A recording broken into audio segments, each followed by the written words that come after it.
But, in the composure of his manner he was unaltered. Except that to the shrewd glance of Mr. Lorry it disclosed some shadowy indication that the old air of avoidance and dread had lately passed over him, like a cold wind. He gave his arm to his daughter, and took her downstairs to the chariot which Mr. Lorry had hired in honor of the day. The rest followed in another carriage, and soon, in a neighboring church, where no strange eyes looked on, Charles Darnay and Lucy Manette were happily married. Besides the glancing tears that shone among the smiles of the little group when it was done, some diamonds, very bright and sparkling, glanced on the bride's hand, which were newly released from the dark obscurity of one of Mr. Lorry's pockets. They returned home to breakfast, and all went well. And in due course the golden hair that had mingled with the poor shoemaker's white locks in the Paris garret were mingled with them again in the morning sunlight, on the threshold of the door at parting. It was a hard parting, though it was not for long. But her father cheered her, and said at last, gently disengaging himself from her enfolding arms, "Take her, Charles. She is yours." And her agitated hand waved to them from a chaise window, and she was gone. The corner being out of the way of the idle and curious, and the preparations having been very simple and few, the doctor, Mr. Lorry, and Miss Pross were left quite alone. It was when they turned into the welcome shade of the cool old hall, that Mr. Lorry observed a great change to have come over the doctor. As if the golden arm uplifted there, had struck him a poisoned blow. He had naturally repressed much, and some revulsion might have been expected in him when the occasion for repression was gone. But it was the old scared lost look that troubled Mr. Lorry. And through his absent manner of clasping his head and drearily wandering away into his own room when they got upstairs, Mr. Lorry was reminded of Defarge the wine shopkeeper, and the starlight ride. "I think," he whispered to Miss Pross, after anxious consideration, "I think we had best not speak to him just now, or at all disturb him. I must look in at Tellson's, so I will go there at once and come back presently. Then, we will take him a ride into the country, and dine there, and all will be well." It was easier for Mr. Lorry to look in at Tellson's than to look out of Tellson's. He was detained 2 hours. When he came back, he ascended the old staircase alone, having asked no question of the servant. Going thus into the doctor's rooms, he was stopped by a low sound of knocking. "Good God!"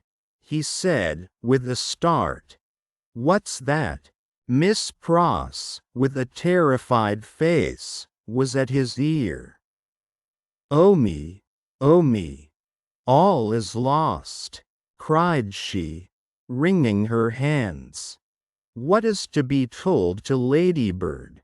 He doesn't know me, and is making shoes." Mr. Lorry said what he could to calm her, and went himself into the doctor's room. The bench was turned towards the light. as it had been when he had seen the shoemaker at his work before, and his head was bent down. And he was very busy. Dr. Manette, my dear friend, Dr. Manette. The doctor looked at him for a moment, half inquiringly, half as if he were angry at being spoken to, and bent over his work again. He had laid aside his coat and waistcoat. His shirt was open at the throat, as it used to be when he did that work. And even the old haggard, faded surface of face had come back to him. He worked hard, impatiently, as if in some sense of having been interrupted. Mr. Lorry glanced at the work in his hand, and observed that it was a shoe of the old size and shape. He took up another that was lying by him, and asked what it was. "A young lady's walking shoe," he muttered, without looking up. "It ought to have been finished long ago. Let it be. But, Dr. Manette, look at me." He obeyed, in the old mechanically submissive manner, without pausing in his work. "You know me, my dear friend? Think again. This is not your proper occupation. Think, dear friend." Nothing would induce him to speak more. He looked up, for an instant at a time, when he was requested to do so. But no persuasion would extract a word from him. He worked, and worked, and worked, in silence, and words fell on him as they would have fallen on an echoless wall, or on the air. The only ray of hope that Mr. Lorry could discover was that he sometimes furtively looked up without being asked.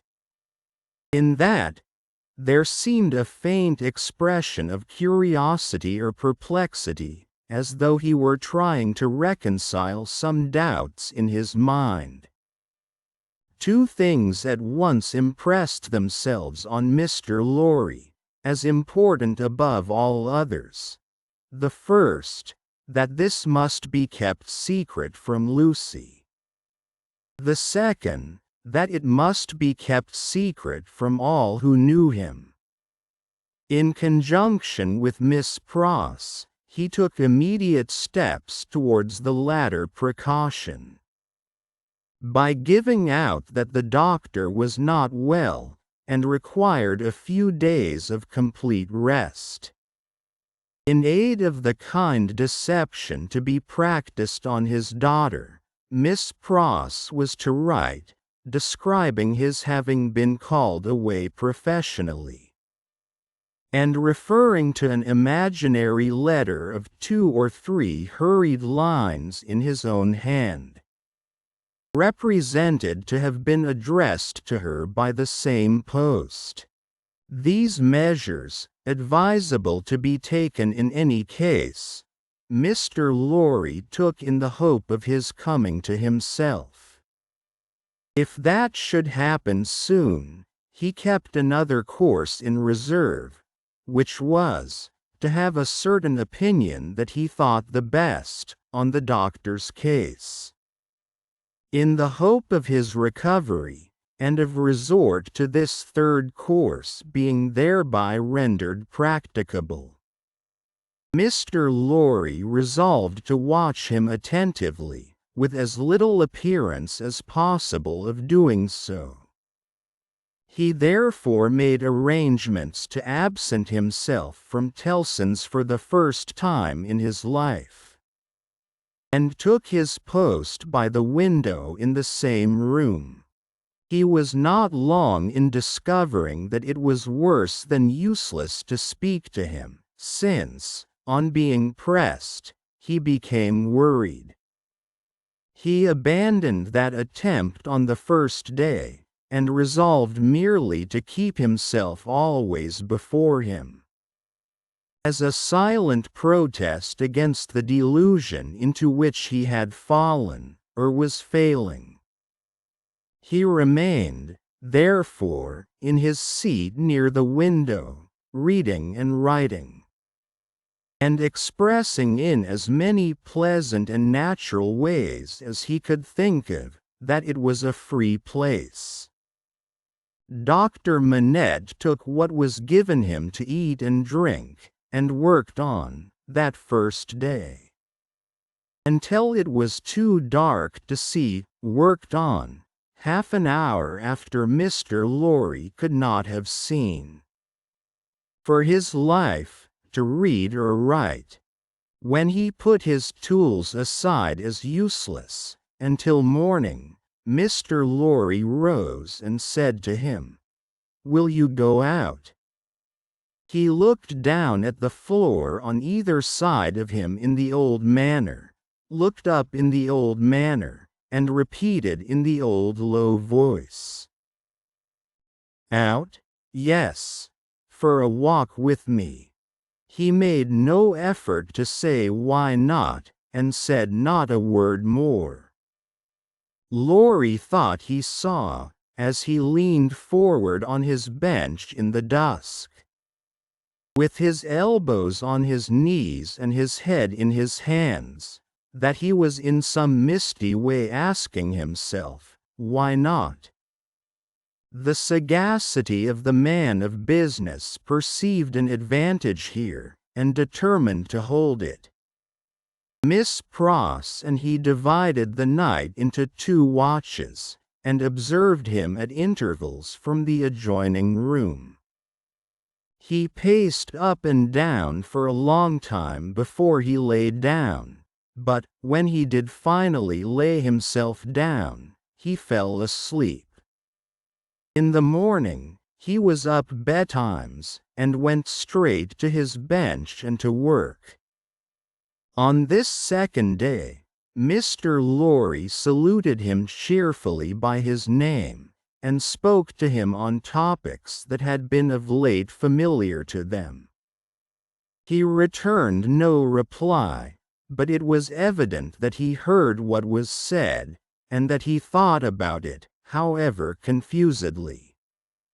This encouraged Mr. Lorry to have Miss Pross in with her work, several times during the day. At those times, they quietly spoke of Lucy, and of her father then present, precisely in the usual manner, and as if there were nothing amiss. This was done without any demonstrative accompaniment, not long enough, or often enough to harass him. And it lightened Mr. Lorry's friendly heart to believe that he looked up oftener, and that he appeared to be stirred by some perception of inconsistencies surrounding him. When it fell dark again, Mr. Lorry asked him as before, "Dear doctor, will you go out?" As before, he repeated, "Out? Yes. For a walk with me." This time, Mr. Lorry feigned to go out when he could extract no answer from him, and, after remaining absent for an hour, returned. In the meanwhile, the doctor had removed to the seat in the window, and had sat there looking down at the plane tree.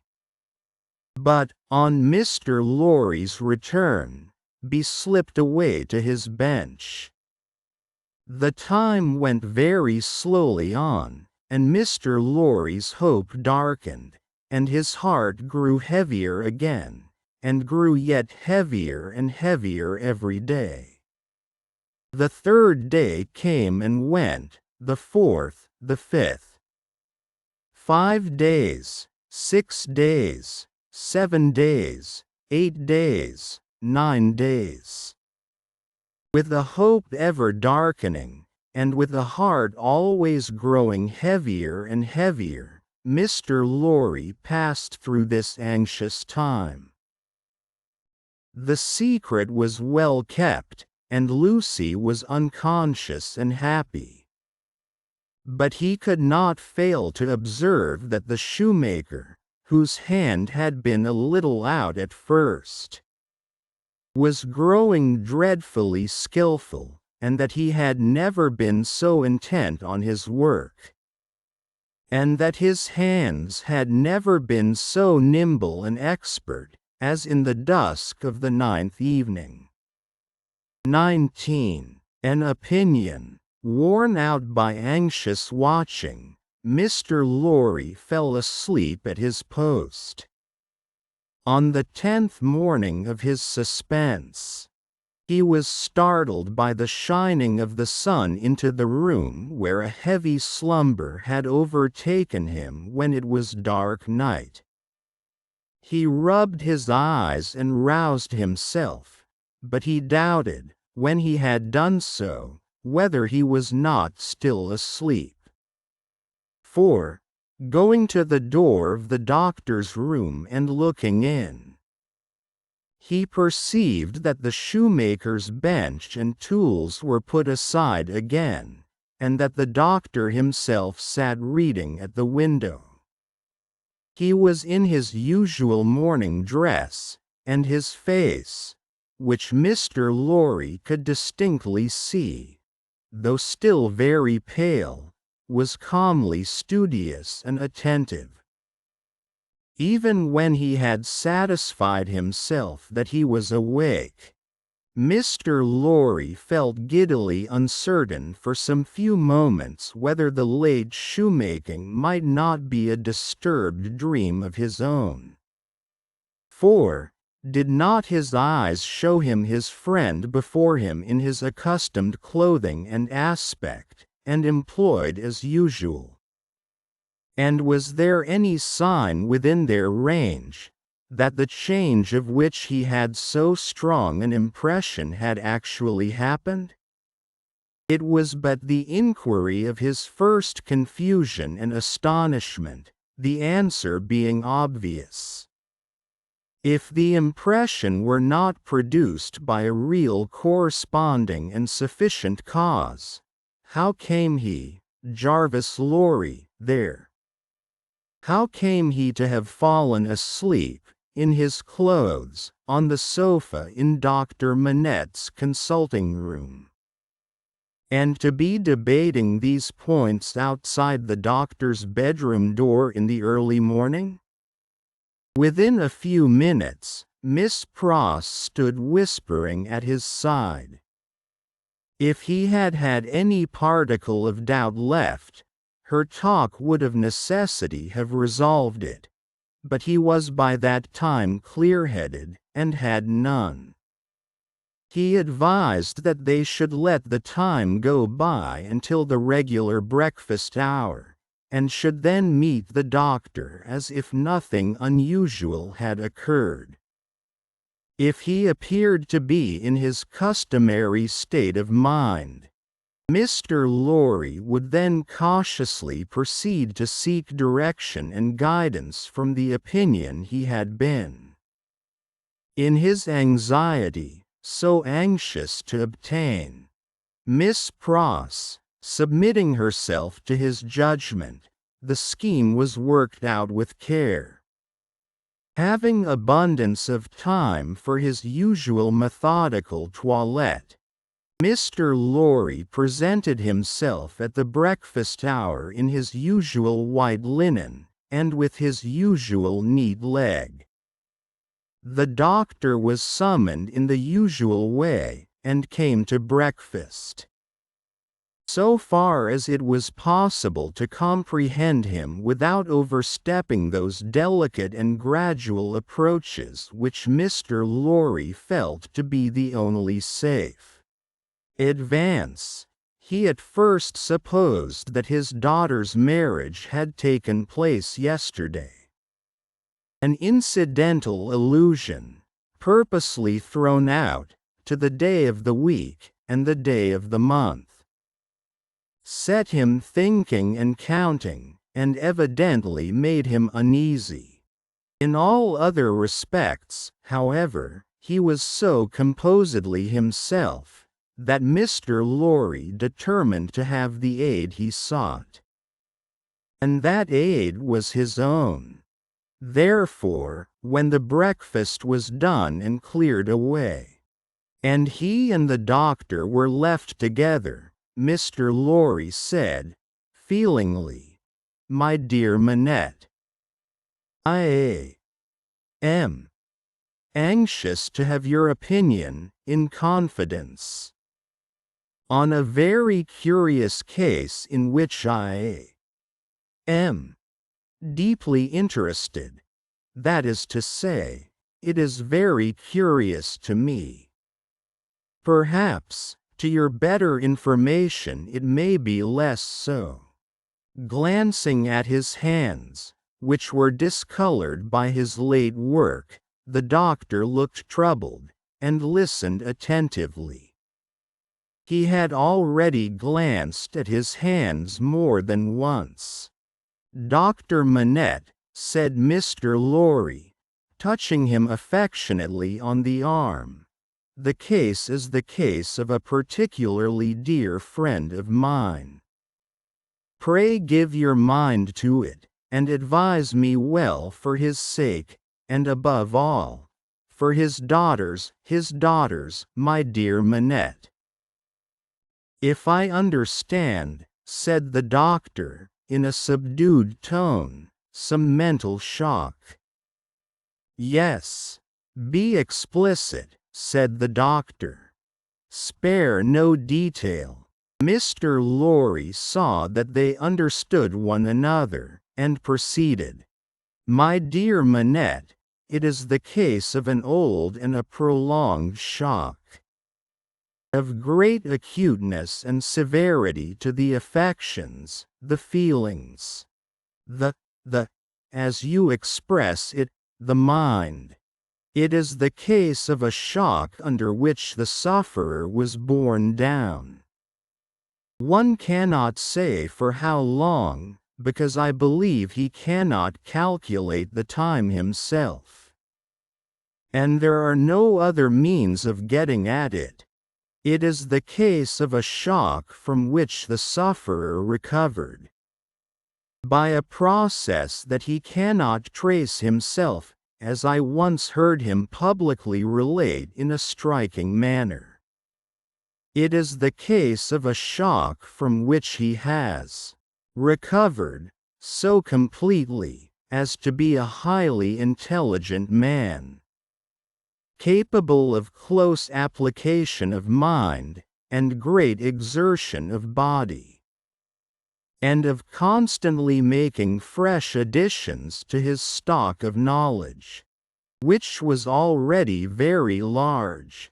But, unfortunately, there has been." He paused and took a deep breath, "a slight relapse." The doctor, in a low voice, asked, "Of how long duration?" 9 days and nights." "How did it show itself?" "I infer," glancing at his hands again, "in the resumption of some old pursuit connected with the shock?" "That is the fact. Now, did you ever see him," asked the doctor, distinctly and collectedly, though in the same low voice, engaged in that pursuit originally?" "Once." "And when the relapse fell on him, was he in most respects, or in all respects, as he was then?" "I think in all respects." "You spoke of his daughter. Does his daughter know of the relapse?" "No. It has been kept from her, and I hope will always be kept from her. It is known only to myself, and to one other who may be trusted." The doctor grasped his band, and murmured, "That was very kind. That was very thoughtful." Lorry grasped his hand in return, and neither of the two spoke for a little while. "Now, my dear Manette," said Mr. Lorry, at length, in his most considerate and most affectionate way, "I am a mere man of business, and unfit to cope with such intricate and difficult matters. I do not possess the kind of information necessary. I do not possess the kind of intelligence I want guiding. There is no man in this world on whom I could so rely for right guidance as on you. Tell me, how does this relapse come about? Is there danger of another? Could a repetition of it be prevented? How should a repetition of it be treated? How does it come about at all? What can I do for my friend? No man ever can have been more desirous in his heart to serve a friend than I am to serve mine, if I knew how. But I don't know how to originate in such a case. If your sagacity, knowledge, and experience could put me on the right track, I might be able to do so much. Unenlightened and undirected, I can do so little. Pray discuss it with me. Pray enable me to see it a little more clearly, and teach me how to be a little more useful."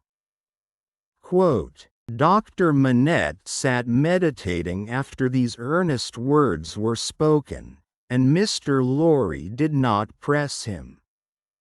"I think it probable," said the doctor, breaking silence with an effort, "that the relapse you have described, my dear friend, was not quite unforeseen by its subject." "Was it dreaded by him?" Lorry ventured to ask. "Very much." He said it with an involuntary shudder. "You have no idea how such an apprehension weighs on the sufferer's mind, and how difficult, how almost impossible, it is for him to force himself to utter a word upon the topic that oppresses him." "Would he," asked Mr. Lorry, "be sensibly relieved if he could prevail upon himself to impart that secret brooding to any one, when it is on him?" "I think so. But it is, as I have told you, next to impossible. I even believe it, in some cases, to be quite impossible." Quote, "Now," said Mr. Lorry, gently laying his hand on the doctor's arm again, after a short silence on both sides, "to what would you refer this attack?" "I believe," returned Dr. Manette, "that there had been a strong and extraordinary revival of the train of thought and remembrance that was the first cause of the malady. Some intense associations of a most distressing nature were vividly recalled. I think it is probable that there had long been a dread lurking in his mind that those associations would be recalled, say, under certain circumstances, say, on a particular occasion. He tried to prepare himself in vain. Perhaps the effort to prepare himself made him less able to bear it. Would he remember what took place in the relapse?" Lorry, with natural hesitation.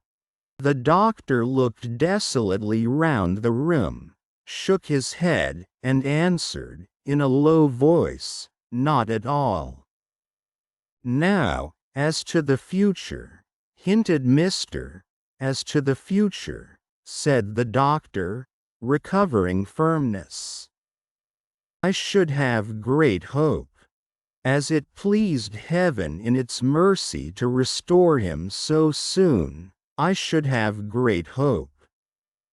He, yielding under the pressure of a complicated something, long dreaded and long vaguely foreseen and contended against, and recovering after the cloud had burst and passed, I should hope that the worst was over. Well, well, that's good comfort. I am thankful. I am thankful, repeated the doctor, bending his head with reverence. There are two other points, said Mr. Lorry, on which I am anxious to be instructed. I may go on? You cannot do your friend a better service. The doctor gave him his hand. To the first, then. He is of a studious habit, and unusually energetic. He applies himself with great ardor to the acquisition of professional knowledge, to the conducting of experiments, to many things. Now, does he do too much? I think not. It may be the character of his mind, to be always in singular need of occupation. That may be, in part, natural to it. In part, the result of affliction. The less it was occupied with healthy things, the more it would be in danger of turning in the unhealthy direction. He may have observed himself, and made the discovery. You are sure that he is not under too great a strain? I think I am quite sure of it. My dear Manette, if he were overworked now. My dear Lorry, I doubt if that could easily be. There has been a violent stress in one direction, and it needs a counterweight. Excuse me, as a persistent man of business. Assuming for a moment that he was overworked, it would show itself in some renewal of this disorder? I do not think so. I do not think, said Dr. Manette with the firmness of self-conviction, that anything but the one train of association would renew it. I think that, henceforth, nothing but some extraordinary jarring of that cord could renew it.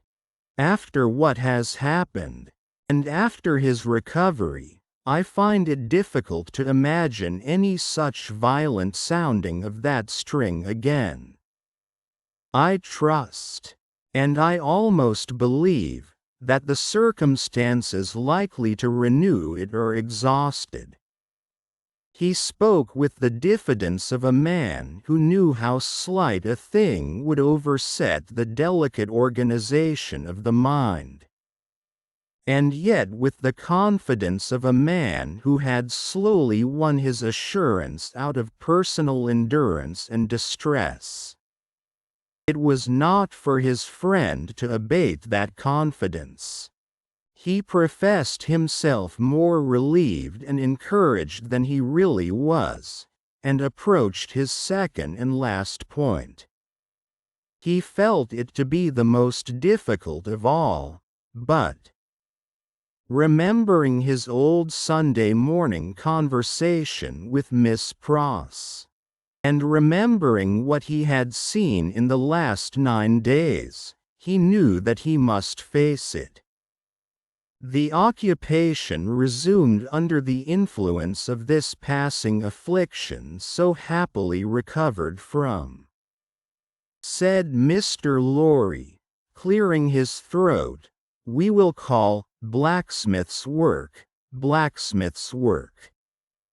We will say, to put a case and for the sake of illustration, that he had been used, in his bad time. To work at a little forge. We will say that he was unexpectedly found at his forge again. Is it not a pity that he should keep it by him? The doctor shaded his forehead with his hand, and beat his foot nervously on the ground. He has always kept it by him, said Mr. Lorry, with an anxious look at his friend. Now, would it not be better that he should let it go? Still, the doctor, with shaded forehead, beat his foot nervously on the ground. You do not find it easy to advise me? I quite understand it to be a nice question. And yet I think, and there he shook his head and stopped. You see, said Dr. Manette, turning to him after an uneasy pause. It is very hard to explain, consistently, the innermost workings of this poor man's mind. He once yearned so frightfully for that occupation. And it was so welcome when it came. No doubt it relieved his pain so much. By substituting the perplexity of the fingers for the perplexity of the brain, and by substituting, as he became more practiced, the ingenuity of the hands, for the ingenuity of the mental torture, that he has never been able to bear the thought of putting it quite out of his reach. Even now, when I believe he is more hopeful of himself than he has ever been, and even speaks of himself with a kind of confidence, the idea that he might need that old employment, and not find it, gives him a sudden sense of terror, like that which one may fancy strikes to the heart of a lost child. He looked like his illustration, as he raised his eyes to Mr. Lorry's face. But may not mind. I ask for information. As a plodding man of business who only deals with such material objects as guineas, shillings, and banknotes, may not the retention of the thing involve the retention of the idea? If the thing were gone, my dear Manette, might not the fear go with it? In short, is it not a concession to the misgiving, to keep the forge? There was another silence. You see, too, said the doctor, tremulously, it is such an old companion. I would not keep it, said Mr. Lorry, shaking his head, for he gained in firmness as he saw the doctor disquieted. I would recommend him to sacrifice it. I only want your authority. I am sure it does no good. Give me your authority. Like a dear good man. For his daughter's sake, my dear Manette. Very strange to see what a struggle there was within him. In her name, then, let it be done. I sanction it, but I would not take it away while he was present. Let it be removed when he is not there. Let him miss his old companion after an absence. Mr. Lorry readily engaged for that, and the conference was ended. They passed the day in the country, and the doctor was quite restored. On the 3 following days he remained perfectly well, and on the 14th day he went away to join Lucy and her husband. The precaution that had been taken to account for his silence, Mr. Lorry had previously explained to him, and he had written to Lucy in accordance with it, and she had no suspicions. On the night of the day on which he left the house, Mr. Lorry went into his room with a chopper, saw, chisel, and hammer, attended by Miss Pross carrying a light. There, with closed doors, and in a mysterious and guilty manner, Mr. Lorry hacked the shoemaker's bench to pieces, while Miss Pross held the candle as if she were assisting at a murder, for which, indeed, in her grimness, she was no unsuitable figure. The burning of the body, previously reduced to pieces convenient for the purpose, was commenced without delay in the kitchen fire, and the tools, shoes, and leather were buried in the garden. So wicked do destruction and secrecy appear to honest minds, that Mr. Lorry and Miss Pross, while engaged in the commission of their deed and in the removal of its traces, almost felt, and almost looked, like accomplices in a horrible crime. XX. A plea. When the newly married pair came home, the first person who appeared, to offer his congratulations, was Sidney Carton. They had not been at home many hours when he presented himself.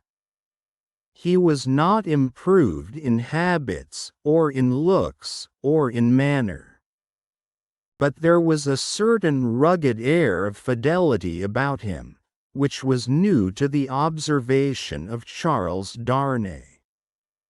He watched his opportunity of taking Darnay aside into a window, and of speaking to him when no one overheard. "Mr. Darnay," said Carton, "I wish we might be friends."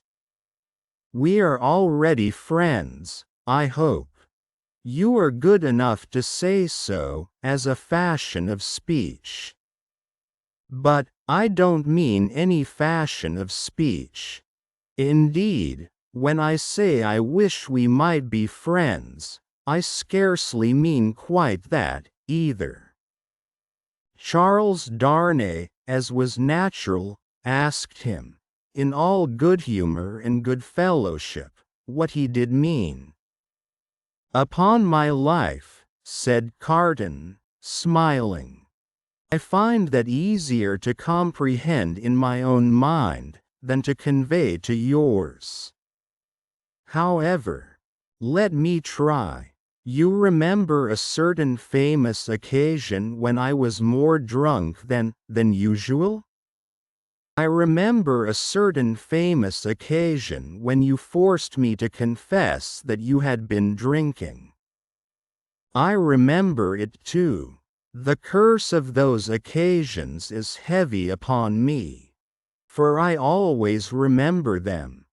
I hope it may be taken into account one day, when all days are at an end for me. Don't be alarmed. I am not going to preach. I am not at all alarmed. Earnestness in you is anything but alarming to me." "Ah," said Carton, with a careless wave of his hand, as if he waved that away. "On the drunken occasion in question, one of a large number, as you know, I was insufferable about liking you, and not liking you. I wish you would forget it." "I forgot it long ago." Fashion of speech again. Darnay. Oblivion is not so easy tome, as you represent it to be to you. I have by no means forgotten it, and a light answer does not help me to forget it. If it was a light answer, returned Darnay, I beg your forgiveness for it. I had no other object than to turn a slight thing, which, to my surprise, seems to trouble you too much, aside. I declare to you, on the faith of a gentleman, that I have long dismissed it from my mind. Good heaven, what was there to dismiss? Have I had nothing more important to remember, in the great service you rendered me that day?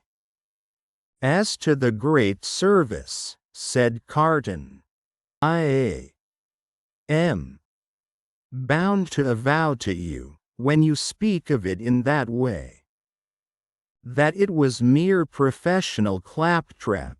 I don't know that I cared what became of you. When I rendered it, mind, I say when I rendered it, I am speaking of the past. You make light of the obligation, returned Darnay, but I will not quarrel with your light answer.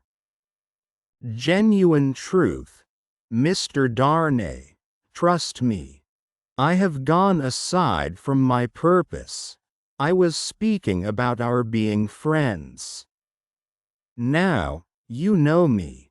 You know I am incapable of all the higher and better flights of men. If you doubt it, ask Stryver, and he'll tell you so. I prefer to form my own opinion, without the aid of his. Well, at any rate you know me as a dissolute dog, who has never done any good, and never will. I don't know that you never will. But I do, and you must take my word for it. If you could endure to have such a worthless fellow, and a fellow of such indifferent reputation, coming and going at odd times, I should ask that I might be permitted to come and go as a privileged person here, that I might be regarded as an useless, and I would add, if it were not for the resemblance I detected between you and me, an unornamental piece of furniture, tolerated for its old service, and taken no notice of. I doubt if I should abuse the permission. It is 100 to 1 if I should avail myself of it 4 times in a year. It would satisfy me, I dare say, to know that I had it. Quote, will you try? That is another way of saying that I am placed on the footing I have indicated. I thank you, Darnay. I may use that freedom with your name? I think so, Carton. By this time, they shook hands upon it, and Sidney turned away. Within a minute afterwards, he was, to all outward appearance, as unsubstantial as ever. When he was gone, and in the course of an evening passed with Miss Pross, the doctor, and Mr. Lorry, Charles Darnay made some mention of this conversation in general terms, and spoke of Sidney Carton as a problem of carelessness and recklessness. He spoke of him, in short, not bitterly or meaning to bear hard upon him, but as anybody might who saw him as he showed himself. He had no idea that this could dwell in the thoughts of his fair young wife. But, when he afterwards joined her in their own rooms, he found her waiting for him with the old pretty lifting of the forehead strongly marked. "We are thoughtful tonight," said Darnay. drawing his arm about her. "Yes, dearest Charles," with her hands on his breast, and the inquiring and attentive expression fixed upon him. "We are rather thoughtful tonight. For we have something on our mind tonight." "What is it, my Lucy? Will you promise not to press one question on me, if I beg you not to ask it?" "Will I promise? What will I not promise to my love?" "What, indeed?" With his hand putting aside the golden hair from the cheek, and his other hand against the heart that beat for him. "I think, Charles, poor Mr. Carden deserves more consideration and respect than you expressed for him tonight." "Indeed, my own? That is what you are not to ask me. But I think, I know, he does. If you know it, it is enough. What would you have me do, my life? I would ask you, dearest, to be very generous with him always, and very lenient on his faults when he is not by. I would ask you to believe that he has a heart he very, very seldom reveals, and that there are deep wounds in it. My dear, I have seen it bleeding. It is a painful reflection to me," said Charles Darnay, quite astounded, "that I should have done him any wrong. I never thought this of him. My husband, it is so. I fear he is not to be reclaimed. There is scarcely a hope that anything in his character or fortunes is reparable now. But I am sure that he is capable of good things, gentle things, even magnanimous things."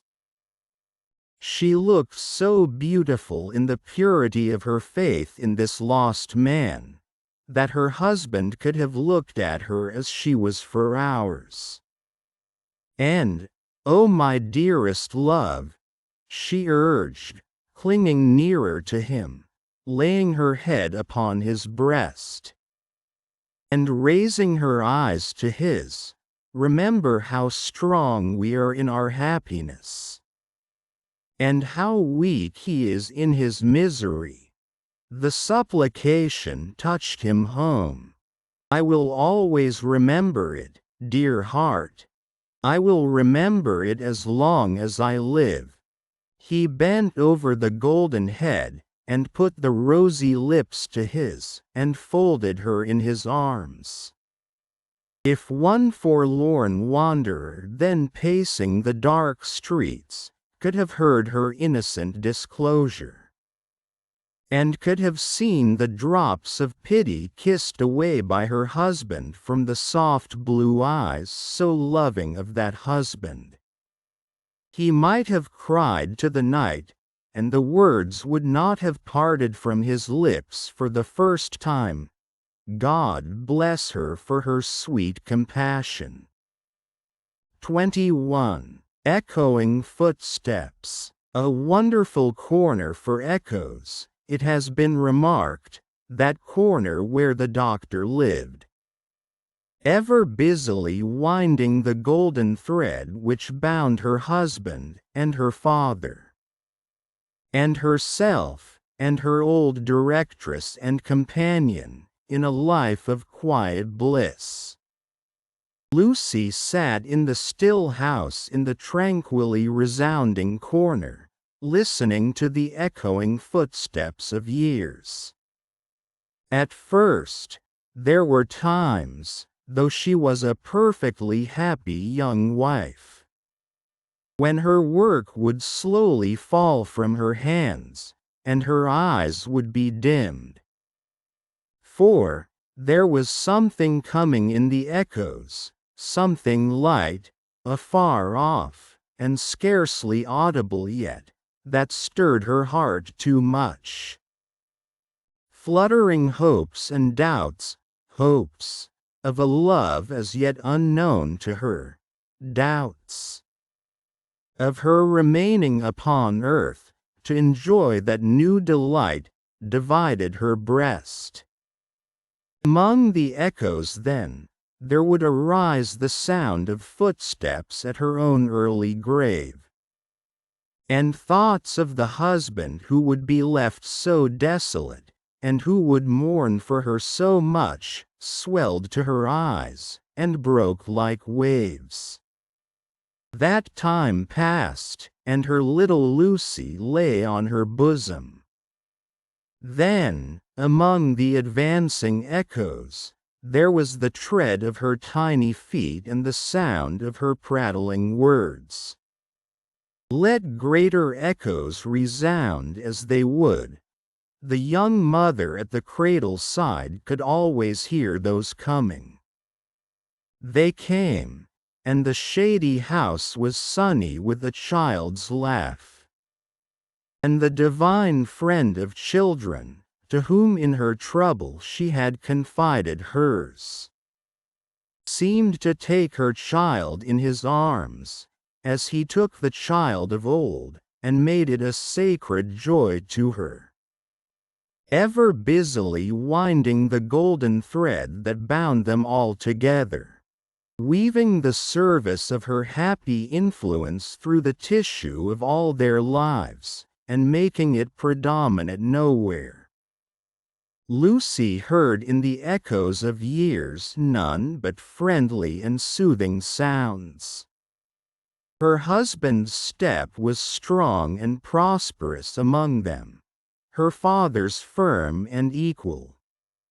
Lo, Miss Pross, in harness of string, awakening the echoes. As an unruly charger, whip-corrected, snorting and pawing the earth under the plane tree in the garden. Even when there were sounds of sorrow among the rest, they were not harsh nor cruel. Even when golden hair, like her own, lay in a halo on a pillow round the worn face of a little boy. And he said, with a radiant smile, "Dear Papa and Mama, I am very sorry to leave you both, and to leave my pretty sister, but I am called, and I must go." Those were not tears all of agony that wetted his young mother's cheek, as the spirit departed from her embrace that had been entrusted to it. Suffer them and forbid them not. They see my Father's face. O Father, blessed words. Thus, the rustling of an angel's wings got blended with the other echoes, and they were not wholly of earth, but had in them that breath of heaven. Sighs of the winds that blew over a little garden tomb were mingled with them also, and both were audible to Lucy. In a hushed murmur, like the breathing of a summer sea asleep upon a sandy shore, as the little Lucy, comically studious at the task of the morning, or dressing a doll at her mother's footstool, chattered in the tongues of the two cities that were blended in her life. The echoes rarely answered to the actual tread of Sydney Carton. Some half-dozen times a year, at most, he claimed his privilege of coming in uninvited, and would sit among them through the evening, as he had once done often. He never came there heated with wine. And one other thing regarding him was whispered in the echoes, which has been whispered by all true echoes for ages and ages. No man ever really loved a woman, lost her, and knew her with a blameless though an unchanged mind, when she was a wife and a mother. But her children had a strange sympathy with him, an instinctive delicacy of pity for him.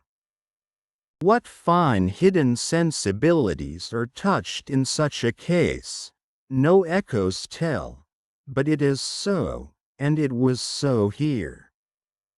Carton was the first stranger to whom little Lucy held out her chubby arms, and he kept his place with her as she grew.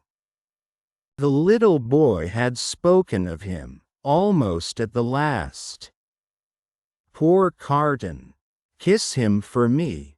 Mr. Stryver shouldered his way through the law, like some great engine forcing itself through turbid water, and dragged his useful friend in his wake, like a boat towed astern. As the boat so favored is usually in a rough plight, and mostly under water, so Sydney had a swamped life of it. But easy and strong custom, unhappily so much easier and stronger in him than any stimulating sense of desert or disgrace, made it the life he was to lead. And he no more thought of emerging from his state of lion's jackal than any real jackal may be supposed to think of rising to be a lion. Stryver was rich, had married a florid widow with property and 3 boys, who had nothing particularly shining about them but the straight hair of their dumpling heads. These 3 young gentlemen, Mr. Stryver, exuding patronage of the most offensive quality from every pore, had walked before him like 3 sheep to the quiet corner in Soho, and had offered as pupils to Lucy's husband, delicately saying, "Halloa!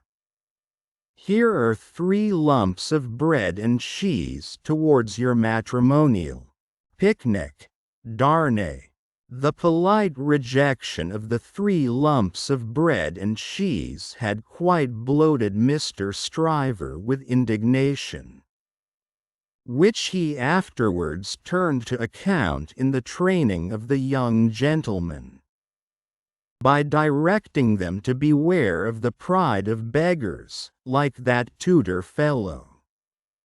He was also in the habit of declaiming to Mrs. Stryver, over his full-bodied wine, on the arts Mrs. Darnay had once put in practice to catch him, and on the diamond-cut diamond arts in himself, madam, which had rendered him not to be caught. Some of his King's Bench familiars, who were occasionally parties to the full-bodied wine and the lie, excused him for the latter by saying that he had told it so often, that he believed it himself, which is surely such an incorrigible aggravation of an originally bad offense, as to justify any such offenders being carried off to some suitably retired spot, and there hanged out of the way. These were among the echoes to which Lucy, sometimes pensive, sometimes amused and laughing, listened in the echoing corner, until her little daughter was 6 years old. How near to her heart the echoes of her child's tread came! And those of her own dear father's, always active and self-possessed. And those of her dear husband's need not be told, nor how the lightest echo of their united home, directed by herself with such a wise and elegant thrift that it was more abundant than any waste, was music to her. Nor how there were echoes all about her, sweet in her ears. Of the many times her father had told her that he found her more devoted to him married, if that could be, than single. And of the many times her husband had said to her that no cares and duties seemed to divide her love for him or her help to him. And asked her, "What is the magic secret, my darling, of your being everything to all of us, as if there were only one of us, yet never seeming to be hurried, or to have too much to do?" But there were other echoes, from a distance, that rumbled menacingly in the corner all through this space of time. And it was now, about little Lucy's 6th birthday, that they began to have an awful sound, as of a great storm in France with a dreadful sea rising. On a night in mid-July, 1789, Mr. Lorry came in late from Tellson's and sat himself down by Lucy and her husband in the dark window. It was a hot, wild night, and they were all three reminded of the old Sunday night when they had looked at the lightning from the same place. "I began to think," said Mr. Lorry, pushing his brown wig back, "that I should have to pass the night at Tellson's.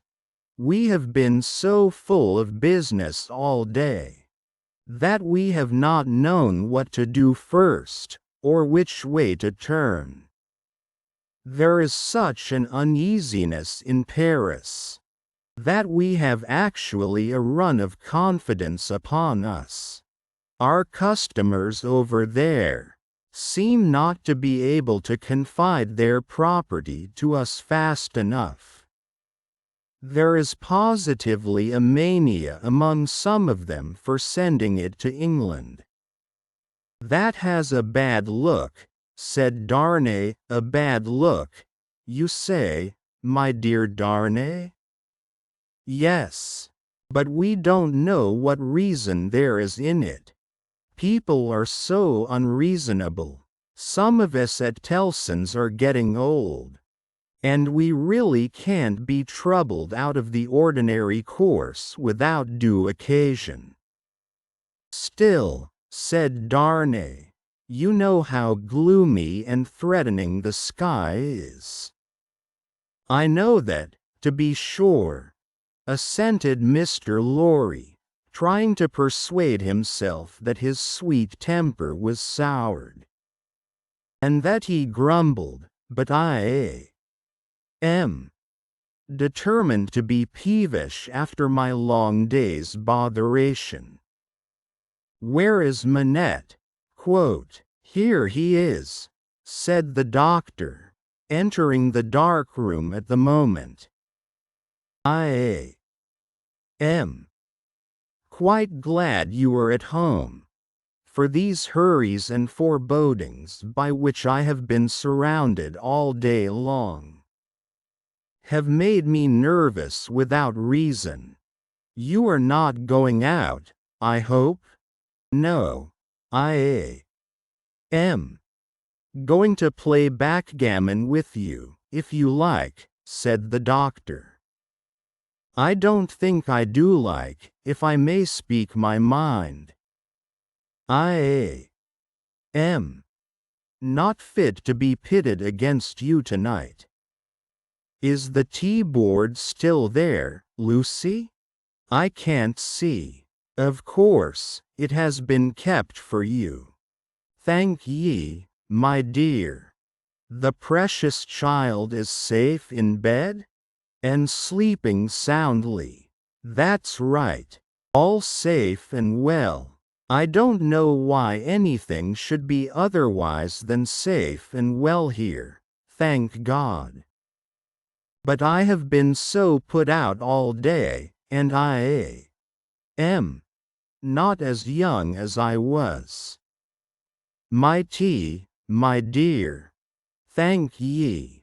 Now, Come and take your place in the circle, and let us sit quiet, and hear the echoes about which you have your theory. Not a theory, it was a fancy. A fancy, then, my wise pet, said Mr. Lorry, patting her hand. They are very numerous and very loud, though, are they not? Only hear them, headlong, mad, and dangerous footsteps to force their way into anybody's life. Footsteps not easily made clean again if once stained red, the footsteps raging in Saint Antoine afar off. As the little circle sat in the dark London window, Saint Antoine had been, that morning, a vast dusky mass of scarecrows heaving to and fro, with frequent gleams of light above the billowy heads, where steel blades and bayonets shone in the sun.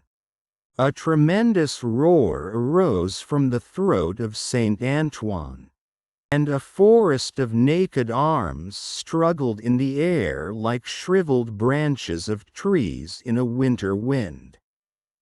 All the fingers convulsively clutching at every weapon or semblance of a weapon that was thrown up from the depths below. No matter how far off, who gave them out, whence they last came, where they began, through what agency they crookedly quivered and jerked, scores at a time, over the heads of the crowd. Like a kind of lightning, no eye in the throng could have told, but muskets were being distributed, so were cartridges, powder, and ball. Bars of iron and wood, knives, axes, pikes. Every weapon that distracted ingenuity could discover or devise. People who could lay hold of nothing else, set themselves with bleeding hands to force stones and bricks out of their places in walls. Every pulse and heart in Saint Antoine was on high fever strain and at high fever heat. Every living creature there held life as of no account, and was demented with a passionate readiness to sacrifice it. As a whirlpool of boiling waters has a center point, so, all this raging circled round Defarge's wine shop. And every human drop in the cauldron had a tendency to be sucked towards the vortex where Defarge himself, already begrimed with gunpowder and sweat, issued orders, issued arms.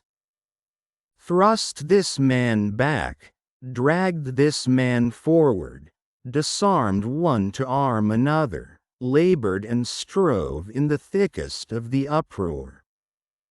Keep near to me, Jacques 3, cried Defarge, and do you, Jacques 1 and 2.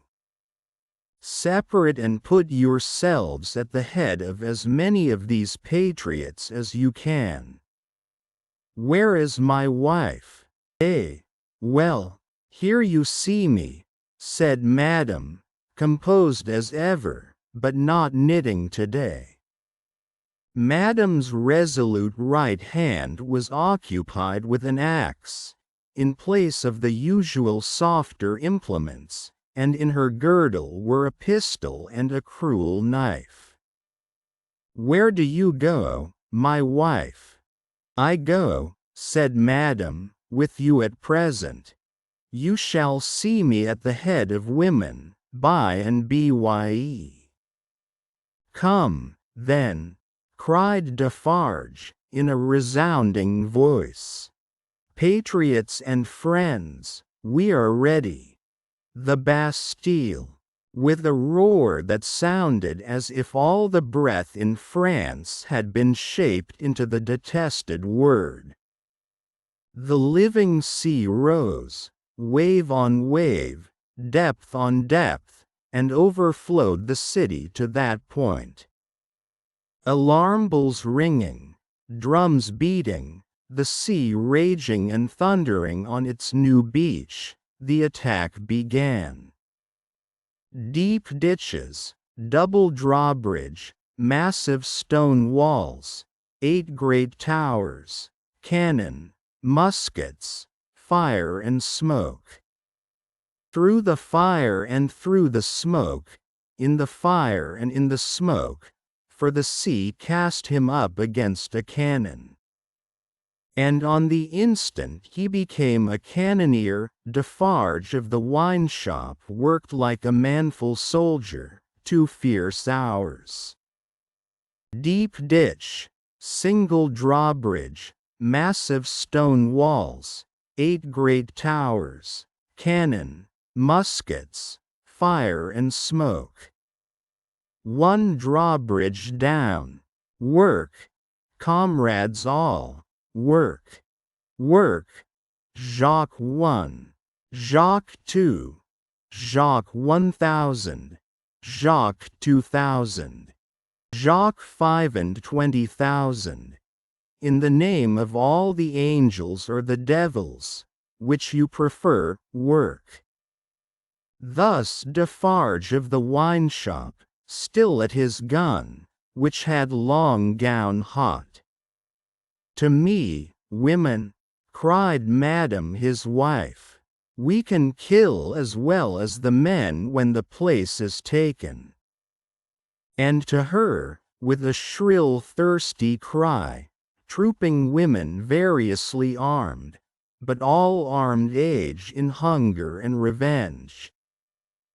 Cannon, muskets, fire and smoke, but still the deep ditch, the single drawbridge, the massive stone wales, and the 8 great towers.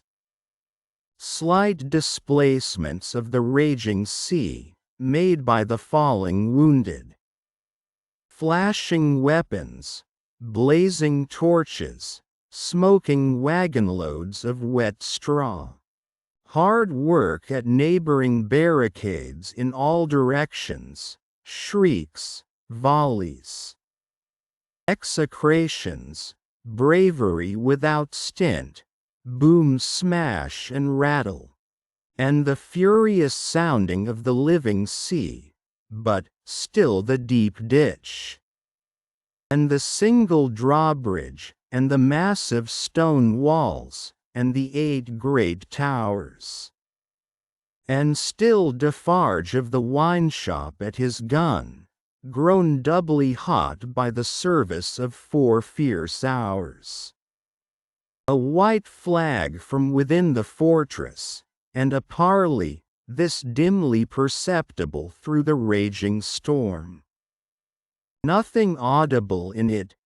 Suddenly the sea rose immeasurably wider and higher, and swept Defarge of the wine shop over the lowered drawbridge, past the massive stone outer walls, in among the 8 great towers surrendered.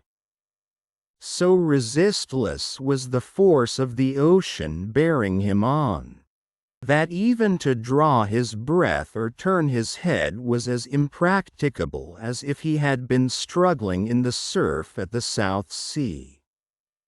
Until he was landed in the outer courtyard of the Bastille. There, against an angle of a wall, he made a struggle to look about him. Jacques III was nearly at his side. Madame Defarge, still heading some of her women, was visible in the inner distance, and her knife was in her hand. Everywhere was tumult, exultation, deafening and maniacal bewilderment, astounding noise, yet furious dumb show. The prisoners, the records, the secret cells, the instruments of torture, the prisoners. Of all these cries, and 10,000 incoherences, the prisoners was the cry most taken up by the sea that rushed in, as if there were an eternity of people, as well as of time and space. When the foremost billows rolled past, bearing the prison officers with them, and threatening them all with instant death if any secret nook remained undisclosed. Defarge laid his strong hand on the breast of one of these men, a man with a grey head, who had a lighted torch in his hand, separated him from the rest, and got him between himself and the wall. "Show me the North Tower," said Defarge. "I will faithfully," replied the man, "if you will come with me." "But there is no one there." "What is the meaning of 105, North Tower?" asked Defarge. "The meaning, monsieur? Does it mean a captive, or a place of captivity? Or do you mean that I shall strike you dead?" "Kill him," croaked Jacques Three, who had come close up. "Monsieur, it is a cell." "Show it me." "Pass this way, then." Jacques Three, with his usual craving on him, and evidently disappointed by the dialogue taking a turn that did not seem to promise bloodshed, held by Defarge's arm as he held by the turnkey's. Their three heads had been close together during this brief discourse, and it had been as much as they could do to hear one another. Even then, so tremendous was the noise of the living ocean, in its eruption into the fortress, and its inundation of the courts and passages and staircases. All around outside, too, it beat the walls with a deep, hoarse roar, from which, occasionally, some partial shouts of tumult broke and leapt into the air like spray, through gloomy vaults where the light of day had never shone, past hideous doors of dark dens and cages, down cavernous flights of steps, and again up steep rugged ascents of stone and brick, more like dry waterfalls than staircases. Defarge, the turnkey, and Jacques Three, linked hand and arm, went with all the speed they could make. Here and there, especially at first, the inundation started on them and swept by. But when they had done descending, and were winding and climbing up a tower, they were alone, hemmed in here by the massive thickness of walls and arches. The storm within the fortress and without was only audible to them in a dull, subdued way, as if the noise out of which they had come had almost destroyed their sense of hearing. The turnkey stopped at a low door, put a key in a clashing lock, swung the door slowly open, and said, as they all bent their heads and passed in, 105, North Tower. There was a small, heavily grated, unglazed window high in the wall, with a stone screen before it, so that the sky could be only seen by stooping low and looking up. There was a small chimney, heavily barred across, a few feet within. There was a heap of old feathery wood ashes on the hearth. There was a stool, and table, and a straw bed. There were the 4 blackened walls, and a rusted iron ring in one of them. Pass that torch slowly along these walls, that I may see them, said Defarge to the turnkey. The man obeyed, and Defarge followed the light closely with his eyes. Stop!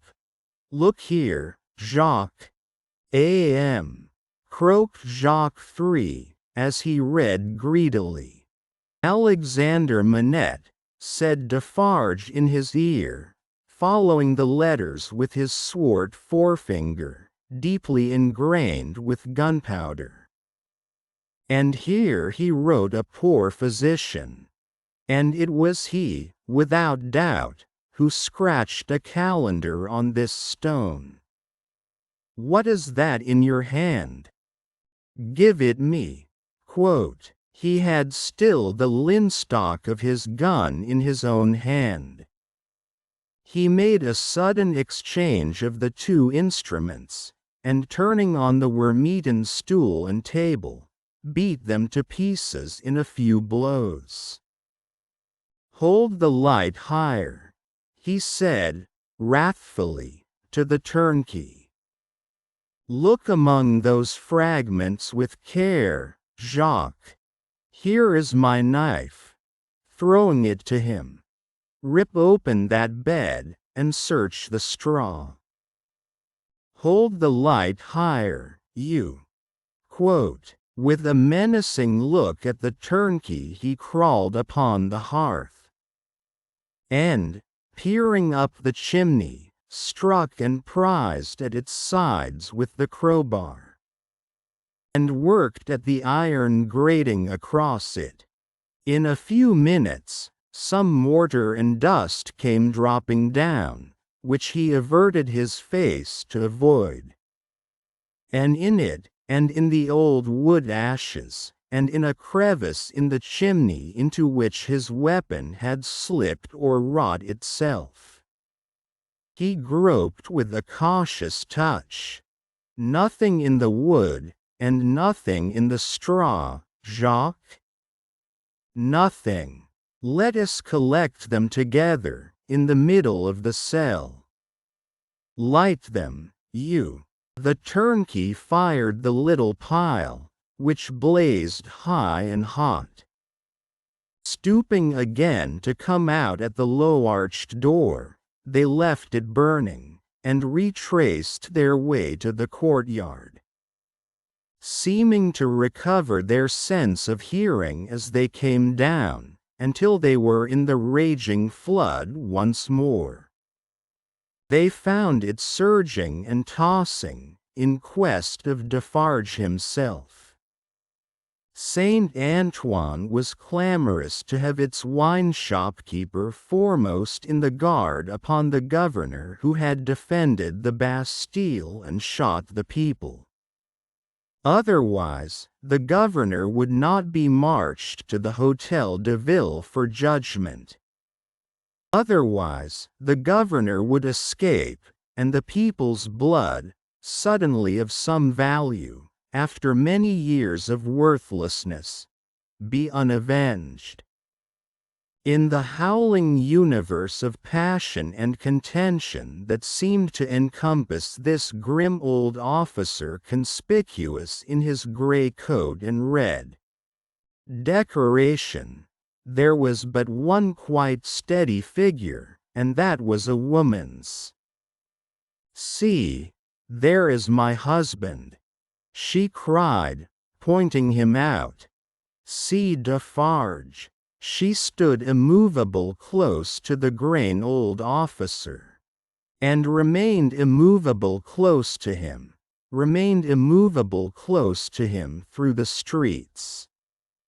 As Defarge and the rest bore him along, remained immovable close to him when he was got near his destination, and began to be struck at from behind, remained immovable close to him when the long-gathering rain of stabs and blows fell heavy, was so close to him when he dropped dead under it, that, suddenly animated, she put her foot upon his neck, and with her cruel knife, long ready, hewed off his head. The hour was come, when Saint Antoine was to execute his horrible idea of hoisting up men for lamps to show what he could be and do. Saint Antoine's blood was up, and the blood of tyranny and domination by the iron hand was down on the steps of the Hôtel de Ville where the governor's body lay, down on the sole of the shoe of Madame Defarge where she had trodden on the body to steady it for mutilation. "Lower the lamp yonder," cried Saint Antoine, after glaring round for a new means of death. "Here is one of his soldiers to be left on guard." The swinging sentinel was posted, and the sea rushed on. The sea of black and threatening waters, and of destructive upheaving of wave against wave, whose depths were yet unfathomed and whose forces were yet unknown. The remorseless sea of turbulently swaying shapes, voices of vengeance, and faces hardened in the furnaces of suffering until the touch of pity could make no mark on them. But, in the ocean of faces where every fierce and furious expression was in vivid life, there were two groups of faces, each 7 in number, so fixedly contrasting with the rest, that never did sea roll which bore more memorable wrecks with it. 7 faces of prisoners, suddenly released by the storm that had burst their tomb, were carried high overhead, all scared, all lost, all wondering and amazed, as if the last day were come, and those who rejoiced around them were lost spirits. Other 7 faces there were, carried higher, 7 dead faces, whose drooping eyelids and half-seen eyes awaited the last day. Impassive faces, yet with a suspended, not an abolished, expression on them, faces, rather, in a fearful pause, as having yet to raise the dropped lids of the eyes, and bear witness with the bloodless lips, "Thou didst it." 7 prisoners released, 7 gory heads on pikes, the keys of the accursed fortress of the 8 strong towers. Some discovered letters and other memorials of prisoners of old time, long dead of broken hearts. Such, and such, like, the loudly echoing footsteps of Saint Antoine escort through the Paris streets in mid-July. 1789. Now, Heaven defeat the fancy of Lucie Darnay, and keep these feet far out of her life. For, they are headlong, mad, and dangerous. And in the years so long after the breaking of the cask at Defarge's wine-shop door, they are not easily purified when once stained red. 22 The sea still rises. Haggard Saint Antoine had had only one exultant week, in which to soften his modicum of hard and bitter bread to such extent as he could, with the relish of fraternal embraces and congratulations, when Madame Defarge sat at her counter, as usual, presiding over the customers. Madame Defarge wore no rose in her head, for the great brotherhood of spies had become. Even in one short week, extremely chary of trusting themselves to the saint's mercies. The lamps across his streets had a portentously elastic swing with them. Madame Defarge, with her arms folded, sat in the morning light and heat, contemplating the wine shop and the street. In both, there were several knots of loungers, squalid and miserable, but now with a manifest sense of power enthroned on their distress. The raggedest nightcap, awry on the wretchedest head, had this crooked significance in it. I know how hard it has grown for me, the wearer of this, to support life in myself, but do you know how easy it has grown for me, the wearer of this, to destroy life in you? Every lean bare arm, that had been without work before, had this work always ready for it now, that it could strike. The fingers of the knitting women were vicious, with the experience that they could tear. There was a change in the appearance of Saint Antoine. The image had been hammering into this for hundreds of years, and the last finishing blows had told mightily on the expression. Madame Defarge sat observing it, with such suppressed approval as was to be desired in the leader of the Saint Antoine women. One of her sisterhood knitted beside her. The short, rather plump wife of a starved grocer, and the mother of 2 children withal. This lieutenant had already earned the complimentary name of the Vengeance. "Hark!" said the Vengeance. "Listen, then, who comes?" As if a train of powder laid from the outermost bound of St. Antoine Quarter to the wine-shop door had been suddenly fired, a fast-spreading murmur came rushing along. "It is Defarge," said Madame. "Silence, patriots." Defarge came in breathless, pulled off a red cap he wore, and looked around him. "Listen, everywhere," said Madame again. "Listen to him." Defarge stood, panting, against a background of eager eyes and open mouths, formed outside the door. All those within the wine shop had sprung to their feet. "Say then, my husband, what is it? News from the other world?" "How, then?" cried Madame, contemptuously. "The other world?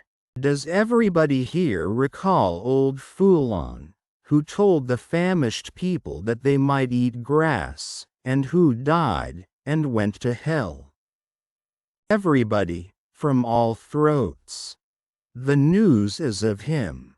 He is among us, from the universal throat again. And dead? Not dead. He feared us so much, and with reason, that he caused himself to be represented as dead, and had a grand mock funeral. But they have found him alive, hiding in the country, and have brought him in.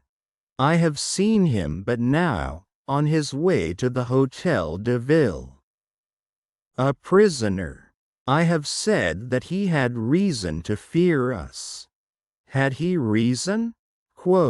Wretched old sinner of more than 80 years and 10, if he had never known it yet. He would have known it in his heart of hearts if he could have heard the answering cry. A moment of profound silence followed. Defarge and his wife looked steadfastly at one another. The Vengeance stooped, and the jar of a drum was heard as she moved it at her feet behind the counter. "Patriots," said Defarge, in a determined voice, "are we ready?" Instantly Madame Defarge's knife was in her girdle. The drum was beating in the streets. As if it and a drummer had flown together by magic, and the Vengeance, uttering terrific shrieks, and flinging her arms about her head like all the 40 Furies at once, was tearing from house to house, rousing the women. The men were terrible, in the bloody-minded anger with which they looked from windows, caught up what arms they had, and came pouring down into the streets. But the women were a sight to chill the boldest.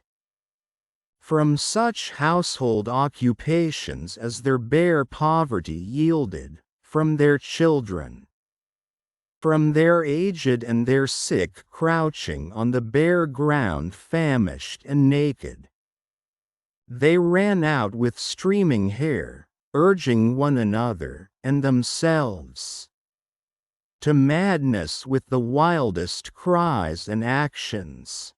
"Villain Foulon taken, my sister. Old Foulon taken, my mother. Miscreant Foulon taken, my daughter."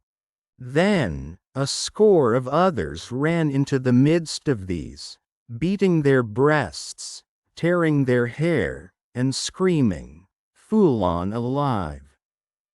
Foulon who told the starving people they might eat grass! Foulon who told my old father that he might eat grass, when I had no bread to give him! Foulon who told my baby it might suck grass, when these breasts were dry with want! O Mother of God, this Foulon! O Heaven, our suffering! Hear me, my dead baby and my withered father! I swear on my knees, on these stones, to avenge you on Foulon. Husbands, and brothers, and young men, give us the blood of Foulon. Give us the head of Foulon, give us the heart of Foulon, give us the body and soul of Foulon. Rend Foulon to pieces, and dig him into the ground, that grass may grow from him." With these cries, numbers of the women, lashed into blind frenzy, whirled about, striking and tearing at their own friends until they dropped into a passionate swoon, and were only saved by the men belonging to them from being trampled underfoot. Nevertheless, not a moment was lost, not a moment. This Foulon was at the Hôtel de Ville, and might be loosed. Never, if Saint Antoine knew his own sufferings, insults, and wrongs.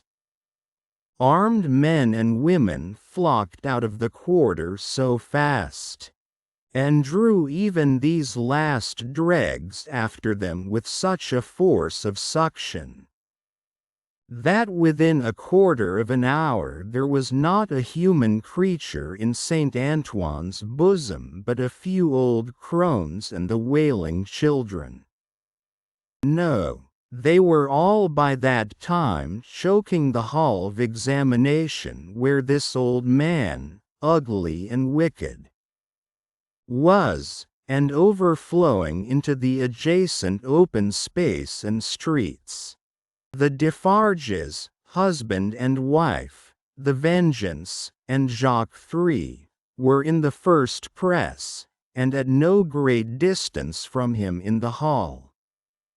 "See," cried Madame, pointing with her knife, See the old villain bound with ropes. That was well done to tie a bunch of grass upon his back. That was well done.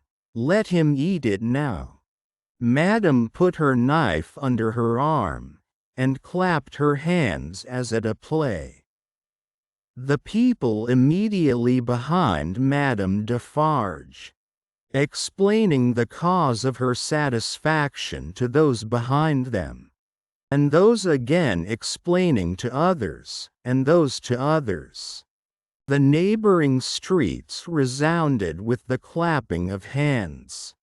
Similarly, during 2 or 3 hours of drawl, and the winnowing of many bushels of words, Madame Defarge's frequent expressions of impatience were taken up, with marvellous quickness, at a distance, the more readily, because certain men who had by some wonderful exercise of agility climbed up the external architecture to look in from the windows, knew Madame Defarge well, and acted as a telegraph between her and the crowd outside the building. At length the sun rose so high that it struck a kindly ray as of hope or protection, directly down upon the old prisoner's head. The favor was too much to bear. In an instant the barrier of dust and chaff that had stood surprisingly long went to the winds, and Saint Antoine had got him. It was known directly, to the furthest confines of the crowd. Defarge had but sprung over a railing and a table, and folded the miserable wretch in a deadly embrace. Madame Defarge had but followed and turned her hand in one of the ropes with which he was tied. The Vengeance and Jacques III were not yet up with them, and the men at the windows had not yet swooped into the hall. Like birds of prey from their high perches, when the cry seemed to go up, all over the city, "Bring him out! Bring him to the lamp! Down, and up, and head foremost on the steps of the building, now, on his knees, now, on his feet, now, on his back, dragged, and struck at, and stifled by the bunches of grass and straw that were thrust into his face by hundreds of hands, torn, bruised, panting, bleeding, yet always entreating and beseeching for mercy, now full of vehement agony of action, with a small clear space about him as the people drew one another back that they might see, now, a log of dead wood drawn through a forest of legs. He was hauled to the nearest street corner where one of the fatal lamps swung, and there Madame Defarge let him go, as a cat might have done to a mouse, and silently and composedly looked at him while they made ready. And while he besought her, the women passionately screeching at him all the time, and the men sternly calling out to have him killed with grass in his mouth. Once, he went aloft, and the rope broke, and they caught him shrieking. Twice, he went aloft, and the rope broke, and they caught him shrieking. Then the rope was merciful, and held him, and his head was soon upon a pike, with grass enough in the mouth for all Saint Antoine to dance at the sight of. Nor was this the end of the day's bad work, for Saint Antoine so shouted and danced his angry blood up, that it boiled again, on hearing when the day closed in that the son-in-law of the dispatched, another of the people's enemies and insulters, was coming into Paris under a guard 500 strong. In cavalry alone, Saint Antoine wrote his crimes on flaring sheets of paper, seized him, would have torn him out of the breast of an army to bear Foulon company, set his head and heart on pikes, and carried the 3 spoils of the day, in wolf procession through the streets. Not before dark night did the men and women come back to the children, wailing and breadless. Then, the miserable bakers' shops were beset by long files of them, patiently waiting to buy bad bread. And while they waited with stomachs faint and empty, they beguiled the time by embracing one another on the triumphs of the day, and achieving them again in gossip. Gradually, these strings of ragged people shortened and frayed away, and then poor lights began to shine in high windows, and slender fires were made in the streets, at which neighbors cooked in common, afterwards supping at their doors. Scanty and insufficient suppers those, and innocent of meat, as of most other sauce to wretched bread. Yet, human fellowship infused some nourishment into the flinty viands, and struck some sparks of cheerfulness out of them. Fathers and mothers who had had their full share in the worst of the day, played gently with their meager children. And lovers, with such a world around them and before them, loved and hoped. It was almost morning, when Defarge's wine shop parted with its last knot of customers, and Monsieur Defarge said to Madame his wife, in husky tones, while fastening the door, "At last it is come, my dear." "Eh well," returned Madame.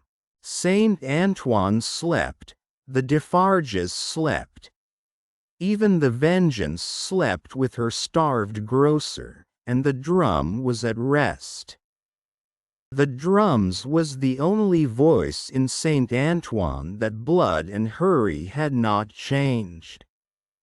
The Vengeance, as custodian of the drum, could have wakened him up and had the same speech out of him as before the Bastille fell, or old Foulon was seized. Not so with the hoarse tones of the men and women in Saint Antoine's bosom. 23 fire rises. There was a change on the village where the fountain fell, and where the mender of roads went forth daily to hammer out of the stones on the highway such morsels of bread as might serve for patches to hold his poor ignorant soul and his poor reduced body together. The prison on the crag was not so dominant as of yore. There were soldiers to guard it, but not many. There were officers to guard the soldiers, but not one of them knew what his men would do. Beyond this, that it would probably not be what he was ordered. Far and wide lay a ruined country, yielding nothing but desolation. Every green leaf, every blade of grass and blade of grain, was as shriveled and poor as the miserable people. Everything was bowed down, dejected, oppressed, and broken. Habitations, fences, domesticated animals, men, women, children, and the soil that bore them, all worn out. Monseigneur, often a most worthy individual gentleman, was a national blessing. Gave a chivalrous tone to things, was a polite example of luxurious and shining fief. And a great deal more to equal purpose. Nevertheless, Monseigneur as a class had, somehow or other, brought things to this. Strange that creation, designed expressly for Monseigneur, should be so soon wrung dry and squeezed out. There must be something short-sighted in the eternal arrangements, surely.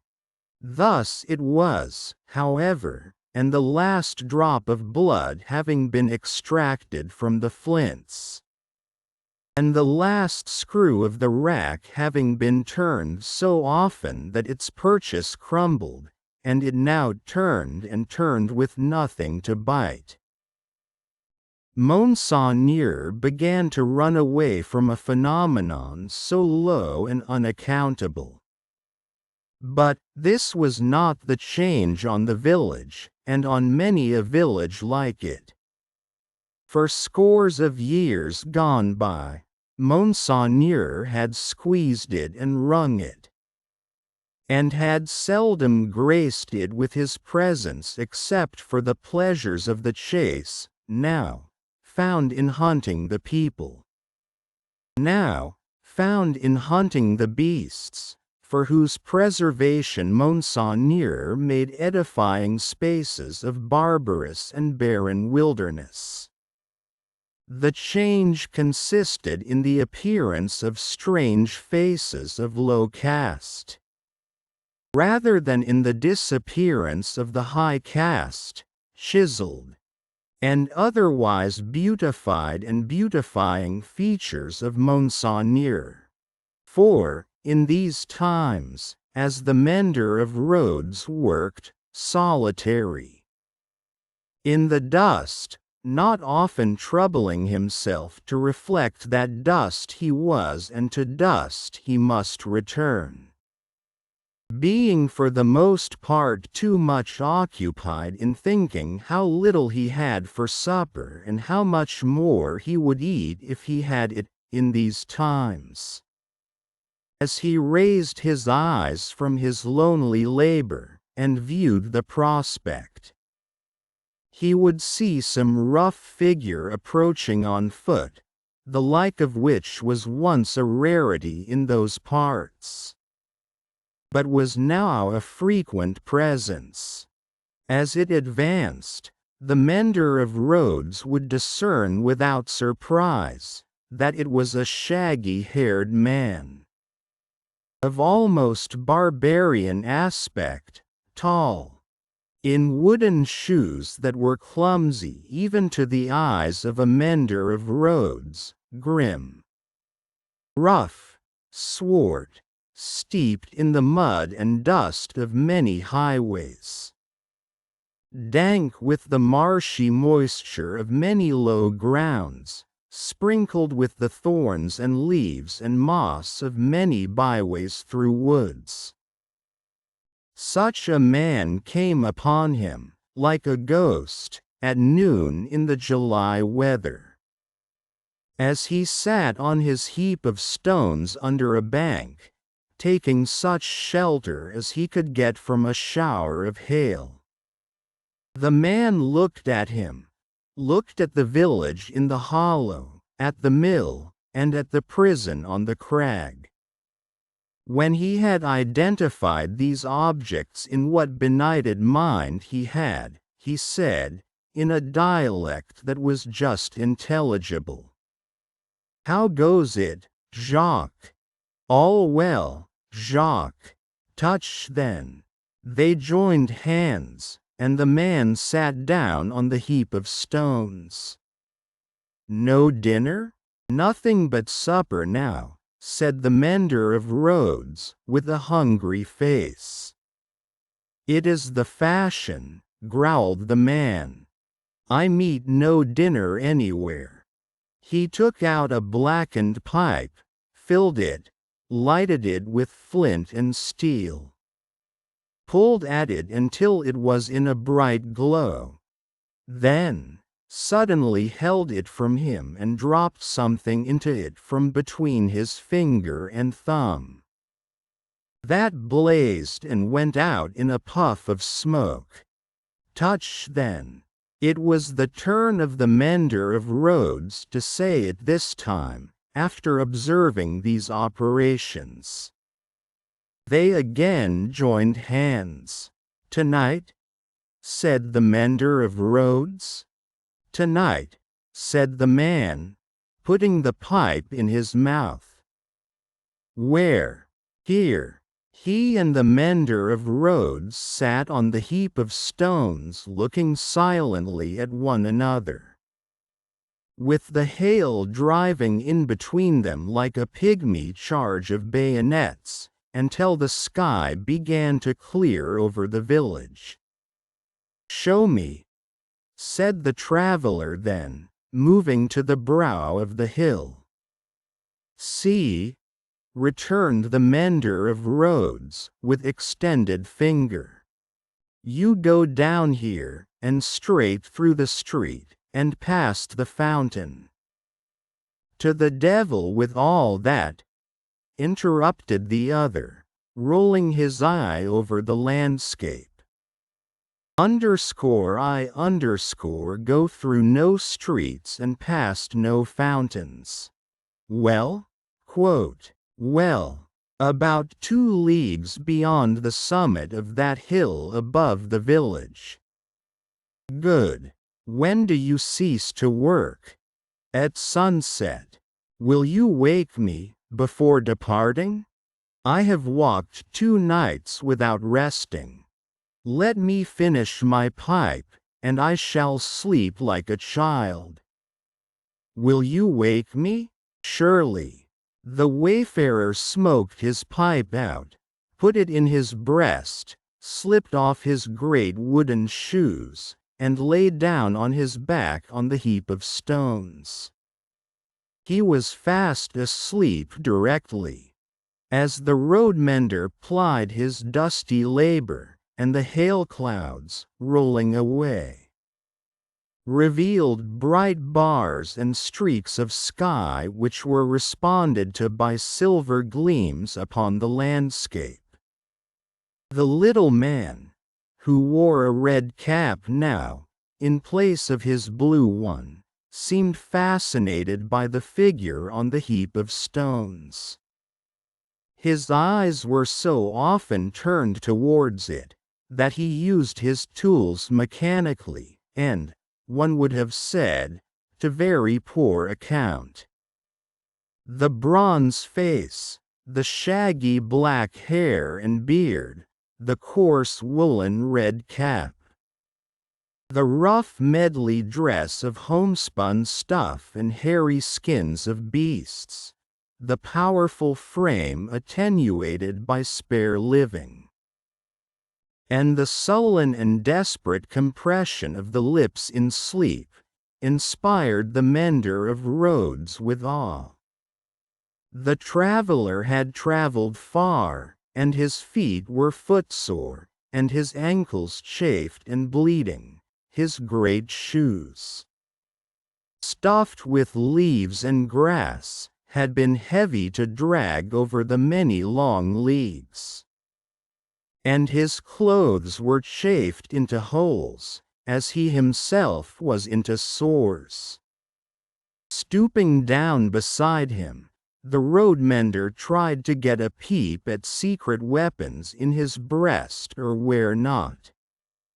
But in vain, for he slept with his arms crossed upon him, and said as resolutely as his lips, "Fortified towns with their stockades, guardhouses, gates, trenches, and drawbridges, seemed to the mender of roads to be so much air as against this figure." And when he lifted his eyes from it to the horizon and looked around, He saw in his small fancy similar figures, stopped by no obstacle, tending to centers all over France. The man slept on, indifferent to showers of hail and intervals of brightness, to sunshine on his face and shadow, to the paltering lumps of dull ice on his body and the diamonds into which the sun changed them. Until the sun was low in the west, and the sky was glowing. Then, the mender of roads, having got his tools together and all things ready to go down into the village, roused him. "Good," said the sleeper, rising on his elbow. 2 leagues beyond the summit of the hill? About. The mender of roads went home, with the dust going on before him according to the set of the wind, and was soon at the fountain, squeezing himself in among the lean kine brought there to drink, and appearing even to whisper to them in his whispering to all the village. When the village had taken its poor supper, it did not creep to bed, as it usually did, but came out of doors again, and remained there.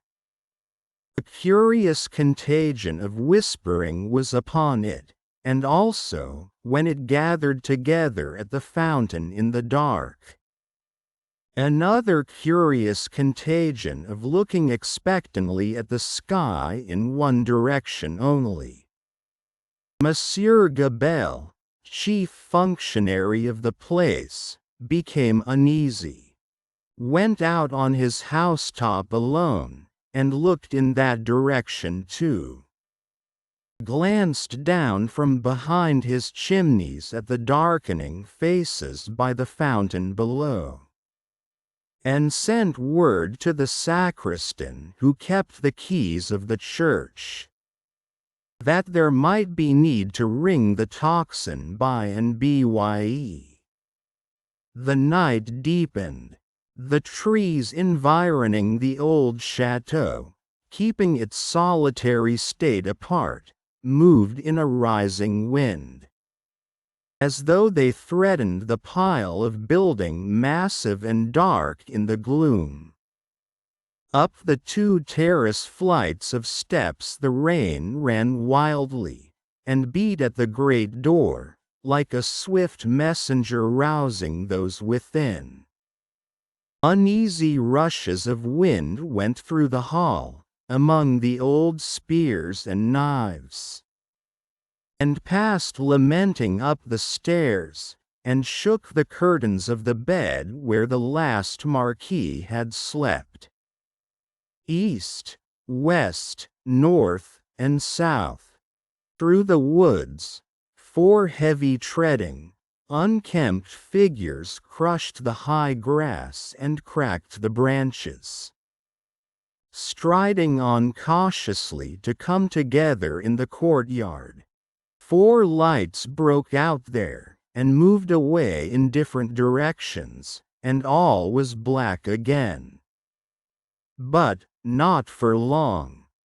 Presently, the chateau began to make itself strangely visible by some light of its own, as though it were growing luminous. Then, a flickering streak played behind the architecture of the front, picking out transparent places, and showing where balustrades, arches, and windows were. Then it soared higher, and grew broader and brighter. Soon, from a score of the great windows, flames burst forth, and the stone faces awakened, stared out of fire. A faint murmur arose about the house from the few people who were left there, and there was a saddling of a horse and riding away. There was spurring and splashing through the darkness, and bridle was drawn in the space by the village fountain, and the horse in a foam stood at Monsieur Gabelle's door. "Help, Gabelle, help, everyone!" The tocsin rang impatiently, but other help, if that were any, there was none. The mender of roads, and 250 particular friends, stood with folded arms at the fountain, looking at the pillar of fire in the sky. "It must be 40 feet high," said they, grimly, and never moved. The rider from the chateau, and the horse in a foam, clattered away through the village, and galloped up the stony steep, to the prison on the crag. At the gate, a group of officers were looking at the fire. Removed from them, a group of soldiers. "Help, gentlemen officers! The chateau is on fire. Valuable objects may be saved from the flames by timely aid. Help, help!" The officers looked towards the soldiers who looked at the fire, gave no orders, and answered, with shrugs and biting of lips, "It must burn." As the rider rattled down the hill again and through the street, the village was illuminating. The mender of roads, and the 250 particular friends, inspired as one man and woman by the idea of lighting up, had darted into their houses, and were putting candles in every dull little pane of glass. The general scarcity of everything occasioned candles to be borrowed in a rather peremptory manner of Monsieur Gabelle. And in a moment of reluctance and hesitation on that functionary's part, the mender of roads, once so submissive to authority, had remarked that carriages were good to make bonfires with, and that post-horses would roast. The chateau was left to itself to flame and burn. In the roaring and raging of the conflagration, a red-hot wind, driving straight from the infernal regions, seemed to be blowing the edifice away. With the rising and falling of the blaze, the stone faces showed as if they were in torment. When great masses of stone and timber fell, the face with the 2 dints in the nose became obscured, anon struggled out of the smoke again, as if it were the face of the cruel Marquis, burning at the stake and contending with the fire. The chateau burned. The nearest trees, laid hold of by the fire, scorched and shriveled. Trees at a distance, fired by the 4 fierce figures, begirt the blazing edifice with a new forest of smoke. Molten lead and iron boiled in the marble basin of the fountain, the water ran dry. The extinguisher tops of the towers vanished like ice before the heat, and trickled down into 4 rugged wells of flame. Great rents and splits branched out in the solid walls, like crystallization. Stupefied birds wheeled about and dropped into the furnace. 4 fierce figures trudged away. East, west, north, and south, along the night-enshrouded roads, guided by the beacon they had lighted, towards their next destination. The illuminated village had seized hold of the tocsin, and, abolishing the lawful ringer, rang for joy. Not only that, but the village, light-headed with famine, fire, and bell-ringing, and bethinking itself that Monsieur Gabelle had to do with the collection of rent and taxes, though it was but a small installment of taxes, and no rent at all, that Gabelle had got in those latter days, became impatient for an interview with him, and, surrounding his house, summoned him to come forth for personal conference. Whereupon, Monsieur Gabelle did heavily bar his door, and retired to hold counsel with himself. The result of that conference was, that Gabelle again withdrew himself to his housetop behind his stack of chimneys. This time resolved, if his door were broken in, he was a small southern man of retaliative temperament, to pitch himself head foremost over the parapet, and crush a man or two below. Probably, Monsieur Gabelle passed a long night up there, with the distant chateau for fire and candle, and the beating at his door, combined with the joy-ringing, for music.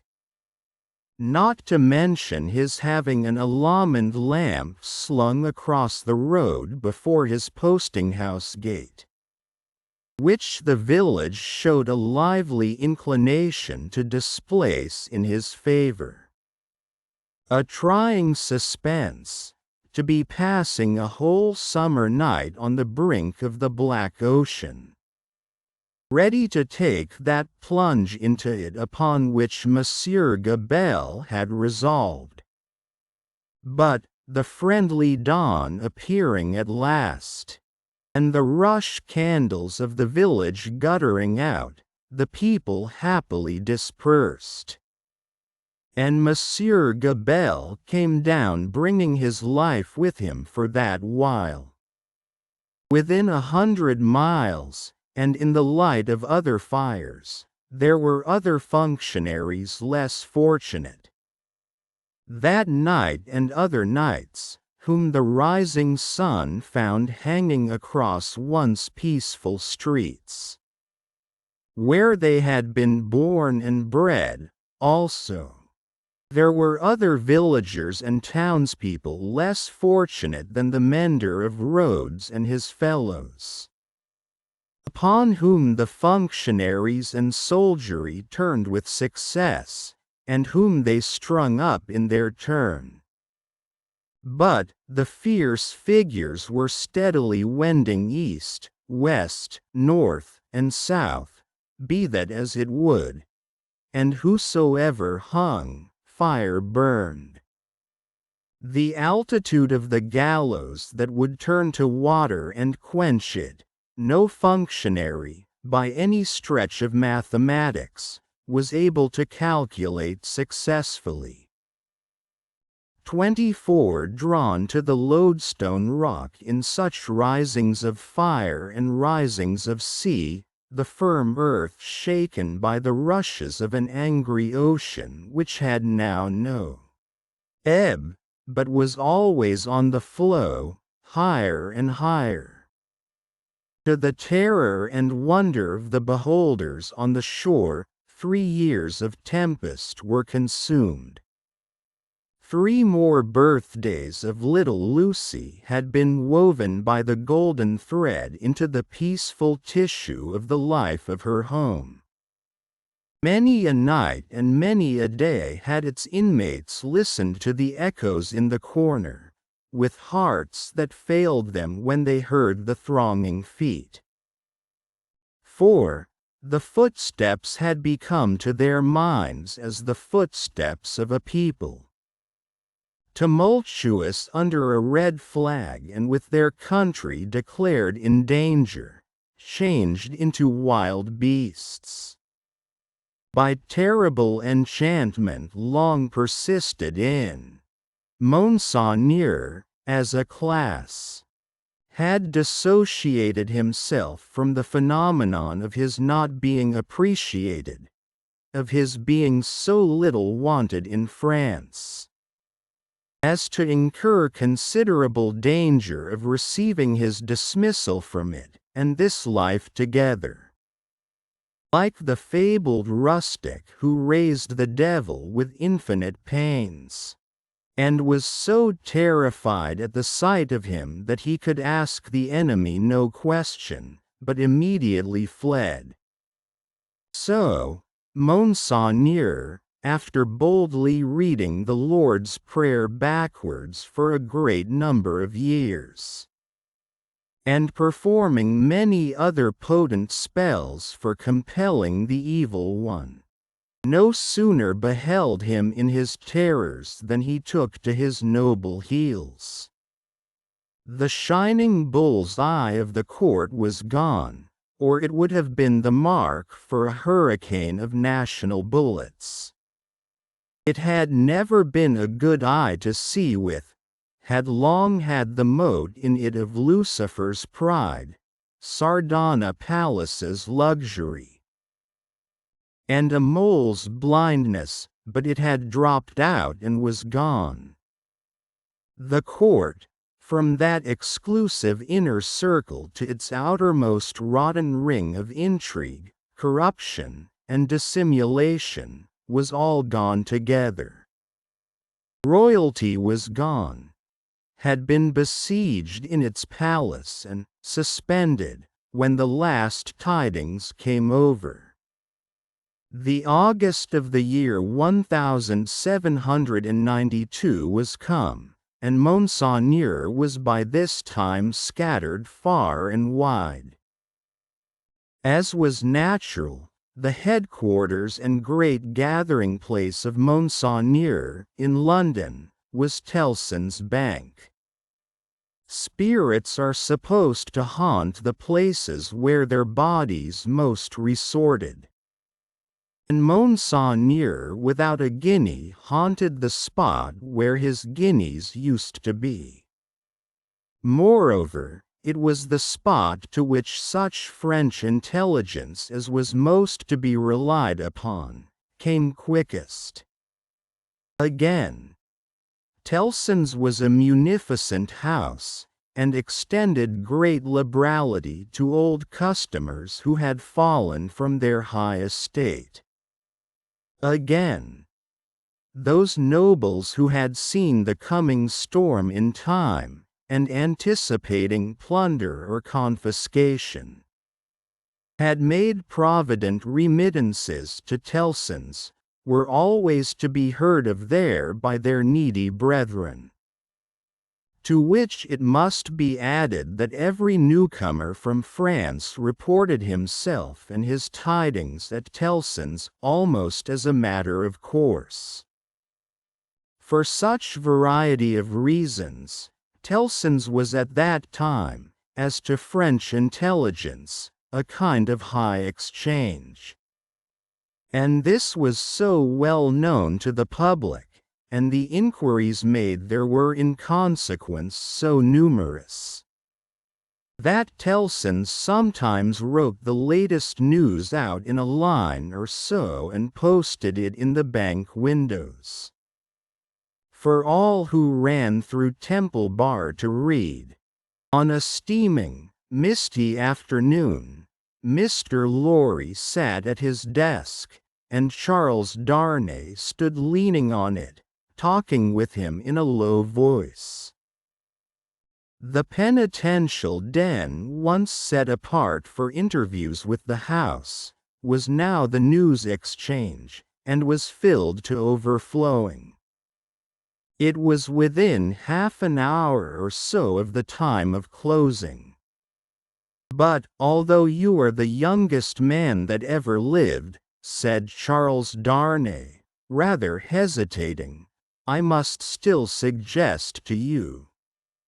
I understand that I am too old. Unsettled weather, a long journey, uncertain means of traveling, a disorganized country, a city that may not be even safe for you. My dear Charles, said Mr. Lorry, with cheerful confidence, you touch some of the reasons for my going, not for my staying away. It is safe enough for me. Nobody will care to interfere with an old fellow of hard upon fourscore when there are so many people there much better worth interfering with. As to its being a disorganized city, if it were not a disorganized city there would be no occasion to send somebody from our house here to our house there. Who knows the city and the business, of old, and is in Tellson's confidence? As to the uncertain traveling, the long journey, and the winter weather, if I were not prepared to submit myself to a few inconveniences for the sake of Tellson's after all these years, who ought to be? Quote, I wish I were going myself, said Charles Darnay, somewhat restlessly, and like one thinking aloud. Indeed, you are a pretty fellow to object and advise, exclaimed Mr. You wish you were going yourself? And you a Frenchman born? You are a wise counselor. My dear Mr. Lorry, it is because I am a Frenchman born, that the thought, which I did not mean to utter here, however, has passed through my mind often. One cannot help thinking, having had some sympathy for the miserable people, and having abandoned something to them. He spoke here in his former thoughtful manner, that one might be listened to, and might have the power to persuade to some restraint. Only last night, after you had left us, when I was talking to Lucy. When you were talking to Lucy, Mr. Lorry repeated. I wonder you are not ashamed to mention the name of Lucy. Wishing you were going to France at this time of day. Quote, however, I am not going, said Charles Darnay, with a smile. It is more to the purpose that you say you are, and I am, in plain reality.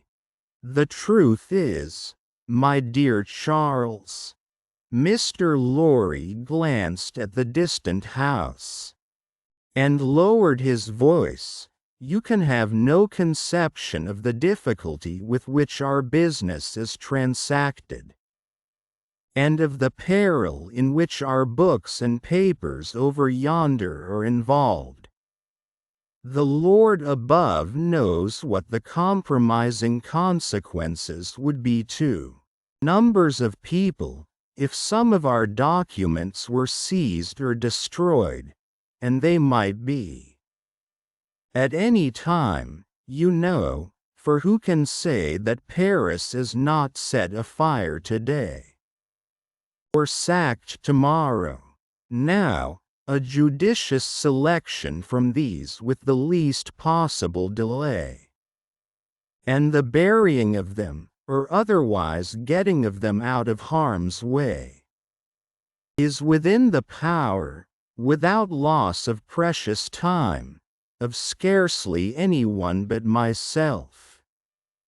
If anyone, and shall I hang back, when Tellson's knows this and says this, Tellson's, whose bread I have eaten these 60 years, because I am a little stiff about the joints.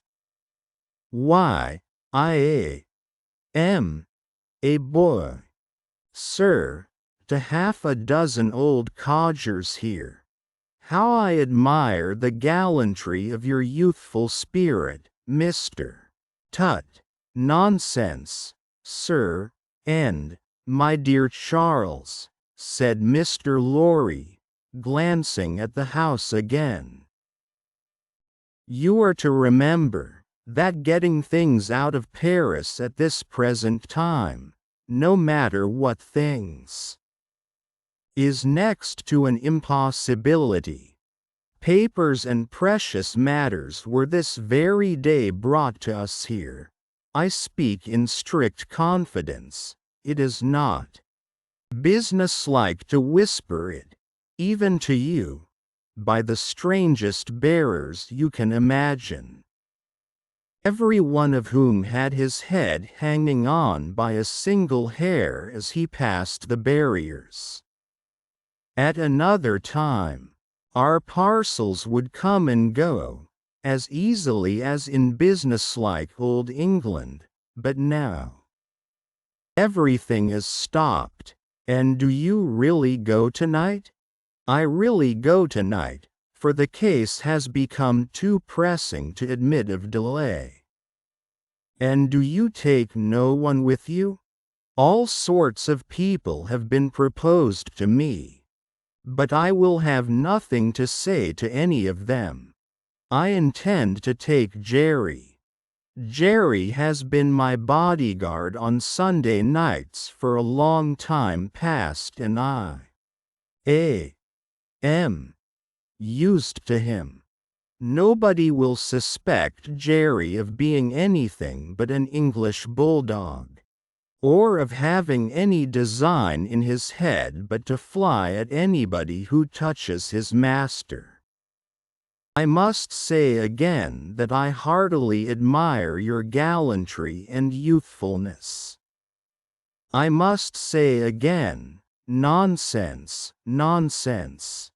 When I have executed this little commission, I shall, perhaps, accept Tellson's proposal to retire and live at my ease.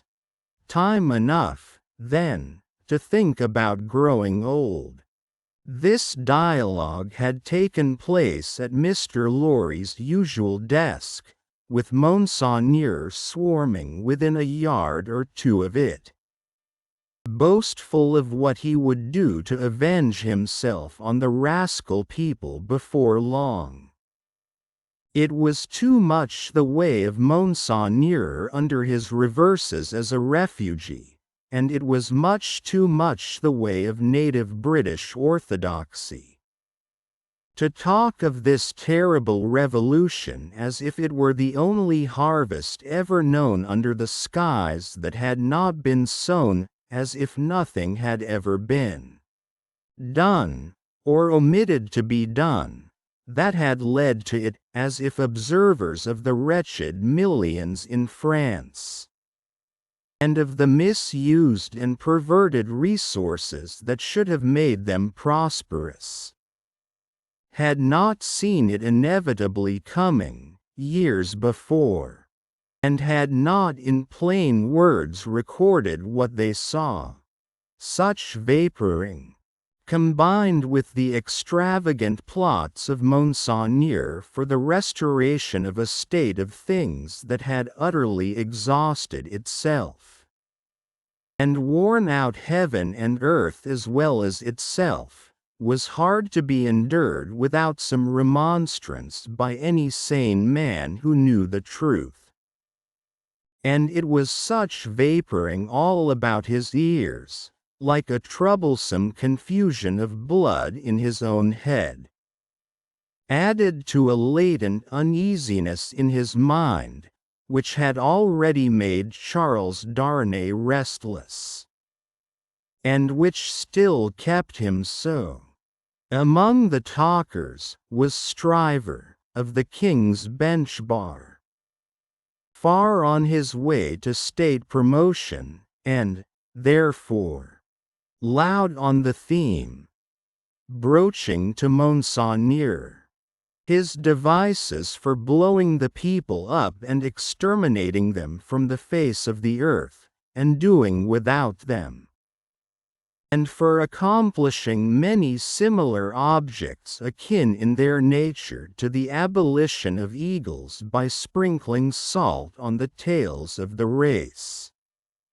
Him, Darnay heard with a particular feeling of objection, and Darnay stood divided between going away that he might hear no more, and remaining to interpose his word, when the thing that was to be, went on to shape itself out. The house approached Mr. Lorry, and laying a soiled and unopened letter before him, asked if he had yet discovered any traces of the person to whom it was addressed. The house laid the letter down so close to Darnay that he saw the direction, the more quickly because it was his own right name. The address, turned into English, ran, very pressing, to Monsieur heretofore the Marquis Street Evremond, of France, confided to the cares of Messrs. Telson and Company, bankers, London, England. On the marriage morning, Dr. Manette Bad made it his one urgent and express request to Charles Darnay that the secret of this name should be, unless he, the doctor, dissolved the obligation, kept inviolate between them. Nobody else knew it to be his name. His own wife had no suspicion of the fact. Mr. Lorry could have none. No, said Mr. Lorry, in reply to the house. I have referred it, I think, to everybody now here, and no one can tell me where this gentleman is to be found. The hands of the clock verging upon the hour of closing the bank, there was a general set of the current of talkers past Mr. Lorry's desk. He held the letter out inquiringly, and Monseigneur looked at it, in the person of this plotting and indignant refugee. And Monseigneur looked at it in the person of that plotting and indignant refugee. And this, that, and the other, all had something disparaging to say, in French or in English, concerning the Marquis who was not to be found. Nephew, I believe, but in any case degenerate successor, of the polished Marquis who was murdered, said one. Happy to say, I never knew him. A craven who abandoned his post. Said another, this Monseigneur had been got out of Paris, legs uppermost and half suffocated, in a load of hay, some years ago.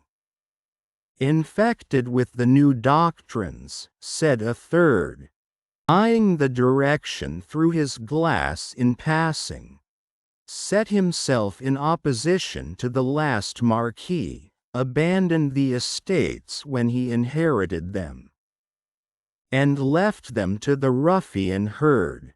They will recompense him now, I hope, as he deserves. Hey, cried the blatant Stryver. Did he though? Is that the sort of fellow? Let us look at his infamous name. D.N. the fellow. Darnay, unable to restrain himself any longer, touched Mr. Stryver on the shoulder, and said, I know the fellow. Do you, by Jupiter? Said Stryver. I am sorry for it.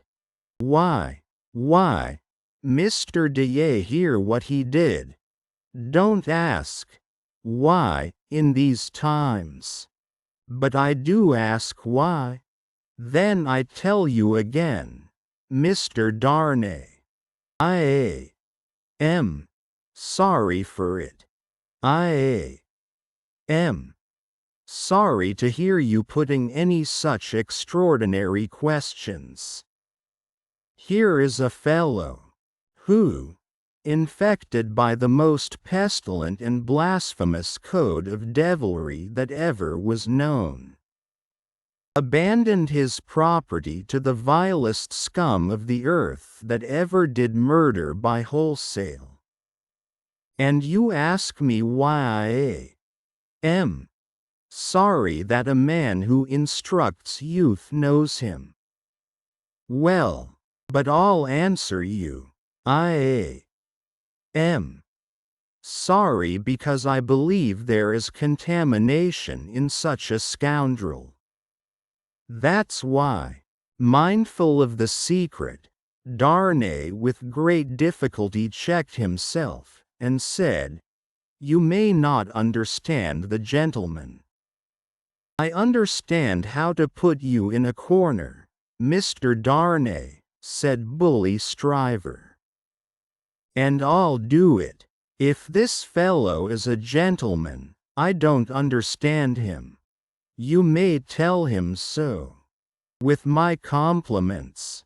You may also tell him, from me, that after abandoning his worldly goods and position to this butcherly mob, I wonder he is not at the head of them.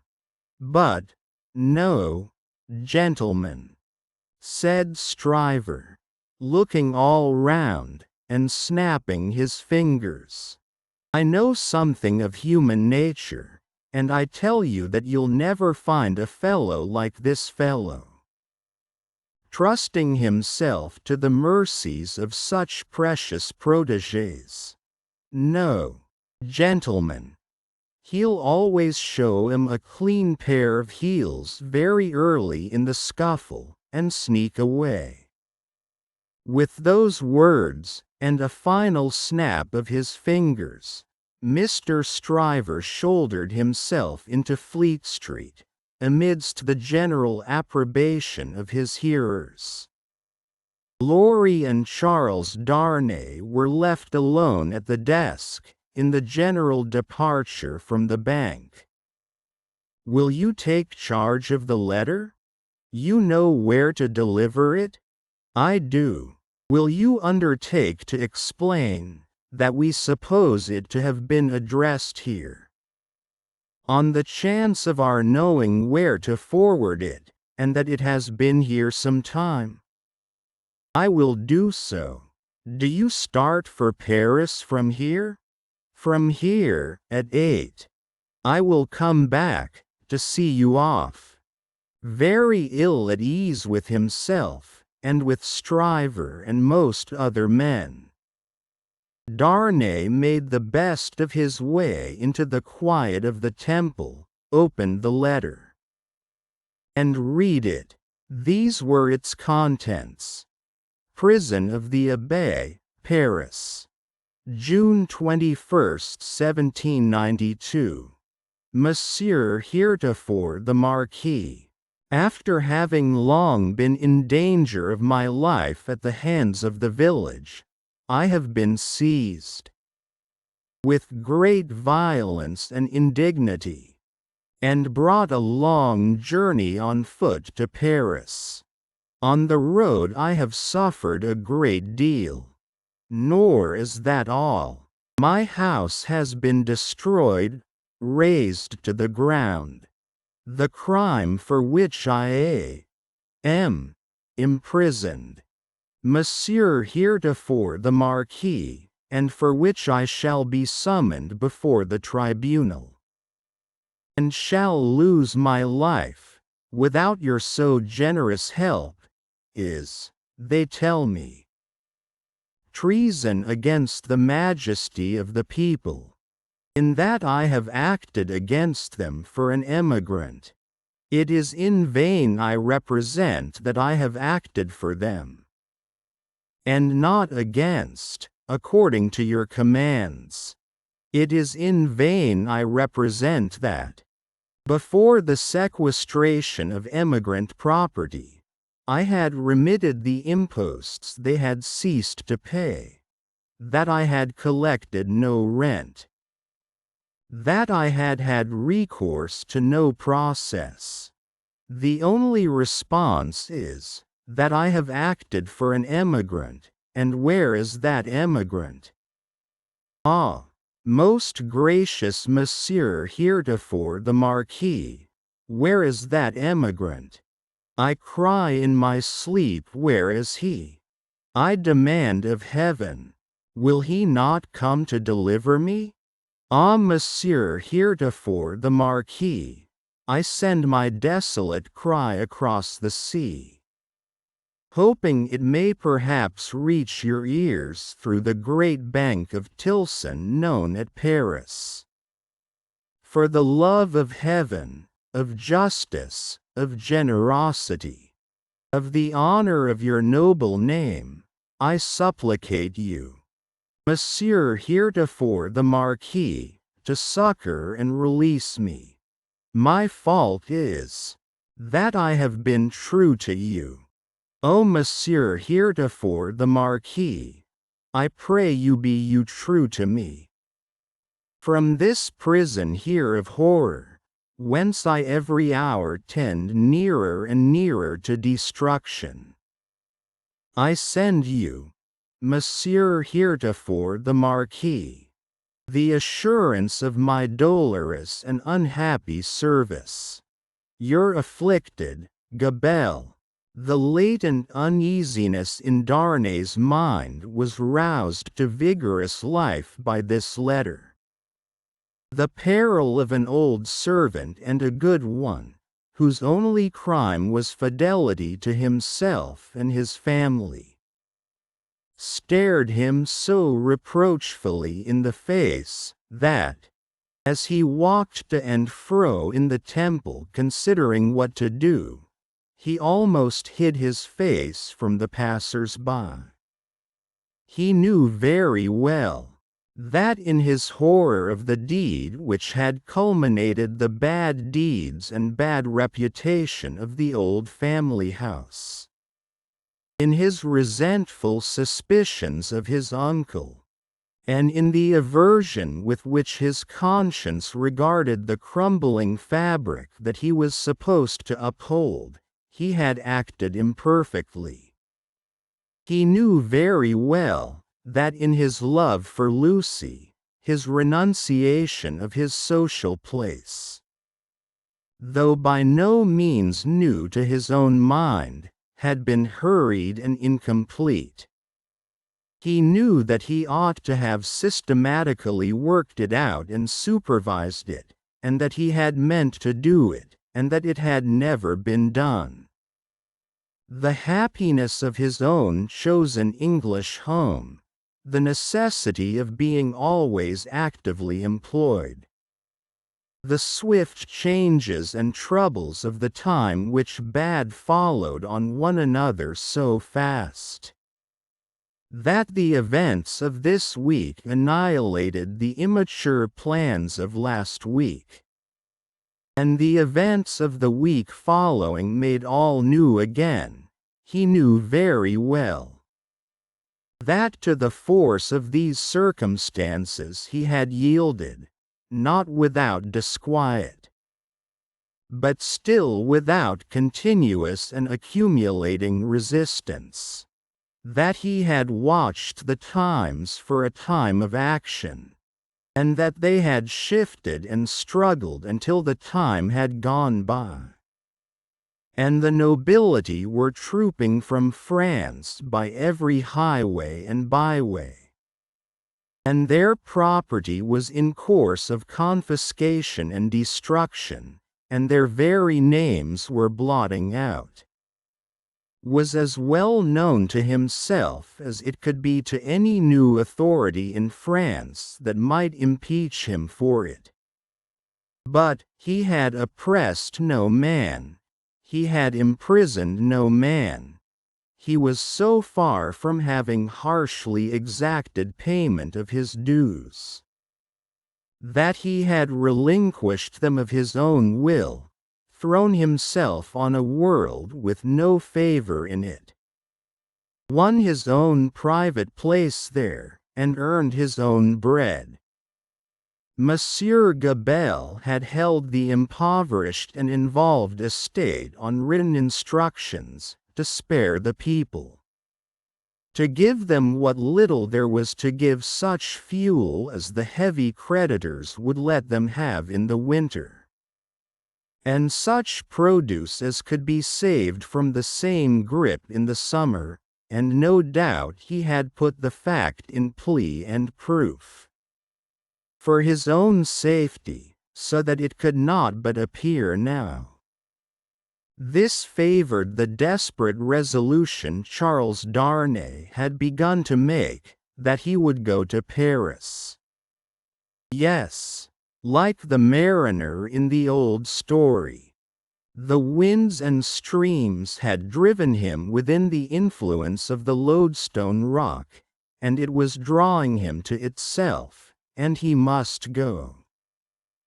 Everything that arose before his mind drifted him on, faster and faster, more and more steadily, to the terrible attraction. His latent uneasiness had been that bad aims were being worked out in his own unhappy land by bad instruments, and that he who could not fail to know that he was better than they, was not there, trying to do something to stay bloodshed, and assert the claims of mercy and humanity. With this uneasiness half stifled, and half reproaching him, he had been brought to the pointed comparison of himself with the brave old gentleman in whom duty was so strong. Upon that comparison, injurious to himself, had instantly followed the sneers of Monseigneur, which had stung him bitterly, and those of Stryver, which above all were coarse and galling, for old reasons. Upon those, had followed Gabelle's letter, the appeal of an innocent prisoner, in danger of death, to his justice, honor, and good name. His resolution was made. He must go to Paris. Yes, the lodestone rock was drawing him, and he must sail on, until he struck. He knew of no rock, he saw hardly any danger. The intention with which he had done what he had done, even although he had left it incomplete, presented it before him in an aspect that would be gratefully acknowledged in France on his presenting himself to assert it. Then, that glorious vision of doing good, which is so often the sanguine mirage of so many good minds, arose before him. And he even saw himself in the illusion with some influence to guide this raging revolution that was running so fearfully wild. As he walked to and fro with his resolution made, he considered that neither Lucy nor her father must know of it until he was gone. Lucy should be spared the pain of separation, and her father, always reluctant to turn his thoughts towards the dangerous ground of old, should come to the knowledge of the step, as a step taken, and not in the balance of suspense and doubt. How much of the incompleteness of his situation was referable to her father? Through the painful anxiety to avoid reviving old associations of France in his mind, he did not discuss with himself. But that circumstance, too, had had its influence in his course. He walked to and fro, with thoughts very busy. until it was time to return to Tellson's and take leave of Mr. As soon as he arrived in Paris he would present himself to this old friend. But he must say nothing of his intention now. A carriage with post-horses was ready at the bank door, and Jerry was booted and equipped. "I have delivered that letter," said Charles Darnay to Mr. "I would not consent to your being charged with any written answer, but perhaps you will take a verbal one?" "That I will, and readily," said Mr. Lorry, "if it is not dangerous." "Not at all, though it is to a prisoner in the Abbaye." "What is his name?" Lorry, with his open pocketbook in his hand. "Gabelle. Gabelle. And what is the message to the unfortunate Gabelle in prison?" "Simply, that he has received the letter, and will come." "Any time mentioned?" "He will start upon his journey tomorrow night." "Any person mentioned?" "No." He helped Mr. Lorry to wrap himself in a number of coats and cloaks, and went out with him from the warm atmosphere of the old bank, into the misty air of Fleet Street. "My love to Lucy, and to little Lucy," said Mr. Lorry at parting, "and take precious care of them till I come back." Charles Darnay shook his head and doubtfully smiled, as the carriage rolled away. That night, it was the 14th of August, he sat up late, and wrote 2 fervent letters. One was to Lucy, explaining the strong obligation he was under to go to Paris, and showing her, at length, the reasons that he had, for feeling confident that he could become involved in no personal danger there. The other was to the doctor, confiding Lucy and their dear child to his care, and dwelling on the same topics with the strongest assurances. To both, he wrote that he would dispatch letters in proof of his safety, immediately after his arrival. It was a hard day, that day of being among them, with the first reservation of their joint lives on his mind. It was a hard matter to preserve the innocent deceit of which they were profoundly unsuspicious. But an affectionate glance at his wife, so happy and busy, made him resolute not to tell her what impended. He had been half moved to do it. So strange it was to him to act in anything without her quiet aid, and the day passed quickly. Early in the evening he embraced her, and her scarcely less dear namesake. Pretending that he would return by and bye, an imaginary engagement took him out, and he had secreted a valise of clothes ready, and so he emerged into the heavy mist of the heavy streets, with a heavier heart. The unseen force was drawing him fast to itself, now, and all the tides and winds were setting straight and strong towards it. He left his 2 letters with a trusty porter, to be delivered half an hour before midnight, and no sooner, took horse for Dover, and began his journey. "For the love of heaven, of justice, of generosity, of the honor of your noble name," was the poor prisoner's cry with which he strengthened his sinking heart. As he left all that was dear on earth behind him, and floated away for the Lodestone Rock. The end of the 2nd book. Book the 3rd, the track of a storm. In secret the traveler fared slowly on his way. Who fared towards Paris from England in the autumn of the year 1792. More than enough of bad roads, bad equipages, and bad horses he would have encountered to delay him, though the fallen and unfortunate King of France had been upon his throne in all his glory.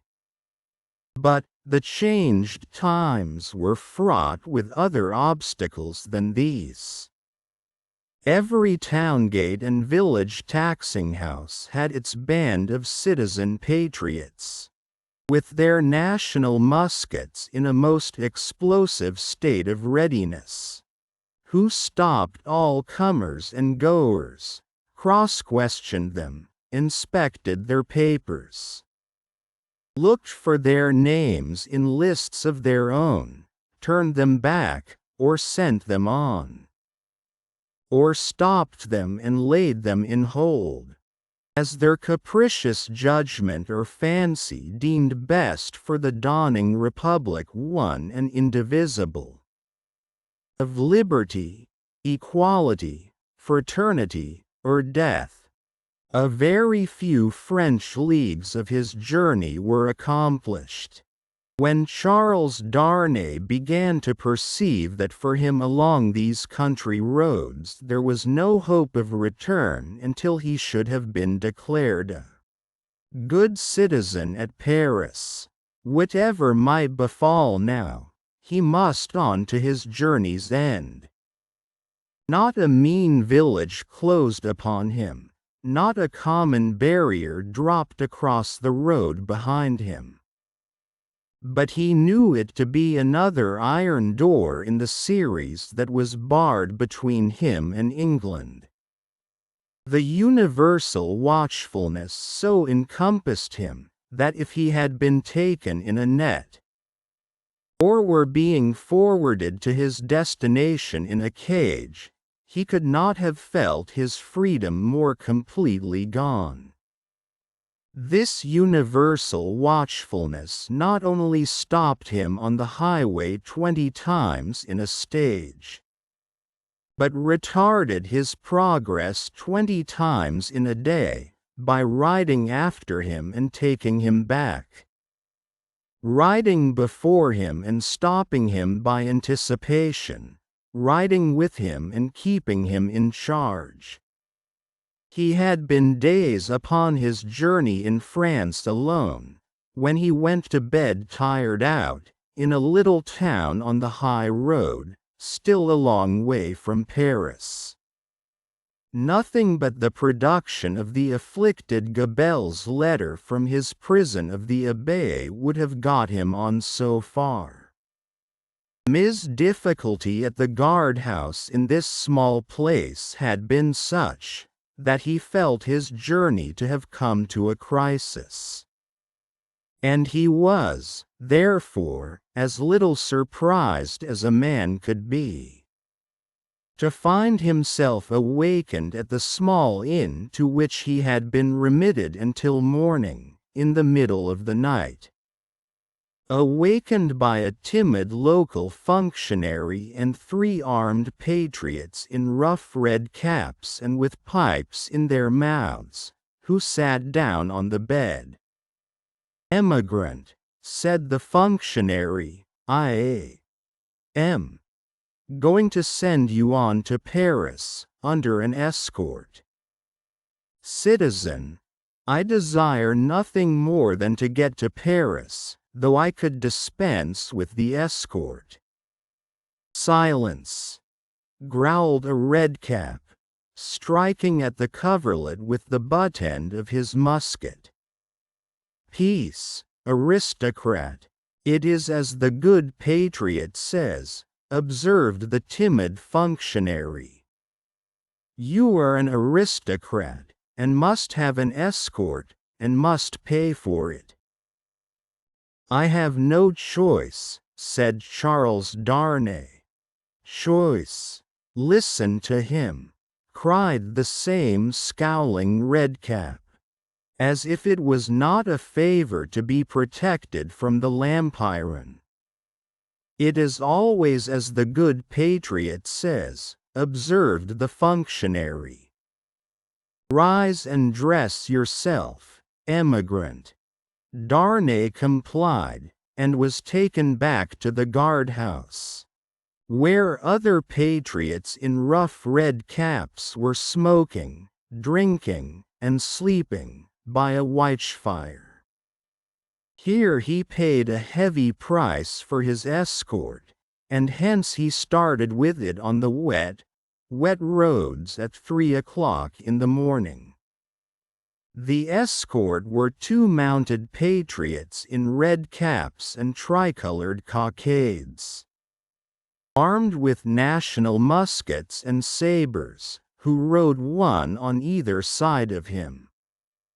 The escorted governed his own horse, but a loose line was attached to his bridle, the end of which one of the patriots kept girded round his wrist. In this state they set forth with the sharp rain driving in their faces, clattering at a heavy dragoon trot over the uneven town pavement, and out upon the mire-deep roads.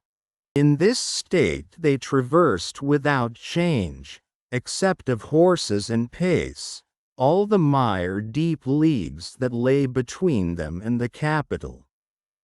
They traveled in the night, halting an hour or 2 after daybreak, and lying by until the twilight fell. The escort were so wretchedly clothed that they twisted straw round their bare legs, and thatched their ragged shoulders to keep the wet off. Apart from the personal discomfort of being so attended, and apart from such considerations of present danger as arose from one of the patriots being chronically drunk, and carrying his musket very recklessly, Charles Darnay did not allow the restraint that was laid upon him to awaken any serious fears in his breast, for he reasoned with himself that it could have no reference to the merits of an individual case that was not yet stated, and of representations, confirmable by the prisoner in the Abbaye, that were not yet made. But when they came to the town of Beauvais, which they did at eventide, when the streets were filled with people, he could not conceal from himself that the aspect of affairs was very alarming. An ominous crowd gathered to see him dismount of the posting yard, and many voices called out loudly, "Down with the emigrant!" He stopped in the act of swinging himself out of his saddle, and, resuming it as his safest place, said, "Emigrant, my friends, do you not see me here, in France, of my own will?" "You are a cursed emigrant," cried a farrier, making at him in a furious manner through the press, hammer in hand, "and you are a cursed aristocrat." The postmaster interposed himself between this man and the rider's bridle, at which he was evidently making, and soothingly said, "Let him be. Let him be. He will be judged at Paris." "Judged," repeated the farrier, swinging his hammer, "and condemned as a traitor." At this the crowd roared approval. Checking the postmaster, who was for turning his horse's head to the yard, the drunken patriot sat composedly in his saddle looking on.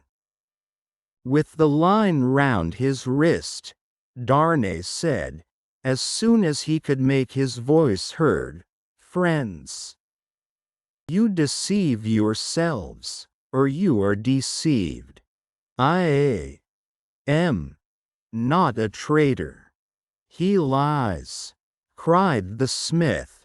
He is a traitor since the decree. His life is forfeit to the people. His cursed life is not his own. At the instant when Darnay saw a rush in the eyes of the crowd, which another instant would have brought upon him, the postmaster turned his horse into the yard. The escort rode in close upon his horse's flanks, and the postmaster shut and barred the crazy double gates. The farrier struck a blow upon them with his hammer, and the crowd groaned. But no more was done. What is this decree that the smith spoke of? Darnay asked the postmaster, when he had thanked him, and stood beside him in the yard. Truly, a decree for selling the property of emigrants. When passed, on the 14th, the day I left England, everybody says it is but one of several, and that there will be others, if there are not already banishing all emigrants, and condemning all to death who return.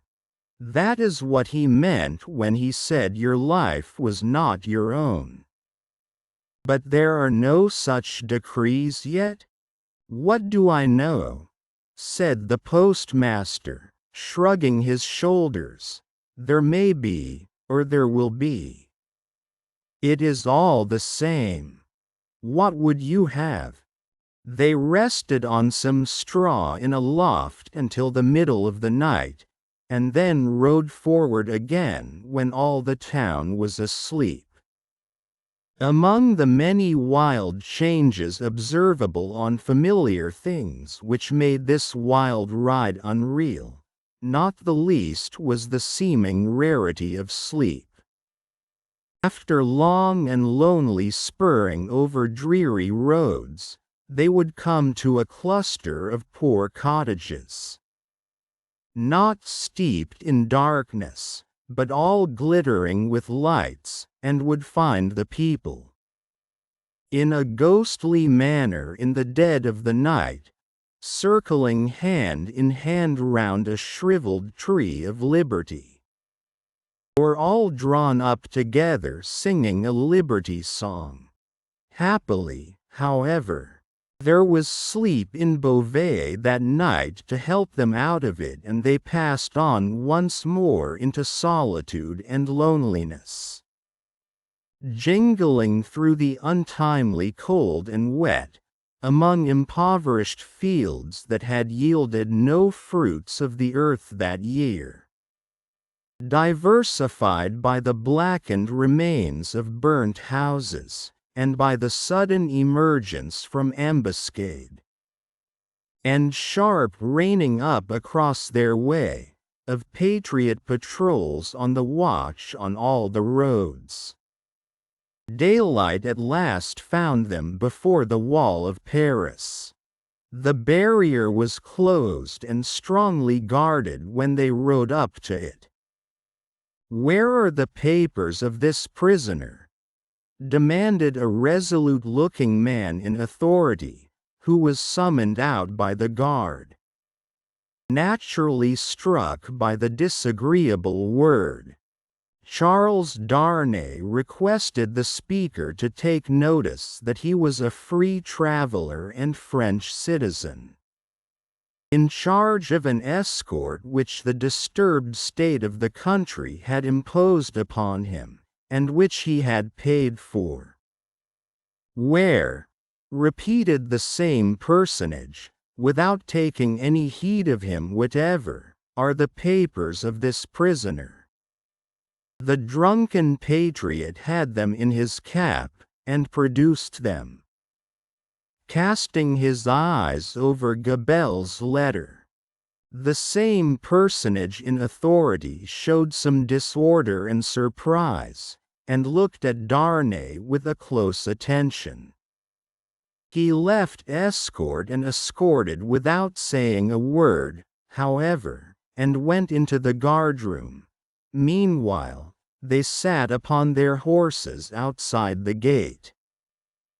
Looking about him while in this state of suspense, Charles Darnay observed that the gate was held by a mixed guard of soldiers and patriots, the latter far outnumbering the former, and that while ingress into the city for peasants' carts bringing in supplies, and for similar traffic and traffickers, was easy enough, egress, even for the homeliest people, was very difficult. A numerous medley of men and women, not to mention beasts and vehicles of various sorts, was waiting to issue forth. But the previous identification was so strict that they filtered through the barrier very slowly. Some of these people knew their turn for examination to be so far off that they lay down on the ground to sleep or smoke, while others talked together or loitered about. The red cap and tricolor cockade were universal, both among men and women. When he had sat in his saddle some half-hour, taking note of these things, Darnay found himself confronted by the same man in authority, who directed the guard to open the barrier. Then he delivered to the escort, drunk and sober, a receipt for the escorted, and requested him to dismount. He did so, and the two patriots, leading his tired horse, turned and rode away without entering the city. He accompanied his conductor into a guardroom, smelling of common wine and tobacco, where certain soldiers and patriots, asleep and awake, drunk and sober, and in various neutral states between sleeping and waking, drunkenness and sobriety, were standing and lying about. The light in the guardhouse, half derived from the waning oil lamps of the night, and half from the overcast day, was in a correspondingly uncertain condition. Some registers were lying open on a desk, and an officer of a coarse, dark aspect presided over these. "Citizen Defarge," said he to Darnay's conductor, as he took a slip of paper to write on, "is this the emigrant Evrémonde? This is the man. Your age, Evrémonde? 37. Married, Evrémonde? Yes. Where married? In England. Without doubt. Where is your wife, Evrémonde? In England. Without doubt. You are consigned, Evrémonde, to the prison of La Force." "Just heaven!" exclaimed Darnay.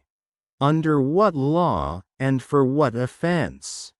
The officer looked up from his slip of paper for a moment.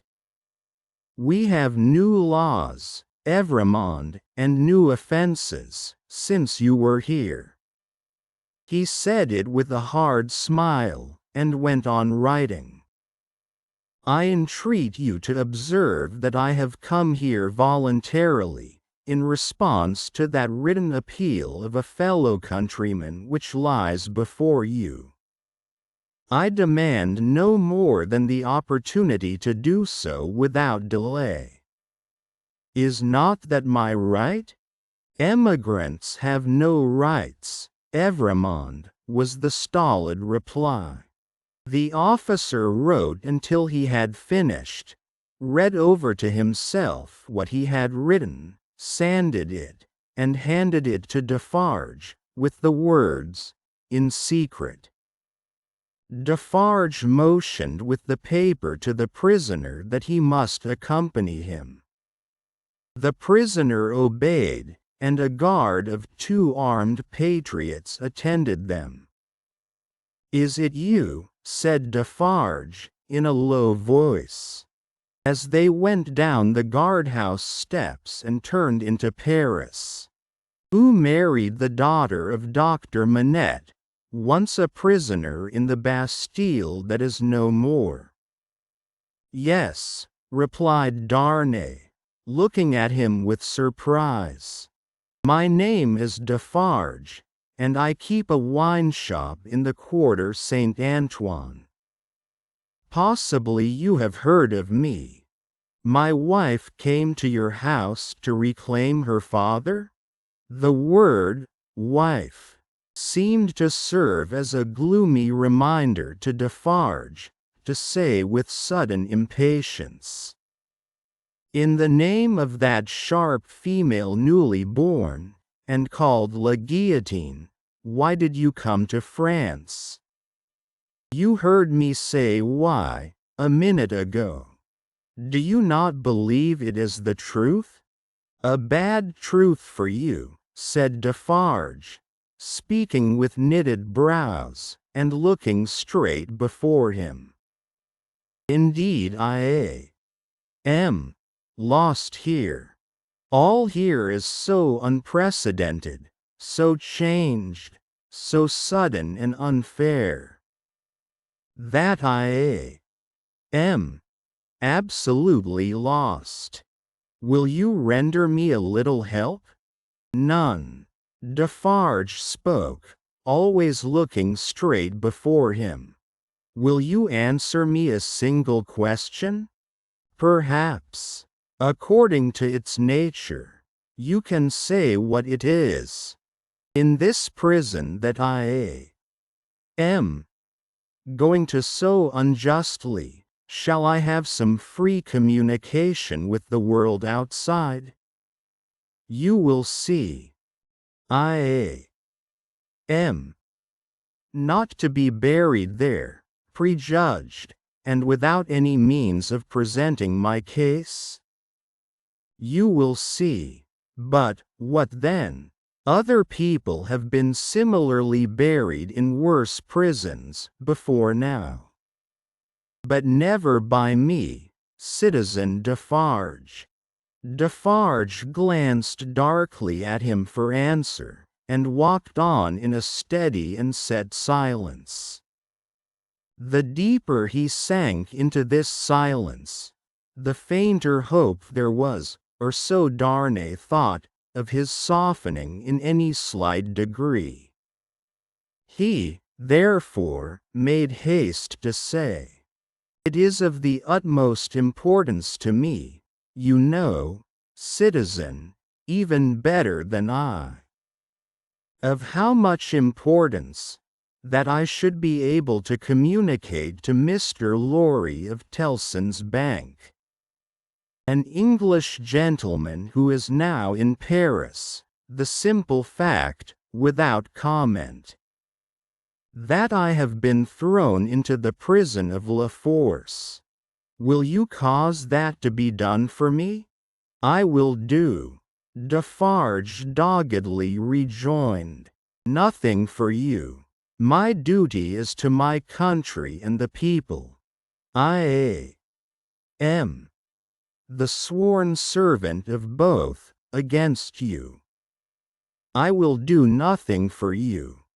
Charles Darnay felt it hopeless to entreat him further, and his pride was touched besides. As they walked on in silence, he could not but see how used the people were to the spectacle of prisoners passing along the streets. The very children scarcely noticed him. A few passers turned their heads, and a few shook their fingers at him as an aristocrat. Otherwise, that a man in good clothes should be going to prison, was no more remarkable than that a laborer in working clothes should be going to work. In one narrow, dark, and dirty street through which they passed, an excited orator, mounted on a stool, was addressing an excited audience on the cranes against the people, of the king and the royal family. The few words that he caught from this man's lips first made it known to Charles Darnay that the king was in prison, and that the foreign ambassadors had one and all left Paris. On the road, except at Beauvais, he had heard absolutely nothing. The escort and the universal watchfulness had completely isolated him. That he had fallen among far greater dangers than those which had developed themselves when he left England, he of course knew now. That perils had thickened about him fast, and might thicken faster and faster yet, he of course knew now. He could not but admit to himself that he might not have made this journey, if he could have foreseen the events of a few days. And yet his misgivings were not so dark as, imagined by the light of this later time, they would appear. Troubled as the future was, it was the unknown future, and in its obscurity there was ignorant hope.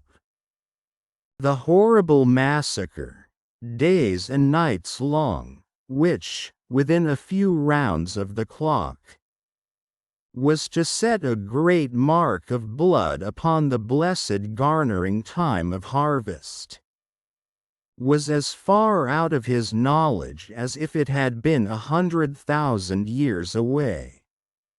The sharp female newly born, and called La Guillotine, was hardly known to him, or to the generality of people, by name. The frightful deeds that were to be soon done were probably unimagined at that time in the brains of the doers. How could they have a place in the shadowy conceptions of a gentle mind? Of unjust treatment in detention and hardship, and in cruel separation from his wife and child, he foreshadowed the likelihood, or the certainty. But, beyond this, he dreaded nothing distinctly. With this on his mind, which was enough to carry into a dreary prison courtyard, he arrived at the prison of La Force. A man with a bloated face opened the strong wicket, to whom Defarge presented the emigrant Evrémonde. "What the devil! How many more of them?" exclaimed the man with the bloated face. Defarge took his receipt without noticing the exclamation, and withdrew, with his two fellow patriots. "What the devil, I say again!" exclaimed the jailer, left with his wife. "How many more?" The jailer's wife, being provided with no answer to the question, merely replied, "One must have patience, my dear." Three turnkeys who entered responsive to a bell she rang, echoed the sentiment, and one added, "For the love of liberty," which sounded in that place like an inappropriate conclusion. The prison of La Force was a gloomy prison, dark and filthy, and with a horrible smell of foul sleep in it. Extraordinary how soon the noisome flavor of imprisoned sleep becomes manifest in all such places that are ill cared for. In secret, too, grumbled the jailer, looking at the written paper. "As if I was not already full to bursting," He stuck the paper on a file, in an ill humor. And Charles Darnay awaited his further pleasure for half an hour. Sometimes, pacing to and fro in the strong arched room. Sometimes, resting on a stone seat. In either case detained to be imprinted on the memory of the chief and his subordinates. "Come," said the chief, at length taking up his keys, "come with me, emigrant." Through the dismal prison twilight, his new charge accompanied him by corridor and staircase. Many doors clanging and locking behind them, until they came into a large, low, vaulted chamber, crowded with prisoners of both sexes. The women were seated at a long table, reading and writing, knitting, sewing, and embroidering. The men were for the most part standing behind their chairs, or lingering up and down the room. In the instinctive association of prisoners with shameful crime and disgrace, the newcomer recoiled from this company. But the crowning unreality of his long unreal ride was there all at once rising to receive him, with every refinement of manner known to the time, and with all the engaging graces and courtesies of life. So strangely clouded were these refinements by the prison manners and gloom. So spectral did they become in the inappropriate squalor and misery through which they were seen, that Charles Darnay seemed to stand in a company of the dead.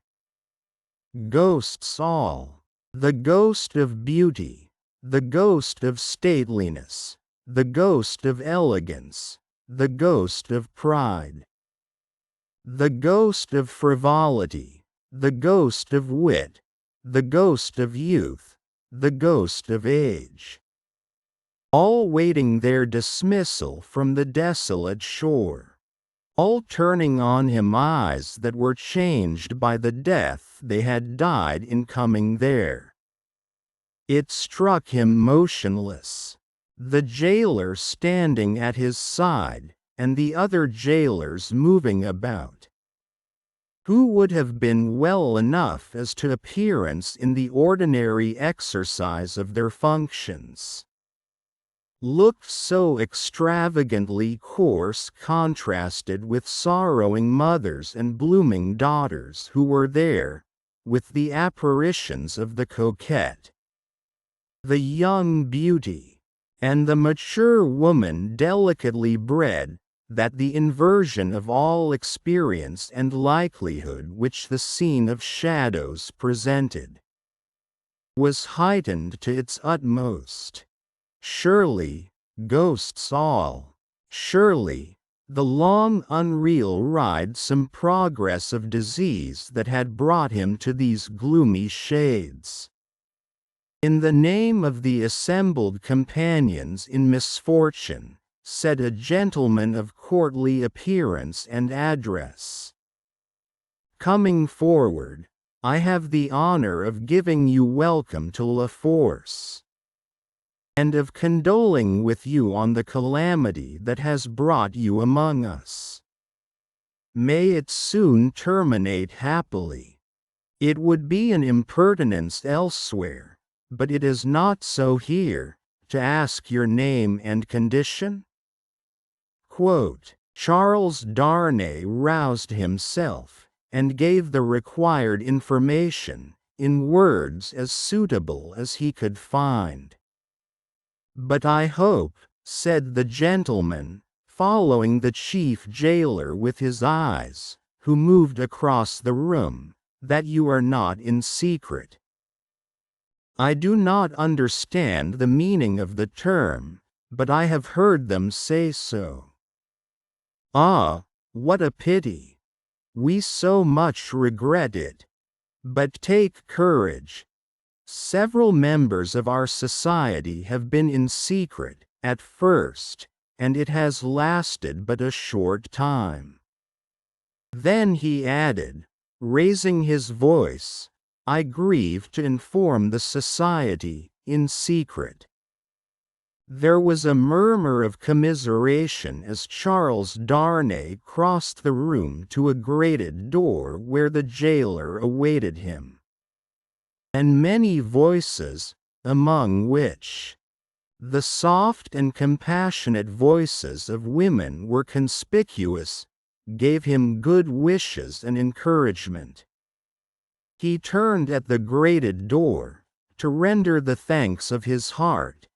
It closed under the jailer's hand, and the apparitions vanished from his sight forever. The wicket opened on a stone staircase, leading upward.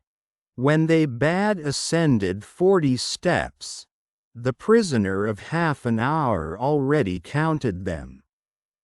The jailer opened a low black door, and they passed into a solitary cell. It struck cold and damp, but was not dark. "Yours," said the jailer. "Y.A.M. I can find alone." "How do I know? I can buy pen, ink, and paper? Such are not my orders. You will be visited, and can ask then.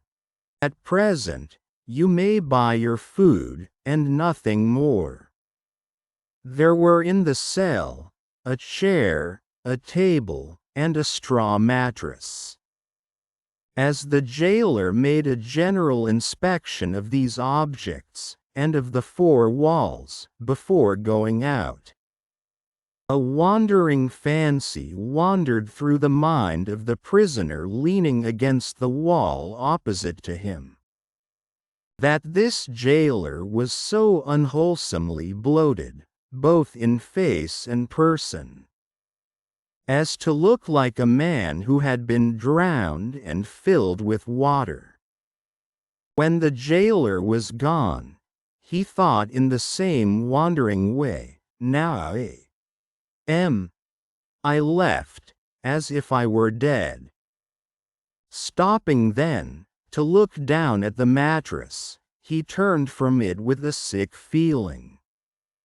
And thought, and here in these crawling creatures is the first condition of the body after death. 5 paces by 4.5, 5 paces by 4.5, 5 paces by 4.5. The prisoner walked to and fro in his cell, counting its measurement. And the roar of the city arose like muffled drums with a wild swell of voices added to them. He made shoes, he made shoes, he made shoes. The prisoner counted the measurement again, and paced faster, to draw his mind with him from that latter repetition. The ghosts that vanished when the wicket closed. There was one among them. The appearance of a lady dressed in black, who was leaning in the embrasure of a window. And she had a light shining upon her golden hair, and she looked like "Let us ride on again." For God's sake, through the illuminated villages with the people all awake. He made shoes, he made shoes, he made shoes. 5 paces by 4.5. With such scraps tossing and rolling upward from the depths of his mind, the prisoner walked faster and faster, obstinately counting and counting, and the roar of the city changed to this extent, that it still rolled in like muffled drums. But with the wail of voices that he knew, in the swell that rose above them. to the grindstone Tellson's Bank, established in the Saint-Germain quarter of Paris, was in a wing of a large house, approached by a courtyard and shut off from the street by a high wall and a strong gate. The house belonged to a great nobleman who had lived in it until he made a flight from the troubles, in his own cook's dress, and got across the borders, a mere beast of the chase flying from hunters. He was still in his metempsychosis, no other than the same Monseigneur, the preparation of whose chocolate for whose lips had once occupied 3 strong men besides the cook in question. Monseigneur gone, and the 3 strong men absolving themselves from the sin of having drawn his high wages, by being more than ready and willing to cut his throat on the altar of the dawning republic, one and indivisible, of liberty, equality, fraternity, or death. Monseigneur's house had been first sequestrated and then confiscated, for all things moved so fast, and decree followed decree with that fierce precipitation, that now upon the 3rd night of the autumn month of September, patriot emissaries of the law were in possession of Monseigneur's house, and had marked it with the tricolour, and were drinking brandy in its state apartments. A place of business in London, like Tellson's place of business in Paris, would soon have driven the house out of its mind and into the Gazette. For, what would staid British responsibility and respectability have said to orange trees in boxes in a bank courtyard? And even to a Cupid over the counter? Yet such things were.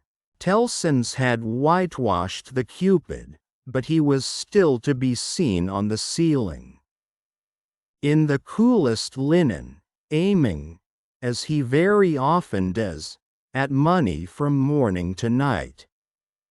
Bankruptcy must inevitably have come of this young pagan, in Lombard Street, London, and also of a curtained alcove in the rear of the immortal Bois, and also of a looking-glass let into the wall, and also of clerks not at all old, who danced in public on the slightest provocation.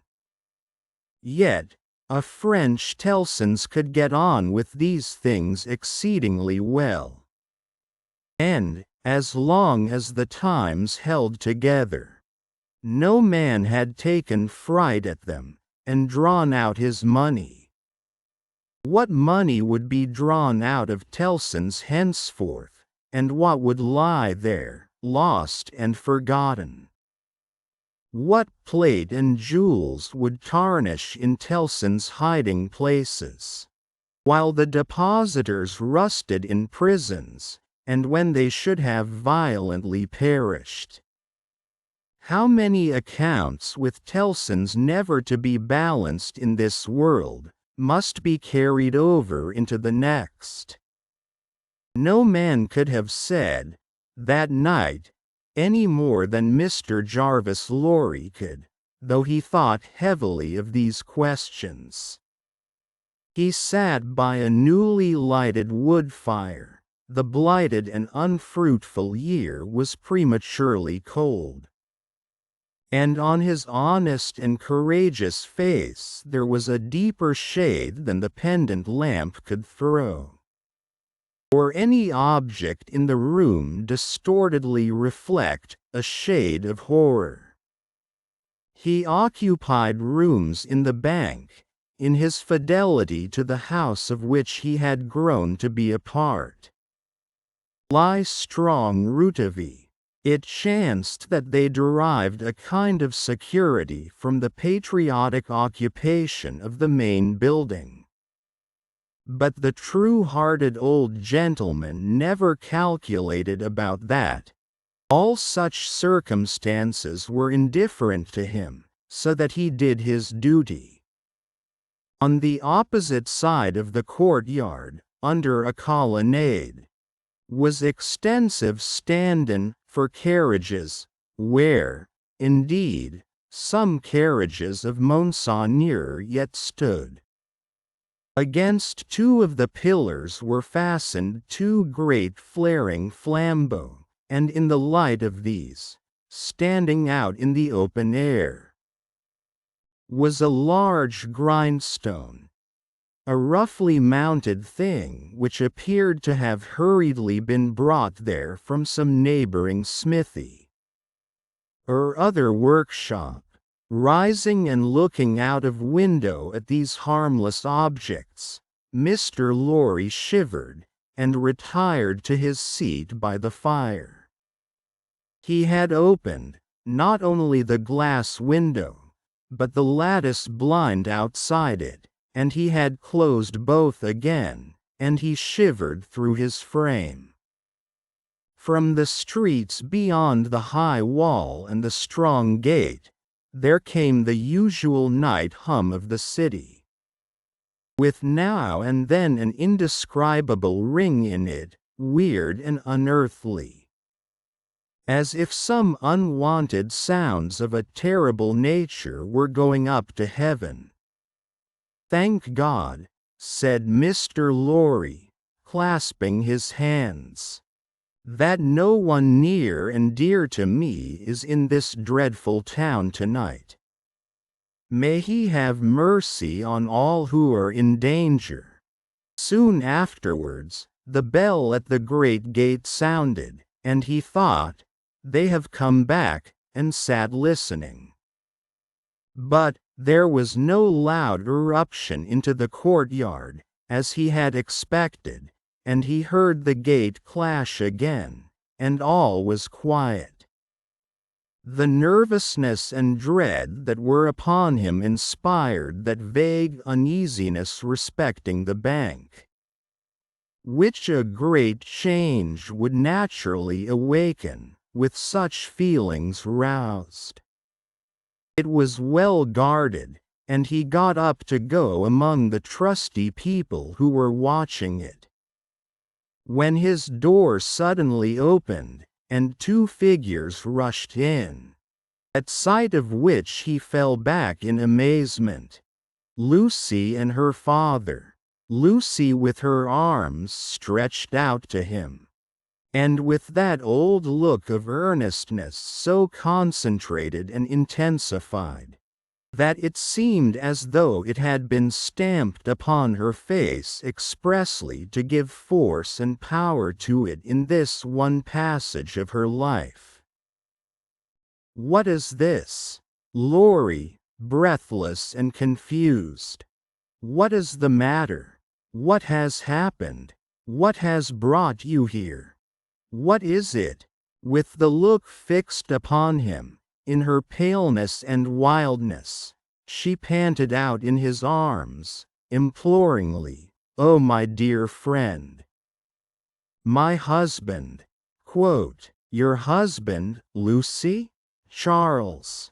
What of Charles? Here, in Paris?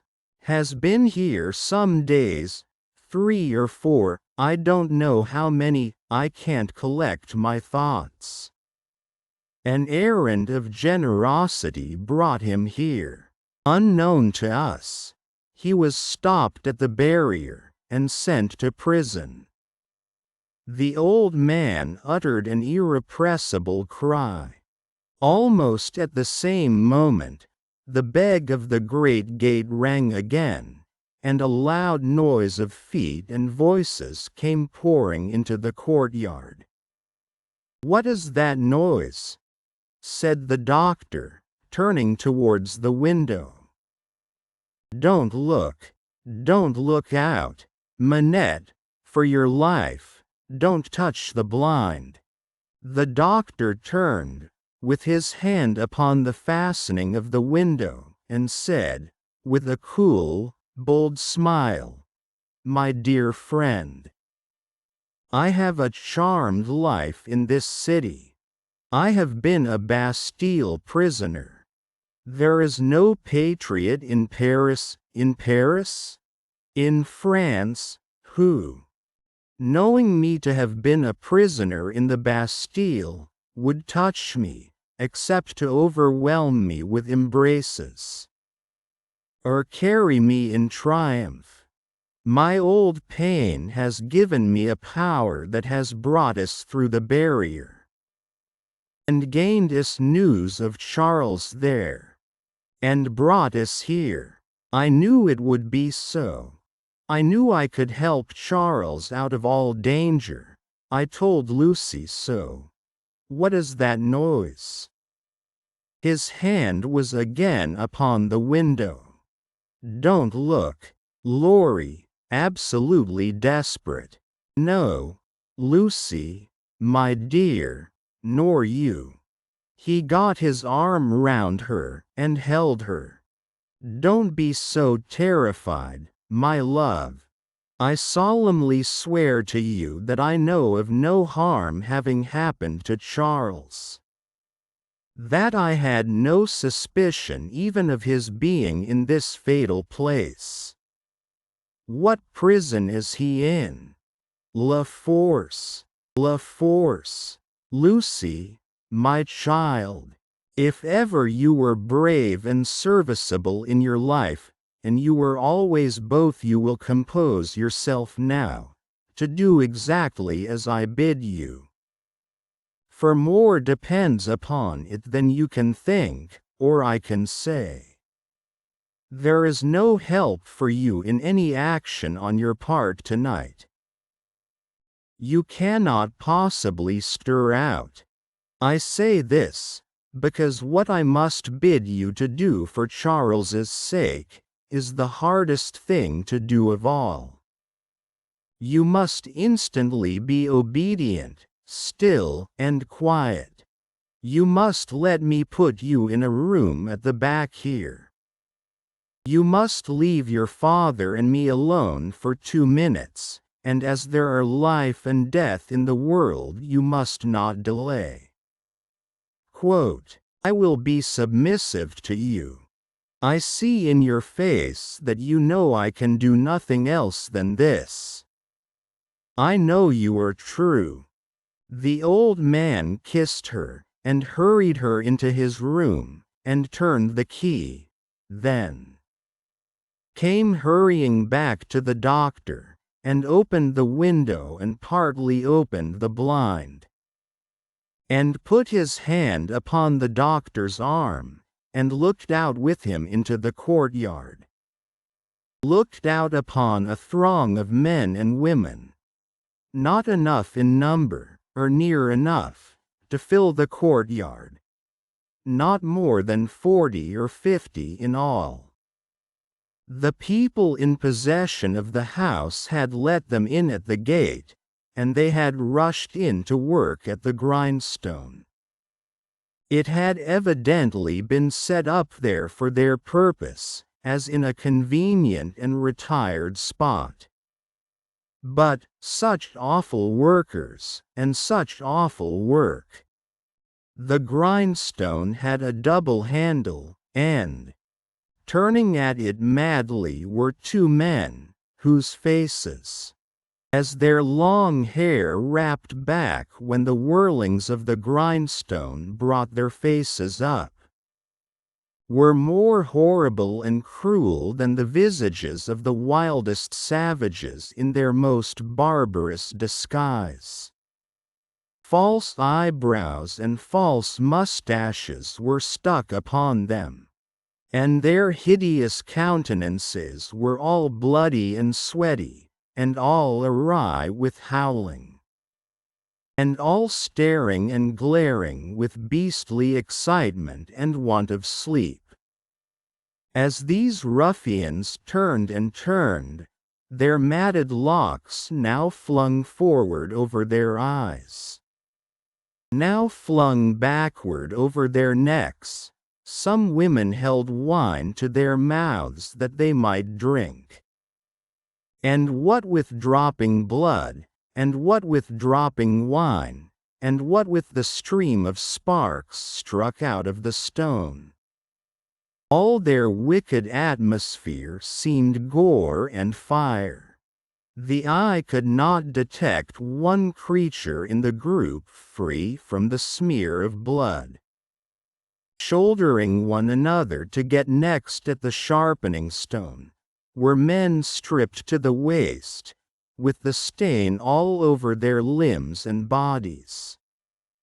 Men in all sorts of rags, with the stain upon those rags. Men devilishly set off with spoils of women's lace and silk and ribbon, with the stain dyeing those trifles through and through. Hatchets, knives, bayonets, swords, all brought to be sharpened, were all red with it. Some of the hacked swords were tied to the wrists of those who carried them, with strips of linen and fragments of dress. Ligatures various in kind, but all deep of the one color. And as the frantic wielders of these weapons snatched them from the stream of sparks and tore away into the streets, the same red hue was read in their frenzied eyes. Eyes which any unbrutalized beholder would have given 20 years of life to petrify with a well-directed gun. All this was seen in a moment, as the vision of a drowning man, or of any human creature at any very great pass, could see a world if it were there. They drew back from the window, and the doctor looked for explanation in his friend's ashy face. "They are," Mr. Lorry whispered the words, glancing fearfully round at the locked room. "Murdering the prisoners. If you are sure of what you say, if you really have the power you think you have, as I believe you have, make yourself known to these devils, and get taken to La Force. It may be too late, I don't know, but let it not be a minute later." Dr. Manette pressed his hand, hastened bareheaded out of the room, and was in the courtyard when Mr. Lorry regained the blind. His streaming white hair, his remarkable face, and the impetuous confidence of his manner, as he put the weapons aside like water, carried him in an instant to the heart of the concourse at the stone. For a few moments there was a pause, and a hurry, and a murmur, and the unintelligible sound of his voice, and then Mr. Lorry saw him, surrounded by all, and in the midst of a line of 20 men long, all linked shoulder to shoulder, and hand to shoulder, hurried out with cries of, "Live the Bastille prisoner! Help for the Bastille prisoners kindred in La Force! Room for the Bastille prisoner in front there! Save the prisoner Evremond at La Force!" And 1,000 answering shouts. He closed the lattice again with a fluttering heart, closed the window and the curtain, hastened to Lucy, and told her that her father was assisted by the people, and gone in search of her husband. He found her child and Miss Pross with her, but it never occurred to him to be surprised by their appearance until a long time afterwards, when he sat watching them in such quiet as the night knew. Lucy had, by that time, fallen into a stupor on the floor at his feet, clinging to his hand. Miss Pross had laid the child down on his own bed, and her head had gradually fallen on the pillow beside her pretty charge. Oh, the long, long night, with the moans of the poor wife. And oh, the long, long night, with no return of her father and no tidings. Twice more in the darkness the bell at the great gate sounded, and the eruption was repeated, and the grindstone whirled and spluttered. "What is it?" cried Lucy, affrighted. "The soldiers' swords are sharpened there," said Mr. "The place is national property now, and used as a kind of armory, my love. Twice more in all, but the last spell of work was feeble and fitful. Soon afterwards the day began to dawn, and he softly detached himself from the clasping hand, and cautiously looked out again. A man, so besmeared that he might have been a sorely wounded soldier creeping back to consciousness on a field of slain, was rising from the pavement by the side of the grindstone, and looking about him with a vacant air. Shortly, this worn-out murderer descried in the imperfect light one of the carriages of Monseigneur, and, staggering to that gorgeous vehicle, climbed in at the door, and shut himself up to take his rest on its dainty cushions. The great grindstone, earth, had turned when Mr. Lorry looked out again, and the sun was red on the courtyard. But the lesser grindstone stood alone there in the calm morning air, with a red upon it that the sun had never given, and would never take away. 3. The shadow. One of the first considerations which arose in the business mind of Mr. Lorry when business hours came round was this: that he had no right to imperil Tellson's by sheltering the wife of an emigrant prisoner under the bank roof. His own possessions, safety, life, he would have hazarded for Lucy and her child, without a moment's demur.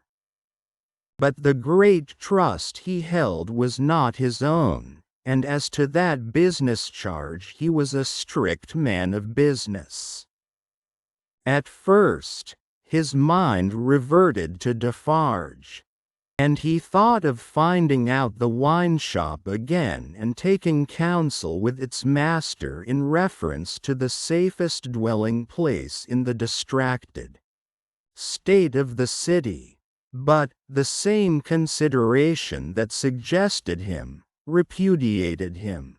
He lived in the most violent quarter, and doubtless was influential there, and deep in its dangerous workings. Noon coming, and the doctor not returning, and every minute's delay tending to compromise Tellson's, Mr. Lorry advised with Lucy. She said that her father had spoken of hiring a lodging for a short term, in that quarter, near the banking house. As there was no business objection to this, and as he foresaw that even if it were all well with Charles, and he were to be released, he could not hope to leave the city, Mr. Lorry went out in quest of such a lodging, and found a suitable one, high up in a removed by-street where the closed blinds in all the other windows of a high melancholy square of buildings marked deserted homes. To this lodging he at once removed Lucy and her child, and Miss Pross, giving them what comfort he could. and much more than he had himself. He left Jerry with them, as a figure to fill a doorway that would bear considerable knocking on the head, and retained to his own occupations. A disturbed and doleful mind he brought to bear upon them, and slowly and heavily the day lagged on with him. It wore itself out, and wore him out with it, until the bank closed. He was again alone in his room of the previous night, considering what to do next, when he heard a foot upon the stair. In a few moments, a man stood in his presence, who, with a keenly observant look at him, addressed him by his name. "Your servant," said Mr. "Do you know me?" He was a strongly made man with dark curling hair, from 45 to 50 years of age. For answer he repeated, without any change of emphasis, the words, "Do you know me? I have seen you somewhere.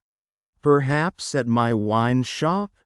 Much interested and agitated, Mr. Lorry said, "You come from Dr. Manette?" "Yes, I come from Dr. Manette. And what says he? What does he send me?"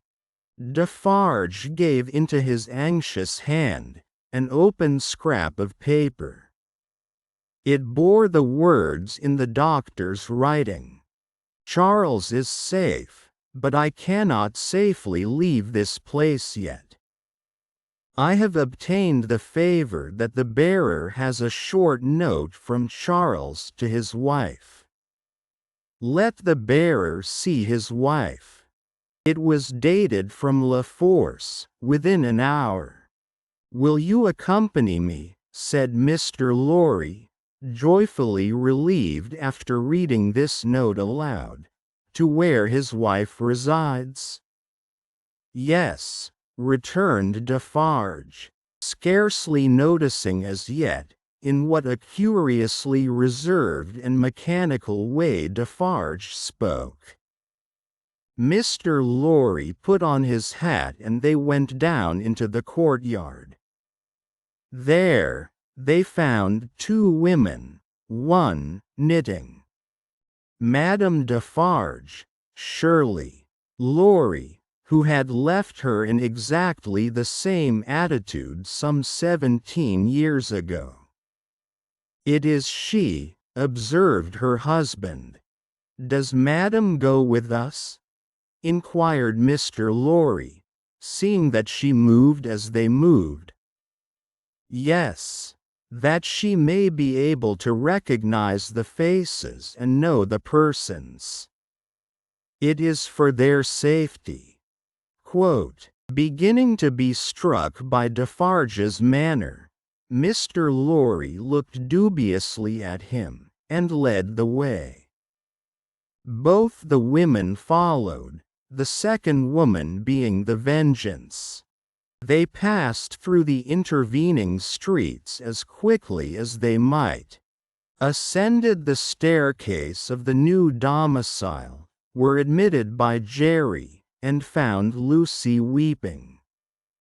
Alone, she was thrown into a transport by the tidings Mr. Lorry gave her of her husband, and clasped the hand that delivered his note, little thinking what it had been doing near him in the night, and might, but for a chance, have done to him.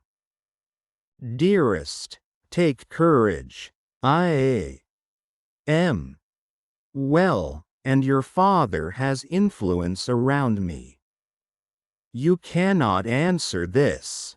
Kiss our child for me." That was all the writing. It was so much, however, to her who received it, that she turned from Defarge to his wife, and kissed one of the hands that knitted. It was a passionate, loving, thankful, womanly action, but the hand made no response, dropped cold and heavy, and took to its knitting again. There was something in its touch that gave Lucy a check. She stopped in the act of putting the note in her bosom, and, with her hands yet at her neck, looked terrified at Madame Defarge. Madame Defarge met the lifted eyebrows and forehead with a cold, impassive stare.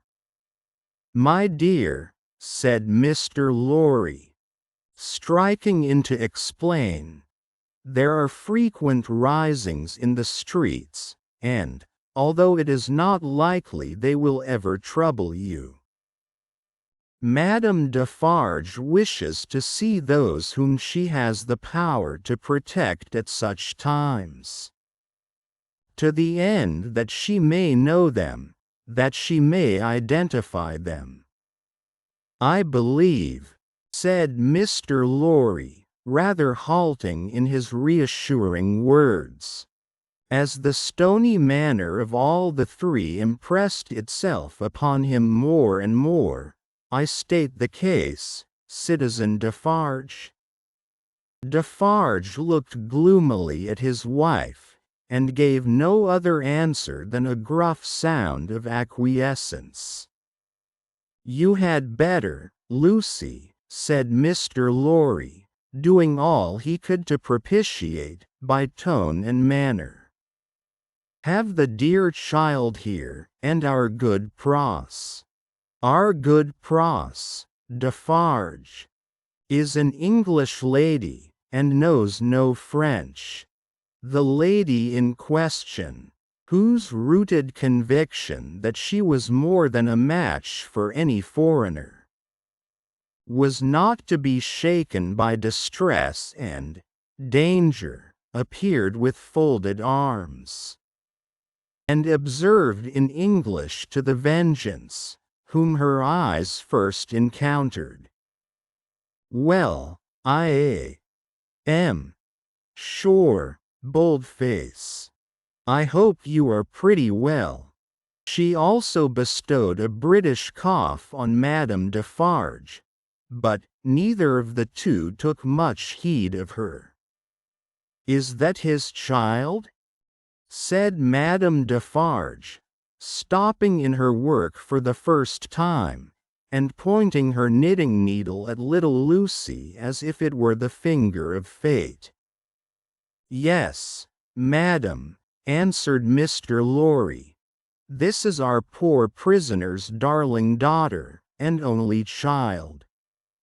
The shadow attendant on Madame Defarge and her party seemed to fall so threatening and dark on the child, that her mother instinctively kneeled on the ground beside her, and held her to her breast.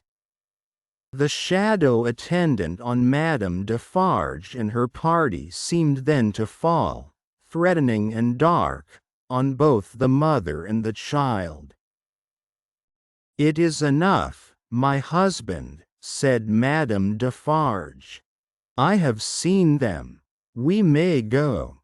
But the suppressed manner had enough of menace in it, not visible and presented, but indistinct and withheld, to alarm Lucy into saying, as she laid her appealing hand on Madame Defarge's dress, "You will be good to my poor husband. You will do him no harm. You will help me to see him if you can?" "Your husband is not my business here," returned Madame Defarge, looking down at her with perfect composure. "It is the daughter of your father who is my business here. For my sake, then, be merciful to my husband. For my child's sake, she will put her hands together and pray you to be merciful. We are more afraid of you than of these others." Madame Defarge received it as a compliment, and looked at her husband. Defarge, who had been uneasily biting his thumbnail and looking at her, collected his face into a sterner expression. "What is it that your husband says in that little letter?"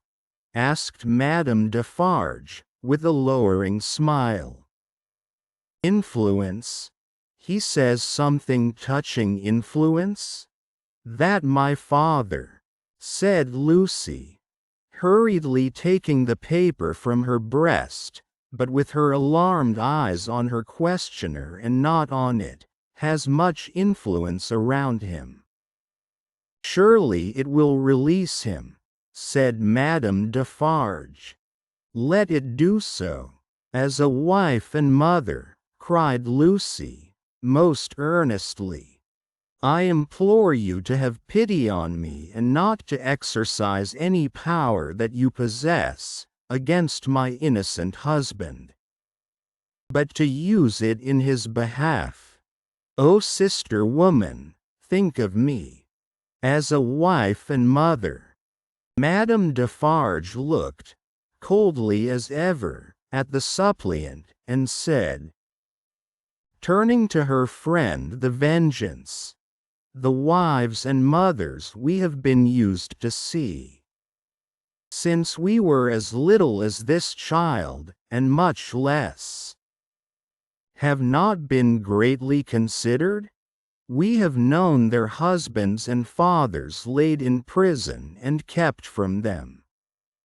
Often enough, all our lives, we have seen our sister women suffer, in themselves and in their children, poverty, nakedness, hunger, thirst, sickness, misery, oppression and neglect of all kinds.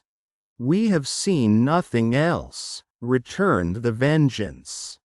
"We have borne this a long time," said Madame Defarge, turning her eyes again upon Lucy. "Judge you, is it likely that the trouble of one wife and mother would be much to us now?" She resumed her knitting and went out. The vengeance followed. Defarge went last, and closed the door. "Courage, my dear Lucy," said Mr. Lorry, as he raised her. "Courage, courage. So far all goes well with us, much, much better than it has of late gone with many poor souls. Cheer up, and have a thankful heart. I am not thankless, I hope, but that dreadful woman seems to throw a shadow on me and on all my hopes." "Tut, tut, Lorry. What is this despondency in the brave little breast? A shadow indeed, no substance in it, Lucy." But the shadow of the manner of these Defarges was dark upon himself, for all that, and in his secret mind it troubled him greatly. Calm in storm. Dr. Manette did not return until the morning of the 4th day of his absence. So much of what had happened in that dreadful time as could be kept from the knowledge of Lucy was so well concealed from her, that not until long afterwards, when France and she were far apart, did she know that 1,100 defenseless prisoners of both sexes and all ages had been killed by the populace.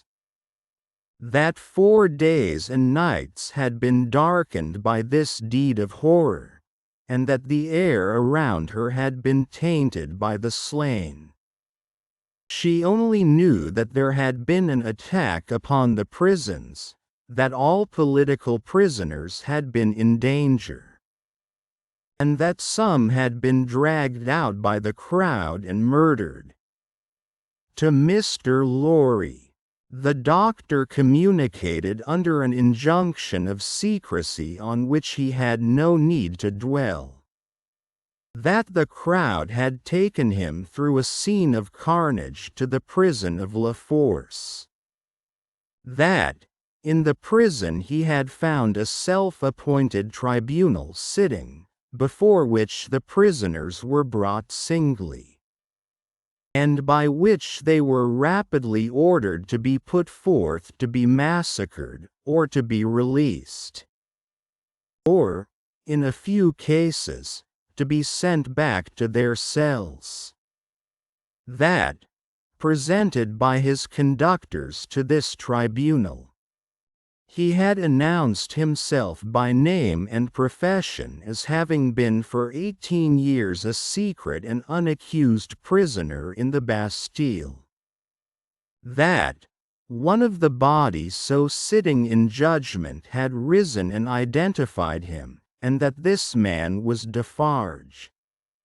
That, hereupon he had ascertained, through the registers on the table, that his son-in-law was among the living prisoners, and had pleaded hard to the tribunal, of whom some members were asleep and some awake, some dirty with murder and some clean, some sober and some not, for his life and liberty. That, in the first frantic greetings lavished on himself as a notable sufferer under the overthrown system, it had been accorded to him to have Charles Darnay brought before the lawless court, and examined. That, he seemed on the point of being at once released, when the tide in his favor met with some unexplained check, not intelligible to the doctor, which led to a few words of secret conference. That, the man sitting as president had then informed Dr. Manette that the prisoner must remain in custody, but should, for his sake, be held inviolate in safe custody. That, immediately, on a signal, the prisoner was removed to the interior of the prison again, but that he, the doctor, had then so strongly pleaded for permission to remain and assure himself that his son-in-law was, through no malice or mischance, delivered to the concourse whose murderous yells outside the gate had often drowned the proceedings. That he had obtained the permission, and had remained in that hall of blood until the danger was over. The sights he had seen there, with brief snatches of food and sleep by intervals, shall remain untold. The mad joy over the prisoners who were saved had astounded him scarcely less than the mad ferocity against those who were cut to pieces. One prisoner there was, he said, who had been discharged into the street free, but at whom a mistaken savage had thrust a pike as he passed out. Being besought to go to him and dress the wound, the doctor had passed out at the same gate, and had found him in the arms of a company of Samaritans, who were seated on the bodies of their victims. With an inconsistency as monstrous as anything in this awful nightmare, they had helped the healer, and tended the wounded man with the gentlest solicitude, had made a litter for him and escorted him carefully from the spot, had then caught up their weapons and plunged anew into a butchery so dreadful, that the doctor had covered his eyes with his hands, and swooned away in the midst of it. As Mr. Lorry received these confidences, And as he watched the face of his friend, now 62 years of age, a misgiving arose within him that such dread experiences would revive the old danger. But he had never seen his friend in his present aspect. He had never at all known him in his present character. For the first time the doctor felt, now, that his suffering was strength and power. For the first time he felt that in that sharp fire, he had slowly forged the iron which could break the prison door of his daughter's husband and deliver him. It all tended to a good end. My friend, it was not mere waste and ruin. As my beloved child was helpful in restoring me to myself, I will be helpful now in restoring the dearest part of herself to her. By the aid of heaven I will do it. Thus, Dr. Manette.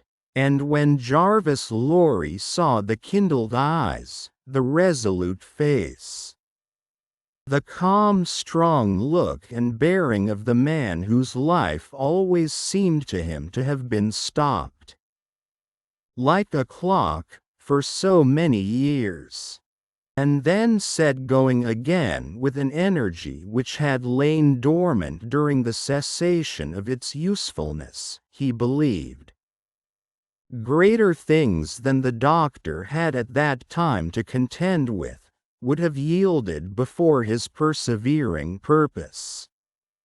While he kept himself in his place as a physician, whose business was with all degrees of mankind, bond and free, rich and poor, bad and good, he used his personal influence so wisely that he was soon the inspecting physician of 3 prisons, and among them of La Force.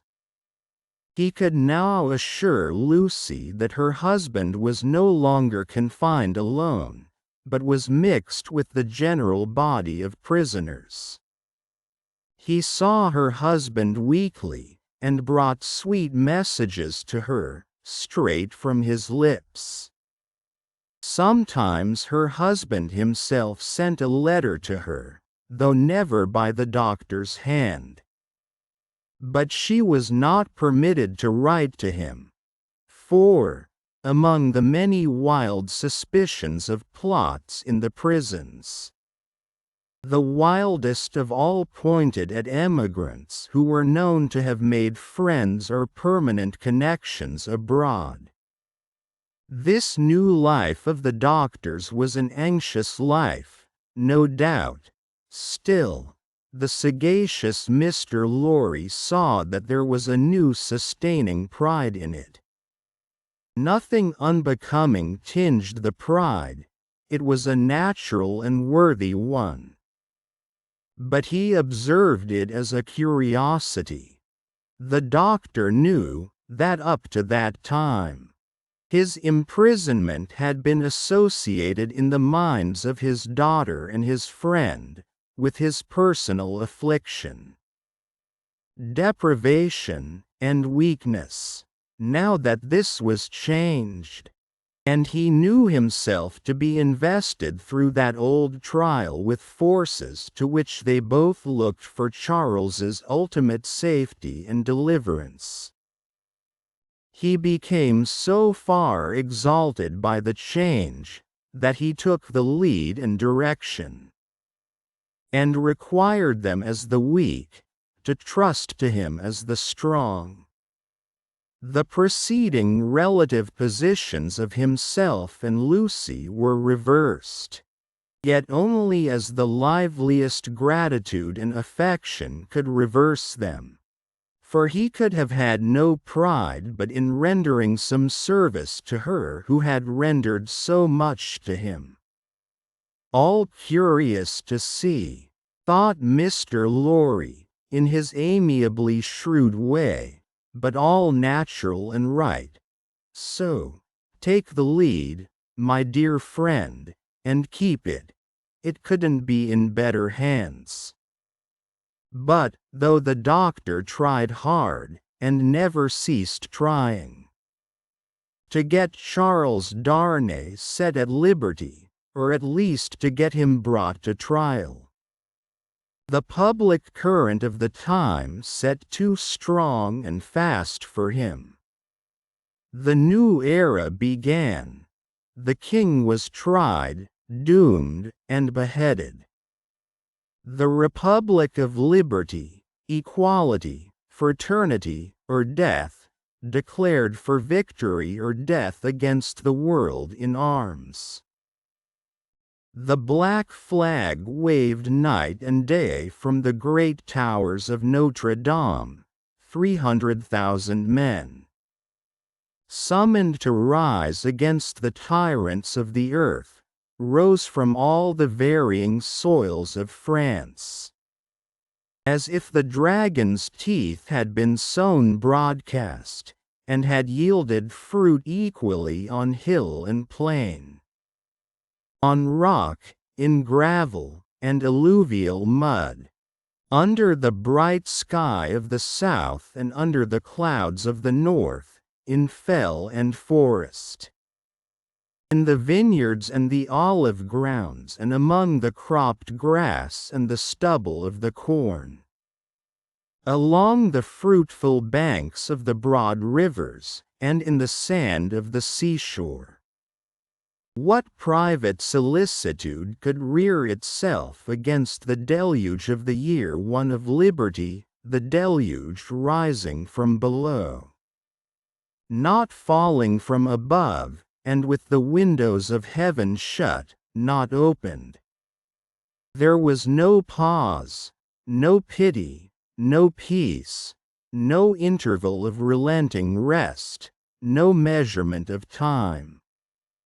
Though days and nights circled as regularly as when time was young, and the evening and morning were the first day, other count of time there was none. Hold of it was lost in the raging fever of a nation, as it is in the fever of one patient. Now, breaking the unnatural silence of a whole city, the executioner showed the people the head of the king, and now, it seemed almost in the same breath, the bead of his fair wife, which had had 8 weary months of imprisoned widowhood and misery, to turn it gray. And yet, observing the strange law of contradiction which obtains in all such cases, the time was long, while it flamed by so fast. A revolutionary tribunal in the capital, and 40 or 50,000 revolutionary committees all over the land. A law of the suspected, which struck away all security for liberty or life, and delivered over any good and innocent person to any bad and guilty one. Prisons gorged with people who had committed no offense, and could obtain no hearing. These things became the established order and nature of appointed things, and seemed to be ancient usage before they were many weeks old. Above all, one hideous figure grew as familiar as if it had been before the general gaze from the foundations of the world, the figure of the sharp female, called La Guillotine. It was the popular theme for jests, it was the best cure for headache. It infallibly prevented the hair from turning gray. It imparted a peculiar delicacy to the complexion. It was the national razor which shaved close. Who kissed La Guillotine, looked through the little window and sneezed into the sack. It was the sign of the regeneration of the human race. It superseded the cross. Models of it were worn on breasts from which the cross was discarded, and it was bowed down to and believed in where the cross was denied. It sheared off heads so many, that it, and the ground it most polluted, were a rotten red. It was taken to pieces, like a toy puzzle for a young devil, and was put together again when the occasion wanted it. It hushed the eloquent, struck down the powerful, abolished the beautiful and good. 22 friends of high public mark, 21 living and 1 dead. It had lopped the heads off, in one morning, in as many minutes. The name of the strong man of old Scripture had descended to the chief functionary who worked it. But, so armed, he was stronger than his namesake, and blinder, and tore away the gates of God's own temple every day. Among these terrors, and the brood belonging to them, the doctor walked with a steady head, confident in his power, cautiously persistent in his end, never doubting that he would save Lucy's husband at last. Yet the current of the time swept by, so strong and deep, and carried the time away so fiercely, that Charles had lain in prison 1 year and 3 months when the doctor was thus steady and confident. So much more wicked and distracted had the revolution grown in that December month, that the rivers of the South were encumbered with the bodies of the violently drowned by night, and prisoners were shot in lines and squares under the southern wintry sun. Still, the doctor walked among the terrors with a steady head. No man better known than he, in Paris at that day. No man in a stranger situation. Silent, humane, indispensable in hospital and prison, using his art equally among assassins and victims, he was a man apart. In the exercise of his skill, the appearance and the story of the Bastille captive removed him from all other men. He was not suspected or brought in question, any more than if he had indeed been recalled to life some 18 years before, or were a spirit moving among mortals. V. The Wood Sawyer, 1 year and 3 months. During all that time Lucy was never sure, from hour to hour, but that the guillotine would strike off her husband's head next day. Every day, through the stony streets, the tumbrils now jolted heavily, filled with condemned. Lovely girls, bright women, brown-haired, black-haired, and gray youths, stalwart men and old, gentle-born and peasant-born, all red wine for la guillotine, all daily brought into light from the dark cellars of the loathsome prisons, and carried to her through the streets to slake her devouring thirst. Liberty, equality, fraternity, or death, the last, much the easiest to bestow, O guillotine.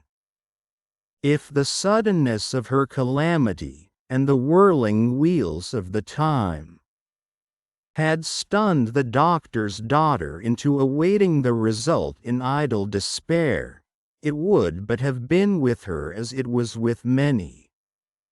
But, from the hour when she had taken the white head to her fresh young bosom in the garret of Saint Antoine, she had been true to her duties. She was truest to them in the season of trial, as all the quietly loyal and good will always be. As soon as they were established in their new residence, and her father had entered on the routine of his avocations, she arranged the little household as exactly as if her husband had been there. Everything had its appointed place and its appointed time. Little Lucy she taught as regularly as if they had all been united in their English home. The slight devices with which she cheated herself into the show of a belief that they would soon be reunited, the little preparations for his speedy return, the setting aside of his chair and his books, these, and the solemn prayer at night for one dear prisoner especially. Among the many unhappy souls in prison and the shadow of death, were almost the only outspoken reliefs of her heavy mind. She did not greatly alter in appearance. The plain dark dresses, akin to mourning dresses, which she and her child wore, were as neat and as well attended to as the brighter clothes of happy days. She lost her color, and the old and intent expression was a constant, not an occasional, thing. Otherwise, she remained very pretty and comely. Sometimes, at night on kissing her father, she would burst into the grief she had repressed all day, and would say that her sole reliance, under heaven, was on him. He always resolutely answered, "Nothing can happen to him without my knowledge, and I know that I can save him, Lucy." They had not made the round of their changed life many weeks, when her father said to her, on coming home one evening, "My dear, there is an upper window in the prison, to which Charles can sometimes gain access at 3 in the afternoon. When he can get to it, which depends on many uncertainties and incidents, he might see you in the street, he thinks. If you stood in a certain place that I can show you. But you will not be able to see him, my poor child. And even if you could, it would be unsafe for you to make a sign of recognition. Oh, show me the place, my father, and I will go there every day." From that time, in all weathers, she waited there 2 hours. As the clock struck 2, she was there, and at 4 she turned resignedly away. When it was not too wet or inclement for her child to be with her, they went together. At other times she was alone. But she never missed a single day. It was the dark and dirty corner of a small winding street. The hovel of a cutter of wood into lengths for burning was the only house at that end. All else was wall. On the 3rd day of her being there, he noticed her. "Good day, citizeness." "Good day, citizen." This mode of address was now prescribed by decree. It had been established voluntarily some time ago, among the more thorough patriots, but was now law for everybody. "Walking here again, citizeness? You see me, citizen." The wood sawyer, who was a little man with a redundancy of gesture, he had once been a mender of roads, cast a glance at the prison, pointed at the prison, and putting his 10 fingers before his face to represent bars. Peeped through them jocosely. "But it's not my business," said he, and went on sawing his wood. Next day he was looking out for her, and accosted her the moment she appeared. "What, walking here again, citizeness?" "Yes, citizen." "Ah, a child too. Your mother, is it not, my little citizeness?" "Do I say yes, mamma?" whispered little Lucy, drawing close to her. "Yes, dearest. Yes, citizen. Ah, but it's not my business. My work is my business. See my saw. I call it my little guillotine. La, la, la, la, la, la. And off his head comes." Quote, "The billet fell as he spoke, and he threw it into a basket. I call myself the Samson of the firewood guillotine. See here again.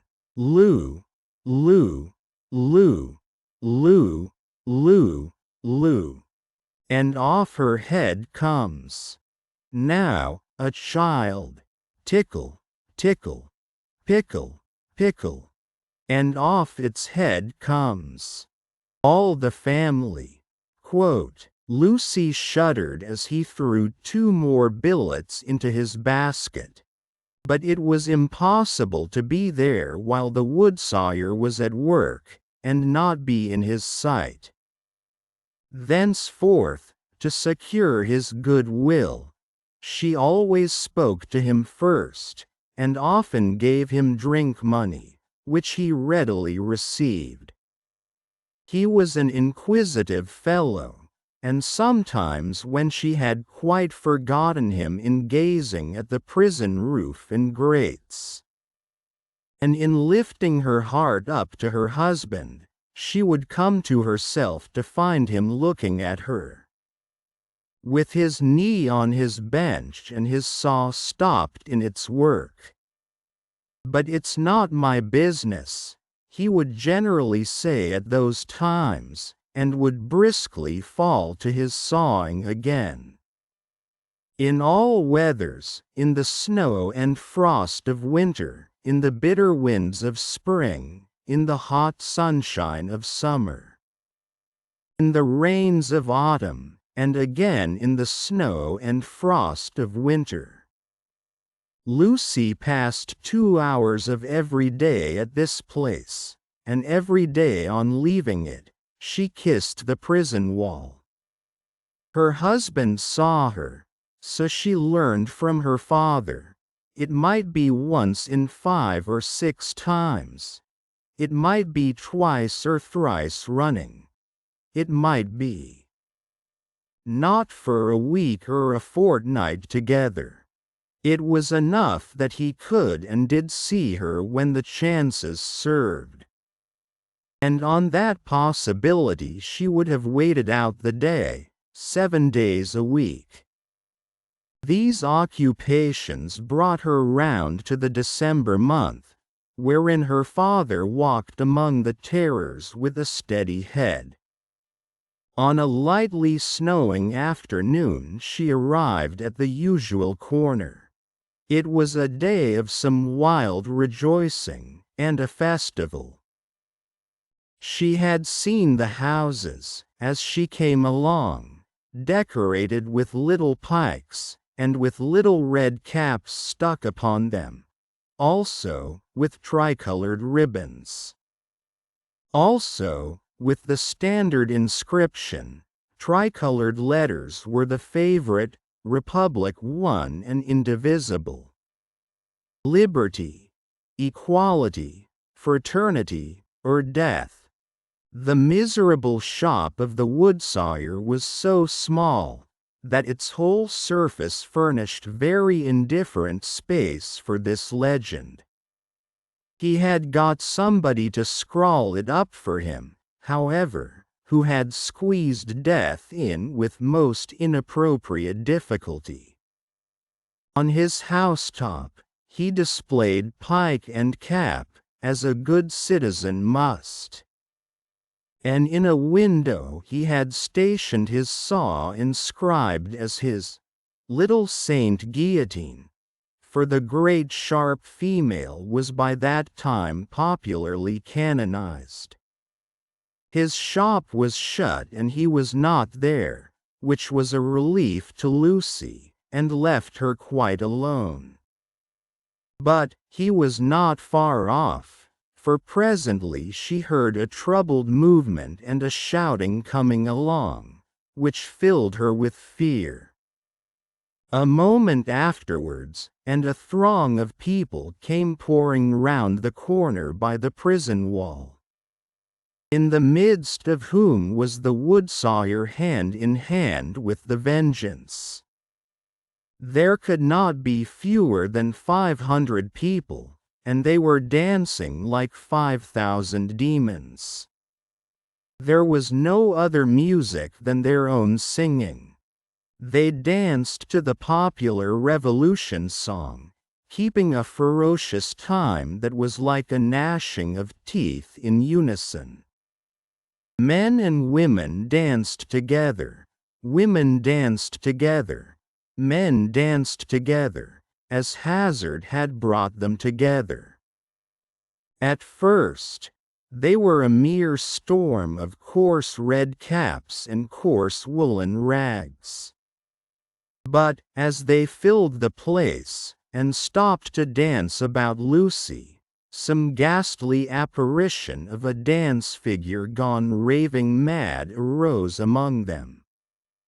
They advanced, retreated, struck at one another's hands, clutched at one another's heads, spun round alone, caught one another and spun round in pairs, until many of them dropped. While those were down, the rest linked hand in hand, and all spun round together.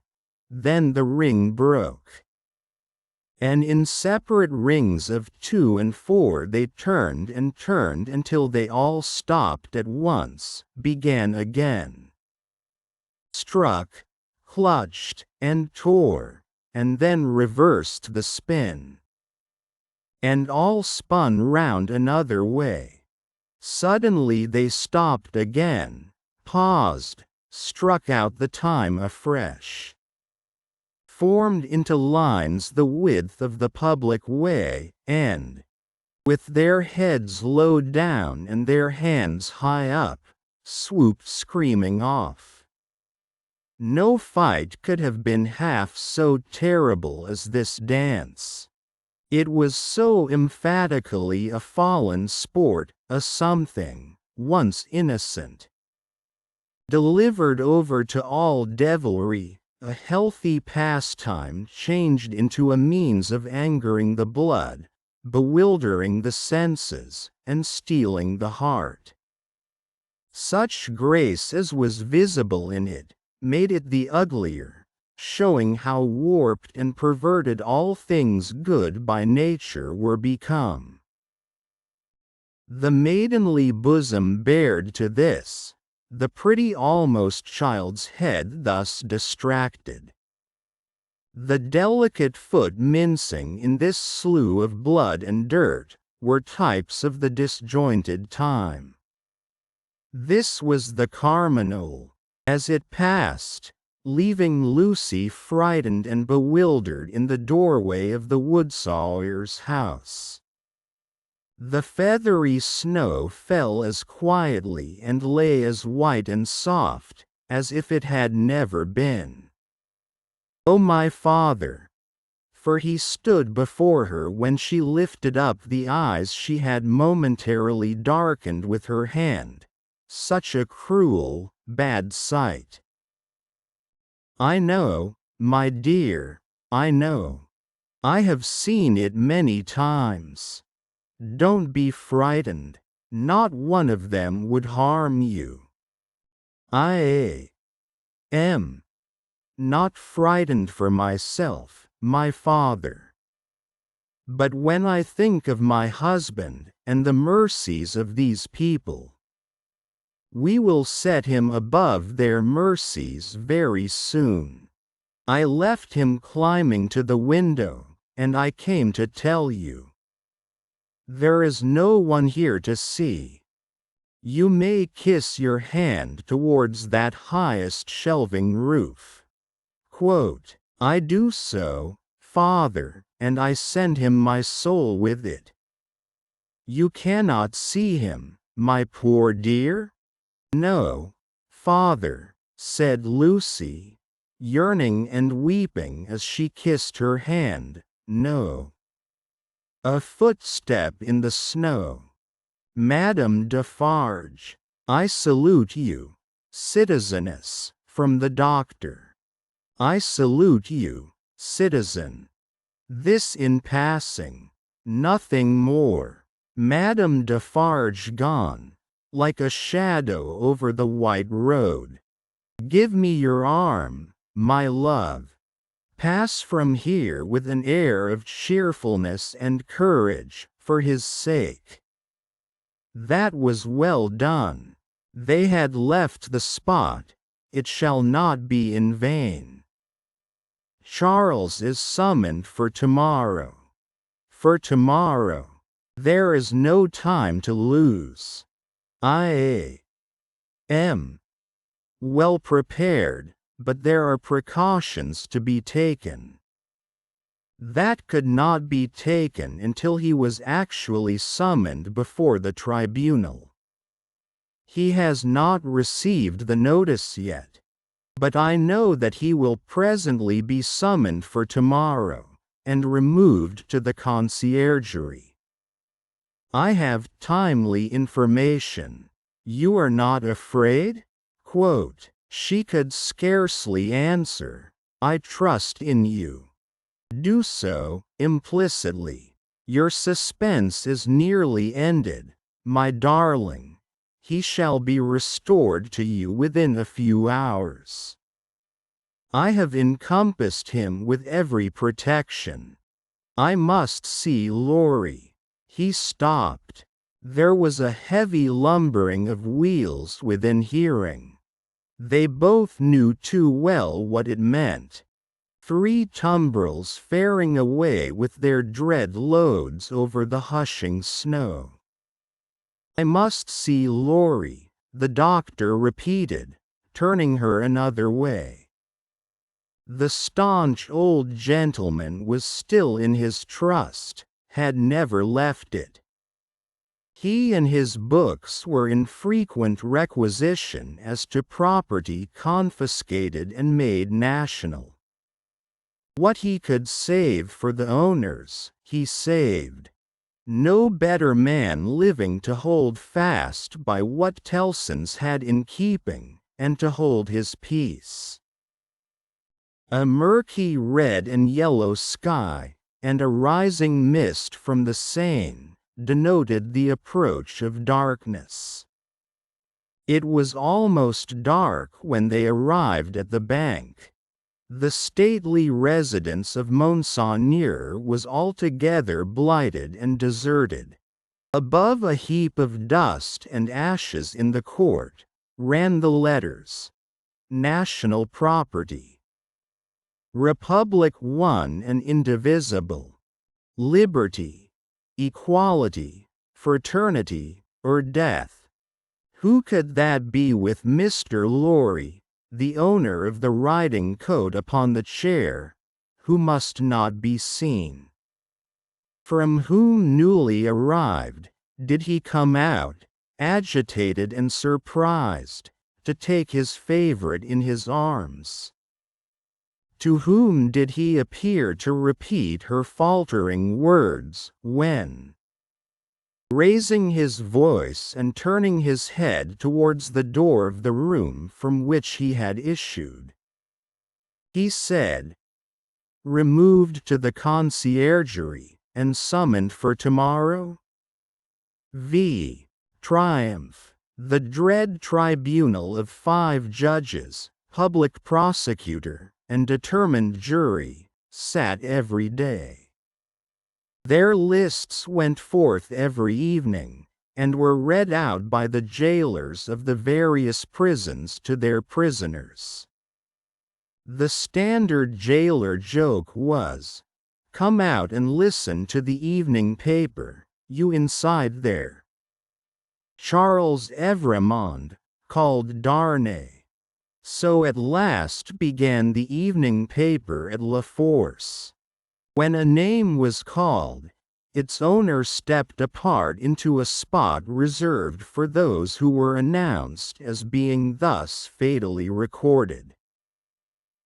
Charles Evremond, called Darnay, had reason to know the usage. He had seen hundreds pass away so. His bloated jailer, who wore spectacles to read with, glanced over them to assure himself that he had taken his place, and went through the list, making a similar short pause at each name.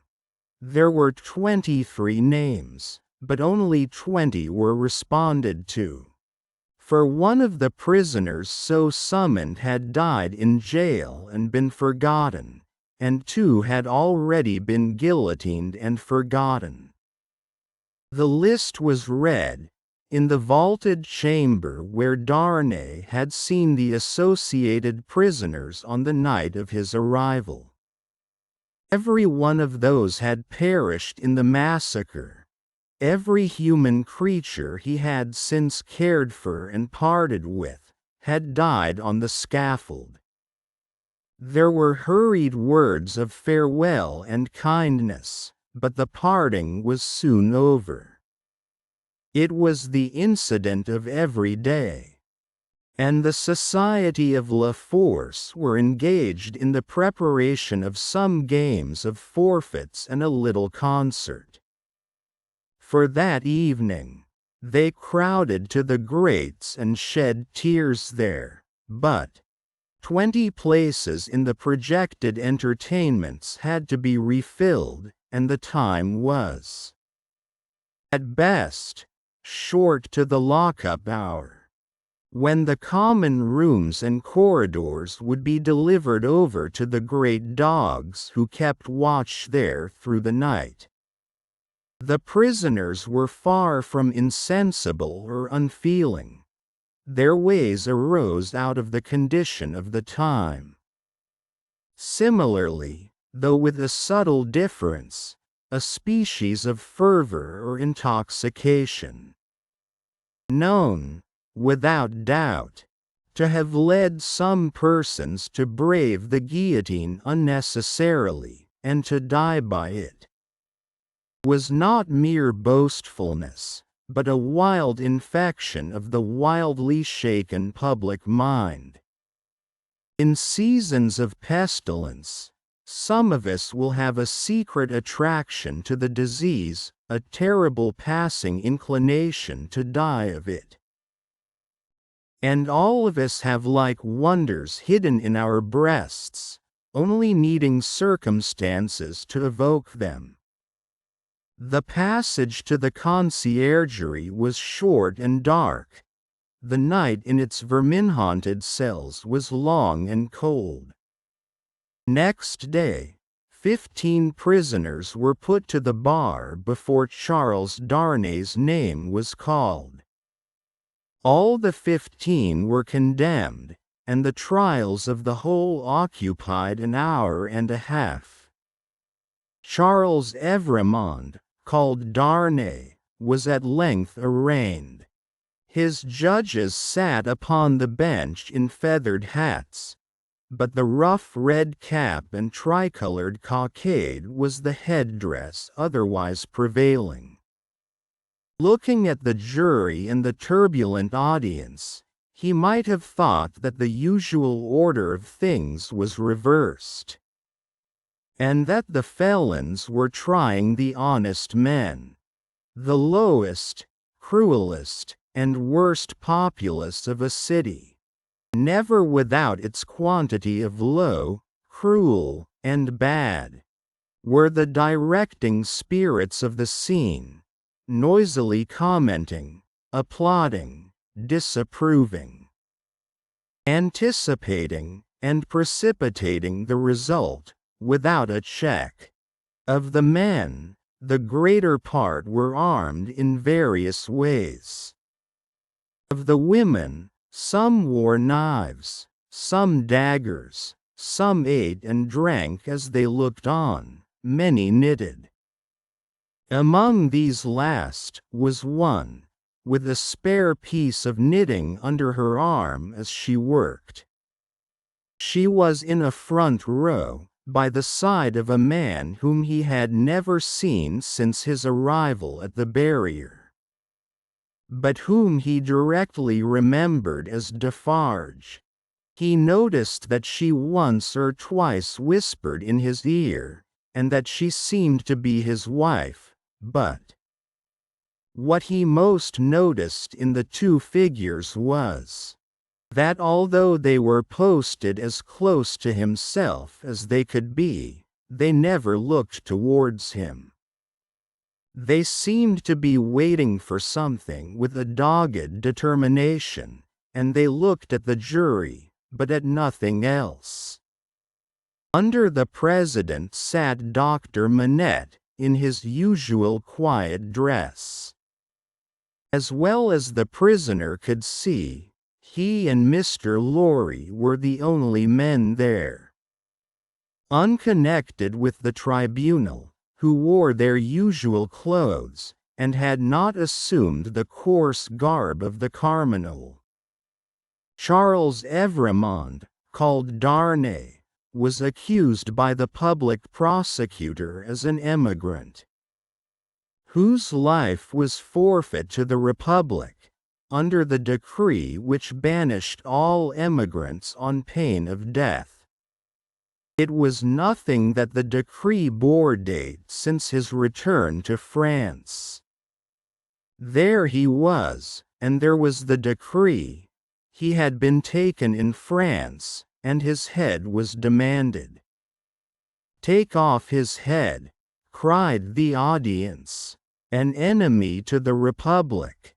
The president rang his bell to silence those cries, and asked the prisoner whether it was not true that he had lived many years in England. Undoubtedly it was. Was he not an emigrant then? What did he call himself?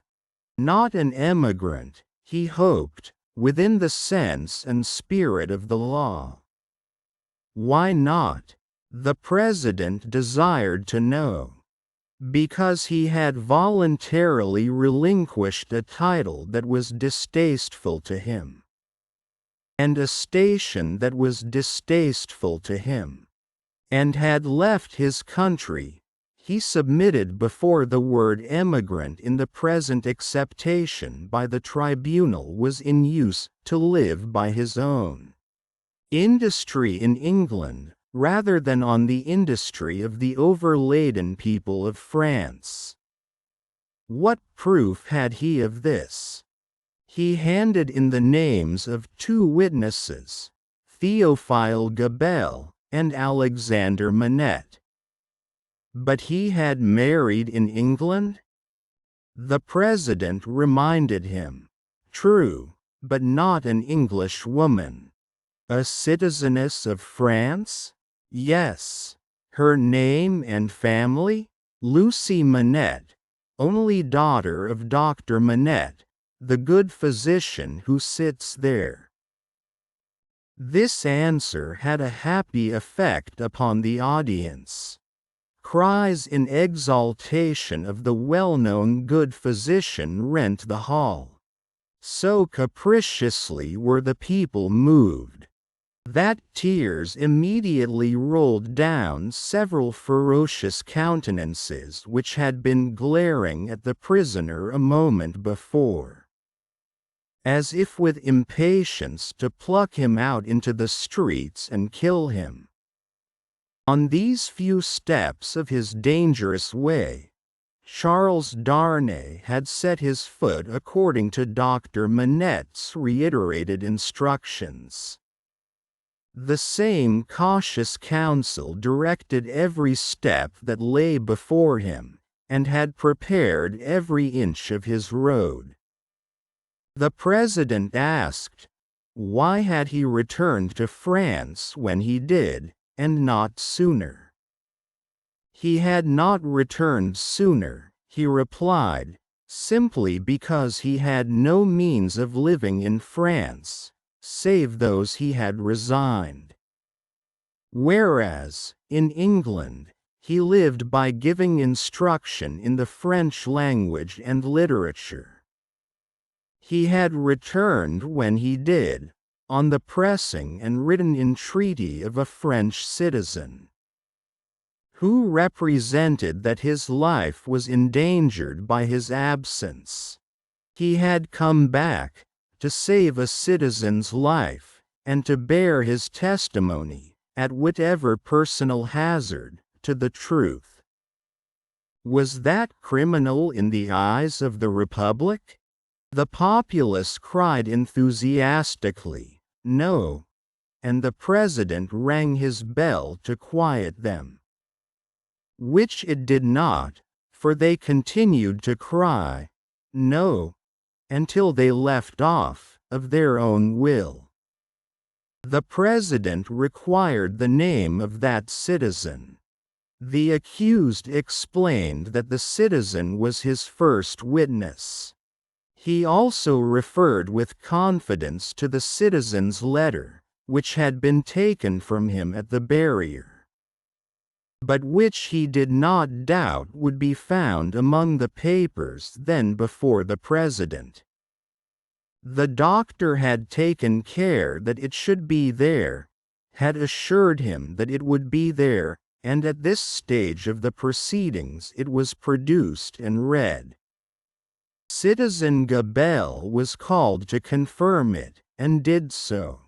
Citizen Gabelle hinted, with infinite delicacy and politeness, that in the pressure of business imposed on the tribunal by the multitude of enemies of the Republic with which it had to deal, he had been slightly overlooked in his prison of the Abbaye, in fact, had rather passed out of the tribunal's patriotic remembrance until 3 days ago, when he had been summoned before it, and had been set at liberty on the juries declaring themselves satisfied that the accusation against him was answered, as to himself, by the surrender of the citizen Evremond, called Darnay. Dr. Manette was next questioned. His high personal popularity, and the clearness of his answers, made a great impression.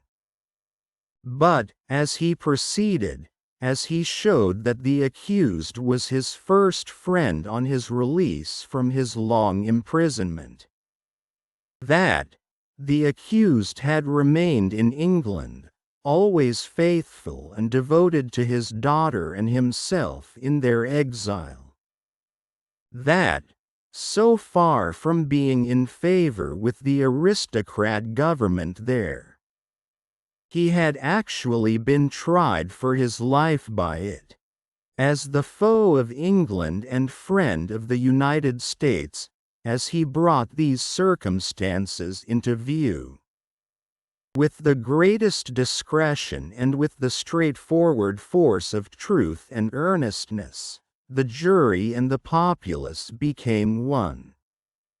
At last, when he appealed by name to Monsieur Lorry, an English gentleman then and there present, who, like himself, had been a witness on that English trial and could corroborate his account of it, the jury declared that they had heard enough, and that they were ready with their votes if the president were content to receive them. At every vote, the jurymen voted aloud and individually, the populace set up a shout of applause. All the voices were in the prisoner's favor, and the president declared him free. Then began one of those extraordinary scenes with which the populace sometimes gratified their fickleness, or their better impulses towards generosity and mercy, or which they regarded as some set-off against their swollen account of cruel rage. No man can decide now to which of these motives such extraordinary scenes were referable. It is probable, to a blending of all the three, with the second predominating. No sooner was the acquittal pronounced, than tears were shed as freely as blood at another time.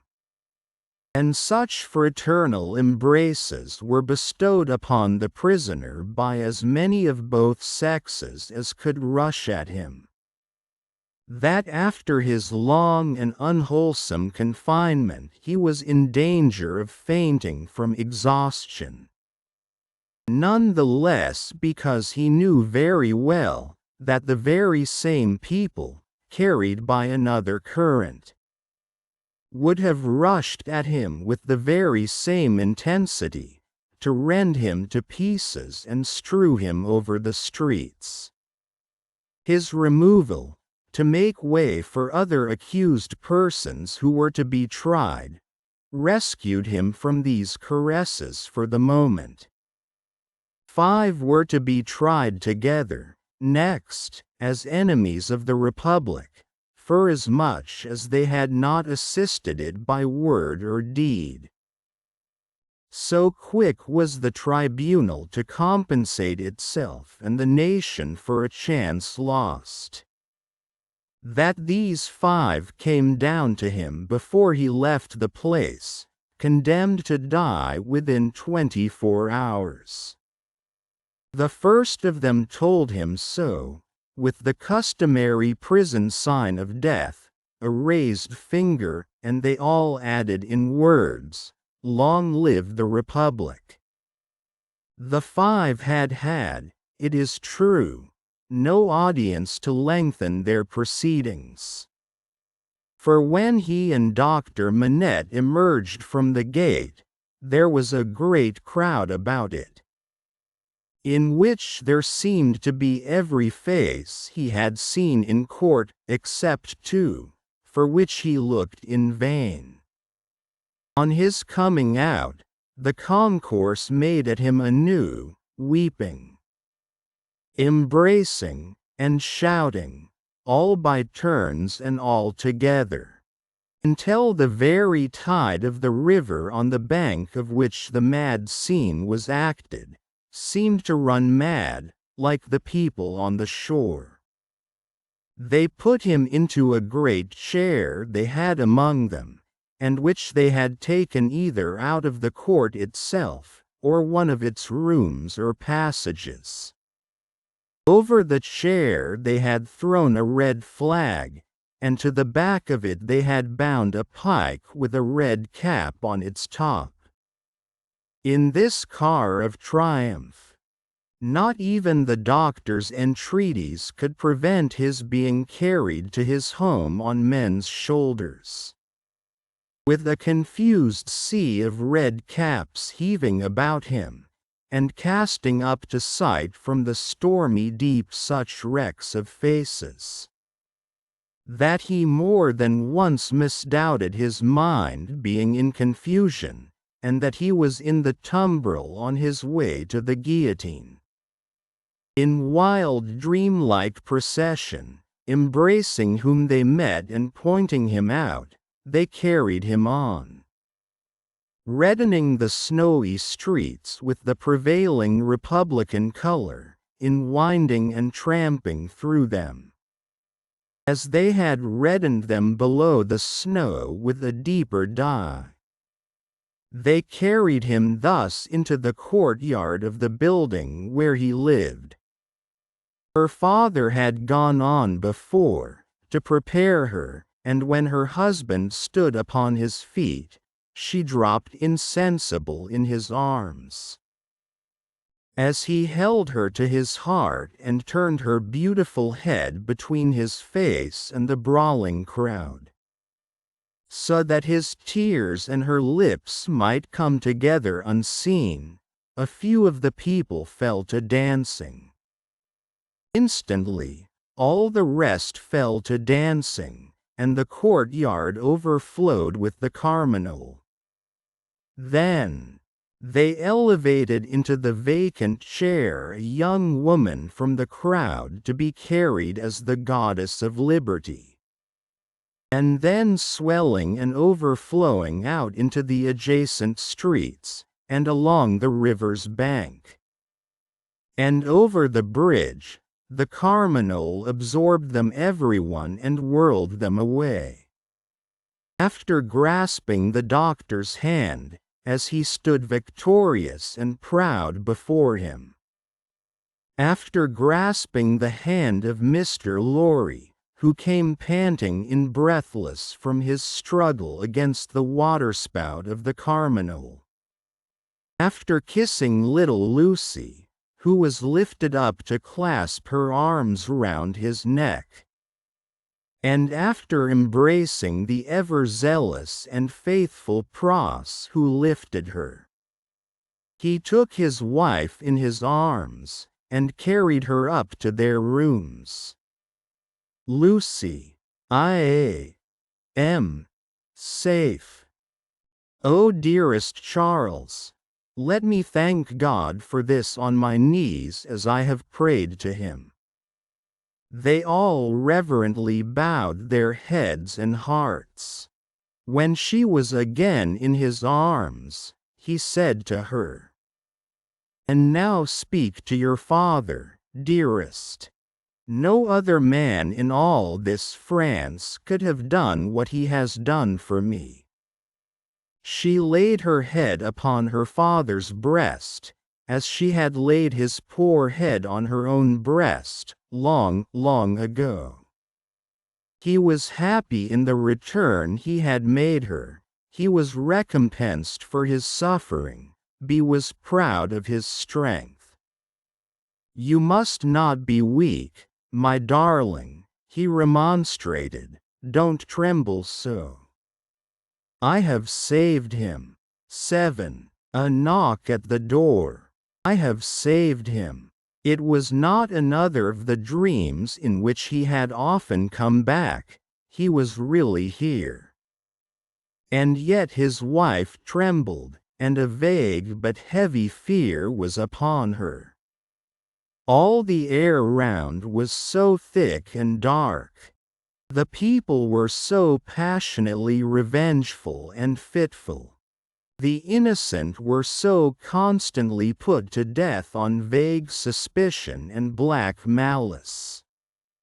It was so impossible to forget that many as blameless as her husband and as dear to others as he was to her, every day shared the fate from which he had been clutched, that her heart could not be as lightened of its load as she felt it ought to be.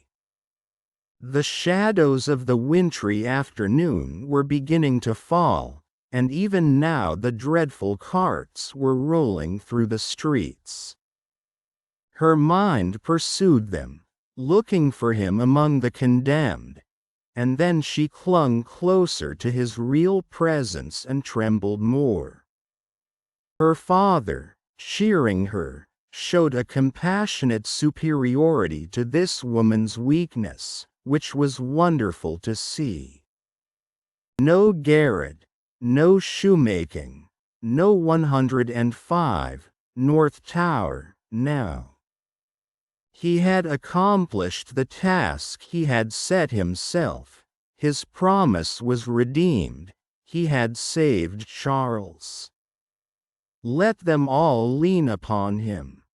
Their housekeeping was of a very frugal kind, not only because that was the safest way of life, involving the least offense to the people, but because they were not rich, and Charles, throughout his imprisonment, had had to pay heavily for his bad food and for his guard, and towards the living of the poorer prisoners. Partly on this account, and partly to avoid a domestic spy, they kept no servant. The citizen and citizeness who acted as porters at the courtyard gate rendered them occasional service. And Jerry, almost wholly transferred to them by Mr. Lorry, had become their daily retainer, and had his bed there every night. It was an ordinance of the Republic, one and indivisible, of liberty, equality, fraternity, or death, that on the door or doorpost of every house the name of every inmate must be legibly inscribed in letters of a certain size, at a certain convenient height from the ground. Mr. Jerry Cruncher's name, therefore, duly embellished the doorpost down below, and, as the afternoon shadows deepened, the owner of that name himself appeared, from overlooking a painter whom Dr. Manette had employed to add to the list the name of Charles Evremond, called Darnay. In the universal fear and distrust that darkened the time, all the usual harmless ways of life were changed. In the doctor's little household, as in very many others, the articles of daily consumption that were wanted were purchased every evening, in small quantities and at various small shops. To avoid attracting notice, and to give as little occasion as possible for talk and envy, was the general desire.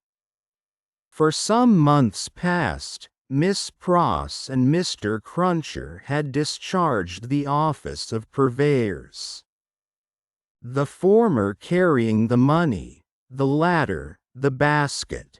Every afternoon at about the time when the public lamps were lighted, they fared forth on this duty, and made and brought home such purchases as were needful. Although Miss Pross, through her long association with the French family, might have known as much of their language as of her own, if she had had a mind, she had no mind in that direction, consequently she knew no more of that nonsense, as she was pleased to call it, than Mr. Cruncher did. So her manner of marketing was to plump a known substantive at the head of a shopkeeper without any introduction in the nature of an article, and, if it happened not to be the name of the thing she wanted, to look round for that thing, lay hold of it, and hold on by it until the bargain was concluded. She always made a bargain for it, by holding up, as a statement of its just price, one finger less than the merchant held up, whatever his number might be. "Now, Mr. Cruncher," said Miss Pross, whose eyes were red with felicity, "if you are ready, I am." Jerry hoarsely professed himself at Miss Pross's service. He had worn all his rust off long ago, but nothing would file his spiky head down. "There's all manner of things wanted," said Miss Pross, "and we shall have a precious time of it. We want wine, among the rest. Nice toasts these redheads will be drinking, wherever we buy it. It will be much the same to your knowledge, miss, I should think," retorted Jerry, whether they drink your health or the old un's." "Who's he?" said Miss Pross. Mr. Cruncher, with some diffidence, explained himself as meaning Old Nix. "Ha!" said Miss Pross. "It doesn't need an interpreter to explain the meaning of these creatures. They have but one, and it's midnight murder and mischief." "Hush, dear, pray, pray, be cautious," cried Lucy. "Yes, yes, yes, I'll be cautious," said Miss Pross. "But I may say among ourselves that I do hope there will be no oniony and tobacco-y smotherings in the form of embracings all round going on in the streets. Now, Ladybird, never you stir from that fire till I come back. Take care of the dear husband you have recovered, and don't move your pretty head from his shoulder as you have it now, till you see me again. May I ask a question, Dr. Manette, before I go?" "I think you may take that liberty," the doctor answered, smiling. "For gracious sake, don't talk about liberty. We have quite enough of that," said Miss Pross. "Hush, dear," Lucy remonstrated. "Well, my sweet," said Miss Pross, nodding her head emphatically, "the short and the long of it is, that I am a subject of His Most Gracious Majesty King George III." Miss Pross curtsied at the name, and as such, my maxim is, confound their politics, frustrate their knavish tricks, on him our hopes we fix, God save the King. Mr. Cruncher, in an access of loyalty, growlingly repeated the words after Miss Pross, re somebody at church. "I am glad you have so much of the Englishman in you, though I wish you had never taken that cold in your voice," said Miss Pross, approvingly. "But the question, Dr. Manette, is there, it was the good creature's way to affect to make light of anything that was a great anxiety with them all. And to come at it in this chance manner, is there any prospect yet of our getting out of this place? I fear not yet. It would be dangerous for Charles yet." "Hi-ho-hum," said Miss Pross, cheerfully repressing a sigh as she glanced at her darling's golden hair in the light of the fire. "Then we must have patience and wait. That's all. We must hold up our heads and fight low, as my brother Solomon used to say. Now, Mr. Cruncher, don't you move, Ladybird." They went out, leaving Lucy, and her husband, her father, and the child, by a bright fire. Laurie was expected back presently from the banking house. Miss Pross had lighted the lamp, but had put it aside in a corner, that they might enjoy the firelight undisturbed.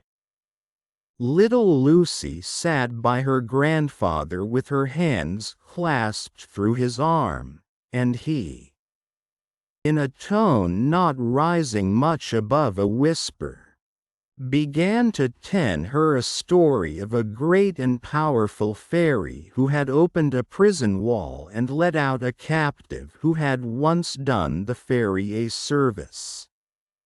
All was subdued and quiet, and Lucy was more at ease than she had been.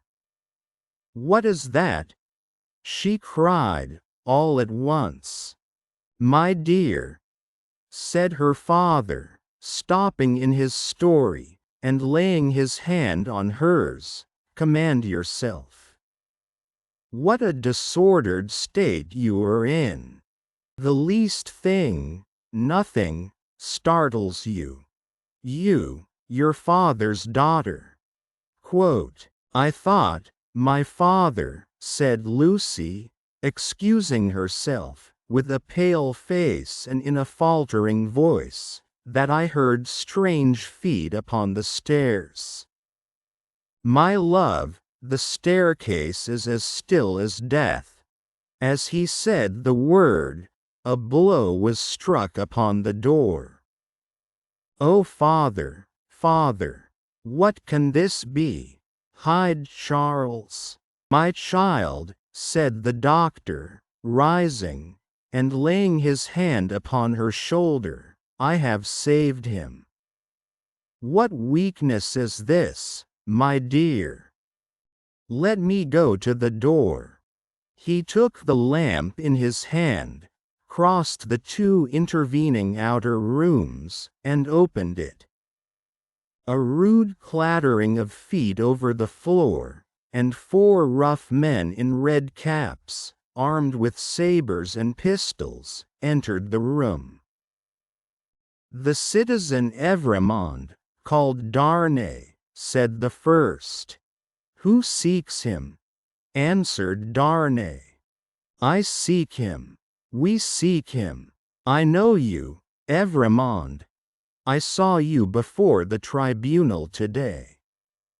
You are again the prisoner of the Republic." The 4 surrounded him, where he stood with his wife and child clinging to him. "Tell me how and why am I again a prisoner?"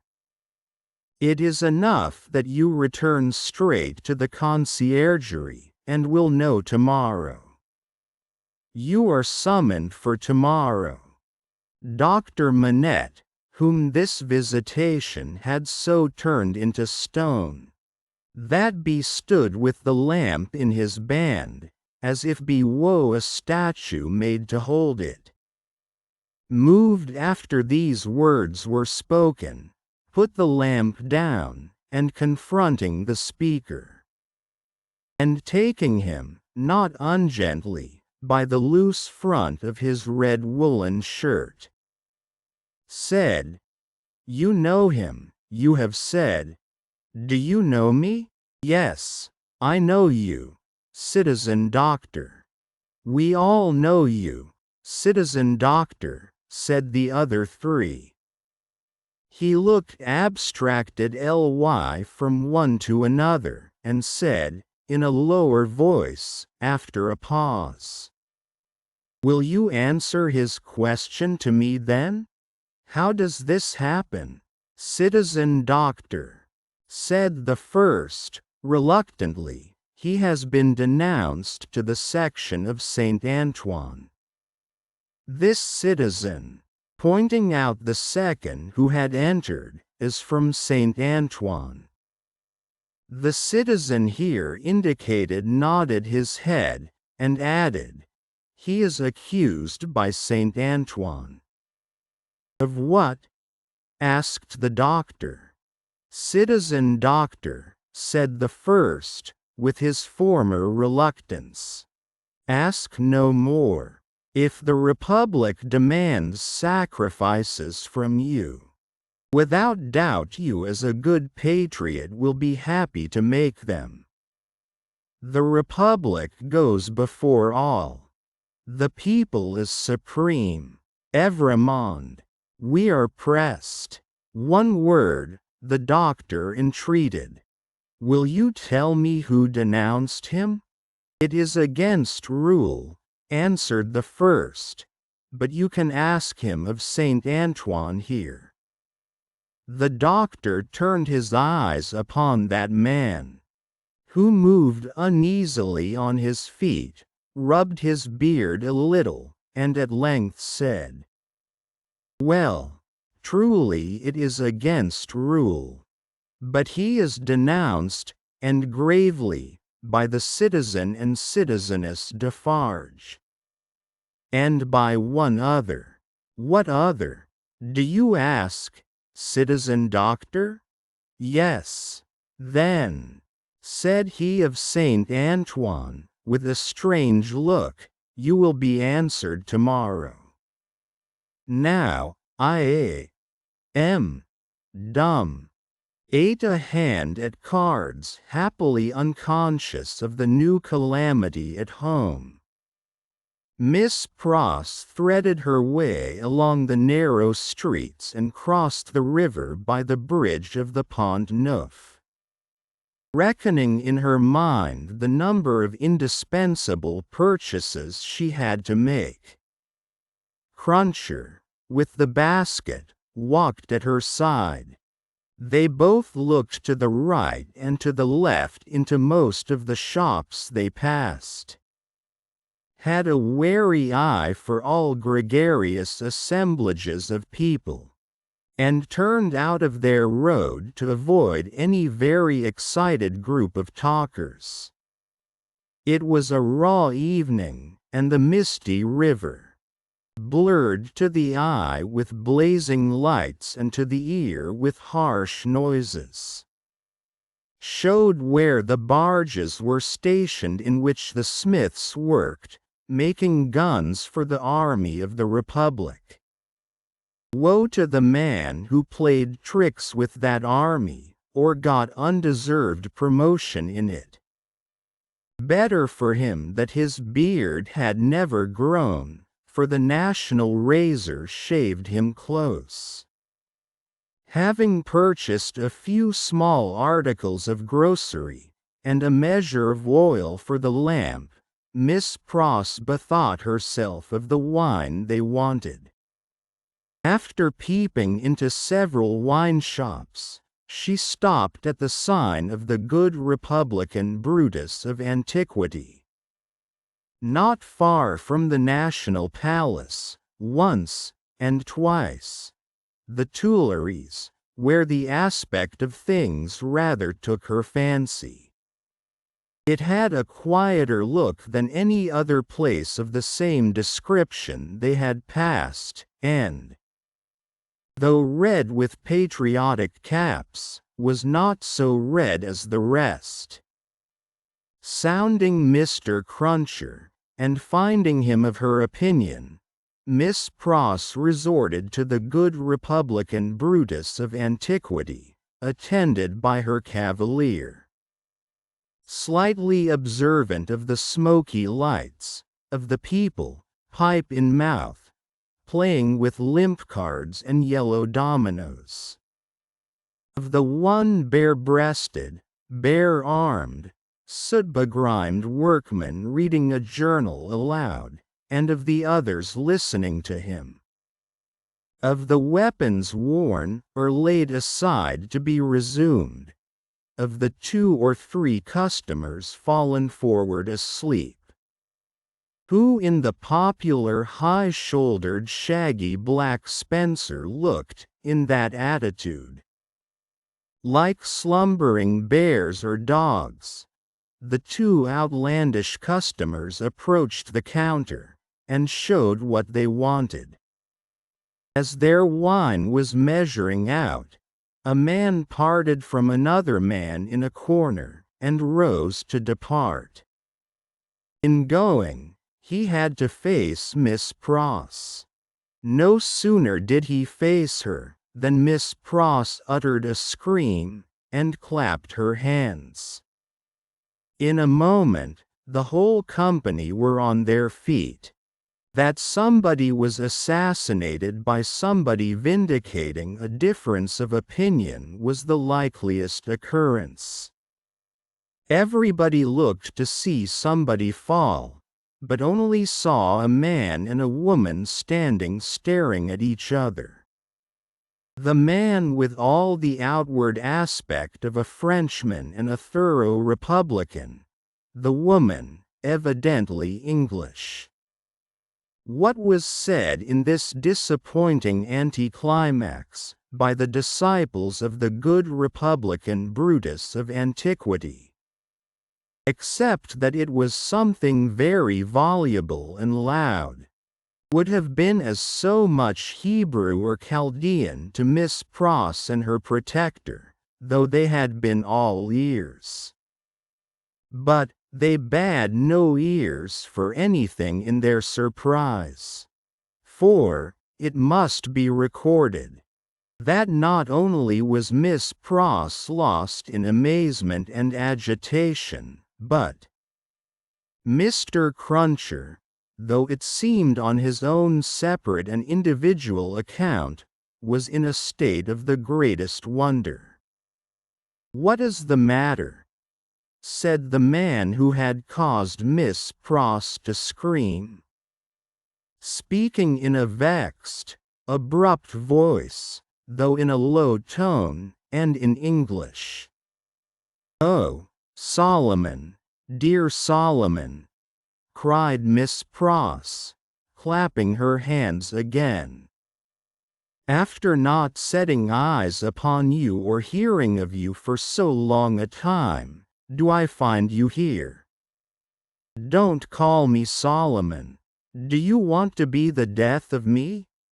asked the man, in a furtive, frightened way. "Brother, brother," cried Miss Pross, bursting into tears, "have I ever been so hard with you that you ask me such a cruel question?" "Then hold your meddlesome tongue," said Solomon, "and come out, if you want to speak to me. Pay for your wine, and come out." "Who's this man?" quoth Miss Pross, shaking her loving and dejected head at her by no means affectionate brother, said through her tears, "Mr. Let him come out too," said Solomon. "Does he think me a ghost?" Apparently, Mr. Cruncher did, to judge from his looks. He said not a word, however, and Miss Pross, exploring the depths of her reticule through her tears with great difficulty paid for her wine. As she did so, Solomon turned to the followers of the good Republican Brutus of antiquity, and offered a few words of explanation in the French language, which caused them all to relapse into their former places and pursuits. "Now," said Solomon, stopping at the dark street corner, "what do you want? How dreadfully unkind in a brother nothing has ever turned my love away from," cried Miss Pross, "to give me such a greeting, and show me no affection." "There, confound it, there," said Solomon, making a dab at Miss Pross's lips with his own. "Now are you content?" Miss Pross only shook her head and wept in silence. "If you expect me to be surprised," said her brother Solomon, "I am not surprised. I knew you were here. I know of most people who are here. If you really don't want to endanger my existence, which I have, believe you do, go your ways as soon as possible, and let me go mine. I am busy. I am an official." "My English brother Solomon," mourned Miss Pross, casting up her tear-fraught eyes. "That had the makings in him of one of the best and greatest of men in his native country, an official among foreigners. And such foreigners! I would almost sooner have seen the dear boy lying in his—" "I said so," cried her brother, interrupting. I knew it. You want to be the death of me. I shall be rendered suspected by my own sister, just as I am getting on. The gracious and merciful heavens forbid, cried Miss Pross. Far rather would I never see you again, dear Solomon, though I have ever loved you truly, and ever shall. Say but one affectionate word, Tone, and tell me there is nothing angry or estranged between us, and I will detain you no longer. Good Miss Pross. As if the estrangement between them had come of any culpability of hers. Laurie had not known it for a fact, years ago, in the quiet corner in Soho, that this precious brother had spent her money and left her. He was saying the affectionate word, however, with a far more grudging condescension and patronage than he could have shown if their relative merits and positions had been reversed. Which is invariably the case, all the world over, when Mr. Cruncher, touching him on the shoulder, hoarsely and unexpectedly interposed with the following singular question. I say, might I ask the favor? As to whether your name is John Solomon, or Solomon John. The official turned towards him with sudden distrust. He had not previously uttered a word. Come, speak out, you know. Which, by the way, was more than he could do himself. John Solomon, or Solomon John. She calls you Solomon, and she must know, being your sister. And I know you're John, you know. Which of the two goes first? And regarding that name of Pross, likewise. That warn't your name over the water. What do you mean? Well, I don't know all I mean, for I can't call to mind what your name was, over the water. No, but I'll swear it was a name of 2 syllables. Indeed? Yes. T'other one's was 1 syllable. I know you. You was a spy, witness at the Bailey. What? In the name of the father of lies, own father to yourself, was you called at that time? Barsad, said another voice, striking in. That's the name for £1,000, cried Jerry. The speaker who struck in was Sidney Carton. He had his hands behind him under the skirts of his riding coat, and he stood at Mr. Cruncher's elbow as negligently as he might have stood at the Old Bailey itself. Don't be alarmed, my dear Miss Pross. I arrived at Mr. Laurie's, to his surprise, yesterday evening. We agreed that I would not present myself elsewhere until all was well, or unless I could be useful. I present myself here, to beg a little talk with your brother. I wish you had a better employed brother than Mr. I wish for your sake Mr. Barsad was not a sheep of the prisons. Sheep was a cant word of the time for a spy, under the jailers. The spy, who was pale, turned paler, and asked him how he dared. I'll tell you, said Sidney. I lighted on you, Mr. Barsad, coming out of the prison of the conciergerie while I was contemplating the walls, an hour or more ago. You have a face to be remembered. And I remember faces well, made curious by seeing you in that connection, and having a reason. To which you are no stranger, for associating you with the misfortunes of a friend now very unfortunate. I walked in your direction. I walked into the wine shop here, close after you, and sat near you. I had no difficulty in deducing from your unreserved conversation, and the rumor openly going about among your admirers, the nature of your calling. And gradually, what I had done at random seemed to shape itself into a purpose. Mister, what purpose? The spy asked. It would be troublesome, and might be dangerous, to explain in the street.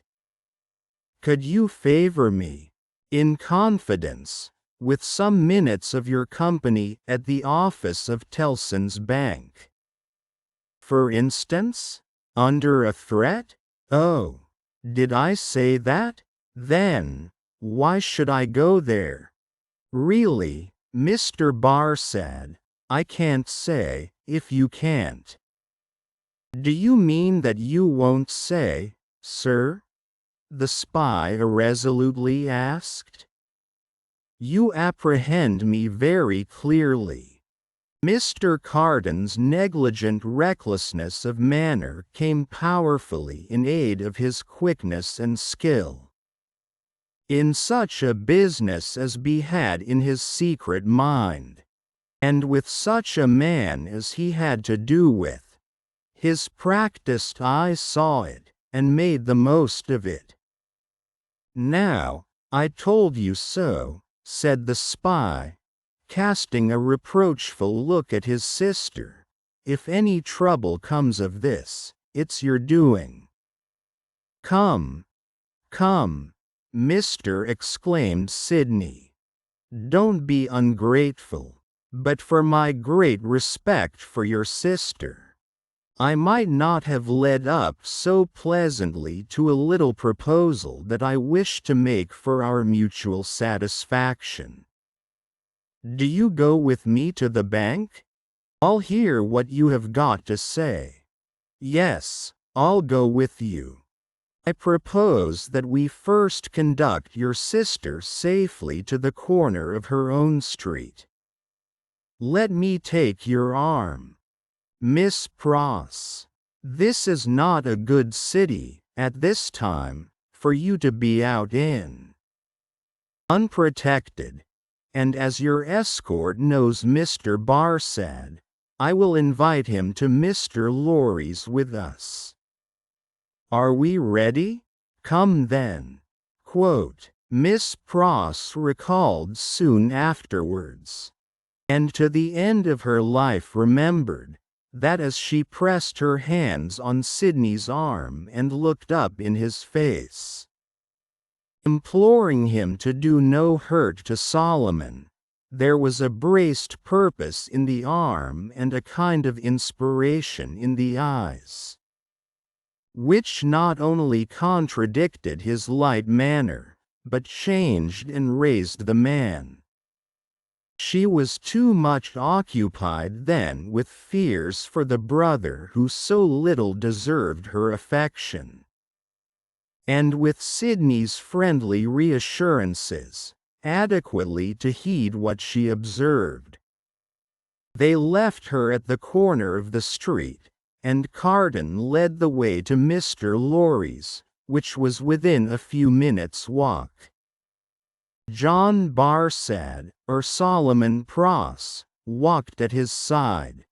Mr. Lorry had just finished his dinner, and was sitting before a cheery little log or two of fire, perhaps looking into their blaze for the picture of that younger elderly gentleman from Tellson's, who had looked into the red coals at the Royal George at Dover, now a good many years ago.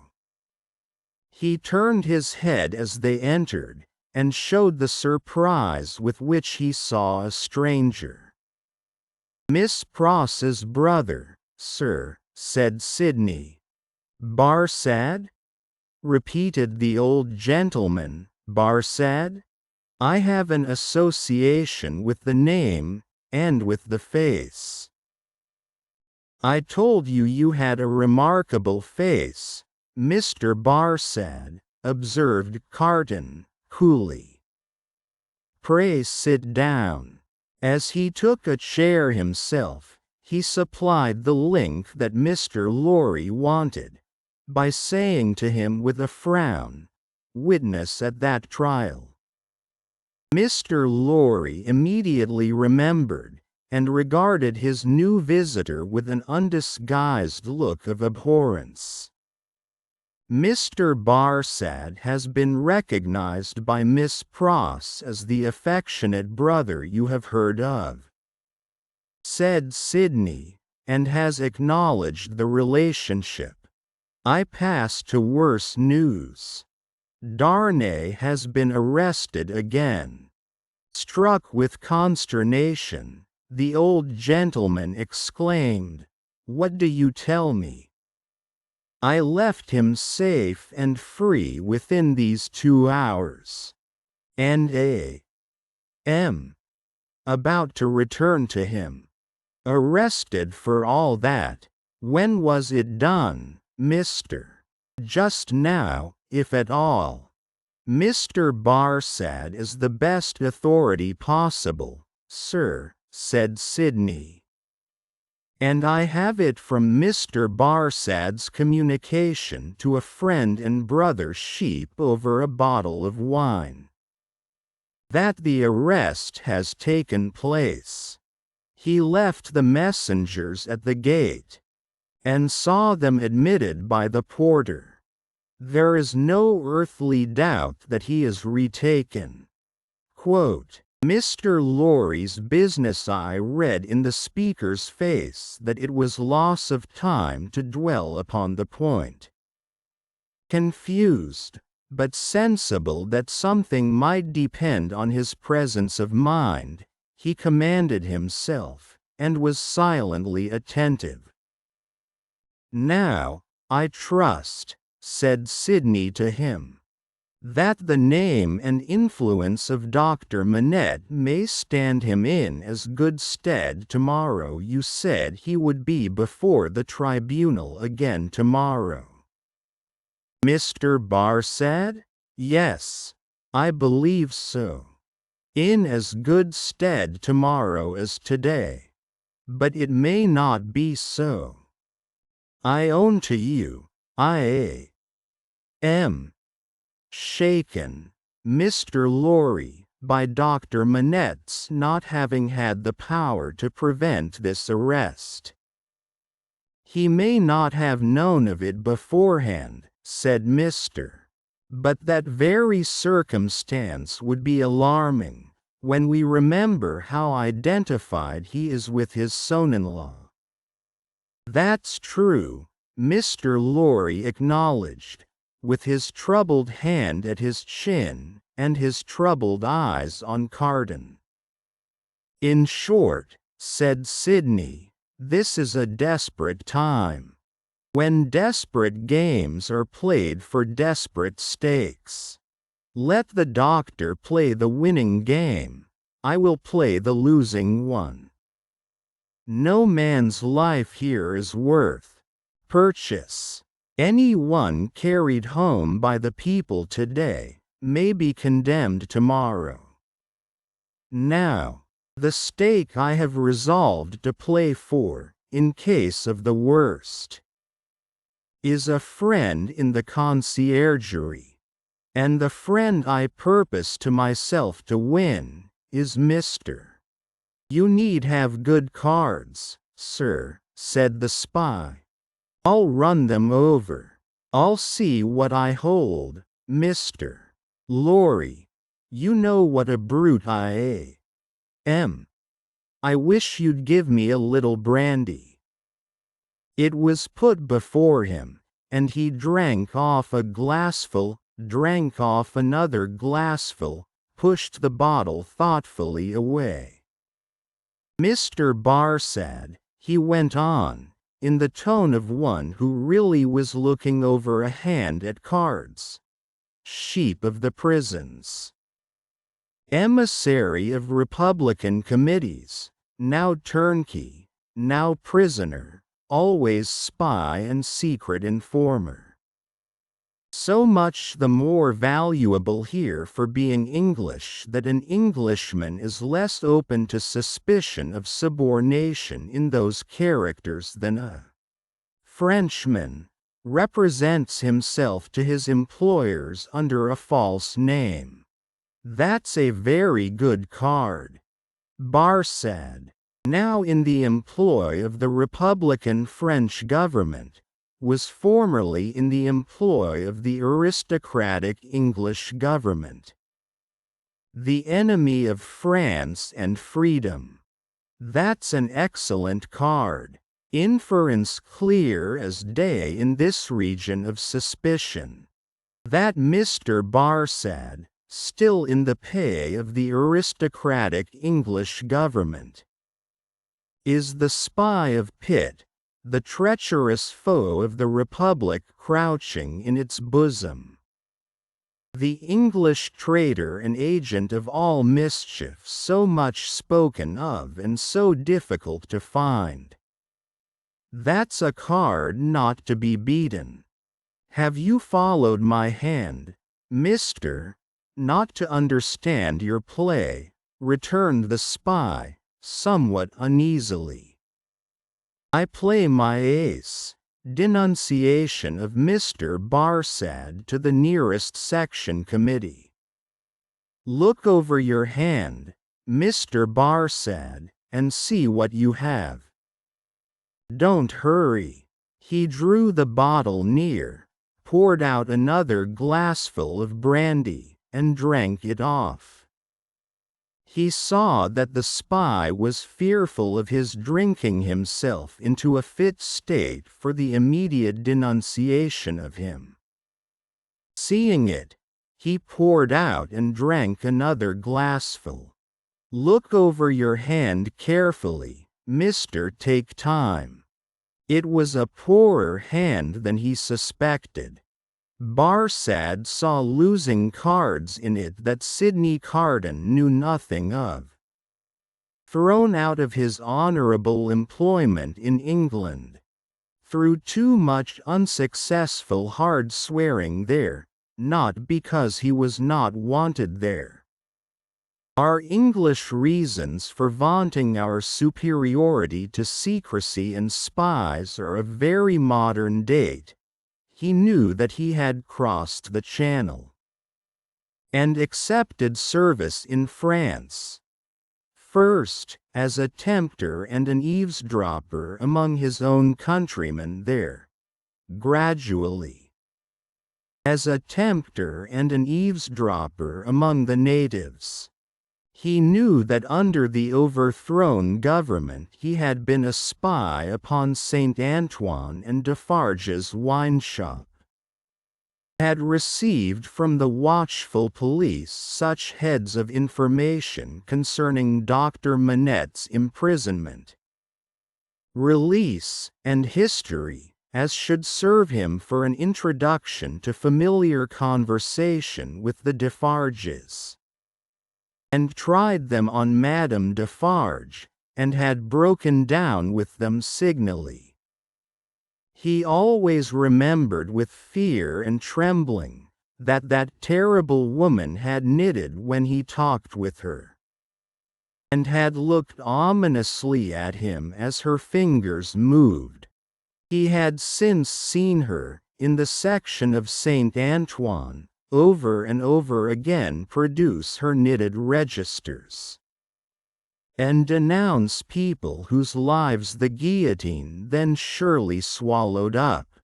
He knew, as every one employed as he was did, that he was never safe, that flight was impossible, that he was tied fast under the shadow of the axe. And that in spite of his utmost tergiversation and treachery in furtherance of the reigning terror, a word might bring it down upon him.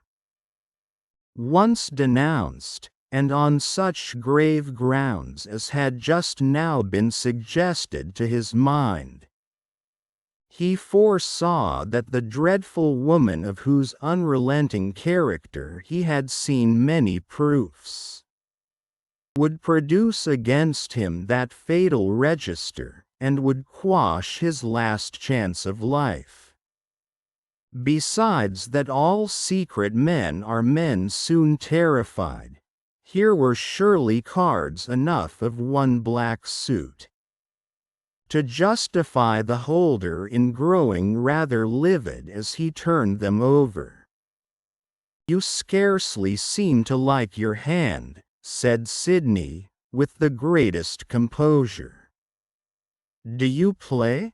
"I think, sir," said the spy, in the meanest manner, as he turned to Mr. Lorry, "I may appeal to a gentleman of your years and benevolence, to put it to this other gentleman, so much your junior, whether he can under any circumstances reconcile it to his station to play that ace of which he has spoken. I admit that a spy, and that it is considered a discreditable station, though it must be filled by somebody, but this gentleman is no spy. And why should he so demean himself as to make himself one?" "I play my ace, Mr. Barsad," said Carton, taking the answer on himself, and looking at his watch, without any scruple, in a very few minutes. "I should have hoped, gentlemen both," said the spy, always striving to hook Mr. Lorry into the discussion, "that your respect for my sister—" "I could not better testify my respect for your sister than by finally relieving her of her brother," said Sidney Carton. "You think not, sir? I have thoroughly made up my mind about it."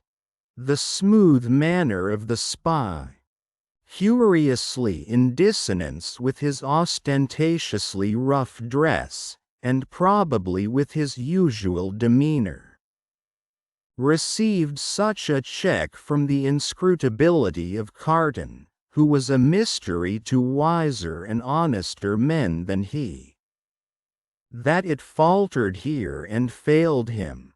While he was at a loss, Carton said, resuming his former air of contemplating cards, "And indeed, now I think again, I have a strong impression that I have another good card here, not yet enumerated.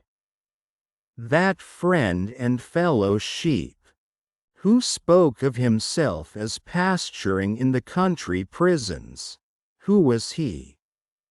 "French. You don't know him," said the spy, quickly. "French, eh?" repeated Carton, musing, and not appearing to notice him at all, though he echoed his word. "Well, he may be. Is, I assure you," said the spy, "though it's not important." "Though it's not important," repeated Carton, in the same mechanical way. "Though it's not important, no, it's not important. Yet I know the face." "I think not. I am sure not." "It can't be," said the spy. "It can be," muttered Sidney Carton, retrospectively, and idling his glass, which fortunately was a small one, again.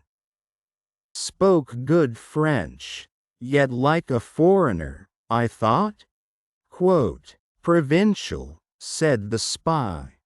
"No," cried Carton, striking his open hand on the table, as a light broke clearly on his mind. Disguised, but the same man. We had that man before us at the Old Bailey. Now, there you are hasty, sir, said Barsad, with a smile that gave his aquiline nose an extra inclination to one side. There you really give me an advantage over you. Cly, who I will unreservedly admit, at this distance of time, was a partner of mine, has been dead several years. I attended him in his last illness. He was buried in London, at the church of St. Pancras in the Fields. His unpopularity with the blackguard multitude at the moment prevented my following his remains, but I helped to lay him in his coffin. Here, Mr. Lorry became aware, from where he sat, of a most remarkable goblin shadow on the wall. Tracing it to its source, he discovered it to be caused by a sudden extraordinary rising and stiffening of all the risen and stiff hair on Mr. Cruncher's head. "Let us be reasonable," said the spy, "and let us be fair. To show you how mistaken you are, and what an unfounded assumption yours is, I will lay before you a certificate of Cly's burial, which I happen to have carried in my pocket-book." With a hurried hand he produced and opened it. "Ever since. There it is. Oh, look at it, look at it. You may take it in your hand, it's no forgery." Quote, here, Mr. Lorry perceived the reflection on the wall to elongate, and Mr. Cruncher rose and stepped forward. His hair could not have been more violently on end, if it had been that moment dressed by the cow with the crumpled horn in the house that Jack built. Unseen by the spy, Mr. Cruncher stood at his side, and touched him on the shoulder like a ghostly bailiff. "That there Roger Cly, master," said Mr. Cruncher, with a taciturn and iron-bound visage. "So you put him in his coffin?" "I did. Who took him out of it?" Barsad leaned back in his chair, and stammered, "What do you mean?" "I mean," said Mr. Cruncher, "that he warn't never in it. I'll have my head took off, if he was ever in it." Quote, the spy looked round at the two gentlemen. They both looked in unspeakable astonishment at Jerry. "I tell you," said Jerry, "that you buried paving stones and earth in that there coffin. Don't go and tell me that you buried Cly. It was a take-in. Me and two more knows it." "How do you know it?" "What's that to you?" growled Mr. Cruncher. "It's you I have got a old grudge again, is it, with your shameful impositions upon tradesmen? I'd catch hold of your throat and choke you for half a guinea." Quote, Sidney Carton, who, with Mr. Lorry, had been lost in amazement at this turn of the business, here requested Mr. Cruncher to moderate and explain himself. "At another time, sir," he returned, evasively. "The present time is ill-convenient for explainin'. What I stand to, is, that he knows well wot that there Cly was never in that there coffin. Let him say he was. in so much as a word of one syllable, and I'll either catch hold of his throat and choke him for half a guinea. Mr. Cruncher dwelt upon this as quite a liberal offer, or I'll out and announce him. Humph! I see one thing, said Carton. I hold another card, Mr. Impossible, here in raging Paris, with suspicion filling the air, for you to outlive denunciation. When you are in communication with another aristocratic spy of the same antecedents as yourself, who, moreover, has the mystery about him of having feigned death and come to life again. A plot in the prisons. Of the foreigner against the Republic. A strong card, a certain guillotine card. Do you play? No, returned the spy. I throw up. I confess that we were so unpopular with the outrageous mob that I only got away from England at the risk of being ducked to death. And that Cly was so ferreted up and down that he never would have got away at all but for that sham. Though how this man knows it was a sham is a wonder of wonders to me. Quote, never you trouble your head about this man, retorted the contentious Mr. Cruncher. You'll have trouble enough with giving your attention to that gentleman.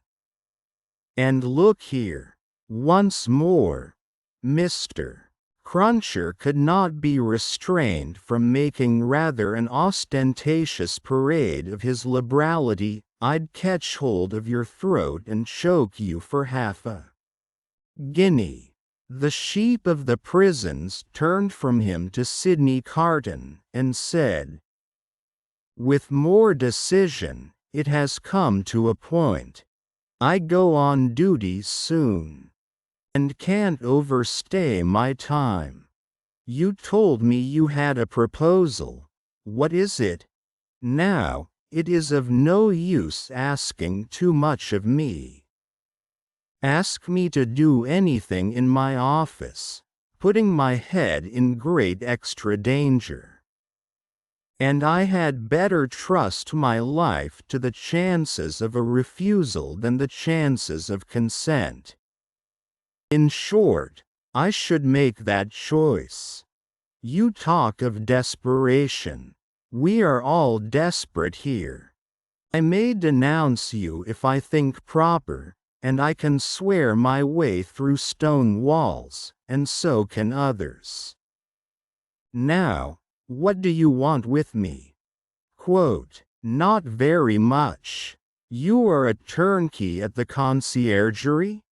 I tell you once for all, there is no such thing as an escape possible, said the spy, firmly. Why need you tell me what I have not asked? You are a turnkey at the conciergerie? I am. Sometimes. You can be when you choose? I can pass in and out when I choose. Sydney Carton filled another glass with brandy, poured it slowly out upon the hearth, and watched it as it dropped. It being all spent, he said, rising. So far, we have spoken before these two, because it was as well that the merits of the cards should not rest solely between you and me. Come into the dark room here, and let us have one final word alone. Quote, the game made, while Sydney Carton and the sheep of the prisons were in the adjoining dark room. Speaking so low that not a sound was heard, Mr. Lorry looked at Jerry in considerable doubt and mistrust. That honest tradesman's manner of receiving the look did not inspire confidence. He changed the leg on which he rested, as often as if he had 50 of those limbs, and were trying them all. He examined his fingernails with a very questionable closeness of attention, and whenever Mr. Lorry's eye caught his, he was taken with that peculiar kind of short cough requiring the hollow of a hand before it, which is seldom, if ever, known to be an infirmity attendant on perfect openness of character. "Jerry," said Mr. "Come here."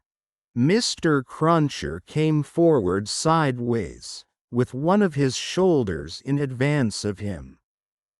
"What have you been, besides a messenger?" After some cogitation, accompanied with an intent look at his patron, Mr. Cruncher conceived the luminous idea of replying, "Agricultural character." "My mind misgives me much," said Mr. Lorry, angrily shaking a forefinger at him, "that you have used the respectable and great house of Tellson's as a blind, and that you have had an unlawful occupation of an infamous description.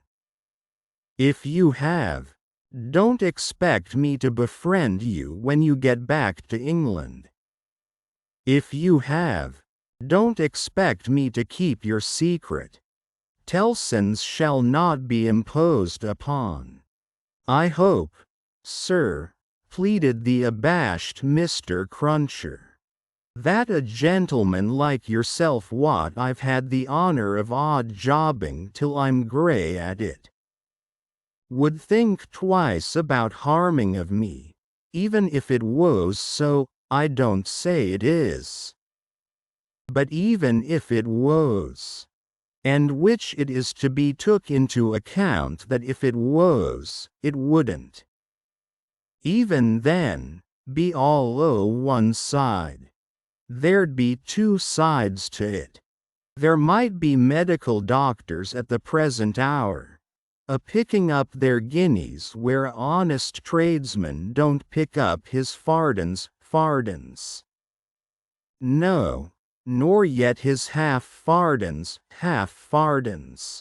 No, nor yet his quarter, a-banking away like smoke at Tellson's, and a-cocking their medical eyes at that tradesman on the sly, a-going in and going out to their own carriages, equally like smoke, if not more so. Well, that you'd be imposing, too, on Tellson's. For you cannot sarse the goose and not the gander. And here's Mrs. Cruncher, or leastways was in the old England times, and would be tomorrow, if cause given, a-floppin' again the business to that degree as is ruinating, stark ruinating.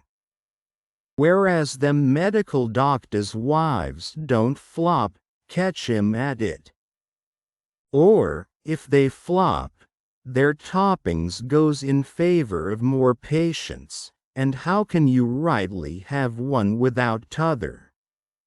Then, what with undertakers, and what with parish clerks, and what with sextons, and what with private watchmen, all awaricious and all in it, a man wouldn't get much by it, even if it was so.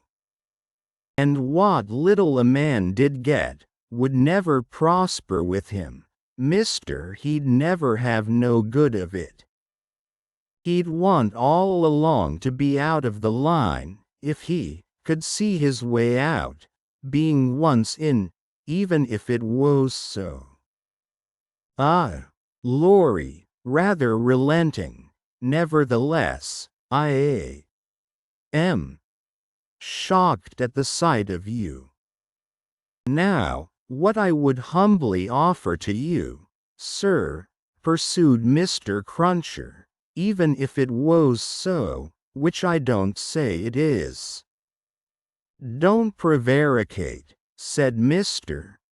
No, I will not, sir, returned Mr. Crunches as if nothing were further from his thoughts or practice, which I don't say it is, what I would humbly offer to you, sir, would be this.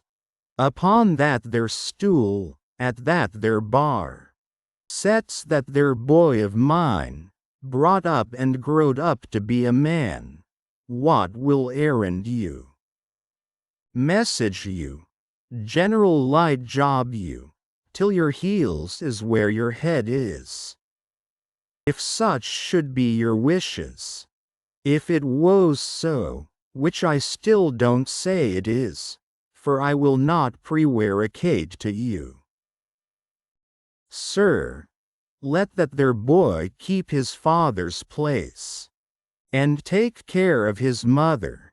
Don't blow upon that boy's father, do not do it, sir, and let that father go into the line of the reg'lar diggin', and make amends for what he would have undug, if it was so be diggin' of him in with a will, and with conwictions respectin' the future, keepin' of him safe. Lorry, said Mr. Cruncher, wiping his forehead with his arm, as an announcement that he had arrived at the peroration of his discourse, is what I would respectfully offer to you, sir. A man don't see all this here a-goin' on dreadful round him, in the way of subjects without heads, dear me, plentiful enough fur to bring the price down to porterage and hardly that, without havin' his serious thoughts of things. And these here would be mine, if it was so. Entreatin' of you fur to bear in mind that what I said just now, I up and said in the good cause when I might have kep it back. That at least is true, said Mr. Say no more now. It may be that I shall yet stand your friend, if you deserve it, and repent in action, not in words. I want no more words. Mr. Cruncher knuckled his forehead, as Sidney Carton and the spy returned from the dark room. Adieu, Mr. Barsad, said the former. Our arrangement thus made, you have nothing to fear from me. He sat down in a chair on the hearth, over against Mr. When they were alone. Mr. Lorry asked him what he had done. Not much. If it should go ill with the prisoner, I have insured access to him, once. Mr. Lorry's countenance fell. It is all I could do, said Carton. To propose too much, would be to put this man's head under the axe, and, as he himself said, nothing worse could happen to him if he were denounced. It was obviously the weakness of the position. There is no help for it. But access to him, said Mr. Lorry, if it should go ill before the tribunal, will not save him. I never said it would. Mr. Lorry's eyes gradually sought the fire. His sympathy with his darling, and the heavy disappointment of his second arrest, gradually weakened them. He was an old man now, overborne with anxiety of late, and his tears fell. You are a good man and a true friend, said Carton, in an altered voice.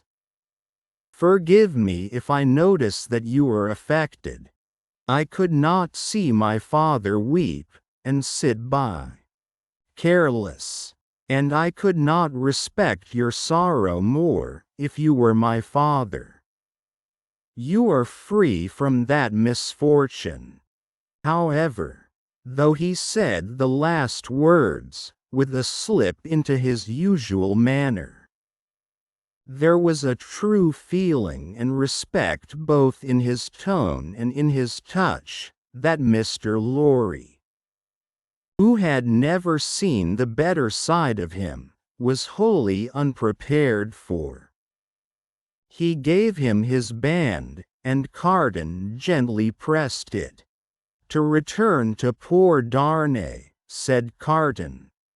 Don't tell her of this interview, or this arrangement. It would not enable her to go to see him. She might think it was contrived, in case of the worse, to convey to him the means of anticipating the sentence. Mr. Lorry had not thought of that, and he looked quickly at Carton to see if it were in his mind. It seemed to be. He returned the look, and evidently understood it. She might think 1,000 things, Carton said, and any of them would only add to her trouble. Don't speak of me to her.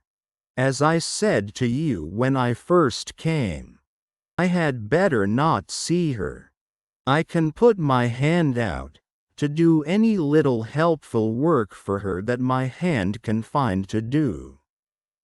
Without that, you are going to her, I hope? She must be very desolate tonight. I am going now, directly. I am glad of that. She has such a strong attachment to you and reliance on you. How does she look? Anxious and unhappy, but very beautiful. Ah, it was a long, grieving sound, like a sigh, almost like a sob. It attracted Mr. Lorry's eyes to Carton's face, which was turned to the fire. Light, or a shade, the old gentleman could not have said which, passed from it as swiftly as a change will sweep over a hillside on a wild bright day. And he lifted his foot to put back one of the little flaming logs, which was tumbling forward. He wore the white riding coat and top boots, then in vogue, and the light of the fire touching their light surfaces made him look very pale, with his long brown hair, all untrimmed, hanging loose about him. His indifference to fire was sufficiently remarkable to elicit a word of remonstrance from Mr. Lorry. His boot was still upon the hot embers of the flaming log, when it had broken under the weight of Miss Foot. I forgot it, he said. Mr. Lorry's eyes were again attracted to his face, taking note of the wasted air which clouded the naturally handsome features, and having the expression of prisoners' faces fresh in his mind, he was strongly reminded of that expression. And your duties here have drawn to an end, sir, said Carton, turning to him. Yes, as I was telling you last night when Lucy came in so unexpectedly. I have at length done all that I can do here. I hoped to have left them in perfect safety, and then to have quitted Paris. I have my leave to pass. I was ready to go. They were both silent. Yours is a long life to look back upon, sir, said Carton, wistfully. I am in my 78th year. You have been useful all your life, steadily and constantly occupied. Trusted, respected, and looked up to? Quote, I have been a man of business, ever since I have been a man. Indeed, I may say that I was a man of business when a boy. Quote, see what a place you fill at 78. How many people will miss you when you leave it empty? A solitary old bachelor, answered Mr. Lorry, shaking his head. There is nobody to weep for me. How can you say that? Wouldn't she weep for you? Wouldn't her child? Yes, yes. Thank God. I didn't quite mean what I said. It is a thing to thank God for, is it not? Surely, surely, if you could say, with truth, to your own solitary heart. Tonight, I have secured to myself the love and attachment, the gratitude or respect of no human creature. I have won myself a tender place in no regard. I have done nothing good or serviceable to be remembered by. Your 78 years would be 78 heavy curses, would they not? You say truly, Mr. Carton. I think they would be. Sidney turned his eyes again upon the fire, and, after a silence of a few moments, said, I should like to ask you, does your childhood seem far off? Do the days when you sat at your mother's knee seem days of very long ago? Responding to his softened manner, Mr. Lorry answered, 20 years back, yes. At this time of my life, no. For, as I draw closer and closer to the end, I travel in the circle, nearer and nearer to the beginning. It seems to be one of the kind smoothings and preparings of the way. My heart is touched now by many remembrances that had long fallen asleep, of my pretty young mother, and I so old. And by many associations of the days when what we call the world was not so real with me, and my faults were not confirmed in me. I understand the feeling, exclaimed Carton, with a bright flush. And you are the better for it? I hope so. Carton terminated the conversation here, by rising to help him on with his outer coat. But you, said Mr. Lorry, reverting to the theme, you are young. Yes, said Carton. I am not old, but my young way was never the way to age. Enough of me, and of me, I am sure, said Mr. Are you going out? I'll walk with you to her gate. You know my vagabond and restless habits. If I should prowl about the streets a long time, don't be uneasy. I shall reappear in the morning. You go to the court tomorrow? Yes, unhappily. I shall be there, but only as one of the crowd. My spy will find a place for me. Take my arm, sir. Mr. Lorry did so, and they went downstairs and out in the streets. A few minutes brought them to Mr. Lorry's destination. Carton left him there, but lingered at a little distance, and turned back to the gate again when it was shut, and touched it. He had heard of her going to the prison every day. She came out here, he said, looking about him, turned this way, must have trod on these stones often. Let me follow in her steps. Quote, it was 10 o'clock at night when he stood before the prison of La Force, where she had stood hundreds of times. A little woodsawyer, having closed his shop, was smoking his pipe at his shop door. Good night, citizen, said Sidney Carton, pausing in going by. For the man eyed him inquisitively. Good night, citizen. How goes the Republic? You mean the guillotine. 63 today. We shall mount to 100 soon. Samson and his men complain sometimes of being exhausted. Ha, ha, ha. He is so droll, that Samson. Such a barber. Do you often go to see him? Shave? What a barber. You have seen him at work? Never. Go and see him when he has a good batch. Figure this to yourself, citizen. He shaved the 63 today, in less than 2 pipes.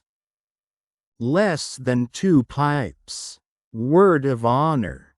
Quote, as the grinning little man held out the pipe he was smoking. To explain how he timed the executioner. Carton was so sensible of a rising desire to strike the life out of him, that he turned away.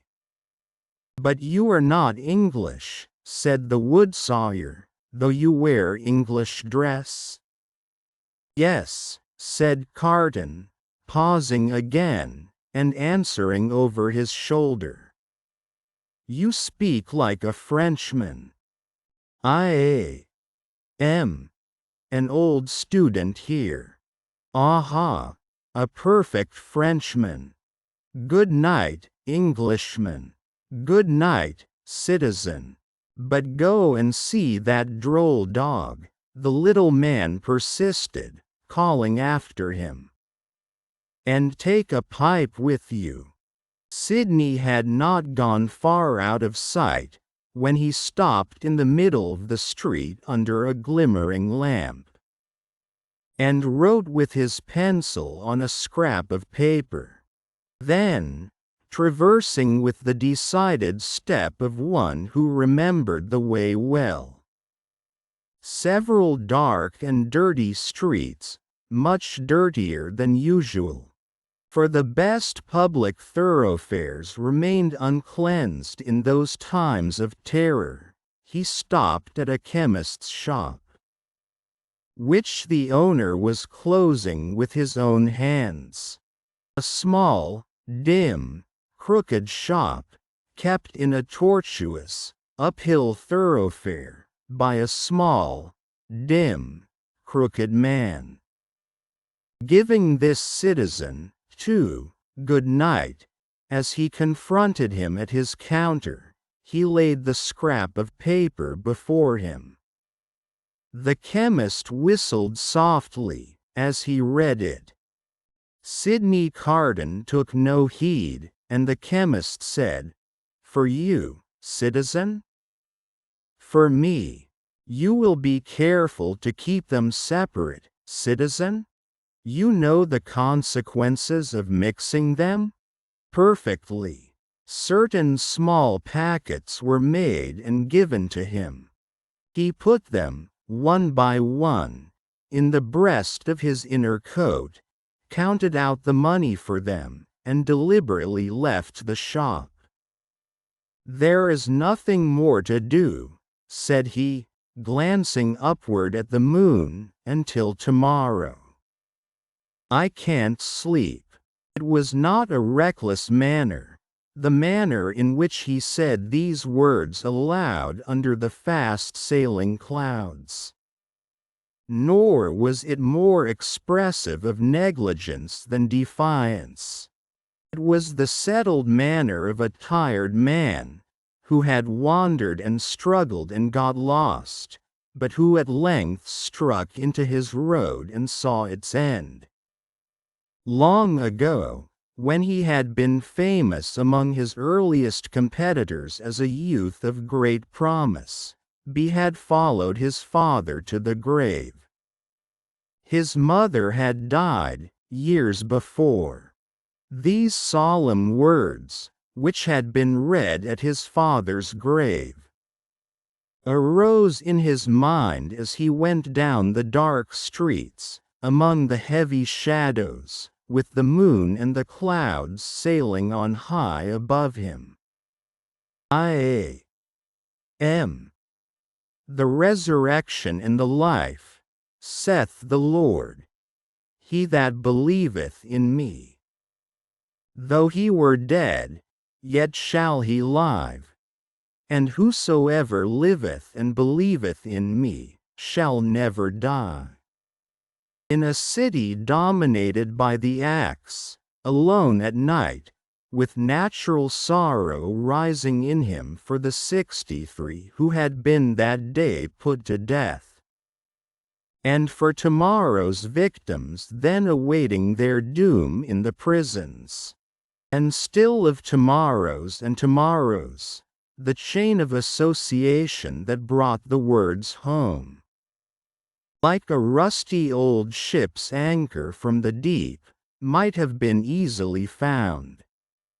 He did not seek it, but repeated them and went on, with a solemn interest in the lighted windows where the people were going to rest, forgetful through a few calm hours of the horrors surrounding them, in the towers of the churches, where no prayers were said.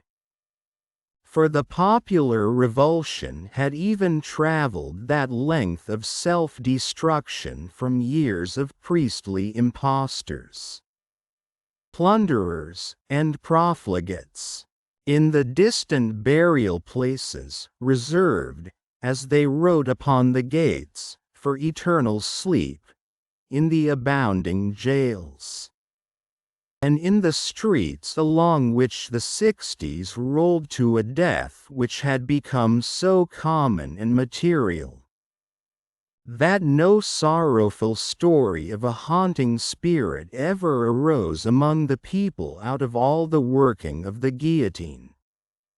With a solemn interest in the whole life and death of the city settling down to its short nightly pause in fury, Sidney Carton crossed the Seine again for the lighter streets. Few coaches were abroad, for riders in coaches were liable to be suspected, and gentility hid its head in red nightcaps, and put on heavy shoes, and trudged. But the theatres were all well filled, and the people poured cheerfully out as he passed, and went chatting home. At one of the theatre doors, there was a little girl with a mother, looking for a way across the street through the mud. He carried the child over, and before the timid arm was loosed from his neck asked her for a kiss. I am the resurrection and the life, saith the Lord. He that believeth in me, though he were dead, yet shall he live. And whosoever liveth and believeth in me, shall never die. Now that the streets were quiet, and the night wore on, the words were in the echoes of his feet, and were in the air. Perfectly calm and steady, he sometimes repeated them to himself as he walked, but he heard them always. The night wore out, and as he stood upon the bridge listening to the water as it splashed the river walls of the island of Paris, where the picturesque confusion of houses and cathedrals shone bright in the light of the moon. The day came coldly, looking like a dead face out of the sky. Then, the night, with the moon and the stars, turned pale and died. And for a little while it seemed as if creation were delivered over to death's dominion. But the glorious sun, rising, seemed to strike those words, that burden of the night, straight and warm to his heart in its long bright rays. And looking along them, with reverently shaded eyes, a bridge of light appeared to span the air between him and the sun, while the river sparkled under it. The strong tide, so swift, so deep, and certain, was like a congenial friend, in the morning stillness. He walked by the stream, far from the houses, and in the light and warmth of the sun fell asleep on the bank. When he awoke and was afoot again, he lingered there yet a little longer, watching an eddy that turned and turned purposeless, until the stream absorbed it, and carried it on to the sea. Like me, a trading boat, with a sail of the softened color of a dead leaf, then glided into his view, floated by him, and died away.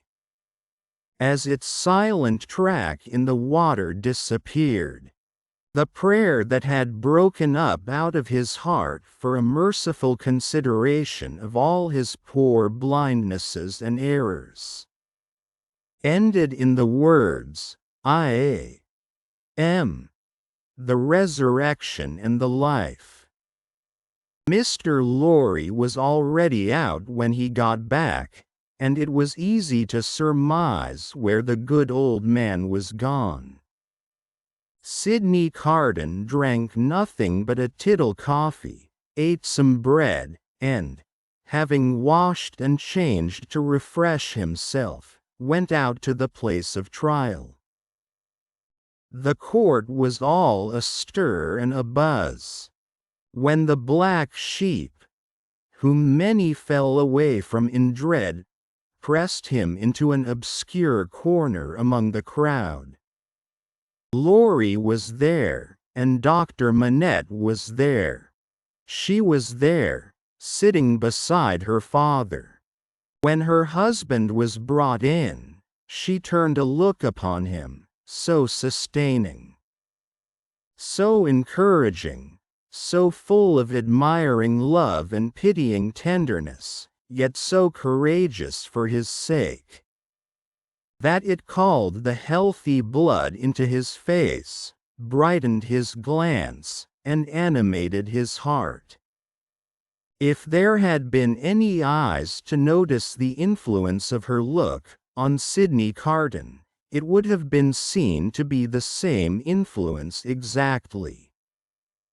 Before that unjust tribunal, there was little or no order of procedure, ensuring to any accused person any reasonable hearing. There could have been no such revolution, if all laws, forms, and ceremonies had not first been so monstrously abused, that the suicidal vengeance of the revolution was to scatter them all to the winds. Every eye was turned to the jury, the same determined patriots and good Republicans as yesterday and the day before, and tomorrow and the day after. Eager and prominent among them, one man with a craving face, and his fingers perpetually hovering about his lips, whose appearance gave great satisfaction to the spectators. A life-thirsting, cannibal-looking, bloody-minded juryman, the Jacques III of Saint.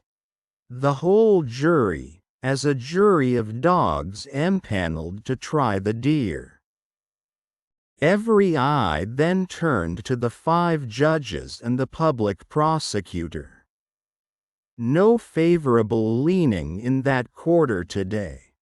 A fell, uncompromising, murderous business meaning there. Every eye then sought some other eye in the crowd, and gleamed at it approvingly. And heads nodded at one another, before bending forward with a strained attention. Charles Evrémonde, called Darnay, released yesterday, reaccused and retaken yesterday. Indictment delivered to him last night. Suspected and denounced enemy of the Republic, aristocrat, one of a family of tyrants, one of a race proscribed. For that they had used their abolished privileges to the infamous oppression of the people. Charles Evrémonde, called Darnay, in right of such proscription, absolutely dead in law. To this effect, in as fewer words, the public prosecutor. The President asked, was the accused openly denounced or secretly? Openly, President. By whom? 3 voices. Ernest Defarge, wine-vendor of St. Good. Therese Defarge, his wife. Good. Alexander Manette, physician. A great uproar took place in the court, and in the midst of it, Dr. Manette was seen, pale and trembling, standing where he had been seated. President, I indignantly protest to you that this is a forgery and a fraud. You know the accused to be the husband of my daughter. My daughter, and those dear to her, are far dearer to me than my life. Who and where is the false conspirator who says that I denounce the husband of my child? Quote, Citizen Manette, be tranquil. To fail in submission to the authority of the tribunal would be to put yourself out of law. As to what is dearer to you than life, nothing can be so dear to a good citizen as the Republic. Quote, loud acclamations hailed this rebuke. The President rang his bell, and with warmth resumed. If the Republic should demand of you the sacrifice of your child herself, you would have no duty but to sacrifice her. Listen to what is to follow. In the meanwhile, be silent. Frantic acclamations were again raised. Dr. Manette sat down, with his eyes looking around, and his lips trembling.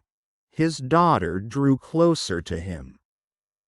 The craving man on the jury rubbed his hands together, and restored the usual hand to his mouth. Defarge was produced, when the court was quiet enough to admit of his being heard, and rapidly expounded the story of the imprisonment, and of his having been a mere boy in the doctor's service, and of the release, and of the state of the prisoner when released and delivered to him. This short examination followed, for the court was quick with its work. You did good service at the taking of the Bastille, citizen? I believe so. Here, an excited woman screeched from the crowd.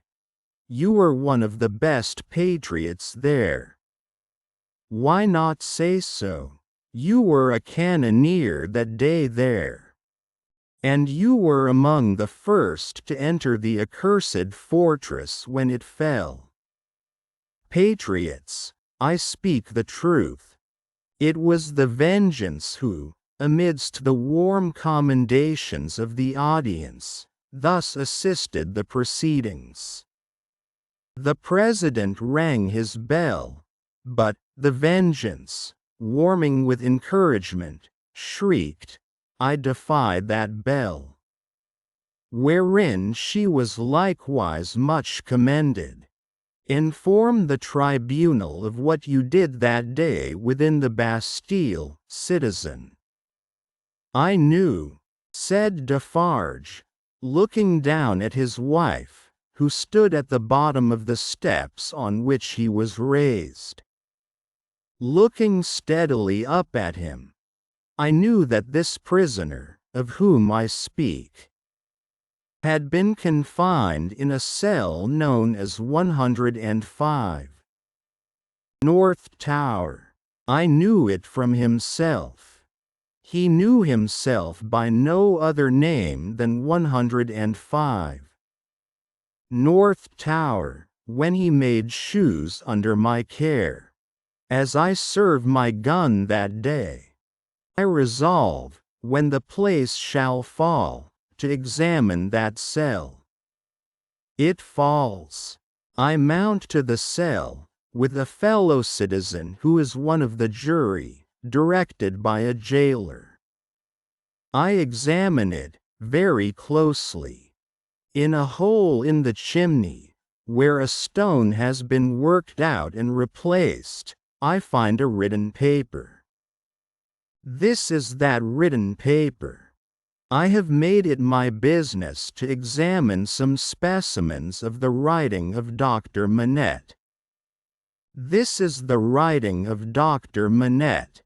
I confide this paper, in the writing of Dr. Manette, to the hands of the President. Quote, let it be read, in a dead silence and stillness, the prisoner under trial looking lovingly at his wife. His wife only looking from him to look with solicitude at her father.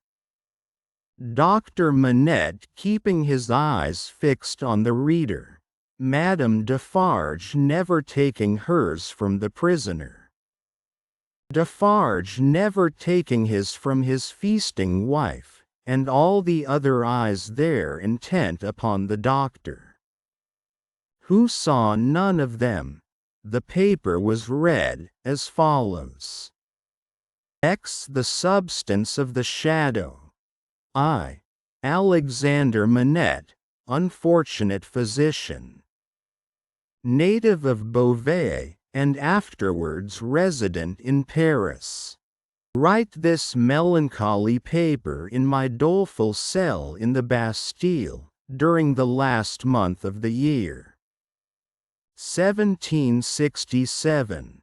I write it at stolen intervals, under every difficulty. I design to secrete it in the wall of the chimney, where I have slowly and laboriously made a place of concealment for it. Some pitying hand may find it there, when I and my sorrows are dust. These words are formed by the rusty iron point with which I write with difficulty in scrapings of soot and charcoal from the chimney, mixed with blood, in the last month of the 10th year of my captivity. Hope has quite departed from my breast.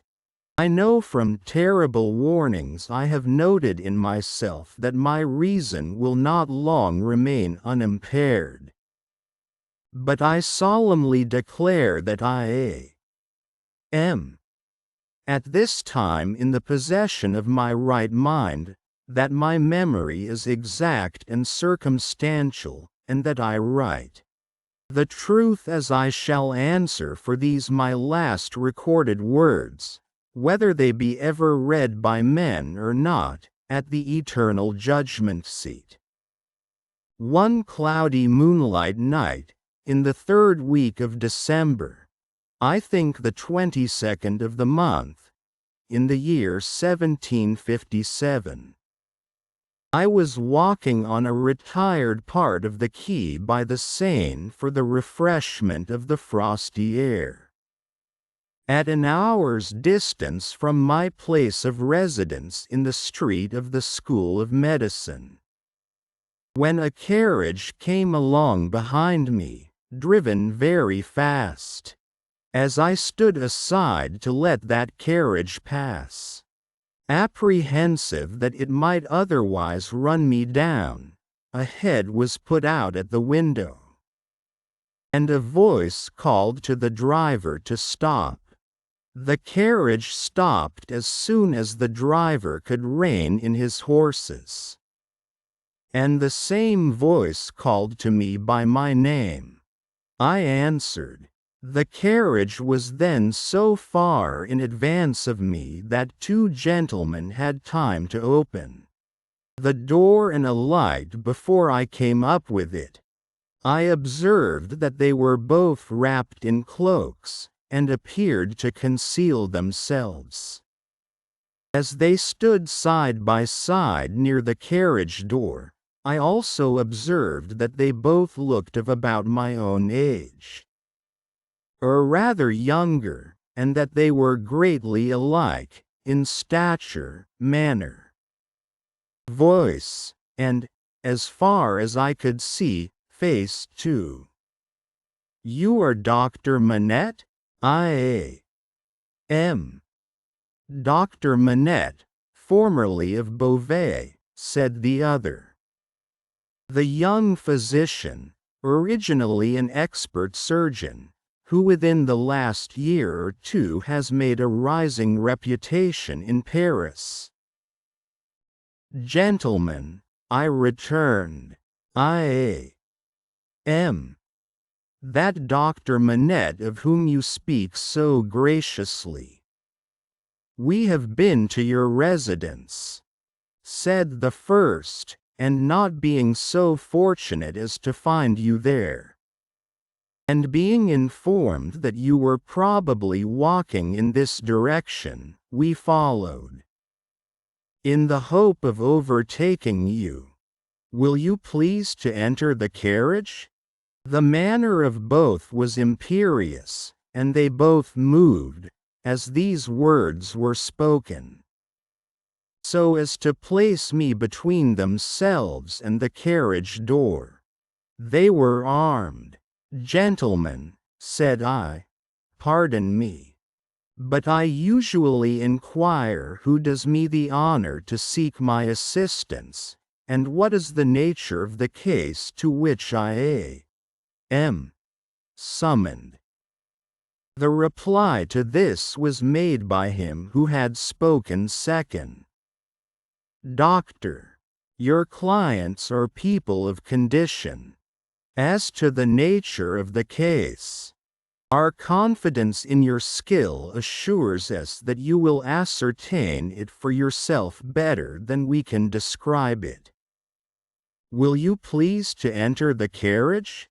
Single quote. I could do nothing but comply, and I entered it in silence. They both entered after me, the last springing in. After putting up the steps, the carriage turned about, and drove on at its former speed. I repeat this conversation exactly as it occurred. I have no doubt that it is, word for word, the same. I describe everything exactly as it took place, constraining my mind not to wander from the task.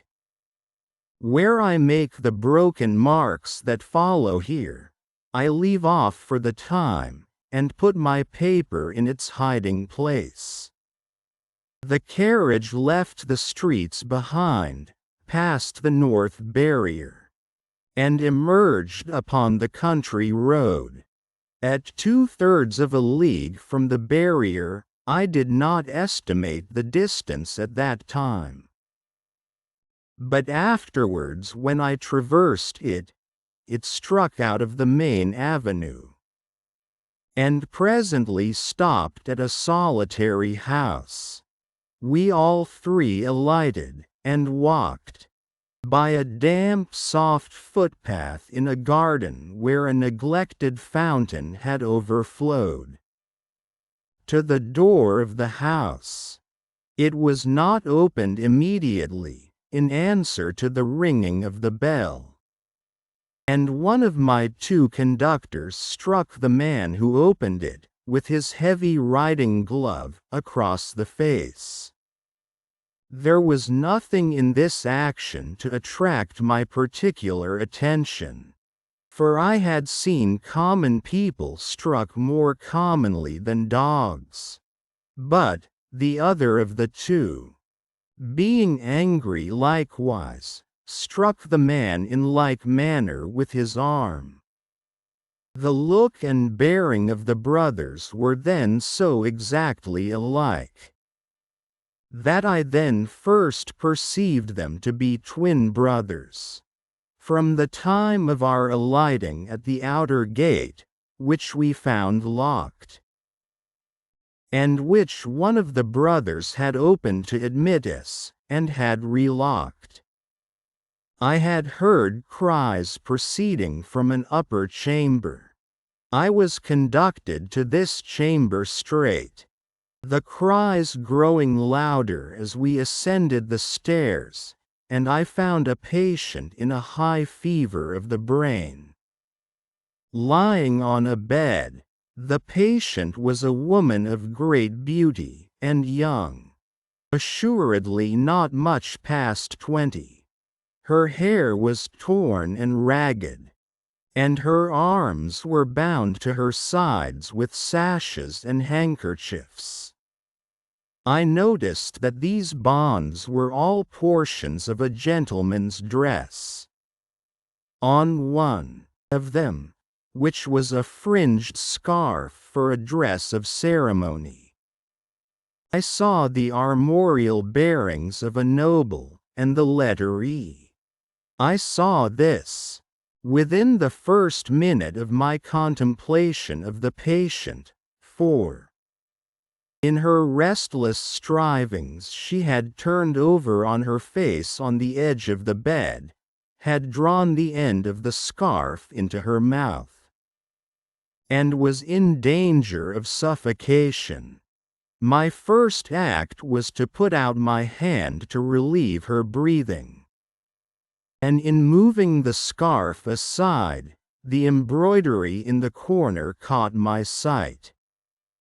I turned her gently over, placed my hands upon her breast to calm her and keep her down, and looked into her face. Her eyes were dilated and wild, and she constantly uttered piercing shrieks, and repeated the words, "My husband, my father, and my brother," and then counted up to 12, and said, "Hush." For an instant, and no more, she would pause to listen, and then the piercing shrieks would begin again, and she would repeat the cry, "My husband, my father, and my brother," and would count up to 12, and say, "Hush." There was no variation in the order or the manner. There was no cessation, but the regular moment's pause, in the utterance of these sounds. "How long," I asked, "has this lasted?" To distinguish the brothers, I will call them the elder and the younger. By the elder, I mean him who exercised the most authority. It was the elder who replied, "Since about this hour last night." Single quote. "She has a husband, a father, and a brother?" "A brother. I do not address her brother?" He answered with great contempt, "No." "She has some recent association with the number 12?" The younger brother impatiently rejoined, with 12 o'clock. "See, gentlemen," said I, still keeping my hands upon her breast, "how useless I am. As you have brought me. If I had known what I was coming to see, I could have come provided. As it is, time must be lost. There are no medicines to be obtained in this lonely place." The elder brother looked to the younger, who said haughtily, "There is a case of medicines here," and brought it from a closet, and put it on the table. I opened some of the bottles, smelt them, and put the stoppers to my lips. If I had wanted to use anything save narcotic medicines that were poisons in themselves, I would not have administered any of those. "Do you doubt them?" asked the younger brother. "You see, monsieur, I am going to use them," I replied, and said no more. I made the patient swallow, with great difficulty, and after many efforts, the dose that I desired to give, as I intended to repeat it after a while, and as it was necessary to watch its influence. I then sat down by the side of the bed. There was a timid and suppressed woman in attendance, wife of the man downstairs, who had retreated into a corner. The house was damp and decayed, indifferently furnished, evidently recently occupied and temporarily used. Some thick old hangings had been nailed up before the windows, to deaden the sound of the shrieks. They continued to be uttered in their regular succession, with the cry, "My husband, my father, and my brother." The counting up to 12, and hush. The frenzy was so violent, that I had not unfastened the bandages restraining the arms. But I had looked to them, to see that they were not painful. The only spark of encouragement in the case was that my hand upon the sufferer's breast had this much soothing influence, that for minutes at a time it tranquilized the figure. It had no effect upon the cries. No pendulum could be more regular. For the reason that my hand had this effect, I assume, I had sat by the side of the bed for half an hour, with the two brothers looking on, before the elder said, "There is another patient." I was startled, and asked, "Is it a pressing case?" "You had better see," he carelessly answered, and took up a light. The other patient lay in a back room across a second staircase, which was a species of loft over a stable. There was a low plastered ceiling to a part of it, the rest was open to the ridge of the tiled roof, and there were beams across. Hay and straw were stored in that portion of the place, fagots for firing, and a heap of apples in sand. I had to pass through that part, to get at the other. My memory is circumstantial and unshaken. I try it with these details, and I see them all, in this my cell in the Bastille, near the close of the 10th year of my captivity, as I saw them all that night.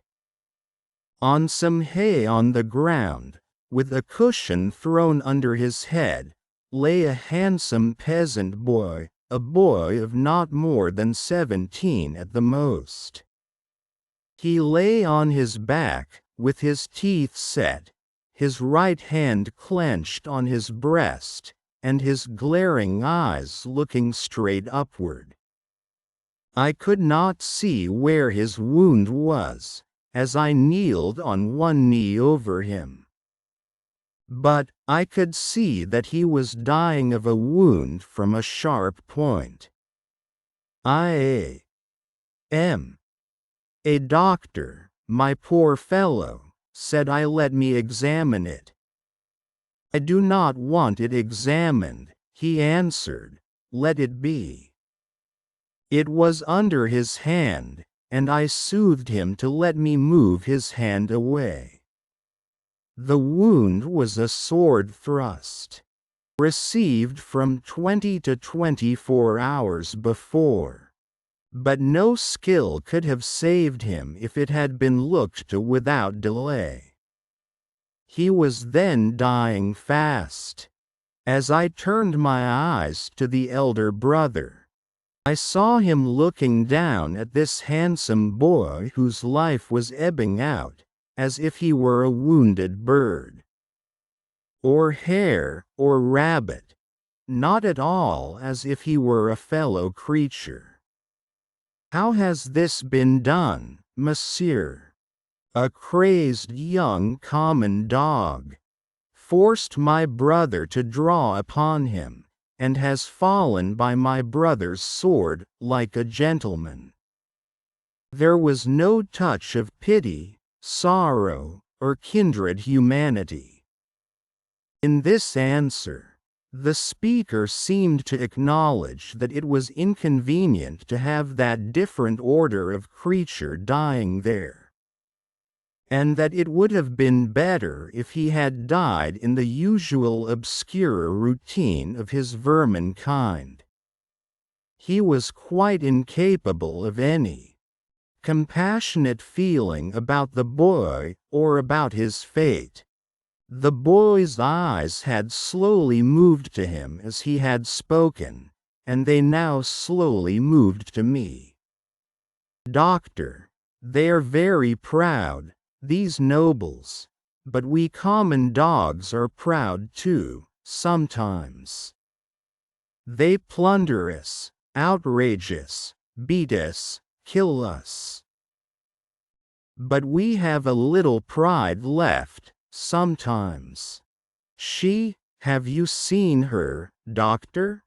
Single quote. The shrieks and the cries were audible there, though subdued by the distance. He referred to them, as if she were lying in our presence. I said, I have seen her. She is my sister, doctor. They have had their shameful rights, these nobles, in the modesty and virtue of our sisters, many years, but we have had good girls among us. I know it, and have heard my father say so. She was a good girl. She was betrothed to a good young man, too, a tenant of his. We were all tenants of his, that man's who stands there. The other is his brother, the worst of a bad race. It was with the greatest difficulty that the boy gathered bodily force to speak, but his spirit spoke with a dreadful emphasis. We were so robbed by that man who stands there, as in we common dogs are by those superior beings, taxed by him without mercy, obliged to work for him without pay, obliged to grind our corn at his mill, obliged to feed scores of his tame birds on our wretched crops, and forbidden for our lives to keep a single tame bird of our own. Pillaged and plundered to that degree that when we chanced to have a bit of meat, we ate it in fear. With the door barred and the shutters closed, that his people should not see it and take it from us, I say. We were so robbed and hunted, and were made so poor, that our father told us it was a dreadful thing to bring a child into the world, and that what we should most pray for was that our women might be barren and our miserable race die out. I had never before seen the sense of being oppressed, bursting forth like a fire. I had supposed that it must be latent in the people somewhere, but I had never seen it break out until I saw it in the dying boy. Nevertheless, Doctor, my sister married. He was ailing at that time. Poor fellow, and she married her lover, that she might tend and comfort him in our cottage, our dog hut, as that man would call it. She had not been married many weeks, when that man's brother saw her and admired her, and asked that man to lend her to him, for what are husbands among us? He was willing enough, but my sister was good and virtuous, and hated his brother with a hatred as strong as mine. What did the two then, to persuade her husband to use his influence with her, to make her willing? The boy's eyes, which had been fixed on mine, slowly turned to the looker-in, and I saw in the two faces that all he said was true. The two opposing kinds of pride confronting one another. I can see, even in this Bastille, the gentleman's all negligent indifference, the peasant's all trodden down sentiment and passionate revenge. You know, Doctor, that it is among the rights of these nobles to harness us common dogs to carts and drive us. They so harnessed him and drove him. You know that it is among their rights to keep us in their grounds all night, quieting the frogs, in order that their noble sleep may not be disturbed. They kept him out in the unwholesome mists at night, and ordered him back into his harness in the day. But he was not persuaded. Taken out of harness one day at noon, to feed, if he could find food, he sobbed 12 times, once for every stroke of the bell, and died on her bosom. Single quote. Nothing human could have held life in the boy but his determination to tell all his wrong.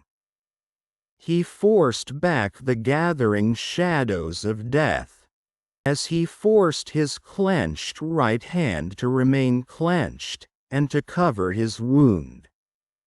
Then, with that man's permission and even with his aid, his brother took her away. In spite of what I know, she must have told his brother, and what that is will not be long unknown to you, Doctor. If it is now, his brother took her away, for his pleasure and diversion, for a little while. I saw her pass me on the road. When I took the tidings home, our father's heart burst. He never spoke one of the words that find it. I took my young sister, for I have another, to a place beyond the reach of this man, and where, at least, she will never be his vassal. Then, I tracked the brother here, and last night climbed in, a common dog, but sword in hand. Where is the loft window? It was somewhere here? Single quote. The room was darkening to his sight. The world was narrowing around him. I glanced about me, and saw that the hay and straw were trampled over the floor, as if there had been a struggle. She heard me, and ran in. I told her not to come near us till he was dead. He came in and first tossed me some pieces of money, then struck at me with a whip. But I, though a common dog, so struck at him as to make him draw. Let him break into as many pieces as he will, the sword that he stained with my common blood. He drew to defend himself, thrust at me with all his skill for his life. My glance had fallen, but a few moments before, on the fragments of a broken sword, lying among the hay. That weapon was a gentleman's. In another place, lay an old sword that seemed to have been a soldier's. Now, lift me up, doctor, lift me up. Where is he? He is not here, I said, supporting the boy, and thinking that he referred to the brother. He, proud as these nobles are, he is afraid to see me. Where is the man who was here? Turn my face to him. I did so, raising the boy's head against my knee. But, invested for the moment with extraordinary power, he raised himself completely, obliging me to rise too, or I could not have still supported him. Marquis, said the boy, turned to him with his eyes opened wide, and his right hand raised. In the days when all these things are to be answered for, I summon you and yours, to the last of your bad race, to answer for them. I mark this cross of blood upon you, as a sign that I do it. In the days when all these things are to be answered for, I summon your brother, the worst of the bad race, to answer for them separately. I mark this cross of blood upon him, as a sign that I do it. Twice, he put his hand to the wound in his breast, and with his forefinger drew a cross in the air. He stood for an instant with the finger yet raised, and as it dropped, he dropped with it, and I laid him down dead. When I returned to the bedside of the young woman, I found her raving in precisely the same order of continuity. I knew that this might last for many hours, and that it would probably end in the silence of the grave. I repeated the medicines I had given her, and I sat at the side of the bed until the night was far advanced. She never abated the piercing quality of her shrieks, never stumbled in the distinctness or the order of her words. They were always my husband, my father, and my brother.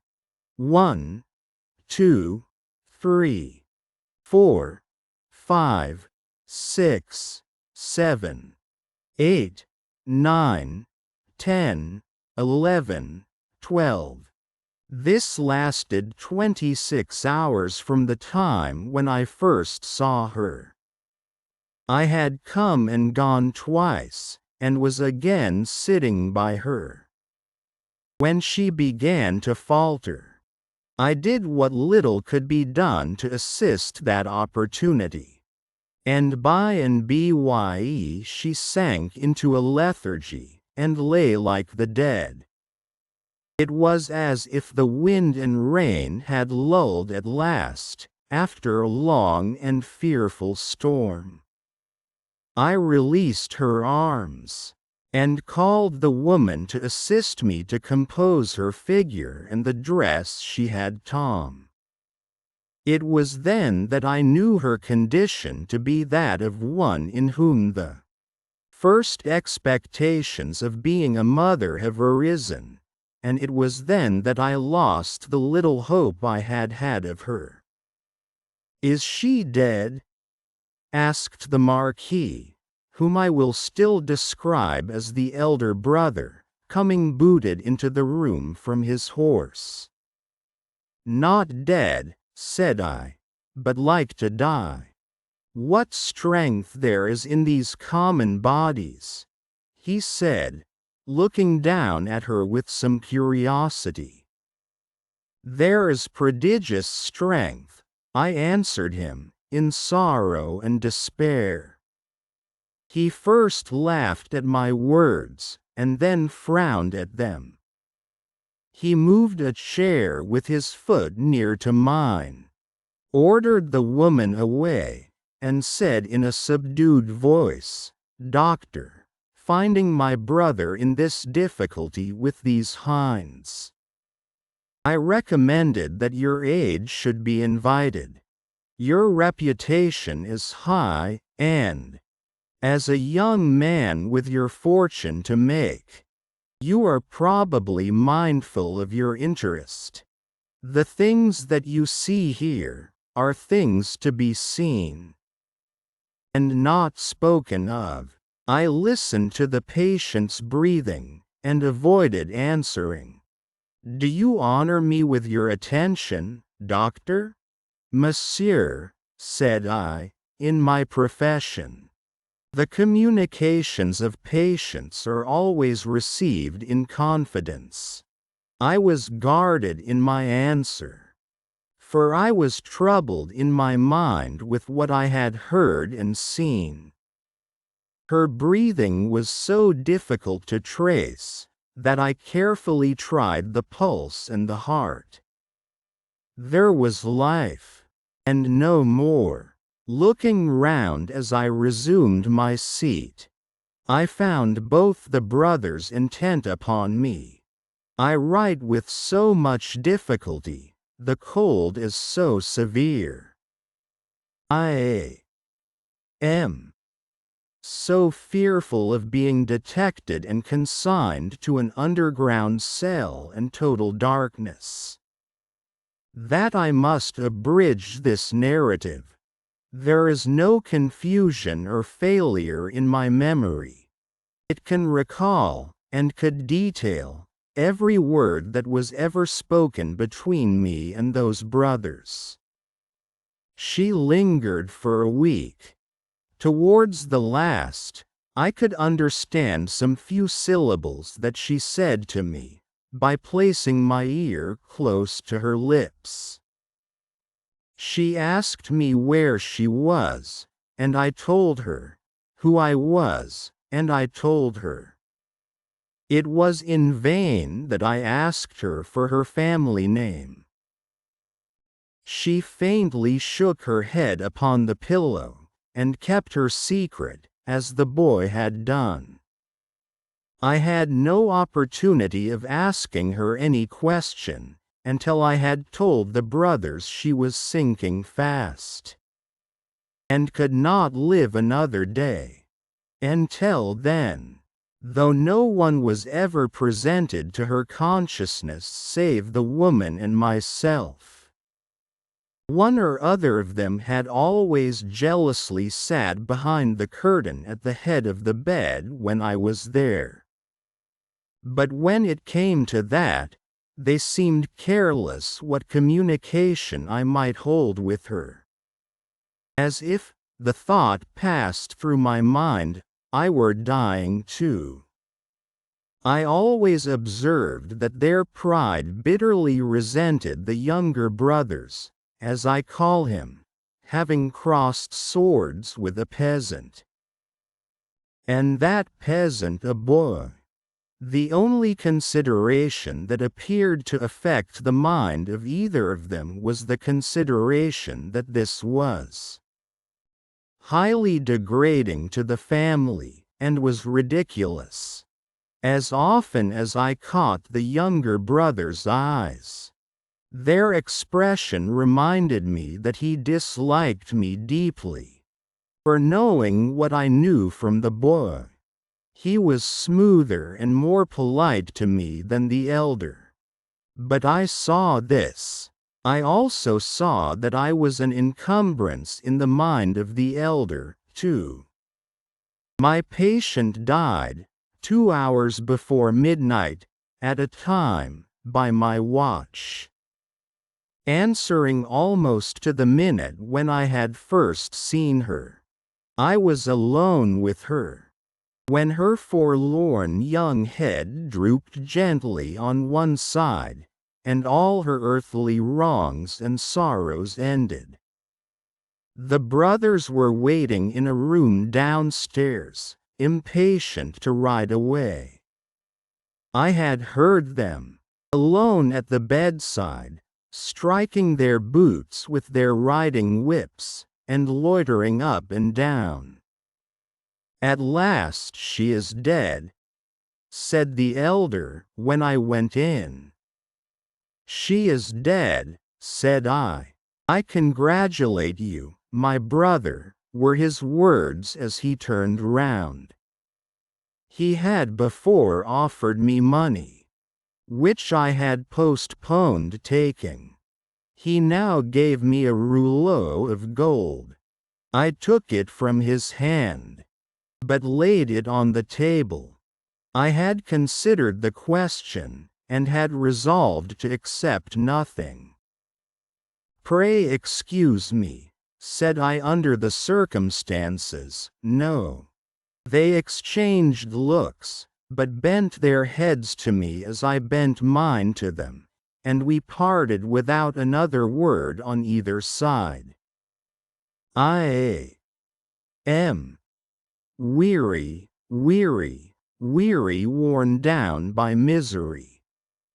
I cannot read what I have written with this gaunt hand. Early in the morning, the rouleau of gold was left at my door in a little box, with my name on the outside. From the first, I had anxiously considered what I ought to do.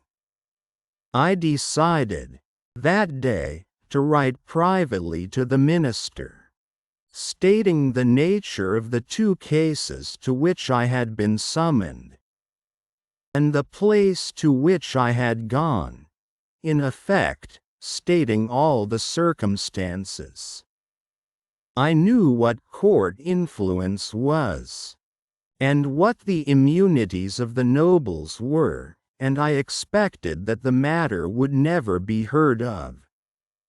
But I wished to relieve my own mind. I had kept the matter a profound secret, even from my wife. And this, too, I resolved to state in my letter. I had no apprehension whatever of my real danger, but I was conscious that there might be danger for others, if others were compromised by possessing the knowledge that I possessed. I was much engaged that day, and could not complete my letter that night. I rose long before my usual time next morning to finish it. It was the last day of the year. The letter was lying before me just completed, when I was told that a lady waited, who wished to see me. I am growing more and more unequal to the task I have set myself. It is so cold, so dark, my senses are so benumbed, and the gloom upon me is so dreadful. The lady was young, engaging, and handsome, but not marked for long life. She was in great agitation. She presented herself to me as the wife of the Marquis Street.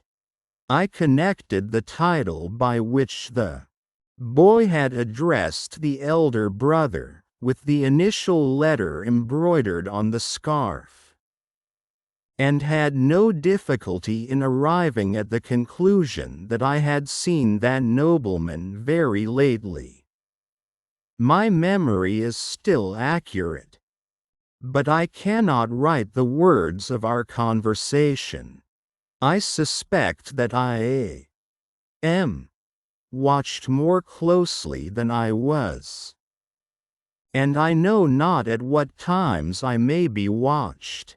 She had in part suspected, and in part discovered, the main facts of the cruel story, of her husband's share in it, and my being resorted to. She did not know that the girl was dead. Her hope had been, she said in great distress, to show her, in secret, a woman's sympathy. Her hope had been to avert the wrath of heaven from a house that had long been hateful to the suffering many. She had reasons for believing that there was a young sister living, and her greatest desire was to help that sister. I could tell her nothing but that there was such a sister. Beyond that, I knew nothing.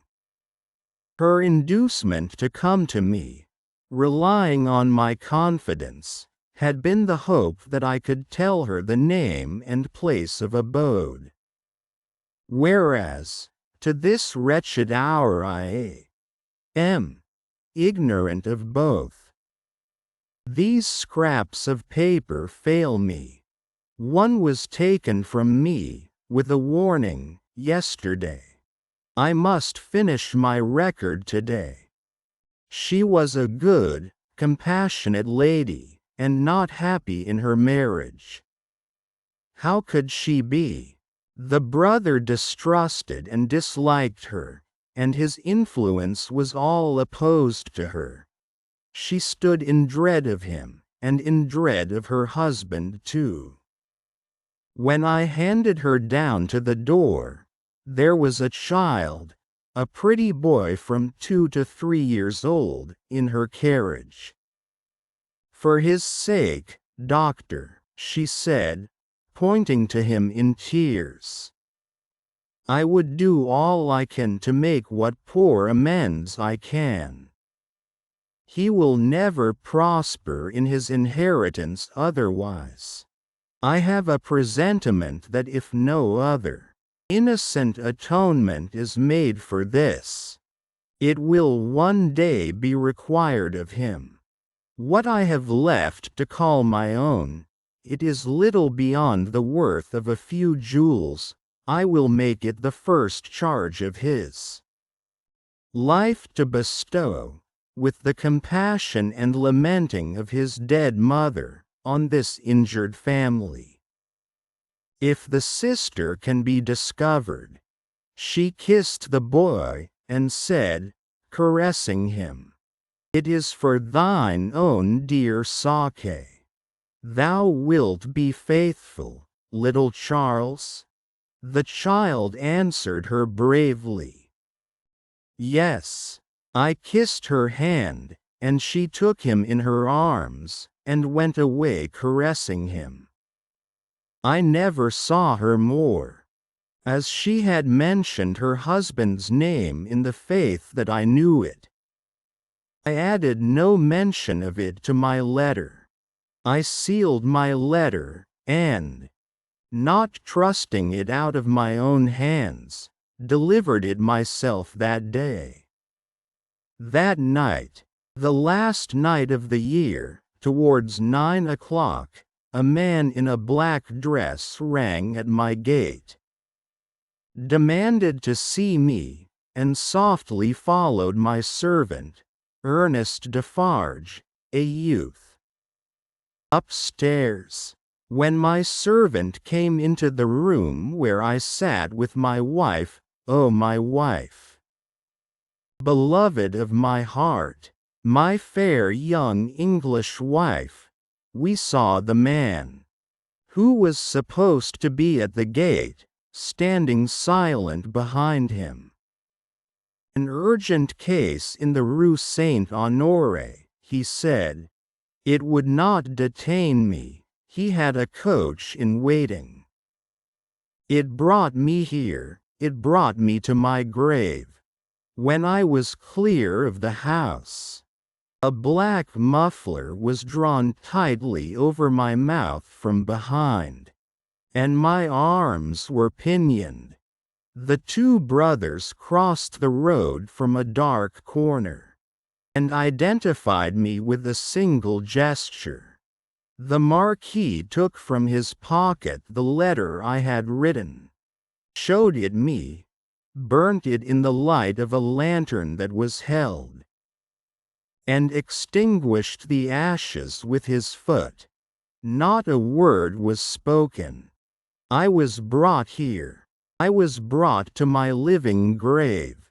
If it had pleased God to put it in the hard heart of either of the brothers, in all these frightful years, to grant me any tidings of my dearest wife, so much as to let me know by a word whether alive or dead, I might have thought that he had not quite abandoned them. But now I believe that the mark of the Red Cross is fatal to them, and that they have no part in his mercies. And them and their descendants, to the last of their race, I, Alexander Manette, unhappy prisoner, do this last night of the year 1767. In my unbearable agony, denounce to the times when all these things shall be answered for. I denounce them to heaven and to earth. Quote, "A terrible sound arose when the reading of this document was done. A sound of craving and eagerness that had nothing articulate in it but blood. The narrative called up the most revengeful passions of the time, and there was not a head in the nation but must have dropped before it. Little need, in presence of that tribunal and that auditory, to and how the Defarges had not made the paper public, with the other captured Bastille memorials borne in procession, and had kept it, biding their time. Little need to show that this detested family name had long been anathematized by Saint Antoine, and was wrought into the fatal register. The man never trod ground whose virtues and services would have sustained him in that place that day, against such denunciation. And all the worse for the doomed man, that the denouncer was a well-known citizen, his own attached friend, the father of his wife. One of the frenzied aspirations of the populace was, for imitations of the questionable public virtues of antiquity, and for sacrifices and self-immolations on the people's altar. Therefore when the President said, else had his own head quivered on his shoulders, that the good physician of the Republic would deserve better still of the Republic by rooting out an obnoxious family of aristocrats, and would doubtless feel a sacred glow and joy in making his daughter a widow and her child an orphan. There was wild excitement, patriotic fervor, not a touch of human sympathy. Much influence around him, has that doctor? Murmured Madame Defarge, smiling to the vengeance. Save him now, my doctor, save him. At every juryman's vote, there was a roar. Another and another. Roar and roar, unanimously voted, at heart and by descent an aristocrat, an enemy of the Republic, a notorious oppressor of the people. Back to the conciergerie, and death within 24 hours. 11. Dusk. The wretched wife of the innocent man thus doomed to die, fell under the sentence, as if she had been mortally stricken. But she uttered no sound, and so strong was the voice within her, representing that it was she of all the world who must uphold him in his misery and not augment it, that it quickly raised her, even from that shock. The judges having to take part in a public demonstration out of doors, the tribunal adjourned. The quick noise and movement of the courts emptying itself by many passages had not ceased. When Lucy stood stretching out her arms towards her husband, with nothing in her face but love and consolation. If I might touch him, if I might embrace him once. Oh, good citizens, if you would have so much compassion for us. There was but a jailer left, along with 2 of the 4 men who had taken him last night, and Barsad. The people had all poured out to the show in the streets. Barsad proposed to the rest, "Let her embrace him then, it is but a moment."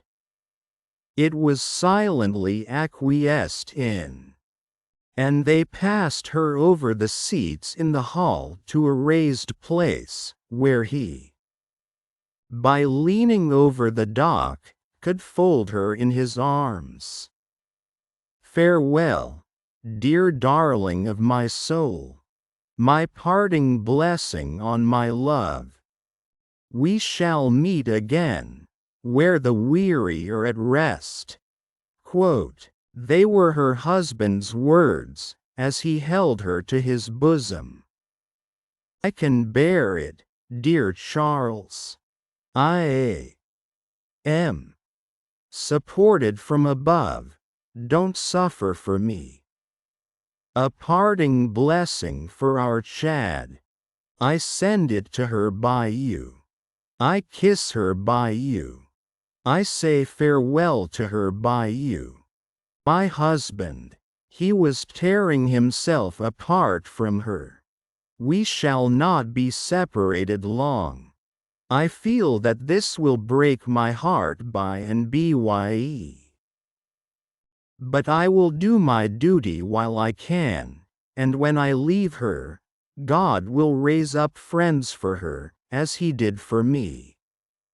Her father had followed her, and would have fallen on his knees to both of them, but that Darnay put out a hand and seized him, crying, "No, no, what have you done? What have you done? That you should kneel to us. We know now, what a struggle you made of old. We know now what you underwent when you suspected my descent, and when you knew it. We know now the natural antipathy you strove against, and conquered. For her dear sake, we thank you with all our hearts, and all our love and duty. Heaven be with you." Her father's only answer was to draw his hands through his white hair, and wring them with a shriek of anguish. "It could not be otherwise," said the prisoner. "All things have worked together as they have fallen out. It was the always vain endeavor to discharge my poor mother's trust that first brought my fatal presence near you. Good could never come of such evil. A happier end was not in nature to so unhappy a beginning. Be comforted, and forgive me. Heaven bless you." As he was drawn away, his wife released him, and stood looking after him with her hands touching one another in the attitude of prayer, and with a radiant look upon her face, in which there was even a comforting smile. As he went out at the prisoner's door, she turned, laid her head lovingly on her father's breast, tried to speak to him, and fell at his feet. Then, issuing from the obscure corner from which he had never moved, Sidney Carton came and took her up. Only her father and Mr. Lorry were with her. His arm trembled as it raised her and supported her head. Yet, there was an air about him that was not all of pity, that had a flush of pride in it. "Shall I take her to a coach? I shall never feel her weight." He carried her lightly to the door, and laid her tenderly down in a coach. Her father and their old friend got into it, and he took his seat beside the driver. When they arrived at the gateway where he had paused in the dark not many hours before, to picture to himself on which of the rough stones of the street her feet had trodden, he lifted her again, and carried her up the staircase to their rooms. There, he laid her down on a couch, where her child and Miss Pross wept over her. "Don't recall her to herself," he said, softly, to the latter, "she is better so. Don't revive her to consciousness, while she only faints. Oh, Carton, Carton, dear Carton," cried little Lucy, springing up and throwing her arms passionately round him, in a burst of grief. "Now that you have come, I think you will do something to help Mamma, something to save Papa. Oh, look at her, dear Carton. Can you, of all the people who love her, bear to see her so?" He bent over the child, and laid her blooming cheek against his face. He put her gently from him, and looked at her unconscious mother. "Before I go," he said, and paused, "I may kiss her?" It was remembered afterwards that when he bent down and touched her face with his lips, he murmured some words. The child, who was nearest to him, told them afterwards, and told her grandchildren when she was a handsome old lady, that she heard him say, "A life you love." When he had gone out into the next room, he turned suddenly on Mr. Lorry and her father, who were following, and said to the latter, "You had great influence but yesterday, Dr. Manette. Let it at least be tried. These judges, and all the men in power, are very friendly to you, and very recognizant of your services. Are they not? Nothing connected with Charles was concealed from me. I had the strongest assurances that I should save him, and I did." He returned the answer in great trouble, and very slowly. "Try them again. The hours between this and tomorrow afternoon are few and short, but try." "I intend to try. I will not rest a moment." "That's well.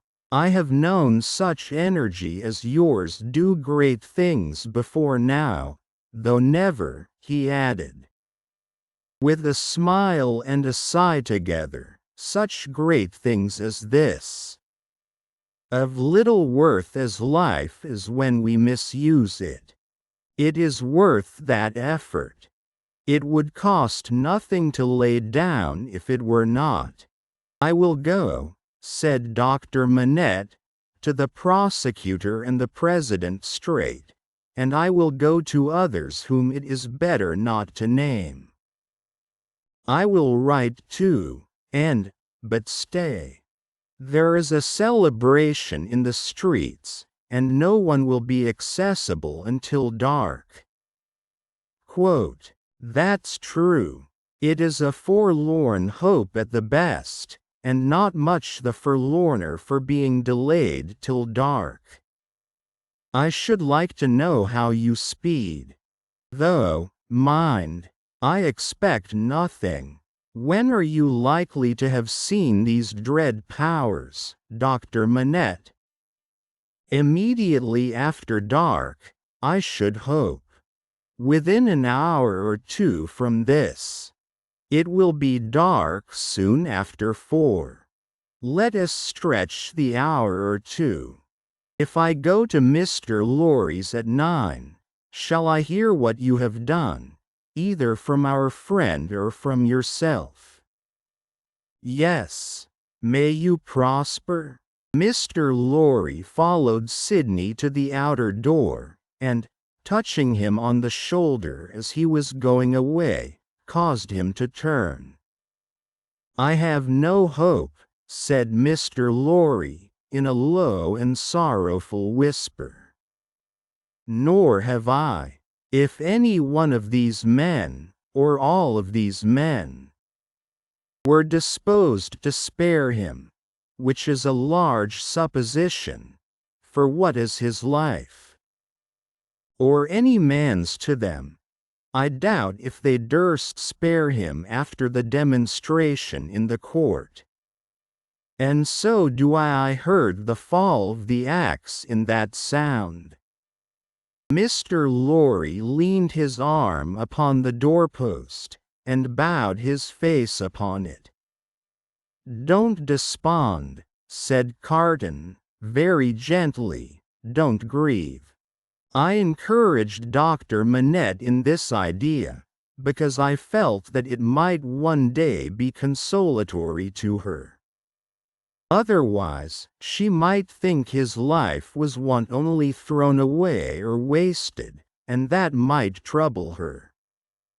Quote, "Yes, yes, yes," returned Mr. Lorry, drying his eyes, "you are right. But he will perish. There is no real hope." "Yes, he will perish. There is no real hope," echoed Carton, and walked with a settled step downstairs. 12. Darkness. Sidney Carton paused in the street, not quite decided where to go. "At Tellson's banking house at 9, he said, with a musing face. "Shall I do well, in the meantime, to show myself?" "I think so. It is best that these people should know there is such a man as I hear. It is a sound precaution, and may be a necessary preparation. But care, care, care. Let me think it out." Checking his steps, which had begun to tend towards an object, he took a turn or two in the already darkening street, and traced the thought in his mind to its possible consequences. His first impression was confirmed. "It is best," he said, finally resolved, "that these people should know there is such a man as I hear." And he turned his face towards Saint Antoine. Defarge had described himself, that day, as the keeper of a wine shop in the Saint Antoine suburb. It was not difficult for one who knew the city well, to find his house without asking any question. Having ascertained its situation, Carton came out of those closer streets again. and dined at a place of refreshment and fell sound asleep after dinner. For the first time in many years, he had no strong drink. Since last night he had taken nothing but a little light thin wine. And last night he had dropped the brandy slowly down on Mr. Lorry's hearth like a man who had done with it. It was as late as 7 o'clock when he awoke refreshed, and went out into the streets again. As he passed along towards Saint Antoine, he stopped at a shop window where there was a mirror, and slightly altered the disordered arrangement of his loose cravat, and his coat collar, and his wild hair. This done, he went on direct to Defarge's, and went in. There happened to be no customer in the shop but Jacques III, of the restless fingers and the croaking voice. This man, whom he had seen upon the jury, stood drinking at the little counter, in conversation with the Defarges, man and wife. The Vengeance assisted in the conversation, like a regular member of the establishment. As Carton walked in, took his seat and asked, in very indifferent French, for a small measure of wine. Madame Defarge cast a careless glance at him, and then a keener, and then a keener, and then advanced to him herself, and asked him what it was he had ordered. He repeated what he had already said. English?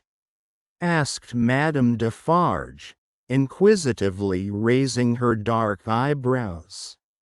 After looking at her, as if the sound of even a single French word were slow to express itself to him, he answered, in his former strong foreign accent, "Yes, madam, yes.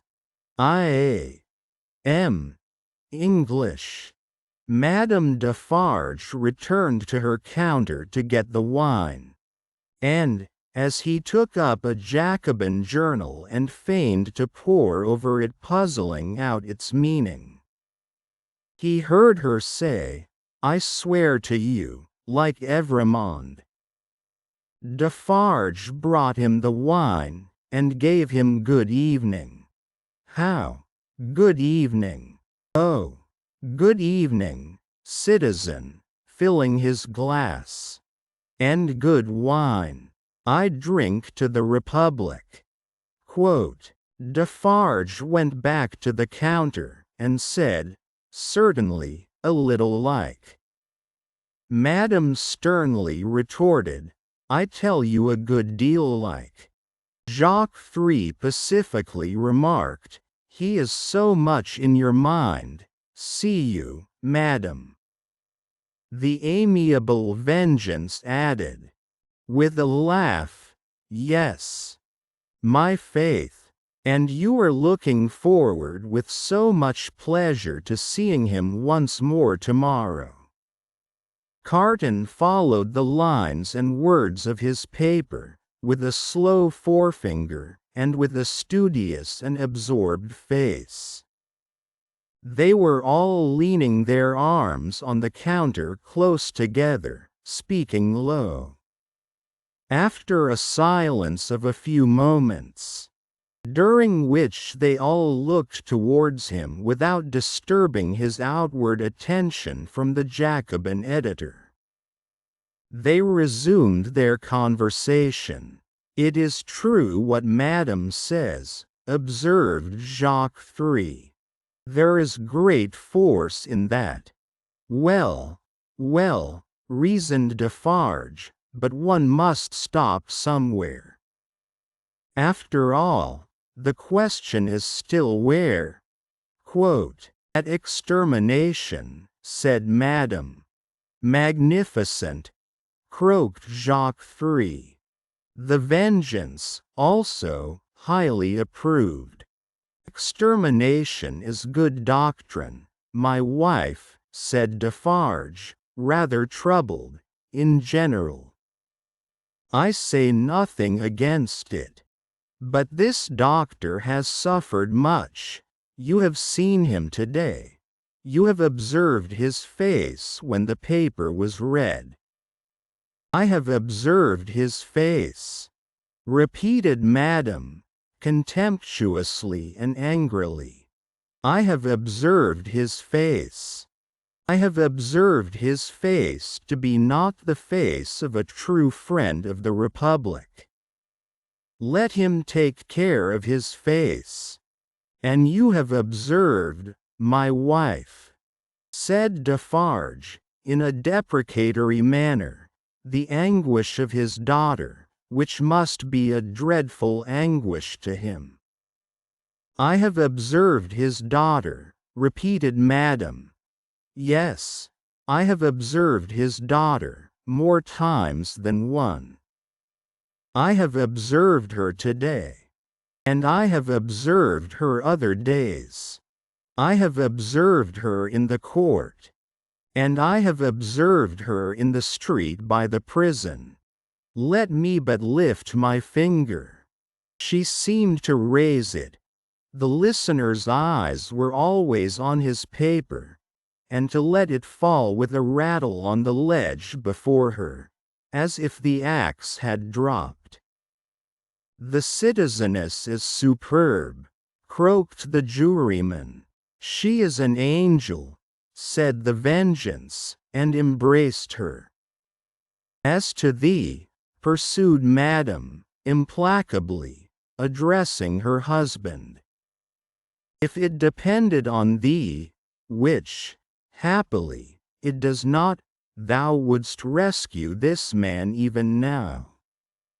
No, protested Defarge, not if to lift this glass would do it. But I would leave the matter there. I say, stop there. Quote, see you then, Jacques, said Madame Defarge, wrathfully, and see you, too. My little vengeance. See you both. For other crimes as tyrants and oppressors, I have this race a long time on my register. Doomed to destruction and extermination. Ask my husband, is that so? It is so, assented Defarge, without being asked. In the beginning of the great days, when the Bastille falls, he finds this paper of today. And he brings it home, and in the middle of the night when this place is clear and shut. We read it, here on this spot, by the light of this lamp. Ask him, is that so?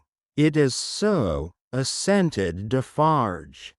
That night, I tell him, when the paper is read through, and the lamp is burnt out, and the day is gleaming in above those shutters and between those iron bars, that I have now a secret to communicate. Ask him, is that so? Quote, it is so, assented Defarge again. I communicate to him that secret. I smite this bosom with these two hands as I smite it now. And I tell him, Defarge, I was brought up among the fishermen of the seashore. And that peasant family so injured by the two Evremond brothers, as that Bastille paper describes, is my family. Defarge, that sister of the mortally wounded boy upon the ground was my sister.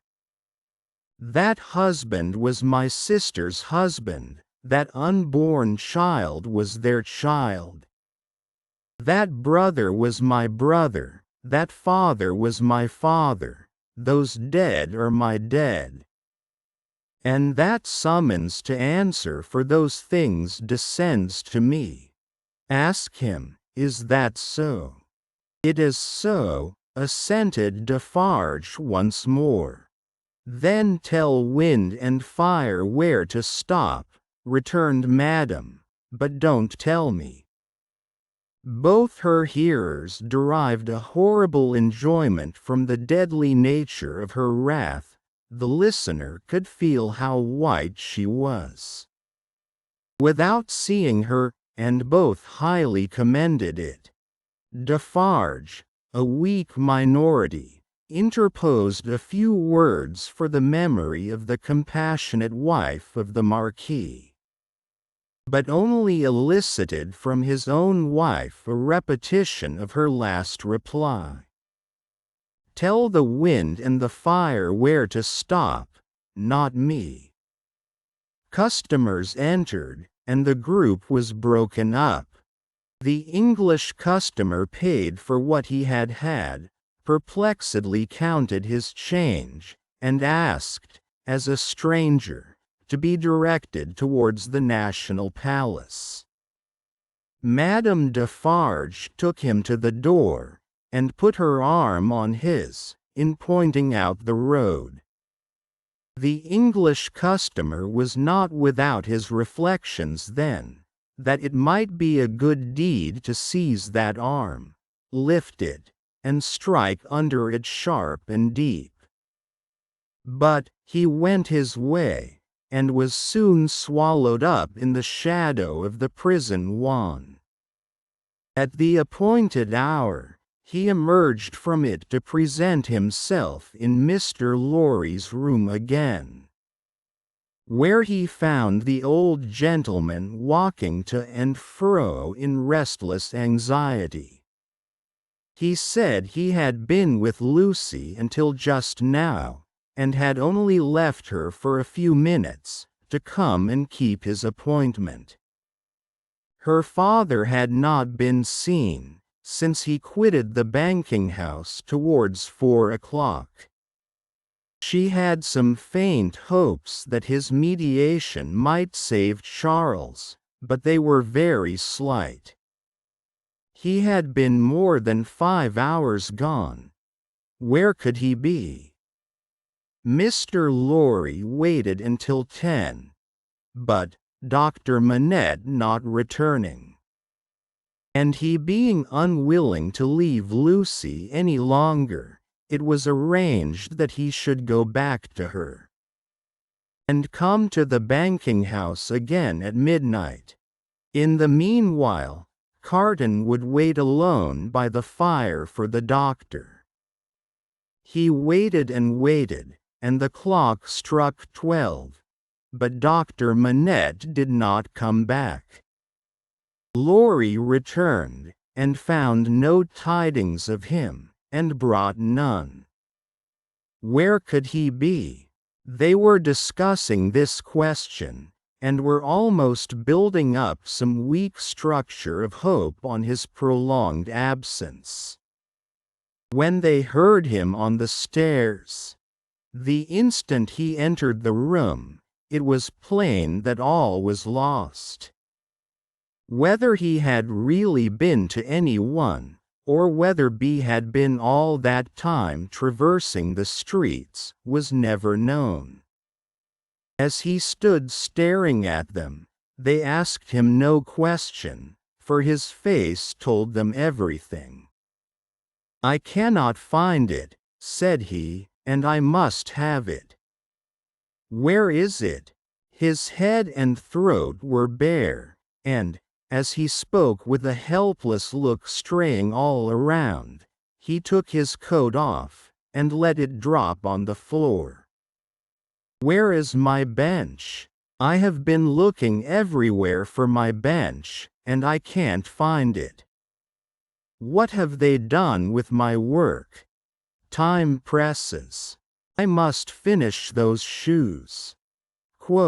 They looked at one another, and their hearts died within them. "Come, come," said he, in a whimpering miserable way. "Let me get to work. Give me my work." Quote, receiving no answer, he tore his hair, and beat his feet upon the ground, like a distracted child. "Don't torture a poor forlorn wretch," he implored them, with a dreadful cry, "but give me my work. What is to become of us, if those shoes are not done tonight?" Lost, utterly lost. It was so clearly beyond hope to reason with him, or try to restore him, that, as if by agreement, they each put a hand upon his shoulder, and soothed him to sit down before the fire, with a promise that he should have his work presently. He sank into the chair, and brooded over the embers, and shed tears, as if all that had happened since the garret time were a momentary fancy, or a dream. Mr. Lorry saw him shrink into the exact figure that Defarge had had in keeping. Affected, and impressed with terror as they both were, by this spectacle of ruin, it was not a time to yield to such emotions. His lonely daughter, bereft of her final hope and reliance, appealed to them both too strongly. Again, as if by agreement, they looked at one another with one meaning in their faces. Carton was the first to speak. "The last chance is gone. It was not much. Yes, he had better be taken to her. But, before you go, will you, for a moment, steadily attend to me? Don't ask me why I make the stipulations I am going to make, and exact the promise I am going to exact. I have a reason, a good one." "I do not doubt it," answered Mr. The figure in the chair between them was all the time monotonously rocking itself to and fro, and moaning. They spoke in such a tone as they would have used if they had been watching by a sick-bed in the night. Carton stooped to pick up the coat, which lay almost entangling his feet. As he did so, a small case in which the doctor was accustomed to carry the lists of his day's duties, fell lightly on the floor. Carton took it up, and there was a folded paper in it. "We should look at this." Lorry nodded his consent. He opened it, and exclaimed, "Thank God!" "What is it?" Lorry, eagerly. "A moment. Let me speak of it in its place." First, he put his hand in his coat, and took another paper from it. "That is the certificate which enables me to pass out of this city. Look at it. You see, Sidney Carton." "An Englishman?" Mr. Lorry held it open in his hand, gazing in his earnest face. "Keep it for me until tomorrow. I shall see him tomorrow, you remember, and I had better not take it into the prison." "Why not?" "I don't know. I prefer not to do so. Now, take this paper that Dr. Manette has carried about him. It is a similar certificate, enabling him and his daughter and her child, at any time, to pass the barrier and the frontier. Yes, perhaps he obtained it as his last and utmost precaution against evil, yesterday. When is it dated? But no matter, don't stay to look. Put it up carefully with mine and your own. Now, observe, I never doubted until within this hour or two, that he had, or could have such a paper. It is good, until recalled. But it may be soon recalled, and, I have reason to think, will be. They are not in danger? They are in great danger. They are in danger of denunciation by Madame Defarge. I know it from her own lips. I have overheard words of that woman's, tonight, which have presented their danger to me in strong colors. I have lost no time, and since then, I have seen the spy. He confirms me. He knows that a woodsawyer, living by the prison wall, is under the control of the Defarges, and has been rehearsed by Madame Defarge as to his having seen her. He never mentioned Lucy's name, making signs and signals to prisoners. It is easy to foresee that the pretense will be the common one, a prison plot, and that it will involve her life, and perhaps her child's, and perhaps her father's, for both have been seen with her at that place. Don't look so horrified. You will save them all. Heaven grant I may. Carton. I am going to tell you how. It will depend on you. And it could depend on no better man. This new denunciation will certainly not take place until after tomorrow. Probably not until 2 or 3 days afterwards. More probably a week afterwards. You know it is a capital crime to mourn for, or sympathize with, a victim of the guillotine. She and her father would unquestionably be guilty of this crime.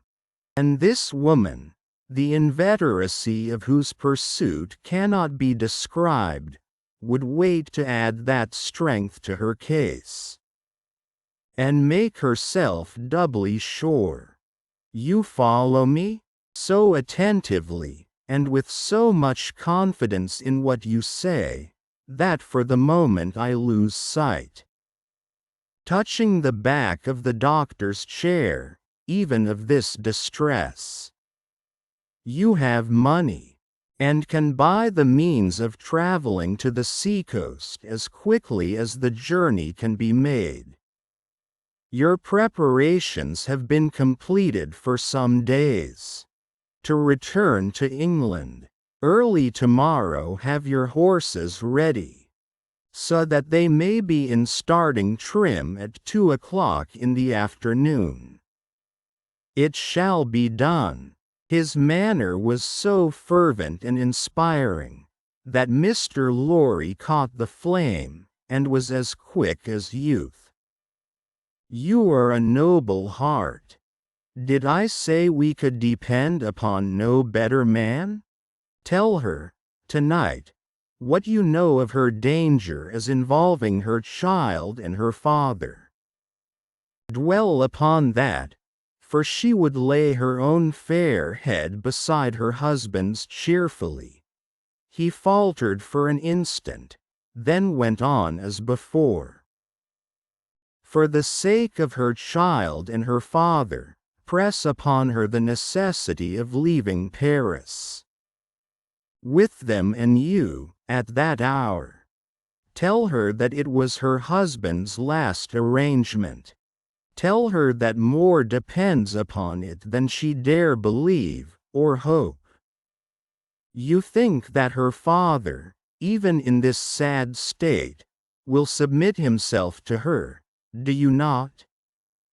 Quote, I am sure of it. I thought so. Quietly and steadily have all these arrangements made in the courtyard here. even to the taking of your own seat in the carriage. The moment I come to you, take me in, and drive away.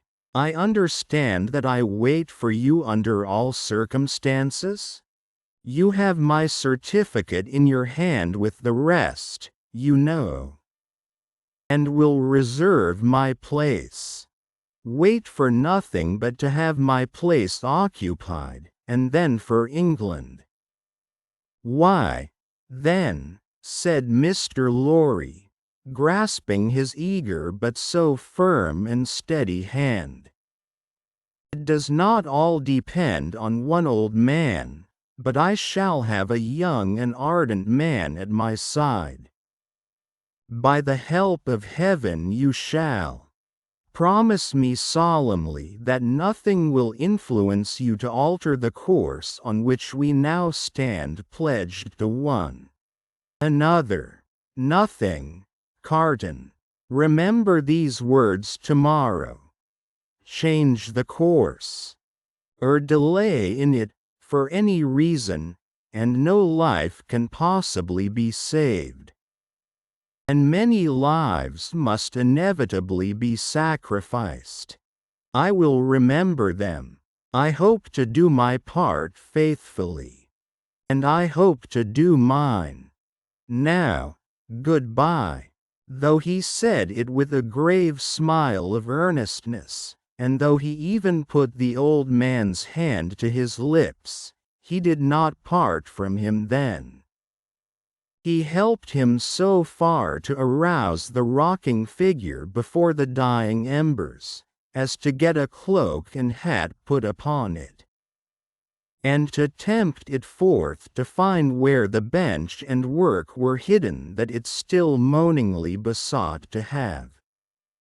He walked on the other side of it and protected it to the courtyard of the house where the afflicted heart, so happy in the memorable time when he had revealed his own desolate heart to it, outwatched the awful night. He entered the courtyard and remained there for a few moments alone, looking up at the light in the window of her room. Before he went away, he breathed a blessing towards it, and a farewell. 1352. In the black prison of the conciergerie, the doomed of the day awaited their fate. They were in number as the weeks of the year. 52 were to roll that afternoon on the life tide of the city to the boundless everlasting sea. Before their cells were quit of them, new occupants were appointed. Before their blood ran into the blood spilled yesterday, the blood that was to mingle with theirs tomorrow was already set apart. 212 were told off. From the farmer general of 70, whose riches could not buy his life, to the seamstress of 20, whose poverty and obscurity could not save her. Physical diseases, engendered in the vices and neglects of men, will seize on victims of all degrees.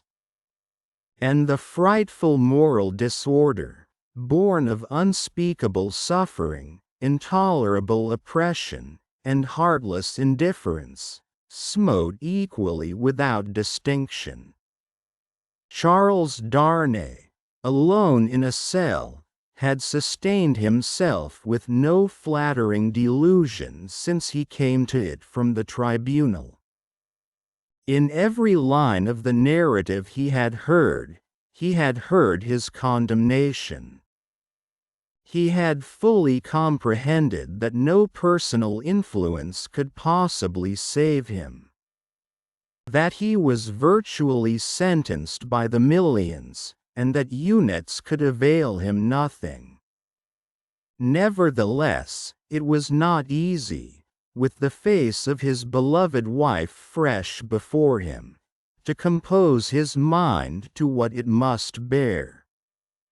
His hold on life was strong, and it was very, very hard to loosen. By gradual efforts and degrees unclosed a little here, it clenched the tighter there. And when he brought his strength to bear on that hand and it yielded, this was closed again. There was a hurry, too, in all his thoughts, a turbulent and heated working of his heart, that contended against resignation. If, for a moment, he did feel resigned, then his wife and child who had to live after him, seemed to protest and to make it a selfish thing. But all this was at first. Before long, the consideration that there was no disgrace in the fate he must meet, and that numbers went the same road wrongfully, and trod it firmly every day, sprang up to stimulate him. Next followed the thought that much of the future peace of mind enjoyable by the dear ones, depended on his quiet fortitude. So, by degrees he calmed into the better state, when he could raise his thoughts much higher, and draw comfort down. Before it had set in dark on the night of his condemnation, he had traveled thus far on his last way. Being allowed to purchase the means of writing, and a light, he sat down to write until such time as the prison lamps should be extinguished. He wrote a long letter to Lucy, showing her that he had known nothing of her father's imprisonment, until he had heard of it from herself, and that he had been as ignorant as she of his father's and uncle's responsibility for that misery, until the paper had been read. He had already explained to her that his concealment from herself of the name he had relinquished was the one condition, fully intelligible now, that her father had attached to their betrothal, and was the one promise he had still exacted on the morning of their marriage. He entreated her, for her father's sake, never to seek to know whether her father had become oblivious of the existence of the paper, or had had it recalled to him, for the moment, or for good, by the story of the tower. On that old Sunday under the dear old plane tree in the garden, if he had preserved any definite remembrance of it, there could be no doubt that he had supposed it destroyed with the Bastille. When he had found no mention of it among the relics of prisoners which the populace had discovered there, and which had been described to all the world, he besought her, though he added that he knew it was needless, to console her father, by impressing him through every tender means she could think of, with the truth that he had done nothing for which he could justly reproach himself, but had uniformly forgotten himself for their joint sakes. Next to her preservation of his own last grateful love and blessing, and her overcoming of her sorrow, to devote herself to their dear child, he adjured her, as they would meet in heaven, to comfort her father. To her father himself, he wrote in the same strain, but he told her father that he expressly confided his wife and child to his care. And he told him this, very strongly, with the hope of rousing him from any despondency or dangerous retrospect towards which he foresaw he might be tending. To Mr. Lorry, he commended them all, and explained his worldly affairs. That done, with many added sentences of grateful friendship and warm attachment, all was done. He never thought of Carton. His mind was so full of the others, that he never once thought of him. He had time to finish these letters before the lights were put out. When he lay down on his straw bed, he thought he had done with this world. But it beckoned him back in his sleep, and showed itself in shining forms. Free and happy, back in the old house in Soho, though it had nothing in it like the real house. Unaccountably released and light of heart, he was with Lucy again. And she told him it was all a dream, and he had never gone away. A pause of forgetfulness, and then he had even suffered, and had come back to her, dead and at peace, and yet there was no difference in him. Another pause of oblivion, and he awoke in the somber morning. Unconscious where he was or what had happened, until it flashed upon his mind, "This is the day of my death." Thus had he come through the hours, to the day when the 52 heads were to fall. And now, while he was composed, and hoped that he could meet the end with quiet heroism, a new action began in his waking thoughts, which was very difficult to master. He had never seen the instrument that was to terminate his life. How high it was from the ground, how many steps it had, where he would be stood. Though he would be touched, whether the touching hands would be dyed red. Which way his face would be turned, whether he would be the first, or might be the last. These and many similar questions, in no wise directed by his will, obtruded themselves over and over again, countless times. Neither were they connected with fear. He was conscious of no fear. Rather, they originated in a strange besetting desire to know what to do when the time came.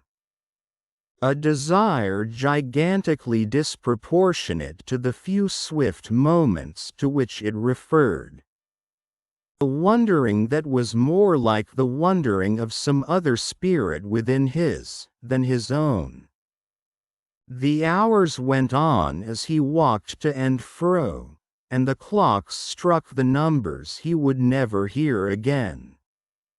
9 gone forever, 10 gone forever, 11 gone forever, 12 coming on to pass away. After a hard contest with that eccentric action of thought which had last perplexed him, he had got the better of it.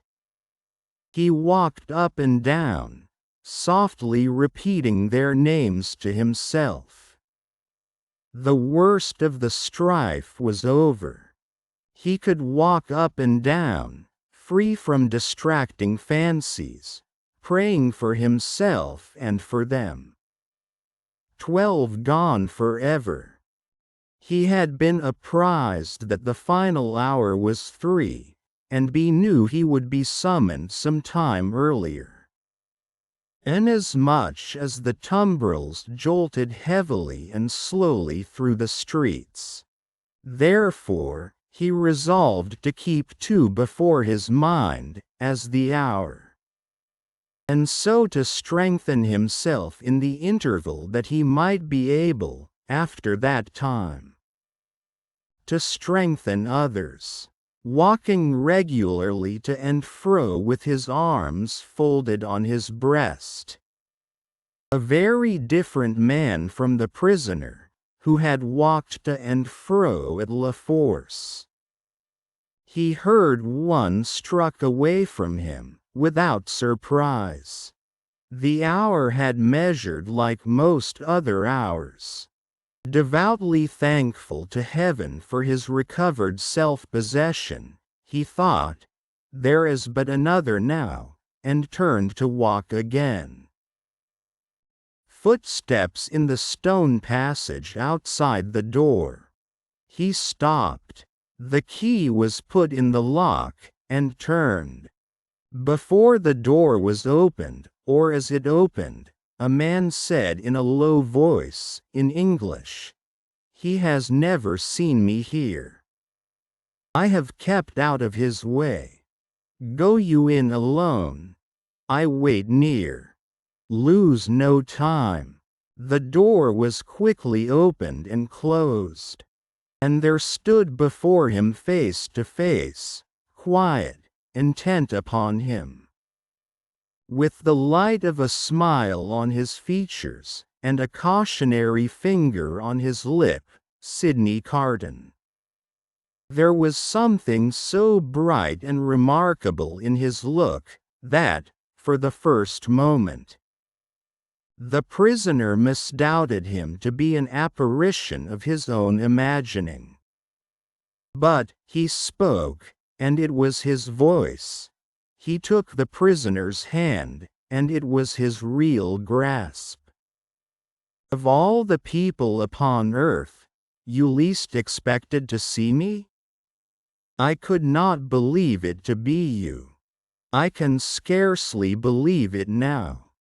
You are not," the apprehension came suddenly into his mind, "a prisoner?" "No, I am accidentally possessed of a power over one of the keepers here, and in virtue of it I stand before you. I come from her, your wife, dear Darnay." The prisoner wrung his hand. "I bring you a request from her." "What is it?" "A most earnest, pressing, and emphatic entreaty, addressed to you in the most pathetic tones of the voice so dear to you, that you well remember." The prisoner turned his face partly aside. "You have no time to ask me why I bring it, or what it means. I have no time to tell you. You must comply with it. Take off those boots you wear, and draw on these of mine." There was a chair against the wall of the cell, behind the prisoner. Carton, pressing forward, had already, with the speed of lightning, got him down into it, and stood over him, barefoot. "Draw on these boots of mine. Put your hands to them. Put your will to them. Carton, there is no escaping from this place. It never can be done. You will only die with me. It is madness." "It would be madness if I asked you to escape, but do I? When I ask you to pass out at that door, tell me it is madness and remain here. Change that cravat for this of mine, that coat for this of mine. While you do it, let me take this ribbon from your hair, and shake out your hair like this of mine." With wonderful quickness, and with a strength both of will and action, that appeared quite supernatural, he forced all these changes upon him. The prisoner was like a young child in his hands. "Carton, dear Carton, it is madness. It cannot be accomplished, it never can be done, it has been attempted, and has always failed. I implore you not to add your death to the bitterness of mine. Do I ask you, my dear Darnay, to pass the door? When I ask that, refuse. There are pen and ink and paper on this table. Is your hand steady enough to write? It was when you came in. Steady it again, and write what I shall dictate. Quick, friend, quick. Pressing his hand to his bewildered head, Darnay sat down at the table. Carton, with his right hand in his breast, stood close beside him. Write exactly as I speak. To whom do I address it? To no one. Carton still had his hand in his breast. Do I date it? No. The prisoner looked up at each question. Carton, standing over him with his hand in his breast, looked down. If you remember, said Carton, dictating, the words that passed between us long ago, you will readily comprehend this when you see it. You do remember them, I know. It is not in your nature to forget them. Single quote quote. He was drawing his hand from his breast. The prisoner chancing to look up in his hurried wonder as he wrote, the hand stopped, closing upon something. Have you written forget them? Carton asked. I have. Is that a weapon in your hand? No. I am not armed. What is it in your hand? You shall know directly. Write on. There are but a few words more. He dictated again. I am thankful that the time has come when I can prove them. That I do so is no subject for regret or grief. As he said these words with his eyes fixed on the writer, his hand slowly and softly moved down close to the writer's face. The pen dropped from Darnay's fingers on the table, and he looked about him vacantly. What vapor is that? Vapor? Something that crossed me? I am conscious of nothing. There can be nothing here. Take up the pen and finish. Hurry, hurry, as if his memory were impaired or his faculties disordered. The prisoner made an effort to rally his attention. As he looked at Carton with clouded eyes and with an altered manner of breathing, Carton, his hand again in his breast, looked steadily at him. Hurry, hurry. The prisoner bent over the paper once more. If it had been otherwise. Carton's hand was again watchfully and softly stealing down. I never should have used the longer opportunity. If it had been otherwise. The hand was at the prisoner's face. I should but have had so much the more to answer for. If it had been otherwise. Carton looked at the pen and saw it was trailing off into unintelligible signs. Carton's hand moved back to his breast no more. The prisoner sprang up with a reproachful look, but Carton's hand was close and firm at his nostrils, and Carton's left arm caught him round the waist. For a few seconds he faintly struggled with the man who had come to lay down his life for him. But, within a minute or so, he was stretched insensible on the ground. Quickly, but with hands as true to the purpose as his heart was, Carton dressed himself in the clothes the prisoner bade laid aside, combed back his hair, and tied it with the ribbon the prisoner had worn. Then he softly called, "Enter there," and the spy presented himself.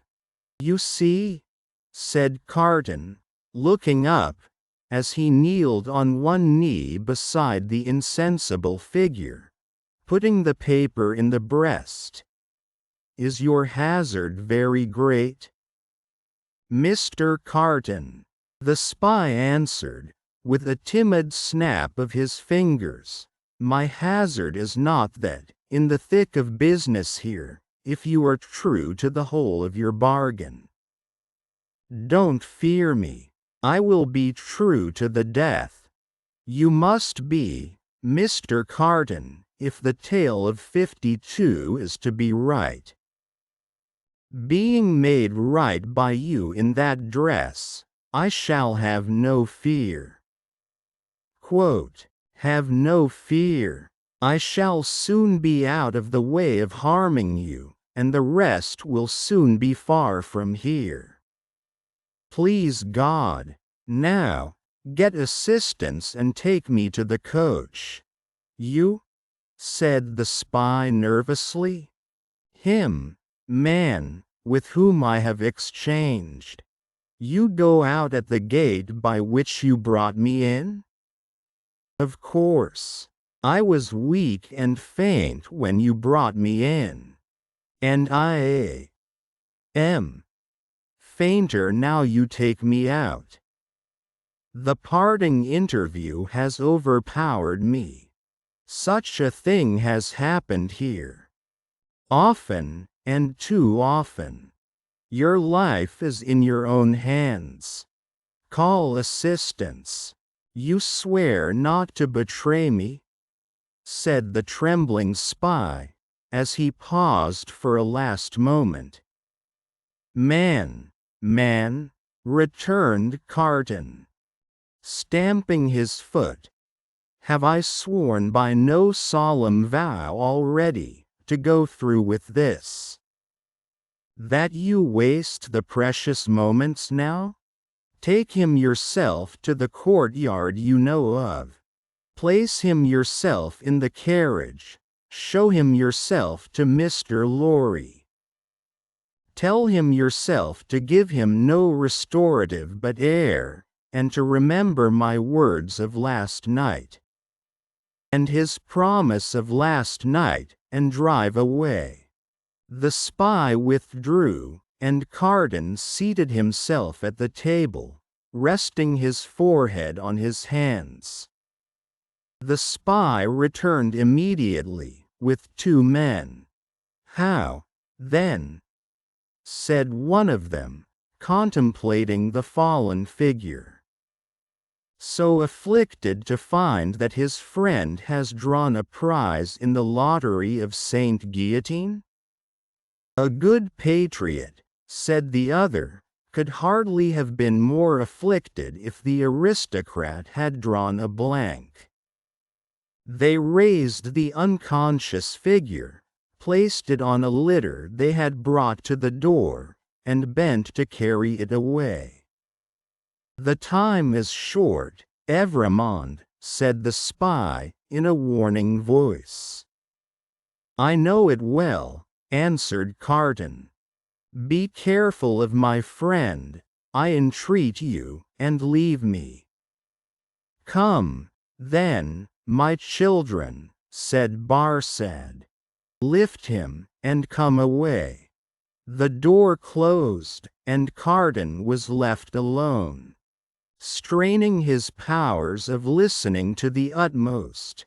He listened for any sound that might denote suspicion or alarm. There was none. Keys turned. Doors clashed. Footsteps passed along distant passages. No cry was raised, or hurry made, that seemed unusual. Breathing more freely in a little while, he sat down at the table, and listened again until the clock struck 2. Sounds that he was not afraid of, for he divined their meaning, then began to be audible. Several doors were opened in succession, and finally his own. A jailer, with a list in his hand, looked in, merely saying, "Follow me, Evrémonde," and he followed into a large dark room, at a distance. It was a dark winter day, and what with the shadows within, and what with the shadows without, he could but dimly discern the others who were brought there to have their arms bound. Some were standing, some seated, some were lamenting, and in restless motion, but these were few. The great majority were silent and still, looking fixedly at the ground. As he stood by the wall in a dim corner, while some of the 52 were brought in after him, one man stopped in passing, to embrace him, as having a knowledge of him. It thrilled him with a great dread of discovery, but the man went on. A very few moments after that, a young woman, with a slight girlish form, a sweet spare face in which there was no vestige of color, and large widely opened patient eyes, rose from the seat where he had observed her sitting, and came to speak to him.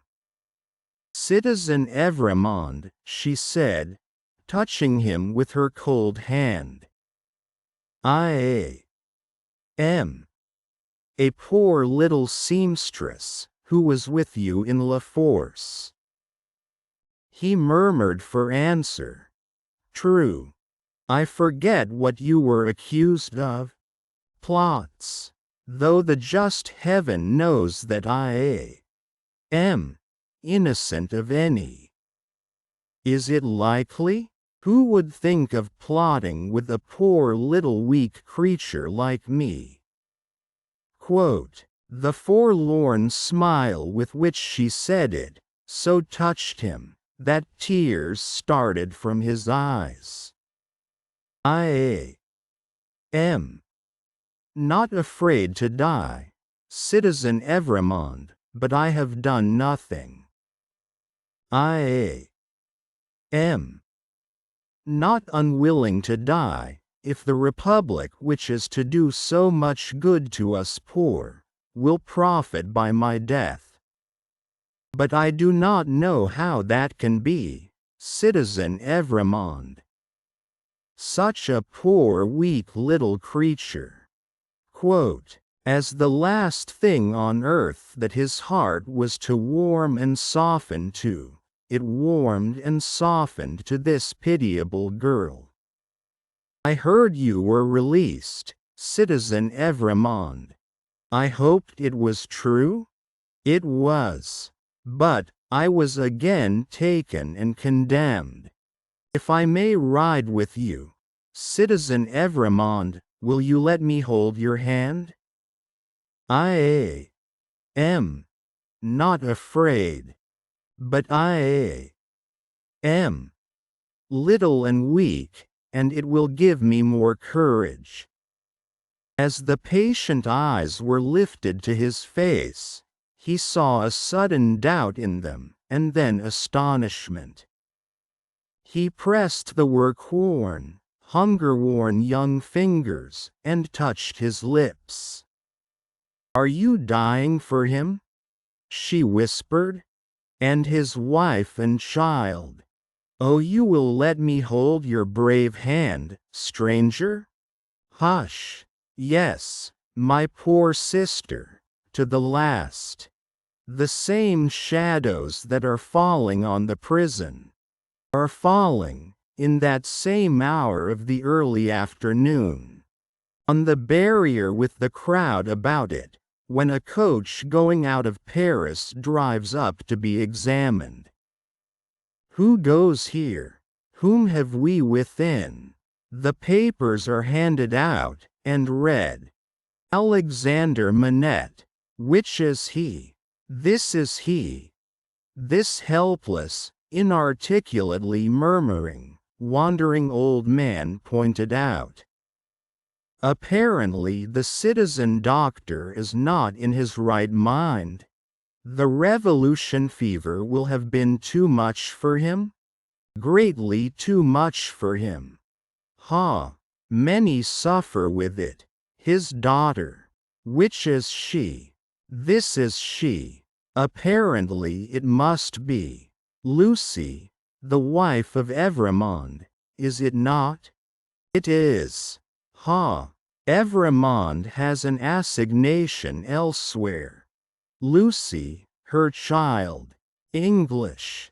This is she? Quote, she and no other. Kiss me, child of Evremond. Now, thou hast kissed a good Republican. Something new in thy family. Remember it. Sidney Carton. Advocate. Which is he? Quote, he lies here, in this corner of the carriage. He, too, is pointed out. Apparently the English advocate is in a swoon? It is hoped he will recover in the fresher air. It is represented that he is not in strong health, and has separated sadly from a friend who is under the displeasure of the Republic. Is that all? It is not a great deal, that. Many are under the displeasure of the Republic, and must look out at the little window. Jarvis Lorry. Which is he? Quote, I am he. Necessarily, being the last.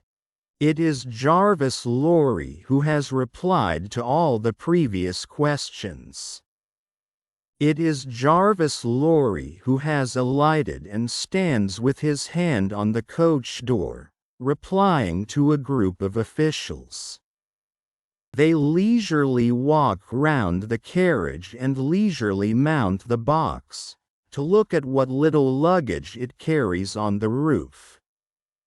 The country people hanging about, press nearer to the coach doors and greedily stare in. A little child, carried by its mother, has its short arm held out for it, that it may touch the wife of an aristocrat who has gone to the guillotine. Behold your papers, Jarvis Lorry, countersigned. One can depart, citizen? One can depart. Forward, my postilions. A good journey. I salute you, citizens. And the first danger past. These are again the words of Jarvis Lorry, as he clasps his hands, and looks upward. There is terror in the carriage, there is weeping, there is the heavy breathing of the insensible traveler. Are we not going too slowly? Can they not be induced to go faster? Asks Lucy, clinging to the old man. It would seem like flight, my darling. I must not urge them too much, it would rouse suspicion. Look back, and see if we are pursued. The road is clear, my dearest. So far, we are not pursued. Houses in twos and threes pass by us. Solitary farms, ruinous buildings, dyeworks, tanneries, and the like, open country, avenues of leafless trees. The hard uneven pavement is under us, the soft deep mud is on either side.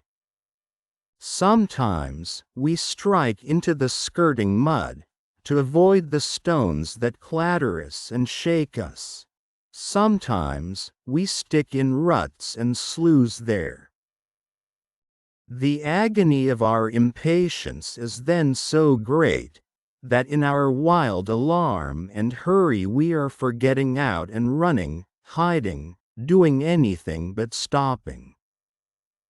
Out of the open country, in again among ruinous buildings, solitary farms, dyeworks, tanneries, and the like, cottages in twos and threes, avenues of leafless trees. Have these men deceived us, and taken us back by another road? Is not this the same place twice over? Thank heaven, no. Look back, and see if we are pursued. The posting house. Leisurely, our 4 horses are taken out. Leisurely, the coach stands in the little street, bereft of horses, and with no likelihood upon it of ever moving again. Leisurely, the new horses come into visible existence, one by one. Leisurely, the new postilions follow, sucking and plaiting the lashes of their whips. Leisurely, the old postilions count their money, make wrong additions, and arrive at dissatisfied results. All the time, our overfraught hearts are beating at a rate that would far outstrip the fastest gallop of the fastest horses ever foaled. At length the new postilions are in their saddles, and the old are left behind. We are through the village, up the hill, and down the hill, and on the low watery grounds. Suddenly, the postilions exchange speech with animated gesticulation, and the horses are pulled up, almost on their haunches. We are pursued? Ho! Within the carriage there. Speak then. What is it? Lorry, looking out at window. How many did they say? I do not understand you. At the last post. How many to the guillotine today? 52. I said so. A brave number. My fellow citizen here would have it 42. 10 more heads are worth having. The guillotine goes handsomely, high forward. The night comes on dark. He moves more. He is beginning to revive, and to speak intelligibly. He thinks they are still together. He asks him, by his name, what he has in his hand. O piteous, kind heaven, and help us. Look out, and see if we are pursued. The wind is rushing after us, and the clouds are flying after us, and the moon is plunging after us, and the whole wild night is in pursuit of us. But, so far, we are pursued by nothing else. 14. The knitting done in that same juncture of time when the 52 awaited their fate. Madame Defarge held darkly ominous counsel with the Vengeance and Jacques 3 of the revolutionary jury. Not in the wine shop did Madame Defarge confer with these ministers, but in the shed of the woodsawyer, erst a mender of roads. The sawyer himself did not participate in the conference, but abided at a little distance. Like an outer satellite who was not to speak until required, or to offer an opinion until invited. But our Defarge, said Jacques 3, is undoubtedly a good Republican? There is no better, the voluble Vengeance protested in her shrill notes, in France. Peace, little Vengeance, said Madame Defarge. laying her hand with a slight frown on her lieutenant's lips. "Hear me speak. My husband, fellow citizen, is a good Republican and a bold man. He has deserved well of the Republic, and possesses its confidence. But my husband has his weaknesses, and he is so weak as to relent towards this doctor." "It is a great pity," croaked Jacques III, dubiously shaking his head. With his cruel fingers at his hungry mouth, "it is not quite like a good citizen. It is a thing to regret." "See you," said Madame, "I care nothing for this doctor. He may wear his head or lose it, for any interest I have in him. It is all one to me. But the Evremond people are to be exterminated, and the wife and child must follow the husband and father." "She has a fine head for it," croaked Jacques III. "I have seen blue eyes and golden hair there, and they looked charming when Samson held them up. Ogre that he was, he spoke like an epicure." Madame Defarge cast down her eyes, and reflected a little. "The child also," observed Jacques III, with a meditative enjoyment of his words, "has golden hair and blue eyes. And we seldom have a child there. It is a pretty sight. In a word," said Madame Defarge, coming out of her short abstraction, "I cannot trust my husband in this matter. Not only do I feel, since last night, that I dare not confide to him the details of my projects, but also I feel that if I delay, there is danger of his giving warning, and then they might escape." "That must never be," croaked Jacques III. "No one must escape. We have not half enough as it is. We ought to have 60 a day.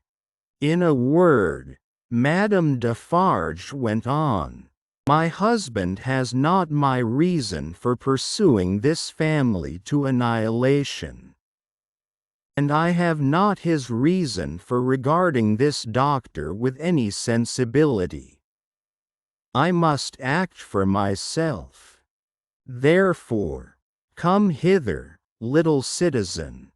The wood sawyer, who held her in the respect, and himself in the submission, of mortal fear, advanced with his hand to his red cap. "Touching those signals, little citizen," said Madame Defarge, sternly, "that she made to the prisoners, you are ready to bear witness to them this very day?" "Aye, why not?" cried the sawyer. "Every day, in all weathers, from 2 to 4, always signaling. Sometimes with the little one, sometimes without. I know what I know. I have seen with my eyes." He made all manner of gestures while he spoke, as if in incidental imitation of some few of the great diversity of signals that he had never seen. "Clearly plots," said Jacques III. "Transparently. There is no doubt of the jury?" inquired Madame Defarge, letting her eyes turn to him with a gloomy smile.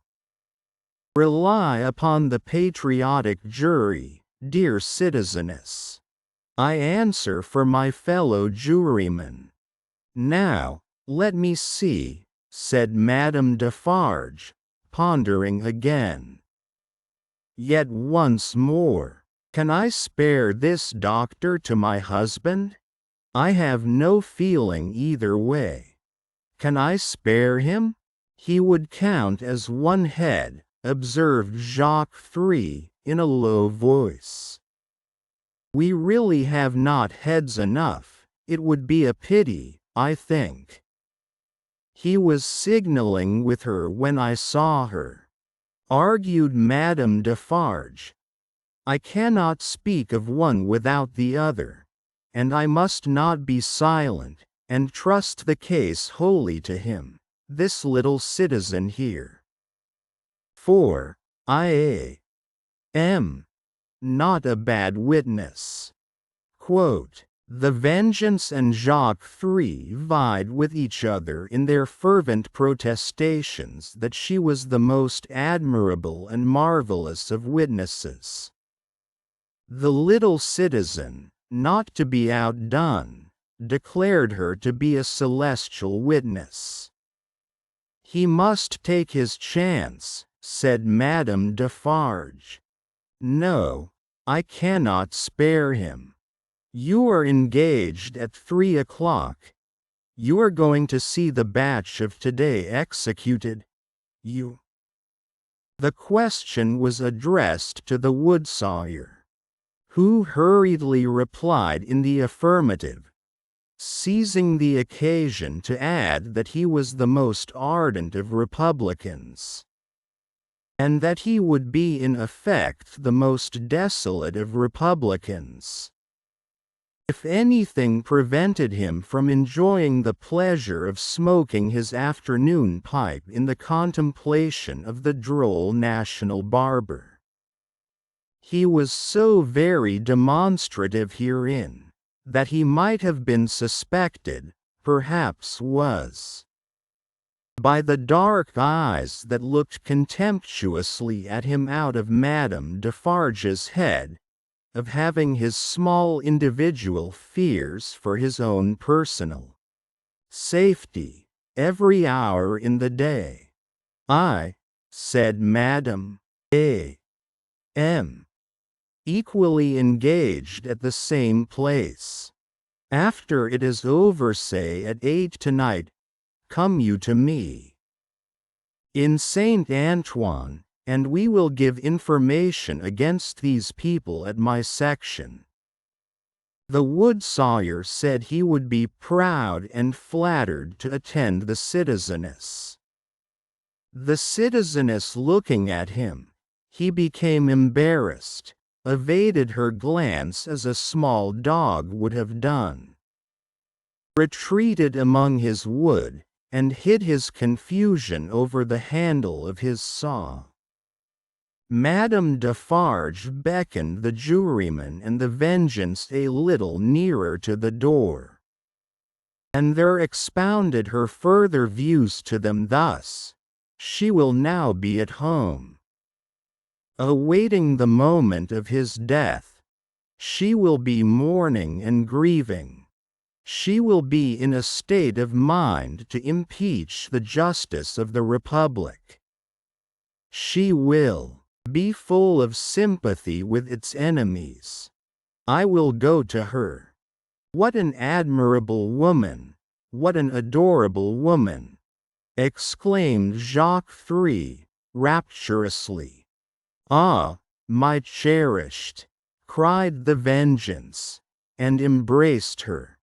Take you my knitting, said Madame Defarge, placing it in her lieutenant's hands, and have it ready for me in my usual seat. Keep me my usual chair. Go you there, straight, for there will probably be a greater concourse than usual, today. Quote, I willingly obey the orders of my chief, said the Vengeance with alacrity, and kissing her cheek. You will not be late? I shall be there before the commencement, and before the tumbrils arrive. Be sure you are there, my soul, said the Vengeance, calling after her, for she had already turned into the street, before the tumbrils arrive. Madame Defarge slightly waved her hand, to imply that she heard, and might be relied upon to arrive in good time, and so went through the mud, and round the corner of the prison wall. The Vengeance and the juryman, looking after her as she walked away, were highly appreciative of her fine figure, and her superb moral endowments. There were many women at that time, upon whom the time laid a dreadfully disfiguring hand. But there was not one among them more to be dreaded than this ruthless woman, now taking her way along the streets. Of a strong and fearless character, of shrewd sense and readiness, of great determination. Of that kind of beauty which not only seems to impart to its possessor firmness and animosity, but to strike into others an instinctive recognition of those qualities. The troubled time would have heaved her up, under any circumstances. But, imbued from her childhood with a brooding sense of wrong, and an inveterate hatred of a class, opportunity had developed her into a tigress. She was absolutely without pity. If she had ever had the virtue in her, it had quite gone out of her. It was nothing to her that an innocent man was to die for the sins of his forefathers. She saw, not him, but them. It was nothing to her that his wife was to be made a widow and his daughter an orphan. That was insufficient punishment, because they were her natural enemies and her prey, and as such had no right to live. To appeal to her was made hopeless by her having no sense of pity, even for herself. If she had been laid low in the streets, in any of the many encounters in which she had been engaged, she would not have pitied herself. Nor, if she had been ordered to the axe tomorrow, would she have gone to it with any softer feeling than a fierce desire to change places with the man who sent her there? Such a heart Madame Defarge carried under her rough robe. Carelessly worn, it was a becoming robe enough, in a certain weird way, and her dark hair looked rich under her coarse red cap. Lying hidden in her bosom was a loaded pistol. Lying hidden at her waist was a sharpened dagger. Thus accoutred, and walking with the confident tread of such a character, and with the supple freedom of a woman who had habitually walked in her girlhood, barefoot and bare-legged, on the brown sea sand, Madame Defarge took her way along the streets. Now, when the journey of the travelling coach, at that very moment waiting for the completion of its load, had been planned out last night, the difficulty of taking Miss Pross in it had much engaged Mr. Lorry's attention. It was not merely desirable to avoid overloading the coach, but it was of the highest importance that the time occupied in examining it and its passengers should be reduced to the utmost, since their escape might depend on the saving of only a few seconds here and there. Finally, he had proposed, after anxious consideration, that Miss Pross and Jerry, who were at liberty to leave the city, should leave it at 3 o'clock in the lightest wheeled conveyance known to that period. Unencumbered with luggage, they would soon overtake the coach, and, passing it and preceding it on the road, would order its horses in advance, and greatly facilitate its progress during the precious hours of the night, when delay was the most to be dreaded. Seeing in this arrangement the hope of rendering real service in that pressing emergency, Miss Pross hailed it with joy. She and Jerry had beheld the coach start, had known who it was that Solomon brought, had passed some 10 minutes in tortures of suspense, and were now concluding their arrangements to follow the coach, even as Madame Defarge, taking her way through the streets, now drew nearer and nearer to the else deserted lodging in which they held their consultation. "Now what do you think, Mr. Cruncher?" said Miss Pross, whose agitation was so great that she could hardly speak, or stand, or move. "Alive! What do you think of our not starting from this courtyard? Another carriage having already gone from here today. It might awaken suspicion." "My opinion, miss," returned Mr. Cruncher, "is as you're right. Likewise what I'll stand by you, right or wrong. I am so distracted with fear and hope for our precious creatures," said Miss Pross, wildly crying, "that I am incapable of forming any plan." "Are you capable of forming any plan, my dear good Mr.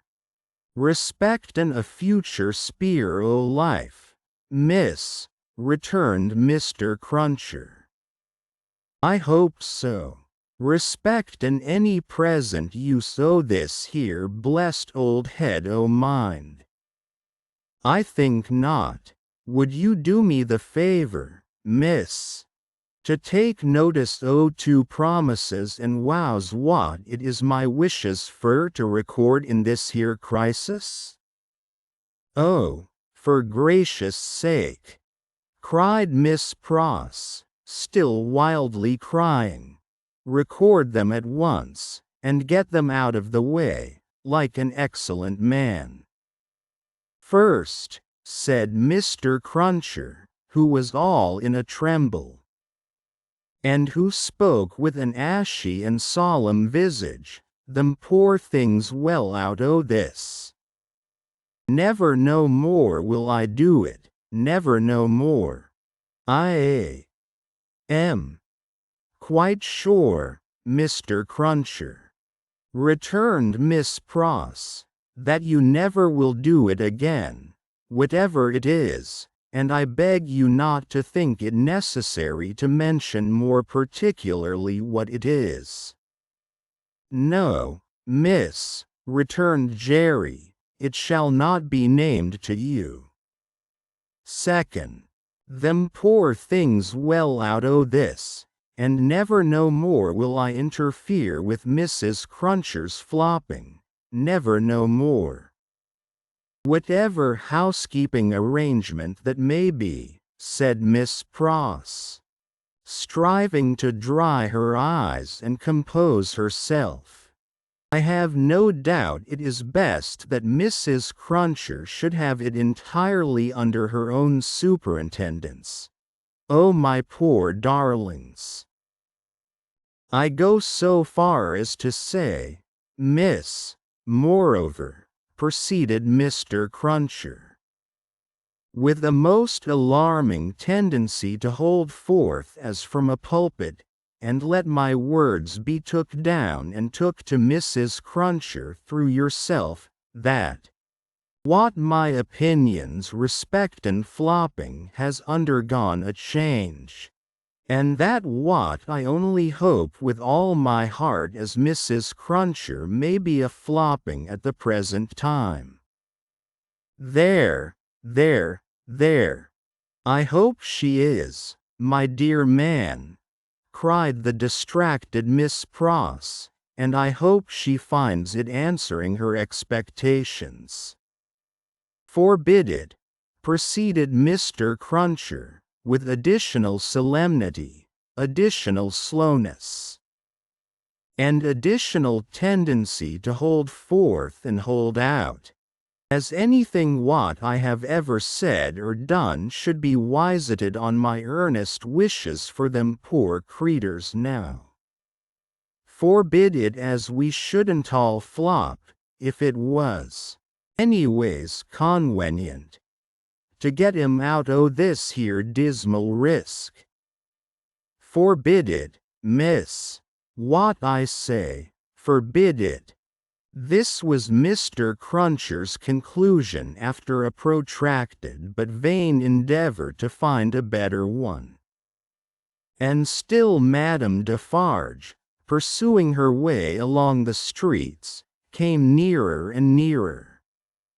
"If we ever get back to our native land," said Miss Pross, "you may rely upon my telling Mrs. Cruncher as much as I may be able to remember and understand of what you have so impressively said, and at all events you may be sure that I shall bear witness to your being thoroughly in earnest at this dreadful time. Now, pray let us think, my esteemed Mr. Cruncher, let us think." Still, Madame Defarge, pursuing her way along the streets, came nearer and nearer. "If you were to go before," said Miss Pross, "and stop the vehicle and horses from coming here, and were to wait somewhere for me, wouldn't that be best?" Mr. Cruncher thought it might be best. "Where could you wait for me?" asked Miss Pross. Mr. Cruncher was so bewildered that he could think of no locality but Temple Bar. Temple Bar was hundreds of miles away, and Madame Defarge was drawing very near indeed. "By the cathedral door," said Miss Pross. "Would it be much out of the way to take me in, near the great cathedral door between the two towers?" "No, miss," answered Mr.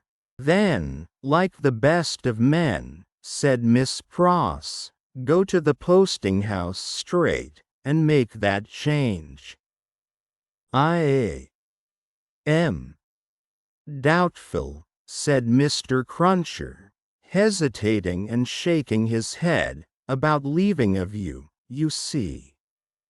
We don't know what may happen." "Heaven knows we don't," returned Miss Pross, "but have no fear for me. Take me in at the cathedral at 3 o'clock, or as near it as you can, and I am sure it will be better than our going from here. I feel certain of it. Bless you, Mr. Think not of me, but of the lives that may depend on both of us." This exordium, and Miss Pross's two hands in quite agonized entreaty clasping his, decided Mr. with an encouraging nod or two, he immediately went out to alter the arrangements, and left her by herself to follow as she had proposed. The having originated a precaution which was already in course of execution, was a great relief to Miss Pross. The necessity of composing her appearance so that it should attract no special notice in the streets was another relief. She looked at her watch, and it was 20 minutes past 2. She had no time to lose, but must get ready at once.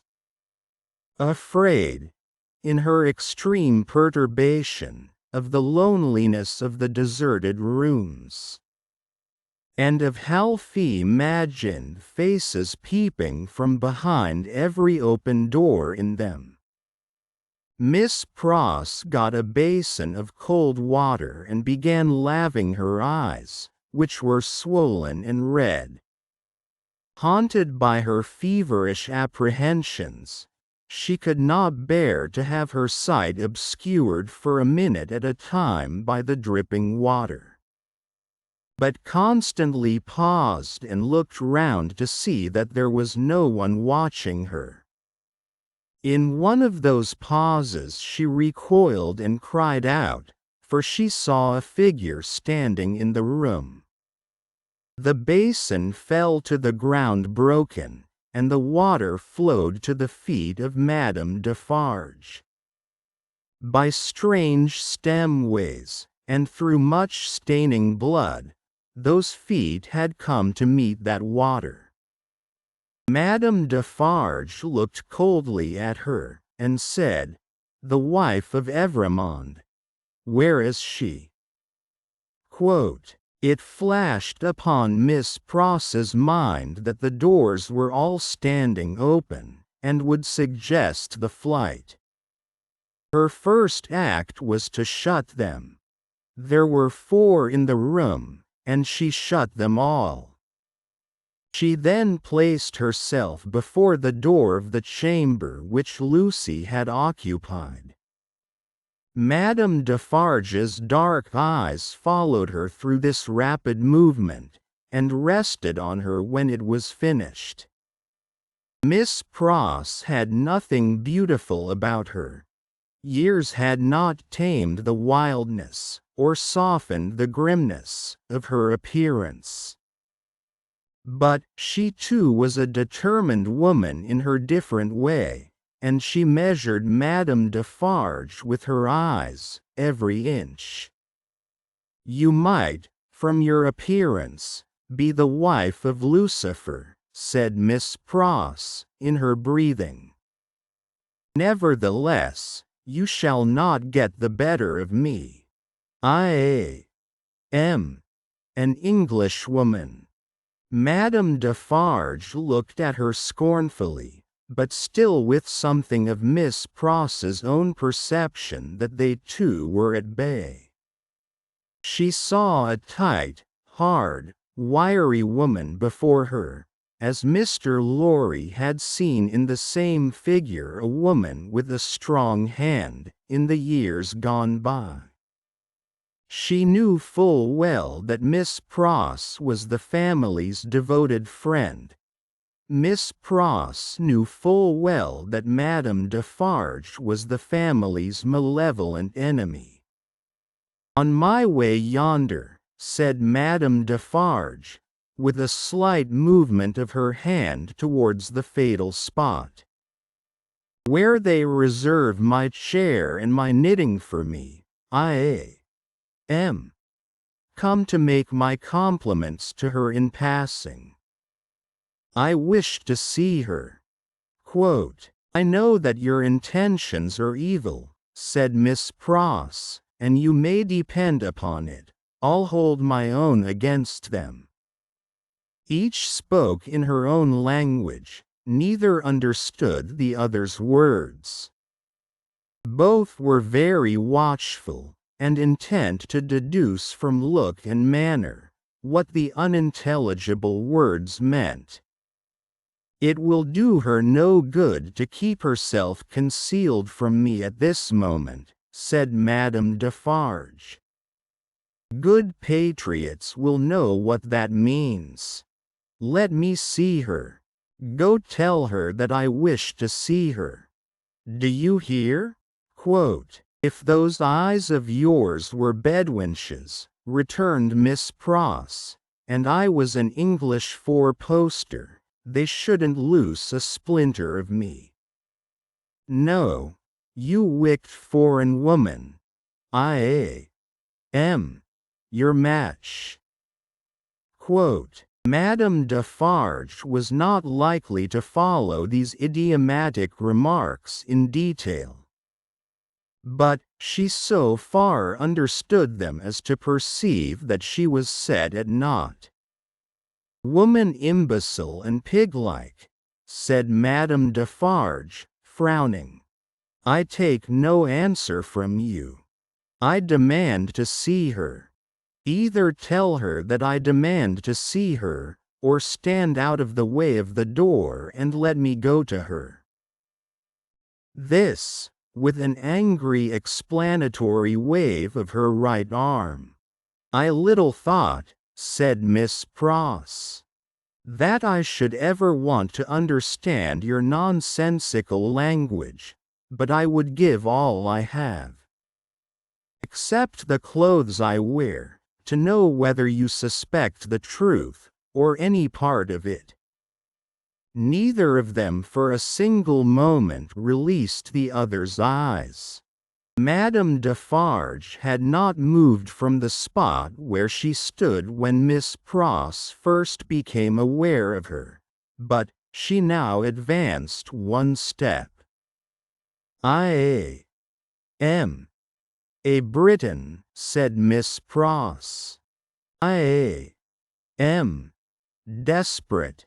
I don't care an English tuppence for myself. I know that the longer I keep you here, the greater hope there is for my ladybird. I'll not leave a handful of that dark hair upon your head, if you lay a finger on me."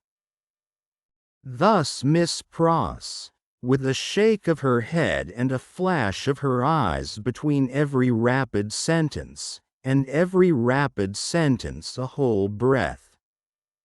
Thus Miss Pross, who had never struck a blow in her life. But her courage was of that emotional nature that it brought the irrepressible tears into her eyes. This was a courage that Madame Defarge so little comprehended as to mistake for weakness. She laughed. "You poor wretch! What are you worth? I address myself to that doctor." Then she raised her voice and called out, "Citizen Doctor, wife of Evrémonde, child of Evrémonde, any person but this miserable fool, answer the Citizeness Defarge. Perhaps the following silence, perhaps some latent disclosure in the expression of Miss Pross's face, perhaps a sudden misgiving apart from either suggestion, whispered to Madame Defarge that they were gone. 3 of the doors she opened swiftly, and looked in. "Those rooms are all in disorder. There has been hurried packing. There are odds and ends upon the ground. There is no one in that room behind you. Let me look." "Never," said Miss Pross, who understood the request as perfectly as Madame Defarge understood the answer. "If they are not in that room, they are gone, and can be pursued and brought back," said Madame Defarge to herself. "As long as you don't know whether they are in that room or not, you are uncertain what to do," said Miss Pross to herself, "and you shall not know that, if I can prevent your knowing it, and know that, or not know that, you shall not leave here while I can hold you. I have been in the streets from the first, nothing has stopped me. I will tear you to pieces, but I will have you from that door," said Madame Defarge. "We are alone at the top of a high house in a solitary courtyard. We are not likely to be heard. And I pray for bodily strength to keep you here, while every minute you are here is worth 100,000 guineas to my darling," said Miss Pross. Madame Defarge made at the door. Miss Pross, on the instinct of the moment, seized her round the waist in both her arms, and held her tight. It was in vain for Madame Defarge to struggle and to strike Miss Pross. With the vigorous tenacity of love, always so much stronger than hate, clasped her tight, and even lifted her from the floor in the struggle that they had. The two hands of Madame Defarge buffeted and tore her face. But Miss Pross, with her head down, held her round the waist, and clung to her with more than the hold of a drowning woman. Soon, Madame Defarge's hands ceased to strike, and felt at her encircled waist. "It is under my arm," said Miss Pross, in smothered tones. "You shall not draw it. I am stronger than you. I bless heaven for it. I hold you till one or other of us faints or dies." Madame Defarge's hands were at her bosom. Miss Pross looked up, saw what it was, struck at it, struck out a flash and a crash, and stood alone, blinded with smoke. All this was in a second. As the smoke cleared, leaving an awful stillness, it passed out on the air, like the soul of the furious woman whose body lay lifeless on the ground. In the first fright and horror of her situation, Miss Pross passed the body as far from it as she could, and ran down the stairs to call for fruitless help. Happily, she bethought herself of the consequences of what she did, in time to check herself and go back. It was dreadful to go in at the door again, but she did go in, and even went near it, to get the bonnet and other things that she must wear. These she put on, out on the staircase, first shutting and locking the door and taking away the key. She then sat down on the stairs a few moments to breathe and to cry, and then got up and hurried away. By good fortune she had a veil on her bonnet, or she could hardly have gone along the streets without being stopped. By good fortune, too, she was naturally so peculiar in appearance as not to show disfigurement like any other woman. She needed both advantages, for the marks of griping fingers were deep in her face, and her hair was torn. And her dress, hastily composed with unsteady hands, was clutched and dragged 100 ways. In crossing the bridge, she dropped the door key in the river. Arriving at the cathedral some few minutes before her escort, and waiting there, she thought, "What if the key were already taken in a net? What if it were identified? What if the door were opened and the remains discovered? What if she were stopped at the gate, sent to prison, and charged with murder?" In the midst of these fluttering thoughts, the escort appeared, took her in, and took her away. "Is there any noise in the streets?" she asked him. "The usual noises," Mr. Cruncher replied, and looked surprised by the question and by her aspect. "I don't hear you," said Miss Pross. "What do you say?" It was in vain for Mr. Cruncher to repeat what he said. Miss Pross could not hear him. "So I'll nod my head," thought Mr. Cruncher, amazed. "At all events she'll see that. And she did. "Is there any noise in the streets now?" asked Miss Pross again, presently. Again Mr. Cruncher nodded his head. "I don't hear it. Gone deaf in an hour?" Cruncher, ruminating, with his mind much disturbed. "What's come to her?" "I feel," said Miss Pross, "as if there had been a flash and a crash, and that crash was the last thing I should ever hear in this life. Blessed if she ain't in a queer condition." Cruncher, more and more disturbed. "What can she have been a-talkin', to keep her courage up?" "There's the roll of them dreadful carts. You can hear that, miss?" "I can hear," said Miss Pross, seeing that he spoke to her, "nothing." "Oh, my good man, there was first a great crash, and then a great stillness. And that stillness seems to be fixed and unchangeable, never to be broken any more as long as my life lasts.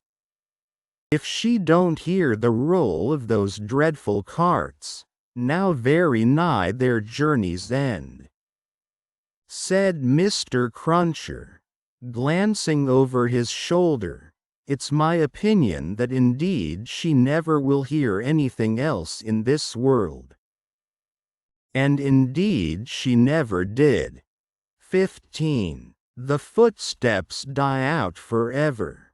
Along the Paris streets, the death carts rumble, hollow and harsh. 6 tumbrils carry the day's wine to la guillotine. All the devouring and insatiate monsters imagined since imagination could record itself, are fused in the one realization, guillotine. And yet there is not in France, with its rich variety of soil and climate, a blade, a leaf, a root, a sprig, a peppercorn, which will grow to maturity under conditions more certain than those that have produced this horror. Crush humanity out of shape once more, under similar hammers, and it will twist itself into the same tortured forms. Sow the same seed of rapacious license and oppression over again, and it will surely yield the same fruit according to its kind. 6 tumbrils roll along the streets. Change these back again to what they were, thou powerful enchanter, Time. And they shall be seen to be the carriages of absolute monarchs, the equipages of feudal nobles, the toilettes of flaring Jezebels, the churches that are not my Father's house but dens of thieves, the huts of millions of starving peasants. No. The great magician who majestically works out the appointed order of the Creator, never reverses his transformations. If thou be changed into this shape by the will of God, say the seers to the enchanted, in the wise Arabian stories, then remain so.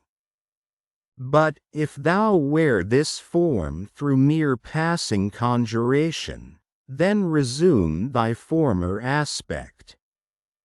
Changeless and hopeless, the tumbrils roll along. As the somber wheels of the 6 carts go round, they seem to plough up a long crooked furrow among the populace in the streets. Ridges of faces are thrown to this side and to that, and the ploughs go steadily onward.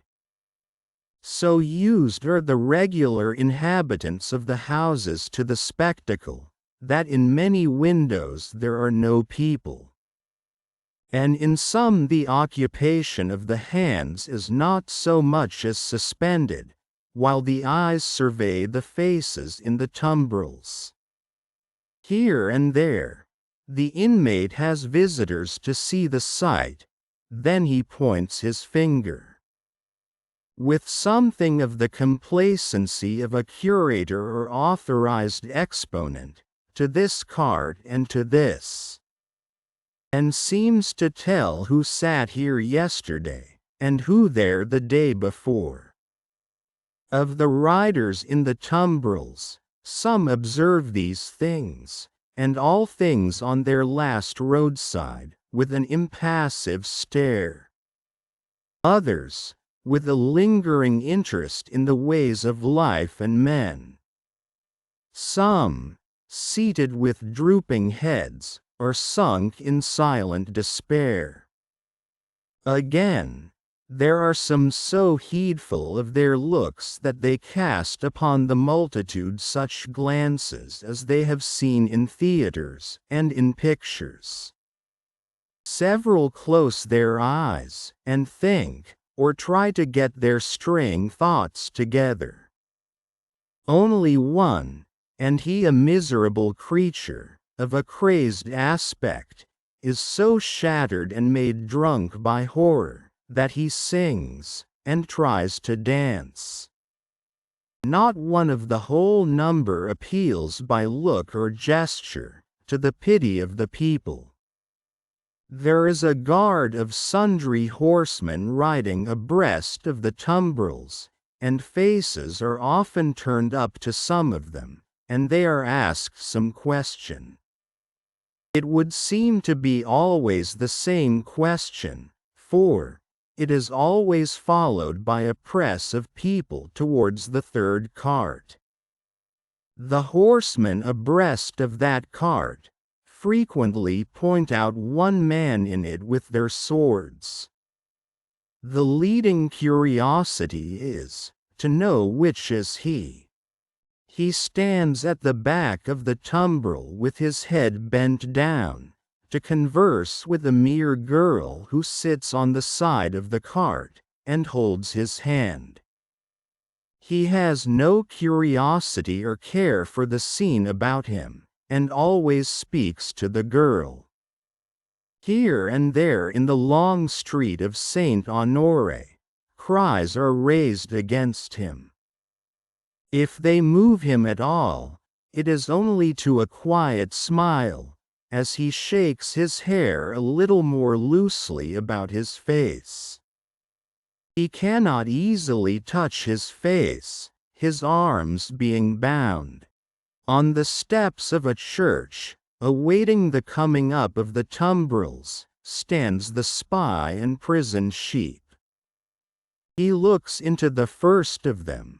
Not there. He looks into the second. Not there. He already asks himself, has he sacrificed me? When his face clears, as he looks into the third. Which is Evrémonde? Says a man behind him. That, at the back there, with his hand in the girl's? Yes. The man cries, down, Evrémonde. To the guillotine all aristocrats. Down, Evrémonde. Hush, hush. The spy entreats him, timidly. And why not, citizen? He is going to pay the forfeit. It will be paid in 5 minutes more. Let him be at peace. But the man continuing to exclaim, down, Evrémonde. The face of Evrémonde is for a moment turned towards him. Evrémonde then sees the spy, and looks attentively at him, and goes his way. The clocks are on the stroke of 3, and the furrow ploughed among the populace is turning round, to come on into the place of execution, and end. The ridges thrown to this side and to that, now crumble in and close behind the last plough as it passes on, for all are following to the guillotine. In front of it, seated in chairs, as in a garden of public diversion, are a number of women, busily knitting. On one of the foremost chairs stands the Vengeance, looking about for her friend. "Therese," she cries, in her shrill tones. "Who has seen her? Therese Defarge. She never missed before," says a knitting woman of the sisterhood. "No, nor will she miss now," cries the Vengeance, petulantly. "Louder," the woman recommends. "Aye, louder, Vengeance, much louder, and still she will scarcely hear thee. Louder yet, Vengeance," with a little oath or so added, "and yet it will hardly bring her. Send other women up and down to seek her, lingering somewhere. And yet, although the messengers have done dread deeds, it is questionable whether of their own wills they will go far enough to find her. Bad fortune," cries the Vengeance, stamping her foot in the chair. "And here are the tumbrils. And Evrémonde will be dispatched in a wink, and she not here.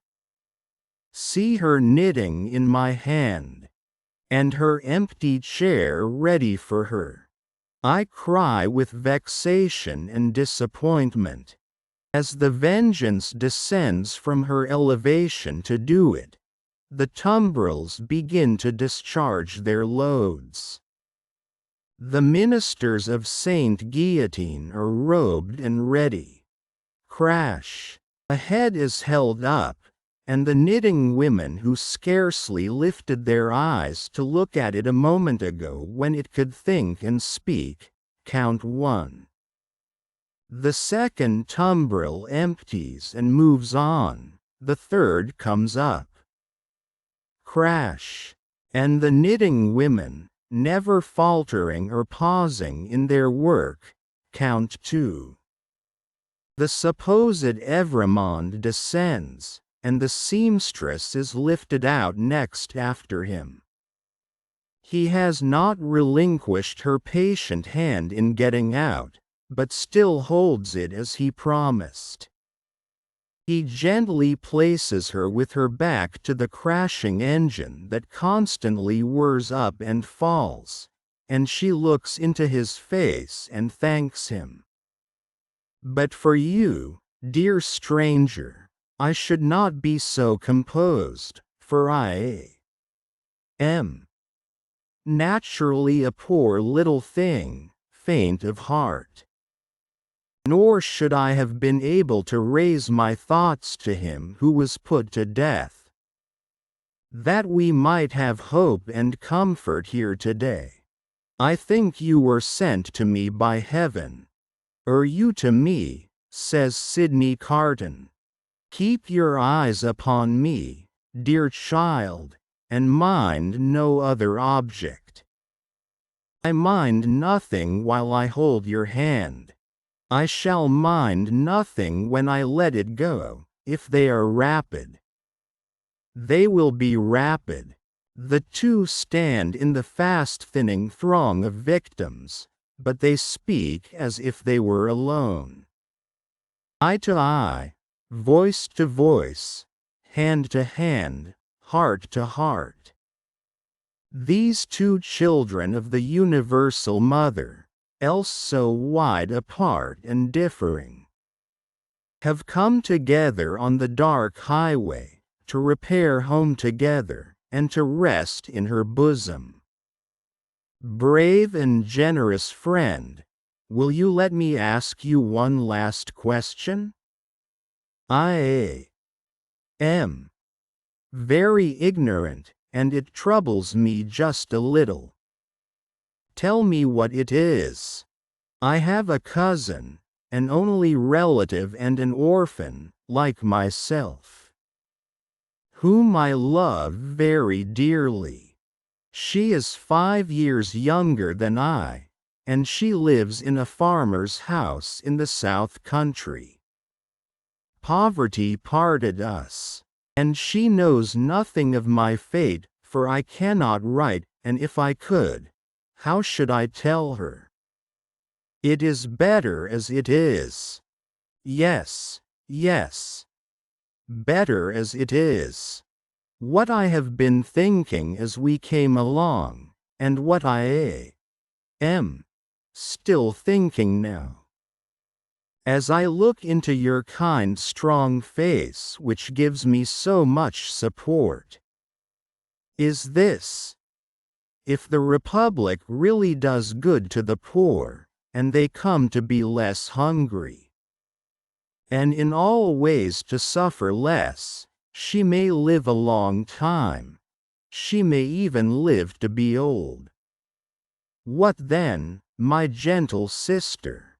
Do you think the uncomplaining eyes in which there is so much endurance fill with tears, and the lips part a little more and tremble, that it will seem long to me, while I wait for her in the better land where I trust both you and I will be mercifully sheltered? It cannot be, my child. There is no time there, and no trouble there. You comfort me so much. I am so ignorant. Am I to kiss you now? Is the moment come?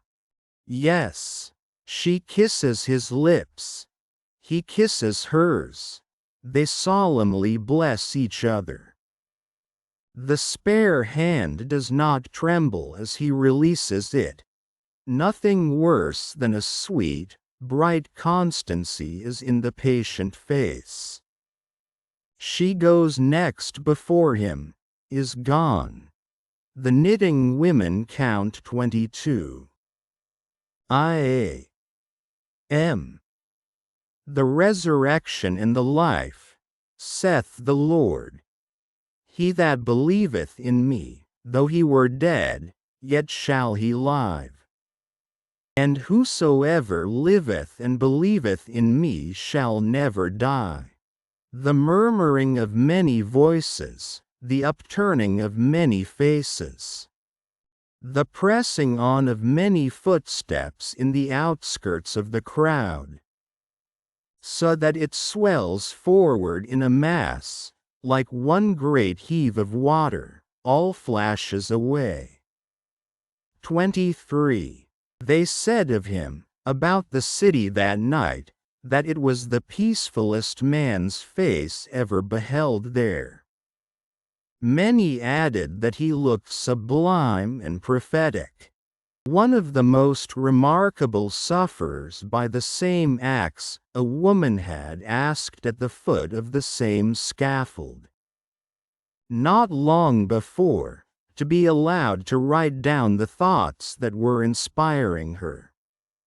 If he had given any utterance to his, and they were prophetic, they would have been these: I see Barsad and Cly, Defarge, the vengeance, the juryman, the judge, long ranks of the new oppressors who have risen on the destruction of the old, perishing by this retributive instrument, before it shall cease out of its present use. I see a beautiful city and a brilliant people rising from this abyss, and, in their struggles to be truly free, in their triumphs and defeats, through long years to come, I see the evil of this time and of the previous time of which this is the natural birth, gradually making expiation for itself and wearing out. I see the lives for which I lay down my life, peaceful, useful, prosperous and happy, in that England which I shall see no more. I see her with a child upon her bosom, who bears my name. I see her father, aged and bent, but otherwise restored, and faithful to all men in his healing office, and at peace. I see the good old man, so long their friend, in 10 years' time enriching them with all he has, and passing tranquilly to his reward. I see that I hold a sanctuary in their hearts, and in the hearts of their descendants. Generations hence, I see her, an old woman, weeping for me on the anniversary of this day. I see her and her husband, their course done, lying side by side in their last earthly bed. And I know that each was not more honored and held sacred in the other's soul than I was in the souls of both. I see that child who lay upon her bosom and who bore my name. A man winning his way up in that path of life which once was mine. I see him winning it so well, that my name is made illustrious there by the light of his. I see the blots I threw upon it, faded away. I see him, foremost of just judges and honored men, bringing a boy of my name, with a forehead that I know and golden hair, to this place then fair to look upon, with not a trace of this day's disfigurement, and I hear him tell the child my story, with a tender and a faltering voice. It is a far, far better thing that I do, than I have ever done. It is a far, far better rest that I go to than I have ever known. The end.